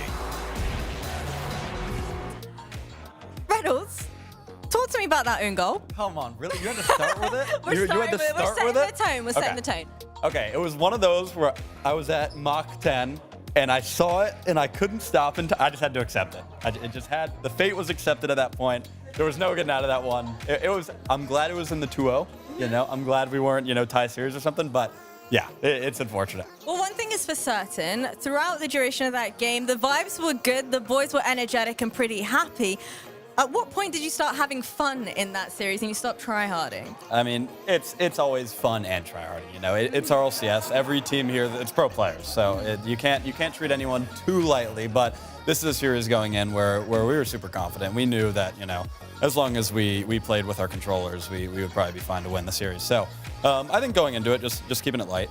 What was the difference coming off the back of that loss versus NRG and now this series as well? Key difference? Yeah, I think with NRG, I've watched a ton of them, a ton of Carmine, a ton of Falcons this split. NRG, I think, right now is the best team in the world. There's arguments for Carmine and Falcons, which I understand too, but NRG looks great. It's a series that we knew we had to play peak performance, and we didn't. So coming to this one, it was a much different story, and it was kind of, go out there, be aggressive, and, take what's ours. Well, you boys, after the FIFA E showing, you got a lot of flack on social media from everybody that was watching. Was there a point at which it was pretty difficult for you and the boys to take a step back and say, you know what, we still want to stick this out. We still want to play together as a team? Yeah, I mean, we had off-season troubles just like a lot of teams do, and that's no secret, but I'm proud of the boys for bouncing back, especially Cheese, from, in a drama-filled and attention-filled in the negative way off-season. We had FIFA E and we had the second split, and it just wasn't great. So to come out here and win the regional, win their first regional, and forever, and mine in a couple of years, it feels great. And I think we're ready to take that next step this season. Well, during the Opens, there was a lot of non-believers as well. And I quote, "Why not us?" That convinced me and everybody watching right now. Why is it you guys, time and time again, showing up? Yeah, I think this roster has been together for about 16 months now. It's been a while since we picked up Cheese, and we just got our first regional win. I think a lot of rosters, as the time goes on, they get worse and worse until it blows up. I think ours has gotten better for the last couple months specifically. So I think since FIFA E, we've played great Rocket League. I think we can contend for top 8, top 6 in the world. So we're going to try and do that this weekend. And my final question for you, how are you going to make sure you keep up the momentum that you've just shown us here? And we don't have another NRG showing. Yeah. Thankfully, no NRG showing in. I mean, look, every team here is going to be good. You know, you have no freebies, so it's just staying calm, staying hot, and trying to play well. Well, you know what, GG's again. You gave us a run for our money, entertainment throughout as well. But we're down now to our final best of 5 here for the play-in stage. I'm super excited for this one. Next series is going to be Team Secret taking on Complexity. I can't wait for this.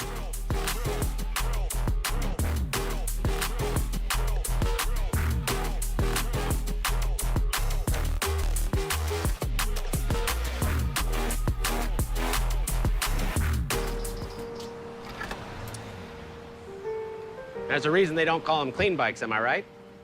Yeah. Because it's dirt bike. Gas stations. Whew.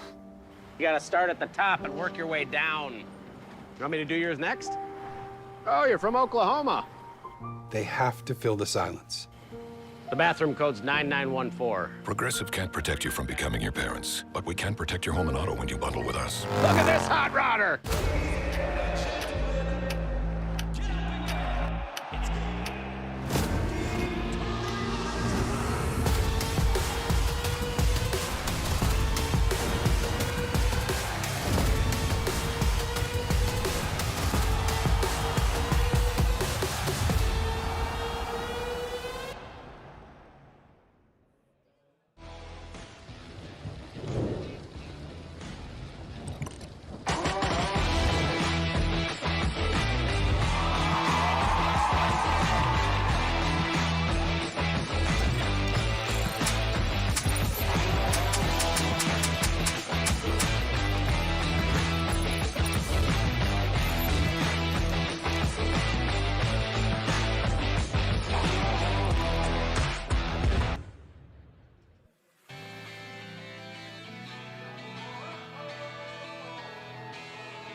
I know you said stay out of this bit, but I don't get tired of it. You told me I'd never be happy.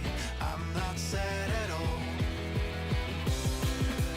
Maybe I'm a fool, following my dreams, but mama, you're gonna see me on every magazine.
First thing I see when I look at the car are them big boy wheels.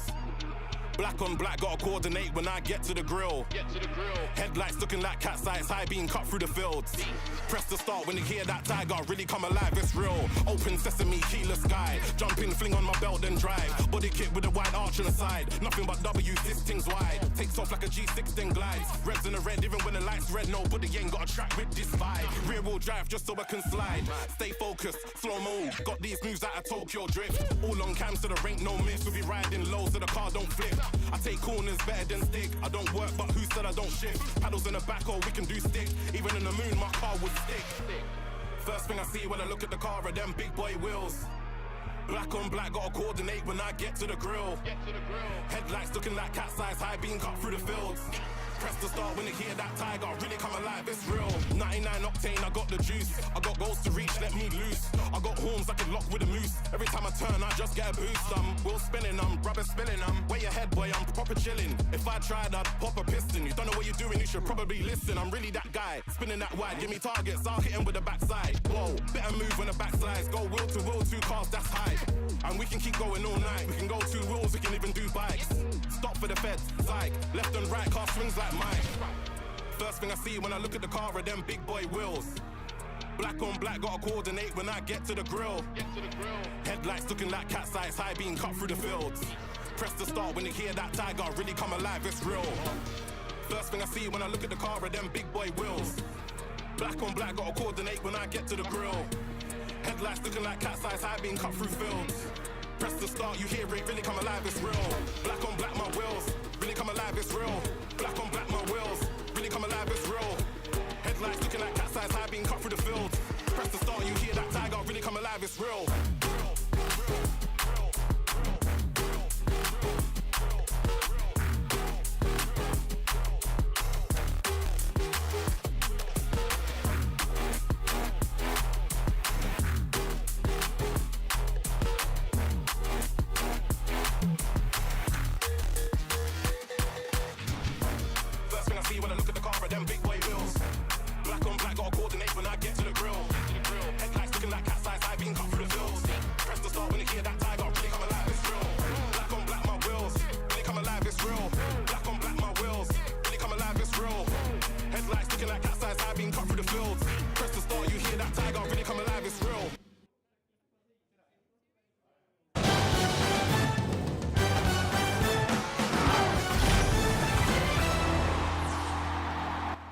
Luminosity gave it their best showing here, but Gen.G able to make quick up and down work of the boys from APAC here and bounce back after their own 1 loss there to NRG. Gen.G improved to 1-1. They'll be in the middle of our Swiss starting tomorrow. They will be in the middle of the Swiss. They got work to do, though, but they handle business against the Luminosity squad that they are expected to beat. I'm going to say 100 times out of 100 times. Yeah. You got to handle your business. They did, and now they move on. And they looked happy. They were having a good time, which is always nice. Good vibes going into tomorrow. It's always nice to come off a win and get the rest and get the, that 12 hours of rest before we begin the marathon of tomorrow, which you would expect a team like Gen.G probably to go to round 5 and be here for 9 hours. I think it's hard, though, then, on the other side of things, Luminosity, they're now ending their day with that loss, thinking, okay, we were maybe expected to lose that, fine, but we would have liked to maybe done a little bit more. They got a good few goals in the last couple of games. They got 2 goals and 3 goals. Fine, not bad.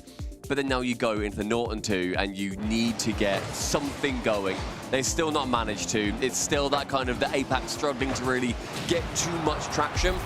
This should have been maybe a little bit closer potentially. But yeah, I think Luminosity, it's going to be rough to bounce back from that tomorrow. I mean, Gibbs, for the Luminosity fans out there, like, what is the strongest part of their game right now? What's the spark that you can find? I feel like Sphinx, you have to use his talent, right? You just have to give him space and see what he can do. Just some small touches here was great, and going around Cheese to make that a hard save was a great pass and play by him. They just need to find more opportunities to do things like that, but we always say that, though. Yeah, but those plays cannot happen. You can't give up easy goals when you're the underdog, right? You have to make them work for every single goal, but a lot of wide open nets, so they got to clean that up. But at the same time, they're trying to push forward because they're trying to spark that offense. So I can kind of get why they're wide open, especially in Game 3. Yeah. They're down 2 goals. They have to send everyone. So yeah, well, we'll get to see them tomorrow here. Stumpy, do you have any other things to think about Luminosity here? I think it's hard to then try and learn those kind of things when you're from a region where that's not happening against you during the open qualifiers. Because they were so dominant. Yeah, that's such a culture shock almost, going to a team that's going to punish you for that when they're the top of their region. They went 3-0. It's really hard to then think, oh, we now need to completely change how we're playing to adapt to a North American team or a European team or whatever it is that is going to punish us for our mistakes. So, yeah, I think Luminosity, it's one of the ones where it's like learning experience, chalk it up to that, move on, see if you can do better next time. For sure, for sure. The tournament is definitely not over for Luminosity right now. They fall to 0-2. We will see them play tomorrow, and we'll end there in round 3. That might be the end of it, though. We'll get all to that tomorrow. Here is round number 2. 2 more matches on the day. You see them down there at the bottom. We'll be covering one here on the main stream, one over on the alternate stream as well. So the Chiefs going to be taking on Twisted Minds over on that alternate stream. That is, man, out of the fire into the out of the frying pan into the fire for Healthy Chiefs on this one. Yeah, man, I'm just talking to them. They don't. I mean, they're not. If I were them, I would. If I had to pick a team that was 0-1, that's the last team I would have wanted to play. Twisted Minds, they look great against Vitality. They have to be the heavy favorites. Chiefs, you're gonna be punching up, and you might start off tomorrow 0-2. I'm not gonna lie to you, Chiefs. But listen, you might be able to get a couple W's after that. You never know. Like, Twisted Minds had a battle versus Vitality. They could be a little bit down. It's been a long day. They're playing at the end of the day. It's still possible that the Chiefs could pull off that upset. We know they have talent. They have accolades behind them. They didn't show them in their first series, but it's been a while, so maybe they can correct it for that match. We'll see if they can do it there, folks. I'm curious just to quickly pull it up here, see if it'll load for me. It up. There. Oh, you do? I've got it up. Don't you worry, man. Yeah, tell me about it. I'm prepared. It's currently, I'm assuming about Wildcard versus FUT. Yes, thank you. That's lucky. So it's 2-1 currently, 2 Wildcard, but in game number 4, FUT are currently leading 2-0 with 3.5 minutes left. Nah, you kidding me? There you go. Potential game 5, huh? Yeah, potential game 5 on the cards over on /RL Esports. That was, I believe, I think I was watching the match out of the corner of my eye during the last game we were watching, the Gen.G versus Luminosity. I believe Wildcard won games 1 and 2, which means that the FUTs here are trying to force the reverse sweep. What a match that one might be. Make sure you got twitch.tv/RL Esports pulled up. That matchup is going on right now. It's also Wildcard went to game 5 versus Carmine Corp earlier today. Sure. Now going to game 5 potentially versus FUT. They are all over the place. Transitive property. FUT's looking amazing right now. We're going to see how they do. We'll keep our eyes on that one. Here is our schedule. You only have one match left on our stream. It's the only match of the day we haven't talked about yet, so let's get into it. Complexity Gaming taking on Team Secret. Complexity after dropping their match to Dignitas earlier in the day. They're going to be looking to bounce back here. Actually, this matchup in particular, this is the battle of 2 SAM teams. I know Complexity plays in NA. They're representing North America, but they're from South America. It's just that simple. And these 2 teams, really and truthfully, these 6 players have been fighting for the 2-3 spot even last year, going back to last year. So these 2 teams, at the moment, it's a tough pick for me. They kind of should be technically really close. Yeah, like Team Secret last year had to go 2-3 in Swiss to lock up the World Championship spot. They got it by 3 points over Complexity. So this is a series for Complexity to right those wrongs of last year, to take Team Secret down to the 0-2 round. The main difference, though, Team Secret, I feel like they upgraded their roster. They bring in Swift over Brad, while Complexity, it's the same roster. They just moved to a different region. So you would think a small edge to Team Secret here. And also, Team Secret, they're only playing second fiddle to Furia at the moment, down in South America, and they are so close to beating them consistently. It's like they go to game 7 very... That only happened once. Okay. Propaganda. Twice. They went to game 7 twice this open? In Open 1 finals and Open 3... Semis. Top 4, yeah. Okay, there goes Stumpy. My bad. Keep going. Okay, maybe very free go. 2 out of 3 ain't bad. But yeah, Secret are being an amazing team so far down in South America, and Swift is one of those reasons. His first RLCS LAN is 16 years old, and what a stage to perform on. Incredible moment there for Secret. We'll see if their rookie can rise to the occasion. Always a new environment compared to playing online. Excited to see the performance. We'll see Complexity, the challengers, and again, last year was supposed to be their year to make it to the World Championship, to be that number 2 team in SAM with Furia, because they bring in Diaz. Everyone had high hopes for him, the 1v1 god that he is, but they fell just short. So they moved regions back to NA. you would expect the increase in competition to increase their team level, and they looked great throughout North America. They did fall to the 4 seed because of the miracle run by Gen.G, but I think most people had them as that number 3 team throughout North America, and they look like it through 3 opens. Now it just comes down to you gotta take down your main rival in Team Secret from Sam. Now is the time. And that kind of team that also got their way here quite unsuspectingly. They just kind of like qualified. There wasn't any massive heroics. Yeah. There wasn't any big late run. There wasn't any domination. It was like, oh, just, you know, get into the semi-finals, cutting about around there, and then cool, we're going to the land. Good job, boys. What you need to do, consistent top 4 finishes. Yes, they were consistent, but a lot of losses to the teams above them in North America, and they have not been able to punch above their weight class yet. Team Secret, though, is in their weight class. So this is a match that Complexity can definitely win. We are waiting until they make that last hurdle as well. So we'll see what Complexity does here, but they are definitely battling against one of their peers that a lot of people in power rankings was like, who's number 10? Is it Team Secret or Complexity? And that was kind of going back and forth. So we'll see who battles it out here. I will say that when Complexity plays somebody that's actually in their weight class, they tend to win. They do. I love that we got to see Vitality Furia earlier, which was the big question we were asking. And now here, another one of the big questions we're asking of who's the number 10, we can then settle it on the field. Yeah, but the main difference is Furia also looked incredibly flat, right? Is that a case of the entire region not being as good this year with Sam? Or is that just Furia having a bad day? I assume it's Furia having a bad day, but that still kind of makes Team Secret look a little bit worse because Furia got dominated so hard earlier. So yeah, it does. See if that plays out here. Chat, let us know who you think's going to win. Progressive fan vote. Hashtag TS for Team Secret. Hashtag COL for Complexity. I heard some yells over there. Stumpy, can you give me an update on the P-Stream? Yeah, little update. We're going to Game 5. We are FT going. Esports does wildcard. Game 5 over on /RL Esports, so you need to go check that out. Listen. Gibbs, you talked about it earlier, so I'm actually going to throw it to the chat right now. Chat, I'm letting you know right now, whoever y'all decide, whoever has the highest percentage of both these teams, that's where my prediction will go. So make sure you get those predictions in. I'm going to let chat decide my prediction. Outsourcing your work, I respect it. Outsourcing. I like it.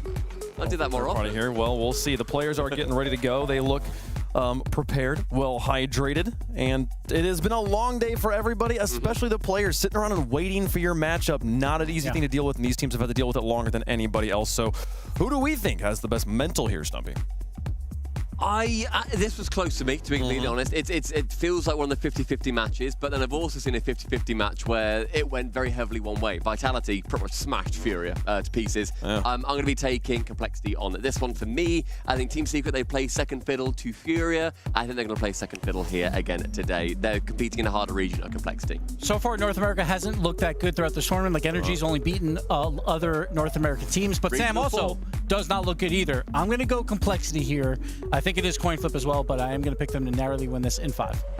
Bates is going to be going with the coin, or he's going to be going with chat. So I am predicting Complexity on this one. The coin, we're calling it a coin flip match. Let's let the coin decide it in the air. It's going to go Secret for this one. So there is a prediction for Secret on the desk.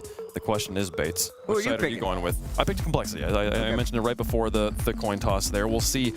This one, chat. If chat wanted to like, why are they giving Complexity? Probably because Complexity wins the chat vote. So we'll see. Oh.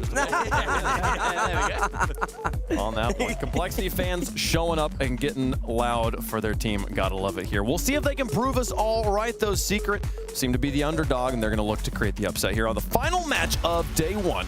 The Birmingham Major. I'm excited about it, folks. Red versus white. The Secret's out of the bag. Complexity going to try and put it back in there, folks. Let's close it out in style. Complexity versus Secret. Well, having to reverse sweep the Swiss is an unenviable position. That is what is facing the loser of this match. This is all about survival. Game 1 here at Manfield Night, brought to you by Progressive. Our last match of the day between Secret and Complexity. Stax, if I seem distracted, I'm trying to ensure that OCE do not lose to SSA. Okay, Game 5 B stream. I cannot stop watching it. This is my elevator pitch for everybody. If you don't care about these two teams, first of all, you should especially be paying attention to Complexity. There's a lot to be interested in there. However, you actually have a chance to see an RLCS caster crash out of a broadcast live if this continues the way it's gone. Things are looking okay right now, but we're underway now with our first game. Secret coming off a loss to Falcons back in the first round. Complexity had to go up against Dignitas. Two very worthy adversaries, but of course, one maybe punching just a little bit higher over the other. They both went 4 games in those first round matchups. As Swift trying to get around Diaz, he does. And where is the follow-up? It's not coming, as Razebo will have it away. Yeah, we saw, obviously, Secret Complexity, as he said, Falcons and Dignitas, but just before I get to that point, it's going to be CRR. Now, Complexity lost the Dig, who lost the Falcons. I say Secret had the better warm-up match, but that won't matter because these guys are the big daddies of South America, and they're over in NA, and they're trying to kick down against this Team Secret. There's a lot of eyes on Diaz here all throughout this first half of the season for Complexity. Because the question, we talked about it at the very start of the split in NA. What if Diaz started with them? Well, Diaz has started with them now. They end up as the 4th seed. Probably would have been 3 if not for the miraculous run of Gen.G. As Swift, because that one actually ends up going past KV1. And then look at Diaz on the other side, blocked by Mata. And the first 90 seconds has belonged to Complexity, looking to double their advantage as that goes to the corner, and Swift out very early to meet him. Yeah, Complexity looked super consistent in North America, but I still think this Diaz factor, he's a different player from obviously his 1v1 ability. We see obviously Johnny Boy covering a lot of his 1v1 matches. I still think we haven't seen peak Diaz, and there's a reason why Johnny picked him in the fantasy. He thinks that he can really pop off with this land. I would love to see what we've witnessed in the 1v1. Here's a great chance though for KV1, blocked out that time by Diaz right on cue, but they bumped into each other. KV1 throws it on the backboard. There's the ball to clear. Complexity with a pretty strong start, and there's going to be 2-0. I mean, it's Secret. Where are they? I think everybody crashed, and then, I mean, he had 2 diving to the back wall, and Swift comes up from midfield and makes a 3rd challenge on the other side of the field. Nobody able to get back. They throw the house at Complexity, and they get nothing in return, trying to get a kickoff goal. And KV1 will have his follow-up blocked by CRR. And it is 1-1 with Wildcard and Foot Esports Game 5. There's a minute left in Game 5. Put my card right here in front of your phone. Cannot stop watching it. Make sure you tune in. RL Esports, as Stumpy said, on the desk. But here we go. Great stuff for Complexity here in the final series of the day. Mota with a chance. He's a little bit awkward. Find a touchback to KV1. Throws it across. Swift with the fake. Diaz reads it. Complexity looking strong in defense. Mata unable to land cleanly on the wall, and just about unable to recover was the entire team. But Secret at least keep Complexity from adding a 3rd goal to their tally for now. Mata blocked in front with the follow-up from KV1 as that 50 went off to the side, gets Secret on the board. They've had the majority of the offense. This ball has been living in the orange half, and they get the reward for effort. KV1 opening up Secret's account here in the final series. Still time, 2 minutes for them to get cooking, and I like what I've seen so far. As we said, they look like the more aggressive team. Complexity maybe having flashbacks to game 1 of their last series, as they watched Dignitas beat him at 0 seconds, and Team Secret has now completely erased a 2-goal deficit thanks to Mata. Thanks to some kickoff strats as well, how quickly one can turn into 2 with some organized kickoffs. KV1 this time. Russell is back on, or Diaz is right there. That's a great bump. He's still in and he finds the bump. I don't know how he recovered, but he dunked the goal, and well, 2 kickoff goals for opposing sides. He just wave dashed through the bump stacks. And the dunk on Swift. And just couldn't get back in time after going for the corner boost. Just a little slow on that turn back. He did everything else that he could. Just 1 slight lapse. Now got to try and get it back, but they got to play a little defense first. Diaz trying to force that ball through. This will fall right down towards Ray's ball. Dangerous, and a big-time save made by KV1. 90 seconds, Complexity just looking to hang on to this one. Perhaps get one more to just give themselves a little bit of breathing room. There is Mota, pops it up to himself. Demo as well will help out. CRR 0 boost. Swift in there, KV1 cutting across. It would be a great pass, but he doesn't find a touch that he'd like. Gray's ball clearing downfield, and does look like Wildcard on the B stream. And have taken down Put Esports. So OCE fans, if you're just waking up back at home in Australia, New Zealand, you can breathe. And they've got their first series win on the board. Minute left over here, though, Stacks. Can Secret tie this one up? Well, opportunity gone by the wayside there, down to 50 seconds as, oh, it looked like CR just got a piece of that ball, and it goes all the way across. Diaz should have all day to just throw this downfield, and every time Complexity is able to get this ball back on the blue half of the field, Team Secret's task becomes that much tougher. Their quality opportunities can become more and more precious commodities.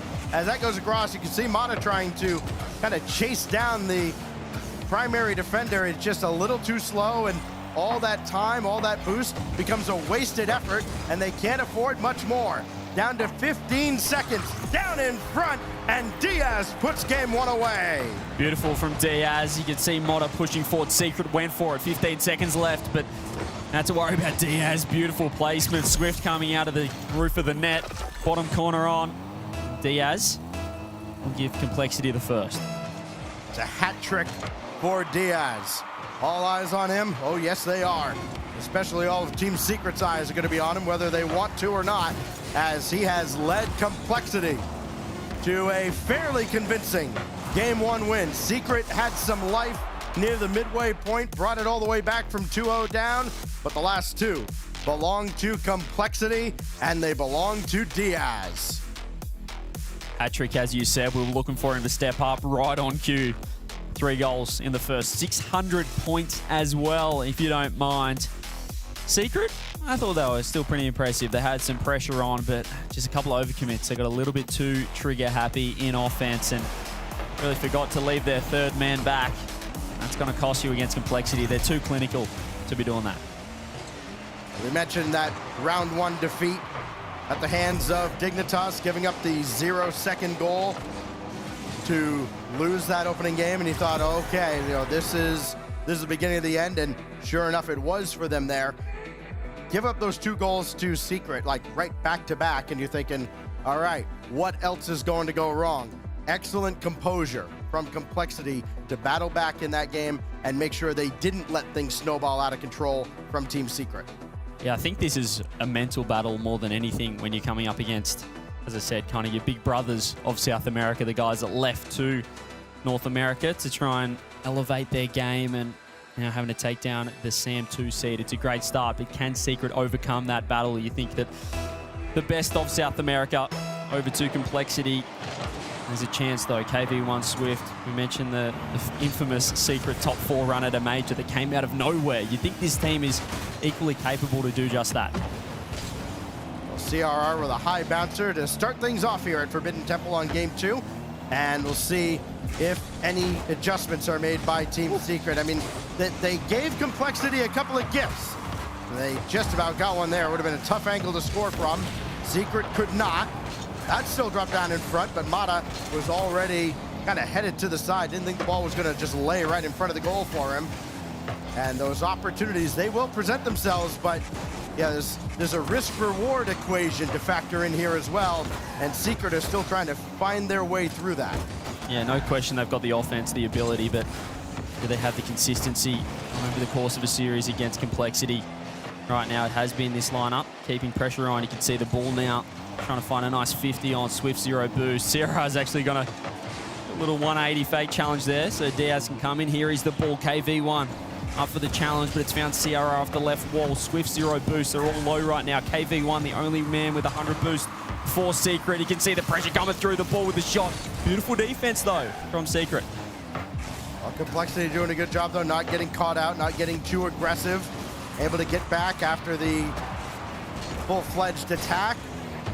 You had a demo in front of the Complexity net, but nothing comes from it. Mata may have an opportunity here. It goes wide, and the follow-up just a little too slow out of Secret. They do keep the attack alive.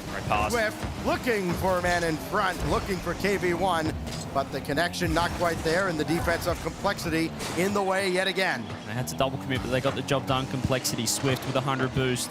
And by CRR trying to brute force his way through. Mota a touch awkward. He's able to find a nice little side hit over to KV1. He doesn't find a connection on the ball.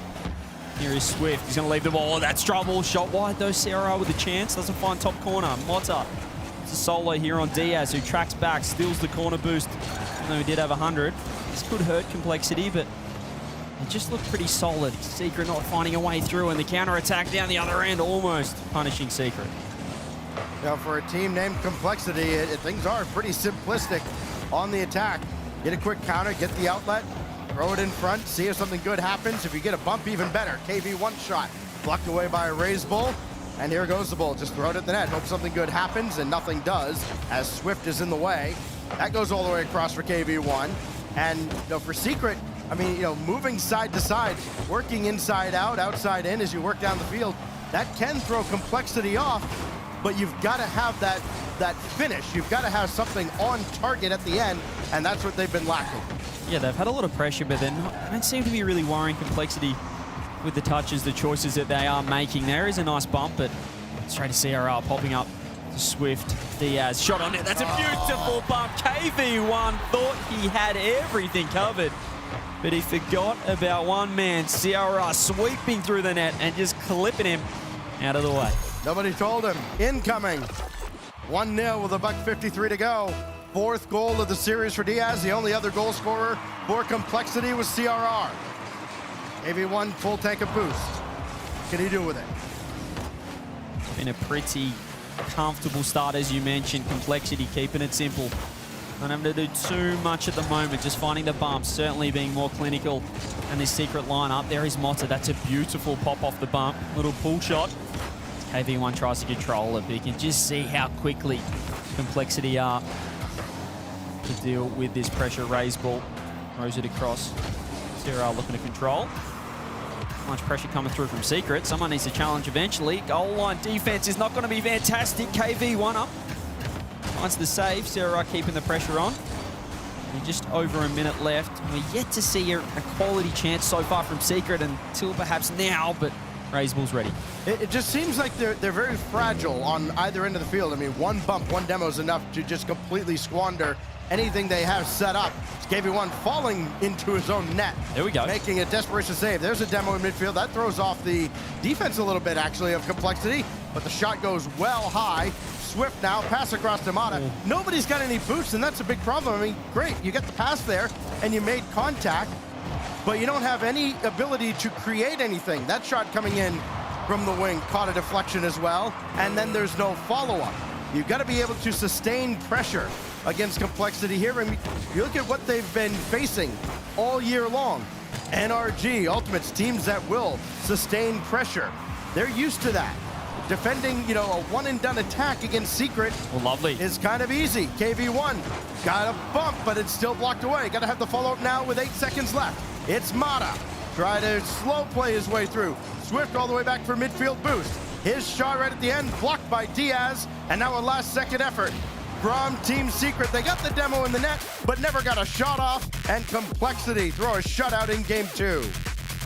Now, finding bumps, finding demos and space in offense, Secret, but they were just too slow. Motta there coming in third man, went for a solo play when he had space to shoot. He had an opening, the top corner was ready. Instead he goes to solo play, gives Complexity time to get back to respawn, to gather themselves, and you can see on the scoreboard there, 10 shots to 4, Complexity with the majority of the offense, and that's enough to get their 1-goal lead. 2-0 now.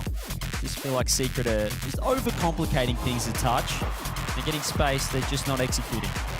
Well, yeah, and ultimately that's what it comes down to is the execution. I mean, again, the ideas are there, but you just see, one bump and Diaz, open net for his 4th goal of the series. I mean, he has been a powerhouse. Came in with only 2 goals in the event because, well, Dignitas defense was pretty good. But Complexity have, even though that game was 1-0, CJ, it felt like it was more of a 3-0 win. It just didn't feel like Secret was that one strike away from leveling the scoreline.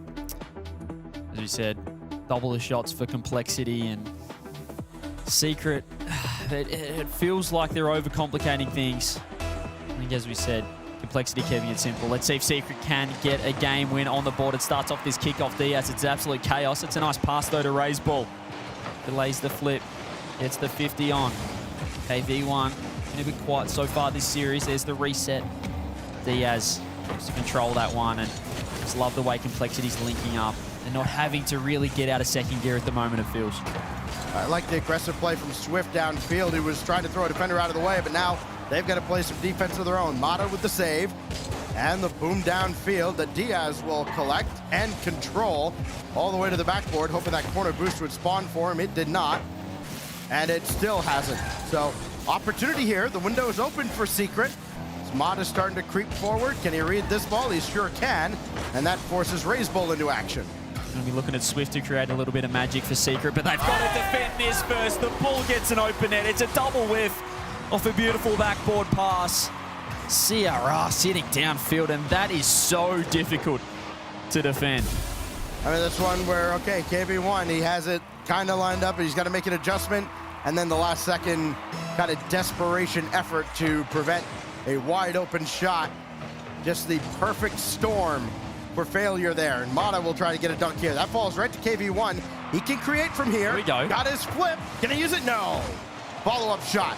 Easily sent away, and it's on Mata to keep the attack alive, and he will do just that. He's got Swift in support. Gonna go for the bump. Got a bump, but still saved away the entire defense of Complexity right there. That goes indirect. On target, saved away. This is what I'm talking about. Swift could have just shot it on net. He went for a reset. Why has he done that? The bump came through. He just had to find the placement. They're going for the extra touch, the extra mech when it's unnecessary. Stop overcomplicating things. Secret with great chances. They're creating the team offense, but this final execution is always the wrong choice.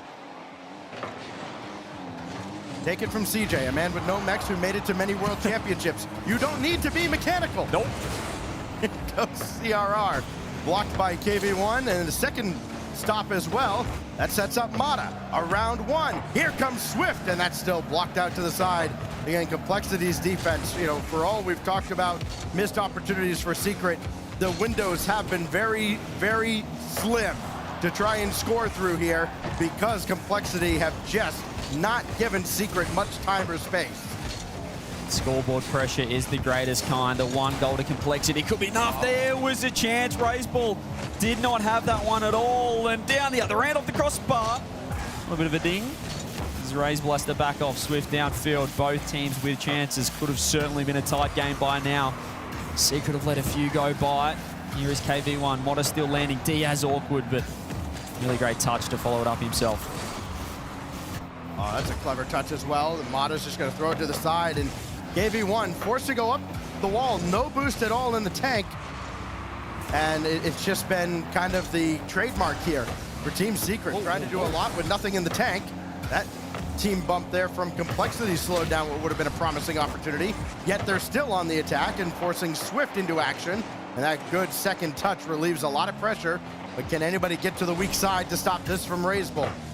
Trying to attack, but all Secret with low boost. 55 on KV1, 0 for Mata and Swift. Can they find anything here? Complexity just controlling the boost management game. Razebull goes to the fake instead. Leaves an awkward touch for Diaz, who doesn't quite control this, but that whiff won't help. Mata, and you can see KV1 throwing himself, but that's the end of the attack. All three forced up for Secret. They're trying to track back. Swift, though, cutting rotation, keeping it in with the redirects to find the net. They're throwing themselves at everything here. Even KV1 coming in third man. 0 boost, but they're still putting the foot down here, Secret. That could use a microtransaction to get some boost at this point. My goodness, they've just been starved out on both ends of the field by Complexity, but still only down the one goal, and the opportunities have presented themselves. Trying to get this down in front. It's got to be KV1, and why not? He's the guy. Just not this time, and he's completely out of boost again and having to rotate out. Mata trying to get control from the ceiling. It's just not there. And a big shot here from CRR, low, blocked away. 45 seconds now. Mata has Swift in the middle, trying to run interference, and again, they don't connect. And it just seems a little disjointed when it needs to be cohesive at the worst possible time. Yeah, you can see the talent on Secret, but Complexity just doing the little things right, dotting the I's, crossing the T's, collecting the boost and suffocating Secret even when they're in attack. Here's the best chance of perhaps the game as Sarah gets a touch on it. Shot on that top bins. 19 seconds left. Secret give themselves a little bit of hope. Hey, you thought there was CRR getting up, getting a hand in the way. You thought, okay, another complexity clear, but this time they do crash the net. They do play for the rebound. Well read, well finished. Secret back in it. Will we have overtime or maybe something off the kickoff here? No, Raise Bull's got all day as Mata had to put on the brakes, making sure not to overcommit. Final countdown now of regulation.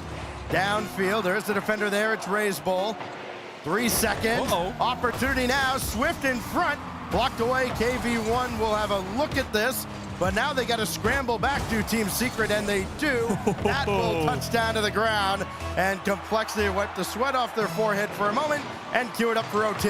Yeah, they weren't worried at all, but they should be worried about this. CRR had to get it off the crossbar. Still trouble for Complexity off the kickoff. Can Secret steal this? The demo comes through. Modder's found another one. Everyone's dead except for the Bull with 0 boost, and he's bought enough time for the troops to arrive. Well, we almost started OT with a bang and ended the series at the same time, but now we've settled in. KV1 passed one. Oh, he tried to go after CRR, unsuccessful. And Raise Bull is there, but so too is KV1. Everybody very quick to get back into position. KV1 out of the corner, needs one more touch, doesn't have it, nor does he have the bump on Diaz as CRR takes over. He's got Raise Bull down to the left, and the follow-up instead has to come from Diaz, who has been awesome so far. One more touch in front, and Swift has it out. There's a chance, KV1 0 boost, Complexity cutting across. See Swift now, doesn't get the touch. It's still awkward though for Complexity. Does Secret want to bite? Do they overcommit? That's awkward for Modder. He's left it to CRR, 14 boost. Don't have too much to work with, but loses that 50 down to the ball. Wifty comes through, Swift down the line, follows it up himself.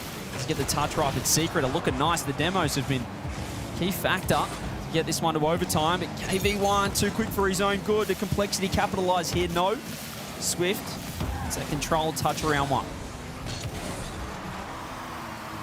Keep an eye on Mata here, full tank of boost. He could run into this one. Diaz, wise to the play. Now CRR, met by Mata, he got into the way of that. And Swift will have this back downfield. KV1 avoids the demo. Can he follow up this rebound? He sure can. Hard out of the corner, but Mata's way, way back. And that pass just falls right to CRR. Not a teammate. That's a problem now for Secret because Complexity are swarming. CRR through the front. Didn't get anybody, but nobody else was following the play. And a missed opportunity perhaps for Complexity to put the series away. 2 minutes gone. Complexity have been getting completely removed from the pitch through these demos. Secret are really picking up the aggression. You can see again there, it's KV1. Getting another demo. Diaz has to respawn. CRR buys enough time with the solo play. CRR's looking fantastic for Complexity, but Secret have certainly elevated their game. They don't want to get swept out of this, trying to create a bit of momentum. It's an awkward touch, but Raise Bull's going to drop it down. CRR with the clear. Mota, back corner, loses the boost. Raise Bull, can he strike true? No. Mota finds KV1 across, and Secret are out.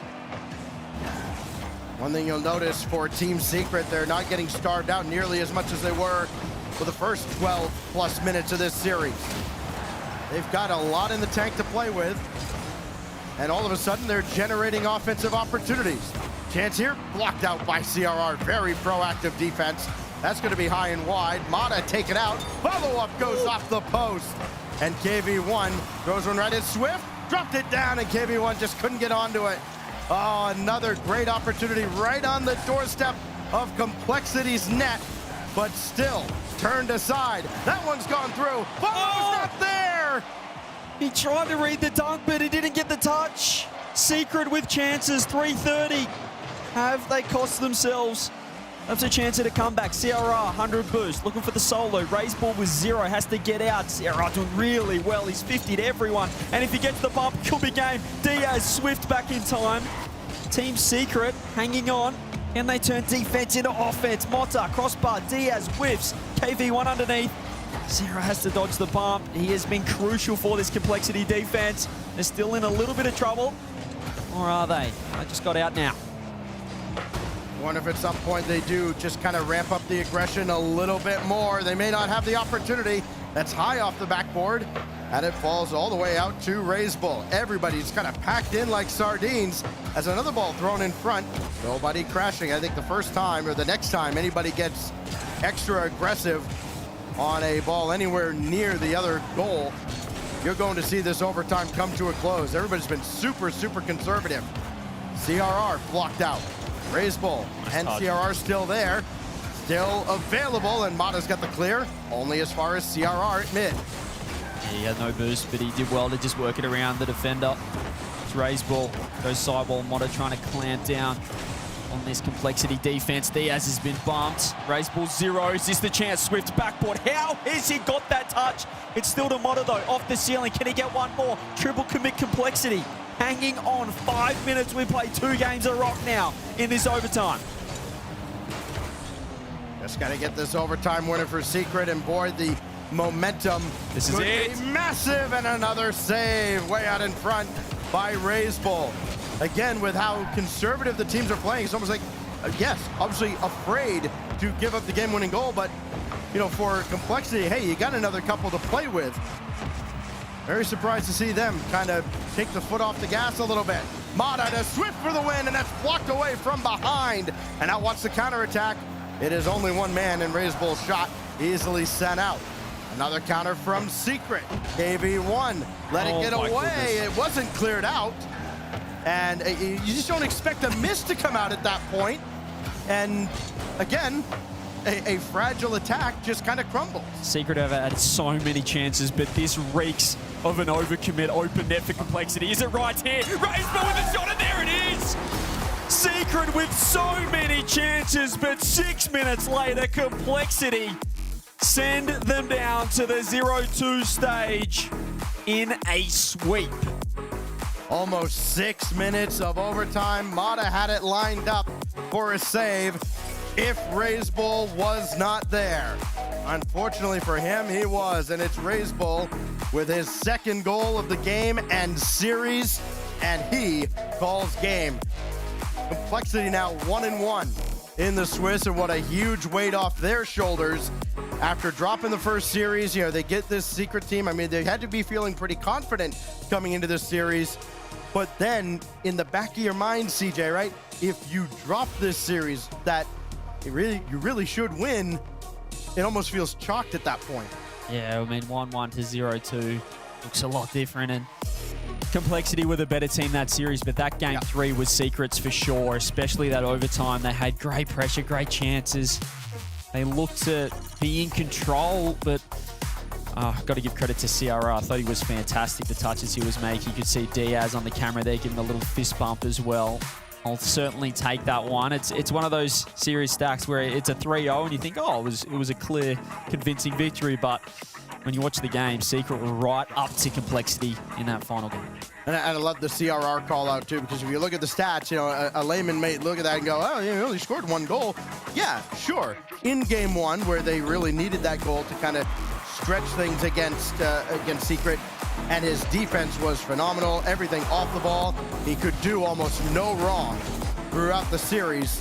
I mean, and you even look at that one, that set up Raise Bull. Just excellent stuff out of Complexity, out of CRR. They are victorious here in this second round. They avoid going down 0-2, and it's Jasmine standing, waiting with a winner from Complexity. CRR standing by. CRR, an intense overtime. You gotta tell me though, why was it so difficult to close that out? I mean, it's always difficult for us to close series sometimes, yeah, but I think we made it, so that's why it matters. And I'm really happy that we made 3-0 and it wasn't harder for us. Because if we lost that game, it would have been a different whole series. Is there any reason why you think you guys started to slow down a little bit? Do you think it might have been they started playing better, or you guys were getting a bit nervous about making mistakes? We started to get a little bit nervous in the third game, I think, but we played pretty decent. We were like so much more excited in the comp, so I think that made a little bit harder to close the game, but we made it, so we are happy to do it. Well, you guys have the South American experience. Do you feel like that helped you anticipate how they would play in this series? Yes, of course, and having Diaz, I think he knows them pretty well, and Raceful, of course. So yeah, I think it helped a little bit for the series. Well, you boys went from playing in the South American Opens last year to now in NA. How does NA compare to South America? Oh, it's a whole different play style, a whole different type of gameplay, and I really feel so much more comfortable playing against North American teams. But I guess I have two South American players in my team, so Yeah. I guess it's pretty easier for them. Why do you prefer playing in North America though? You find it easier? You find it more difficult? I feel like they give more space for the solo plays and team plays and everything, but they have a stronger defense, so it's a little bit different. But yeah, I like having a little bit more of space in South America. It's like they both chase me so much, so we don't have that much space to do the solo plays and have the good control. So yeah. Would you say that kind of benefits you in a sense though? Because now you have a read for how South American teams might approach and play the game, as well as North America. How do you tackle other teams? Like we saw you in that Dignitas game earlier. How do you fare when it comes to EU teams? I mean, I think we feel pretty nice, but against Dignitas it was like we didn't really get into the series. We had a pretty decent first game, but they just come back the game. So after that game, we were like a little bit off, I think. But I think for the next series against EU, if we play against them, it's gonna be so much different. So you got a break now, heading into tomorrow. What are you and the boys going to do? I know we spoke about this earlier. You said it's been a long day, a lot of waiting around. What's next for you? Just chill out for a little bit and prepare for tomorrow and be focused. I think we have pretty strong chances tomorrow, and we are in a good spot. So I'm just waiting to play tomorrow. I'm really excited to play. Well, you know what? I'm excited to see you play as well. I'm excited to see more of that energy, more of that excitement, and of course the hectic communication amongst you and the boys as well. But without further ado, I'm going to go ahead and throw it over to my fantastic desk to break that one down for us. You know, with all the competition going on right now, it's easy to lose sight of the fact that these are just a bunch of people playing a video game. Excited to play, excited to come back and compete against the best in the world. Few get the opportunity to compete in this way, and Complexity making the most of it here, able to put away Secret in 3. And that's just a thing that Complexity wanted to do for the past 8 months since the World Championship. They're like, we were 3 points away, we were so close, we get our moment here, and they do so convincingly outside of that Game 3 where it seemed like Team Secret might find a way back in the series, but Complexity, you have to credit them, they shut it down and got the job done. I think it was a series where it was relatively calm from Complexity. I don't think they needed to extend themselves a huge amount. It was a very professional series. They won it by a goal, 2 goals at absolute max, so it was very calm, controlled. I think the Secret, we saw those flashes of where Swift almost played it past everybody on Complexity. He nearly got an absolute wonder goal, dipping and diving left side of the pitch and taking it up the wall. Couldn't get it done. I think that's kind of what summed up that series. They just couldn't get that final 10% of that ball over the line. No, and this sleep that is coming up for Secret, important to mentally reset, take the information you learned today, internalize it, and hopefully come out with a better game plan tomorrow. Round 2, though, basically in the books at this point, save one match down there at the bottom that we'll talk about here in just a moment. From round 2, though, any surprises, any moments that are going to stick in your mind here, Bates, as we go to bed and internalize what happened? I mean, I guess the Furia Vitality matchup really just showed that there's levels to this. If you want to say there's 3 favorites, NRG, Carmine, Falcons, Vitality, they got to be putting that conversation now. And Furia, they were potentially on the cusp. They've definitely been moved down. Your tier 1, your tier S, or those are 4 I just mentioned. Then you move on to tier A, tier B. And that's always something we forget when we go through an online split. When someone has a bad online split, but we know they perform in LAN, everyone kind of forgets that for a little bit until days like this, where Vitality's like, oh yeah,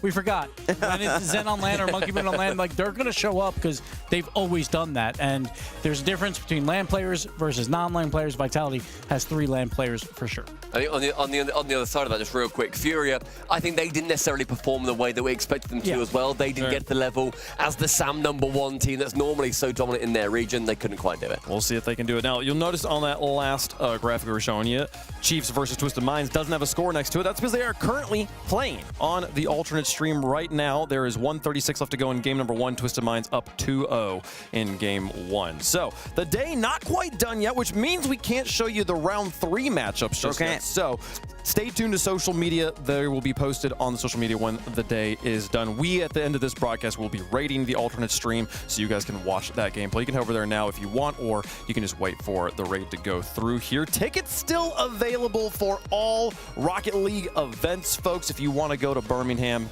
just right here if you want to come here. Not we won't. The security won't let you like here, but like out there. That'd be weird. You know, you get your tickets. Scan the QR code on your screen. That show is going to be incredible. It's going to be coming up here in just a few days. Raleigh also still available for those of you watching in North America or for just all around the world, but who are able to get to Raleigh instead of Birmingham for whatever reason.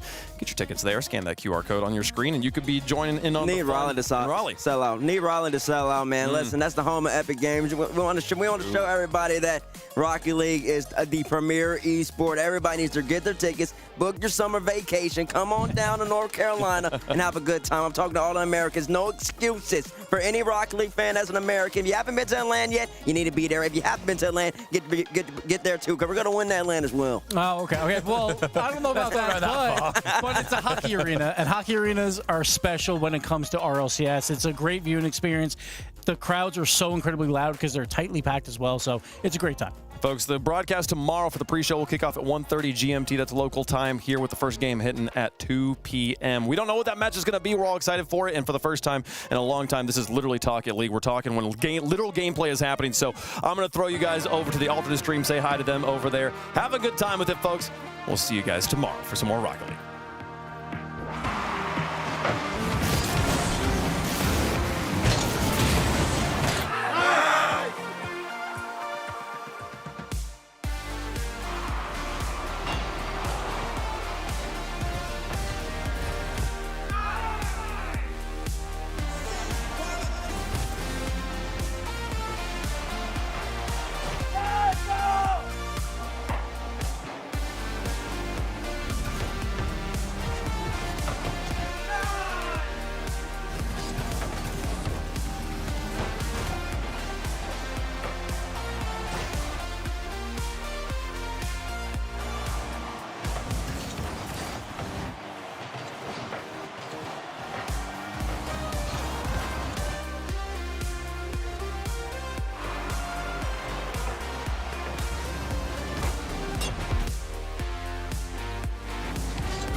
There's a reason they don't call them clean bikes, am I right?